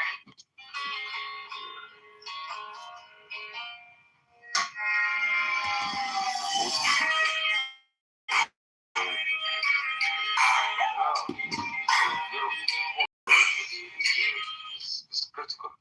This sounds like a Europe. It's critical. Europe is critical to who? David. Bobadilla. What do you mean beer? What's beer? Bobadilla by any chance? I'm just asking. Are you the European? What the fuck? You know me? I'm Somali. You know Somali? You're a Somali? Okay. He's Somali. This is where I think it's interesting. Is you guys are some of the biggest. My very first job out of college, I had to work the county, working with seriously mentally ill adults. So this Somali bitch said that she left her check. Somalis are. Yeah. Fuck you. Go suck a fucking dick. We are. Shut your fucking mouth. Let me finish. Okay. All right. I'll just shut. Okay, Skinny. I just shut your mouth for you. Pepe, hold on. Before we go there, I want to know how big that forehead of his is. Like, is it a big forehead? 9 inches. 10 inches, probably. You know what's interesting is we can talk about the. I'll forgo the story, but we can look at. We can look at the. Hold on. You filmed your ear. Hold on. So you have African immigrants that do fairly well, especially from Nigeria. If you look at it, they actually outperform most. Maybe even Jewish Americans in a weird way. But of course, they have to come in through a very strict merit-based process where it's the cream of the crop from that country. But then, so we have the merit-based immigrants from Africa, but then we have the refugees that came from Africa, like the Somalis. And what you get are people that just abuse the system. They commit lots of fraud, lots of crime, very dirty people. In fact, I would say, if I recall correctly, more of them joined ISIS. The Somali community in America, they had the largest, per capita-wise, percentage of their people that joined ISIS in comparison to any other fucking ethnic group in the United States. Very trash people. Low-life, lots of fraud. When I say benefits, lots of benefits used, lots of fraud. And you guys are terrorists. Okay. Speaking of benefits, I thought since 1991, our country has become They've been committing fraud since 1991, is that? No, you know what's funny about your country is your country had nothing to do with Western imperialism. It had nothing to do with anything, any outside group doing anything to you. You guys had a civil fucking war. And what ended up happening is that you guys ended up fighting each other. It became a lawless country. Then one of your fucking warlords decided they were going to use UN food aid and hold it hostage, and we had to. No, you fucking retard. Literally, you guys had a civil war, not sparked by outsiders. That you guys are completely different than. You cannot blame anything that happened in Somalia on the West. This is fucking retarded. Listen, we had our own problem, yes. But the reason we came to the West is because of our own problem. Yes, you are right. 1,000,000%. But you cannot blame the Western problems for our immigration. 1,000,000%. You cannot, because we thrived and we literally made ourselves Americans. 1,000,000%. We are not enemies to America. Never that. So you are literally delusional. You are delusional. Don't go fuck yourself. How about that? What up? I just need to know. Because of that big forehead of yours. Listen, can I bring up something else? We are not enemies to America.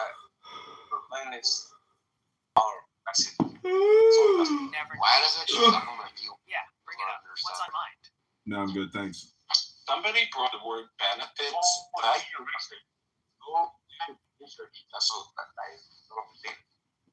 I brought up the word benefits about how they use them a lot more than other groups of people. I just read that Princess Fergie, Princess Sarah Ferguson, was friends with benefits with Diddy.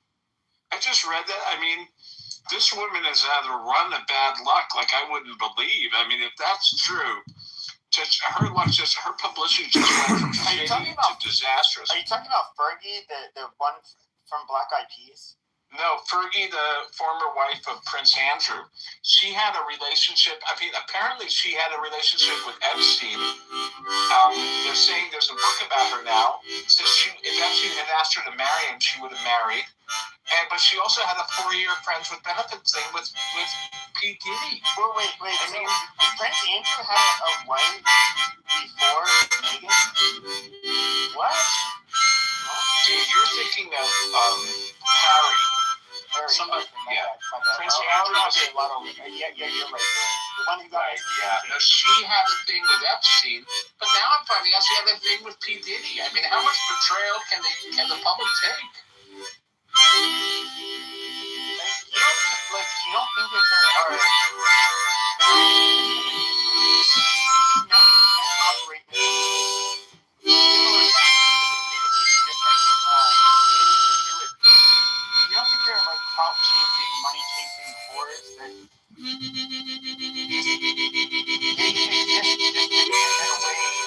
climb a ladder and it's not really surprising to me. I know, somehow I thought that Fergie was like, just her and Diddy is just one too many things for me to handle right now. I'm having my head, having a problem getting my head wrapped around it. But I guess it says more about me. Maybe I'm just racist. I don't know. I mean, I never thought I was. I don't know why I'm particularly triggered by this. Well, probably because Diddy is a rapist. Yeah. Okay.